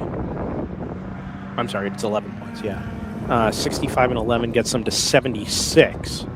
So by my count there, that should put Open Throttle Racing into the GP3 West Championship lead.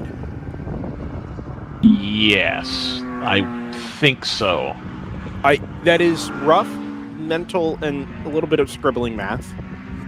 And if RJ is paying attention, could probably confirm some of that math. But I think based on the drops,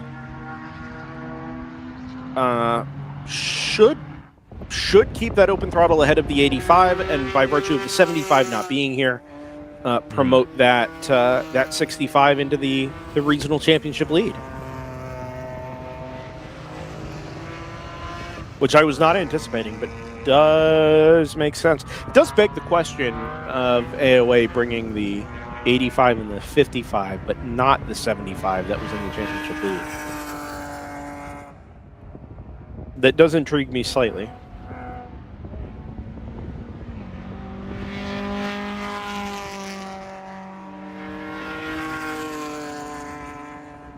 As we've already noted, GTR 99 will take home the GTO West Region Championship and the GP1 West Championship already. I think on the start today was going to be decided in favor of Moorhead Speedworks in the number 147. It is 13 for a win. There was one race in there that was listed as 12 for a win, but 14 is the bonus point. From the looks of things, it should leave PC Racing in second. There's a big margin back to the number 64. The Ginger Racing car, man, both Ginger and Palomar could have jumped the 64 from open throttle racing, were it not for that accident down at... Yeah. That is brutal.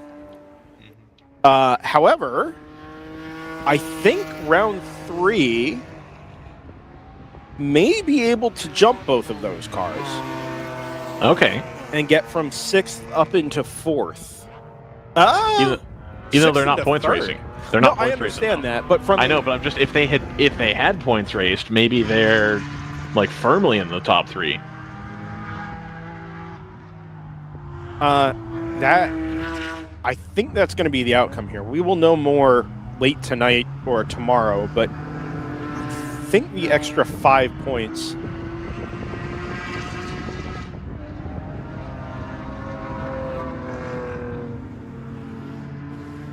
I think only needing 5 points there and getting no scores from Ginger and Palomar because they didn't make it to half distance.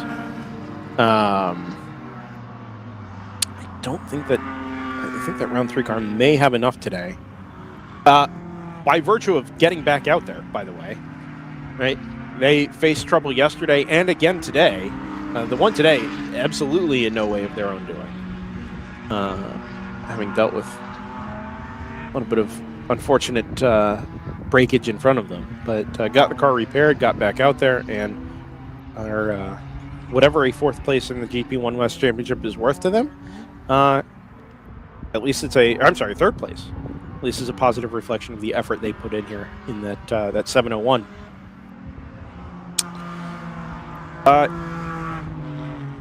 You will note, dear viewer, that we are paying the closest attention to the West Region Championships. They end today. Reminder that we will be back in action at Sebring International Raceway in 3 weeks' time for the East Region Championship finale, where we'll get to do this all again with something like double the number of cars. Yep. Probably roughly the same traffic density, right? Yeah, longer absolutely. circuit, but around a slightly more well-known venue, no more or less iconic than Hallett is in its own right. But looking forward to getting down there. 2 8-hour races. Actually, I'm going to double-check that. Your boy has not looked at the calendar for Sebring just yet. It is an 8. We've had a fair share of 9s and 7s. But 8 like to 9 come and for 7. Sebring. Yeah, I do too. But I like that the championship formats are all going to be even 8 and 8. That kind of works for me. I would even propose a 10 and 6. I've had some fun chats this weekend about race formats. I have also heard about potential race format situations. Yeah, we should talk then. I was mostly just spitballing. I have actually heard some rumors. So. All right, well, we'll talk about those. But at least at the end of this year, we've got 32 more hours of racing to come in the Road Racing League powered by Hagerty's 2023 season. It will all be on DriversEye Live via the World Racing League social media. Please join us for those remaining enduros, for all the fun and frivolity that we've had. Invite your friends along. We'll be building the audiences for those races as well. And again, the depth that we're going to see in those next 2 events. 73 cars on the entry list, including a Ligier GT4 sort of equivalent at Sebring, and some really cool stuff to come in Circuit of the Americas as well at the end of the season. Definitely be with us for that. a 2024 calendar release to come somewhere along the way. You know, a lot of teams down there waiting with bated breath for the answer on how to build out their programs for next year. For sure, we will be a part of much of it here on DriversEye Live. Do we take one more break? Do you want to do it? Let's do it. All right, we'll do it quick. We'll say hi to Hagerty and Sentinel and Cooper Tires really quickly and come back on the other side, and we'll bring you to the checkered flag here at Hallett Motor Racing Circuit. Many positions decided, but we're not going anywhere other than for the next 2.5 minutes. We'll be right back.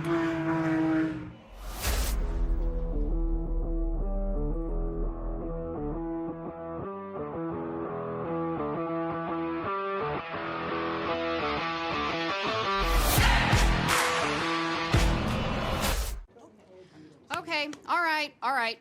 Hard stop at 6 today. We need alignment by then, people. Here's where the rubber meets the road. Have these initiatives moved the needle, like, at all? Well, let's shift gears a minute. We're really kind of at the apex here. Well, we gotta stay agile. I said we fast track the pivot. Can we circle back? Keep everyone in the loop.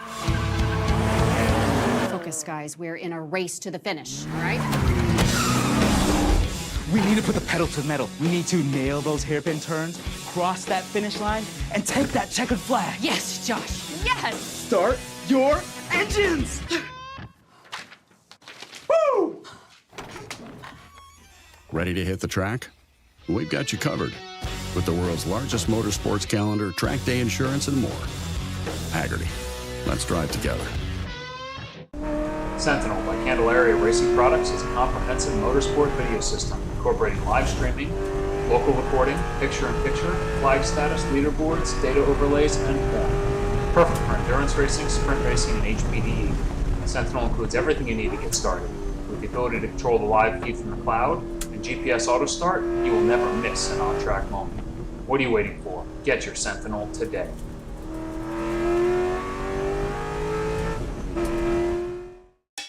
It's your Uncle Cooper. Your SUV is a multi-purpose tool, like a corkscrew fish scaler.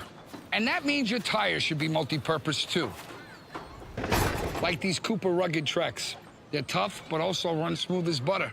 And with dual sidewalls, it's like having a multi-tool that can look like a completely different multi-tool. Don't take that idea, by the way. I'm gonna patent it. Go with the Coopers. Cooper! Live, Hallett Motor Racing Circuit, right at the 10-minute mark remaining on DriversEye Live, the World Racing League, powered by Hagerty. It's been a fantastic weekend at Hallett. We knew the field was going to be limited to 40 cars either way, right? Just based on the fact that we're sub 2 miles here. 32, I think, showed up in the end. While the on-track racing hasn't had the just absolute chaos that we frequently see in some of these long, well-subscribed enduros, when we've had battles, they have been absolutely worth following. We think about the GP2 battle earlier today. We think about the battle through the first 3 or 4 hours between GTR 99, Dexter Racing, Screaming Goat Racing before they found their issues. The GP1 storylines today with all of the attrition in a class that we normally see as being some of the most consistent racing and running you'll see, especially at the top, has turned into just utter chaos this weekend, with 15 cars having been here, 14 having raced at various points. And Choice Racing likely to come away with the class victory in the number 522 after falling, well, what was going to be a couple of seconds short yesterday ended up being half a lap short for that car failed on the final lap. Big Mission Motorsports in their return to World Racing League competition is going to come home with a second in the number 199 through little other than just consistency, to be honest. Fastest lap in that car is 2.5 seconds off of the Choice Racing BMW. And it's not to say that those big mission cars aren't built for pace, but they absolutely are built for reliability. And where others have faltered, that number 199 has filled that next man up slot very nicely. Zipa Racing, despite all kinds of problems yesterday, and even some issues earlier on today, is probably going to come away with a GP1 class podium here. Despite the best efforts of the 701, likely to come up, it's actually just under 3 laps at the moment. So at 325, the Portuguese leftovers are on for a podium here in GP1, which is awesome. We love to see stuff like that. GP3's been not decided, but 5 laps is a hefty old margin there. And we're getting to the point where we're not going to complete 5 more laps. So AOA likely to come away with the class victory there in a smaller GP3 field this weekend. And then 3 laps is your battle, or your margin in GP2 between Choice Racing's number 51 and the 469 from Rapscallion Motorsports. Would have been nice to have the 135 running again today, but whatever happened yesterday took them out for the weekend. Some type of mechanical failure there. Of course, the Moorhead Speedworks car, the number 160, was never going to make it to the end today based on drivers. However, the other 4 cars still out there and going strong. Operations had some on and off issues today, but still in it, as is the number 593 from 515 Motorsport. Spent some time in the paddock late in the running today and was able to get back out on track regardless, which is what we love to see. Lupe Tortilla going to come away with a podium in GTO. Yeah, they are, and I think they might be. I didn't see if they've gone back on their outlap, but they've been on they pit just lane left for a good 8 minutes or so. 22 minutes is the lap time there. 23 almost. They literally just had the car parked. Nobody was working on it. Nobody was doing anything. They weren't going to catch the 162, and they're not in danger of being caught by the 123 of NFC Motorsports. So, might as well save a little bit on that M2 Club Sport and take home the result. I have thoroughly enjoyed the 15 hours and 55 minutes we've had together here. Love coming out to Hallett Motor Racing Circuit. Love the opportunity to get a place like this on camera, show off some of the scenery around here a little bit, and of course, the circuit itself and the racing that it's provided us this weekend.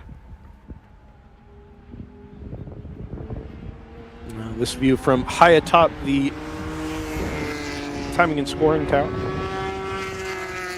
directly above my head here on the I'm on the 3rd floor. That'll be up on the roof, and in about 4.5 minutes we'll get a checkered flag down on the lower right. Fun fact, you actually don't see the start finish line in this shot. That's just where the flag stand is, because it's in the grassy area there by the cold pits. The start finish line is actually past me a little bit here. Good 80 feet, 100 feet further down the track from the start finish line, or the start finish gantry there.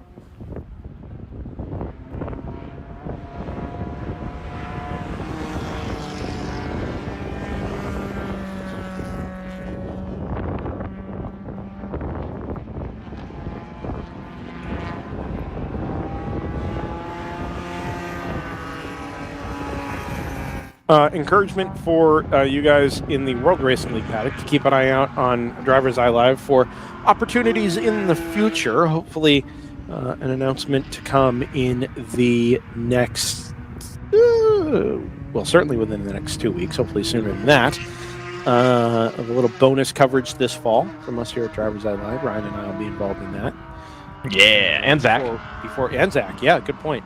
Before we get to Sebring, where, of course, I'll be on site. Potentially an additional commentator for that event as well.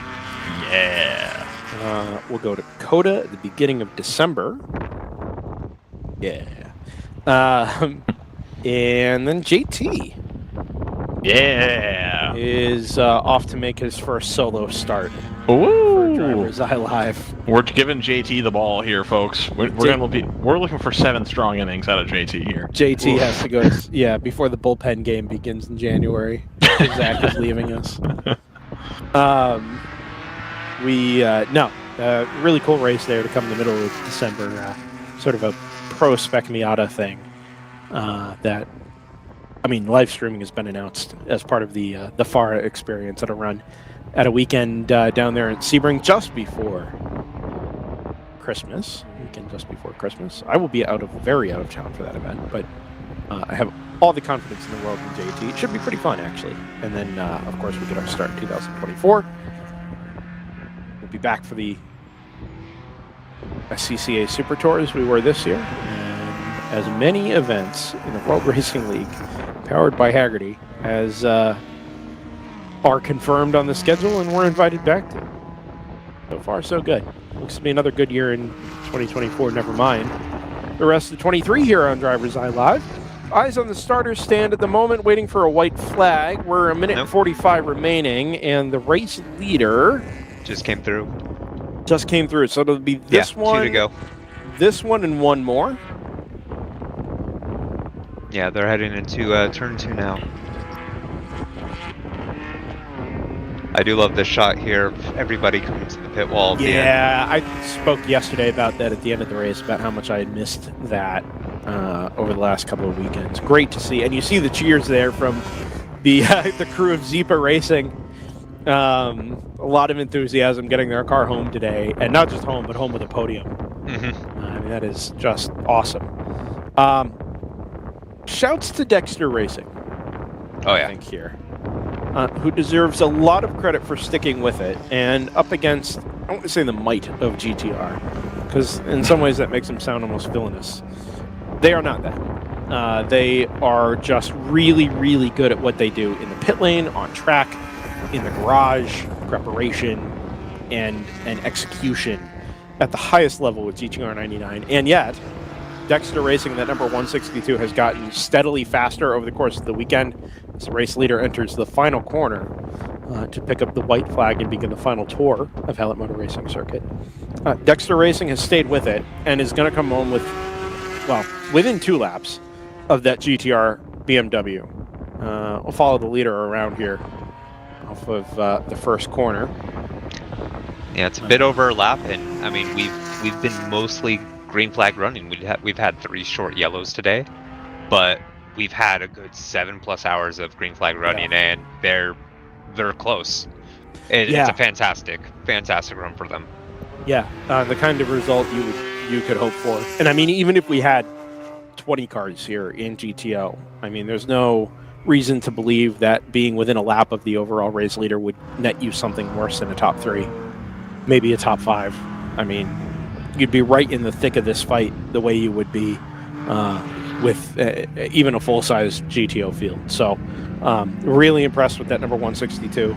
Obviously, we'd love to see the super contingent kind of push the envelope a little bit further forward there in GTO. But all good things through the good, the bad, and the totally for the final time. That number 99, good slide there out of the 701 at the bottom of the hill, and they crest up over the tunnel and into turn number 10 for the final time. The blue BMW M4 GT4 of GTR 99 comes out of the final corner, takes the checkered flag to win the Sunday 8-hour Enduro at Hallett Motor Racing Circuit and to win the GTO Midwest Championship for 2023.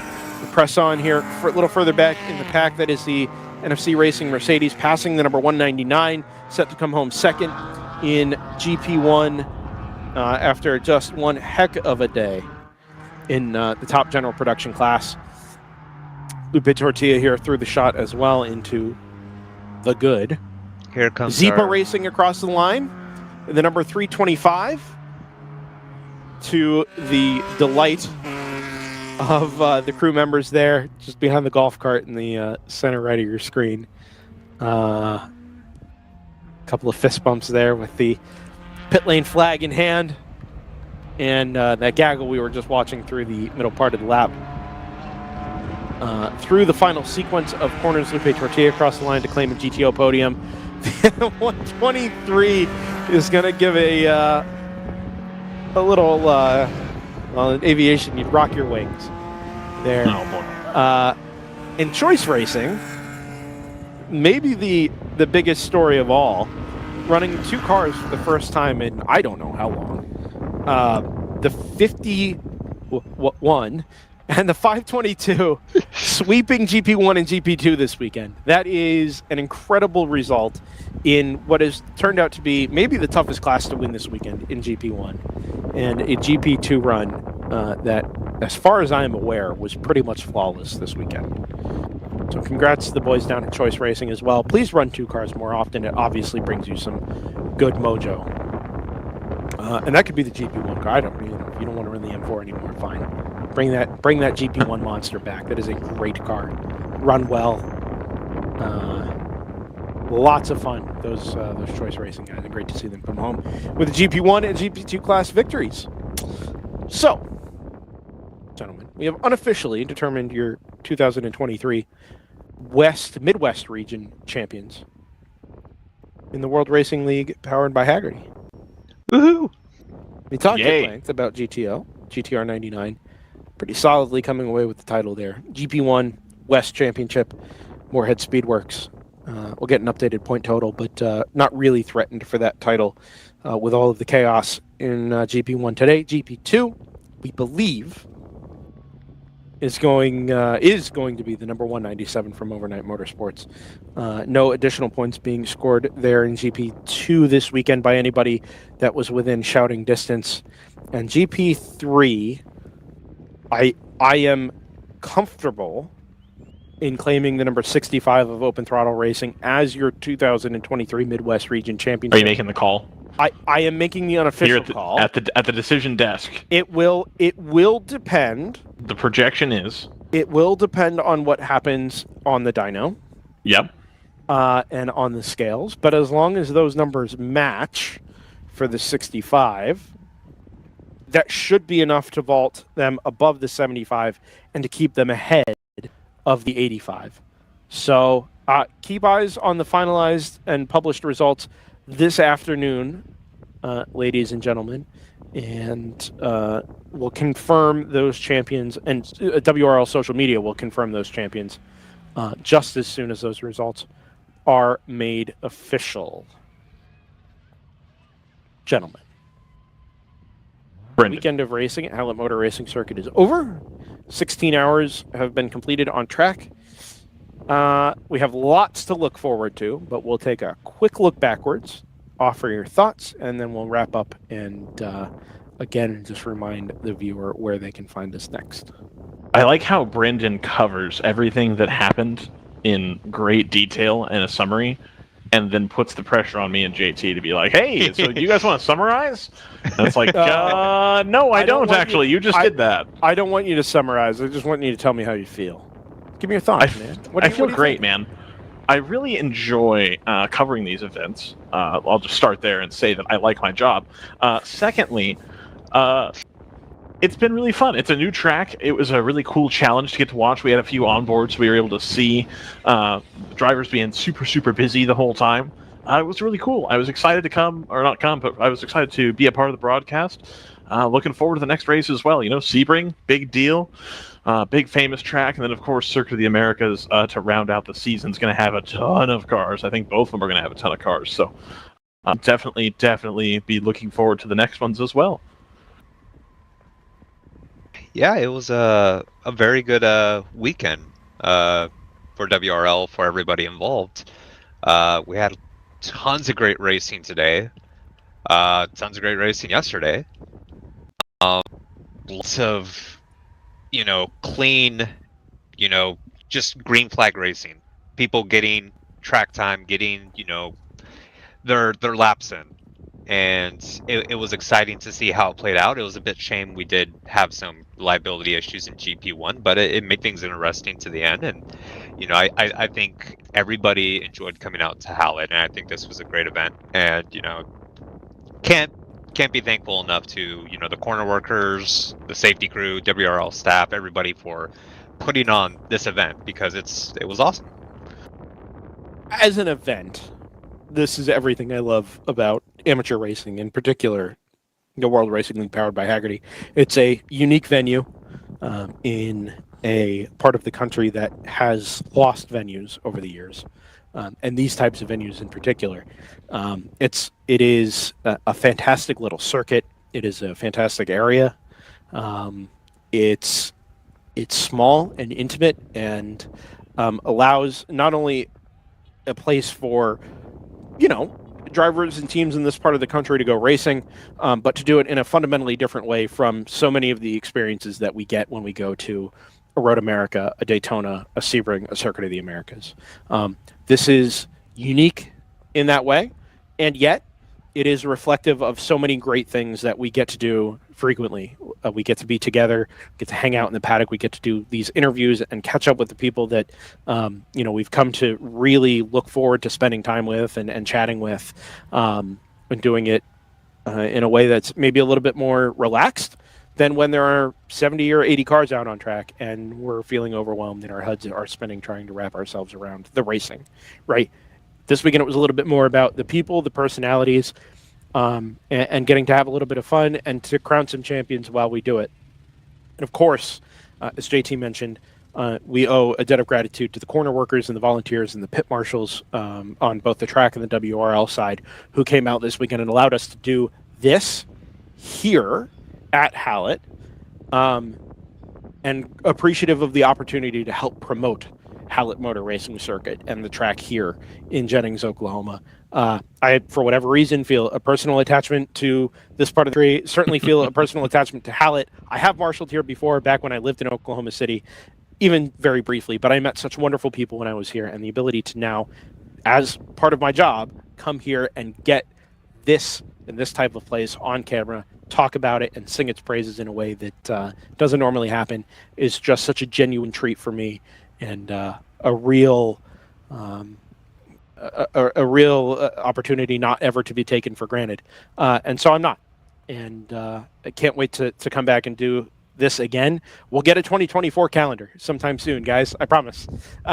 Plenty to look forward to, not just at between now and the end of December, where we have 2 more races coming up in the World Racing League powered by Hagerty, but all kinds of car announcements are working their way out, team announcements, whatever that means in an amateur racing series. People take it to a degree that is reflective of their passion for the sport and for the series, and we share that same passion with them. So concluding the Midwest Championship, we owe a congratulations, as we already have, to all of our regional champions this weekend at Hallett Motor Racing Circuit. We will be back at Sebring International Raceway in 3 weeks' time for the East Region Championship, where we're going to do this all but bigger again, and then again at the end of the year we go to Circuit of the Americas for the National Championship, where we do it really big, really, really big, and we get to have a lot of fun doing that one as well. For JT Tammy, for Ryan West, for Zach Johnson on the ones and the twos, stellar job as always, and also for Dustin Ellis this weekend, performing substitute duty, even though he's not here today. I am Brendan Kazmarek. Thank you all so much for spending part or all of your Sunday with us here on DriversEye Live. We will see you in 3 weeks' time from above Sebring International Raceway in Sebring, Florida, for more championship racing. Until then, take care.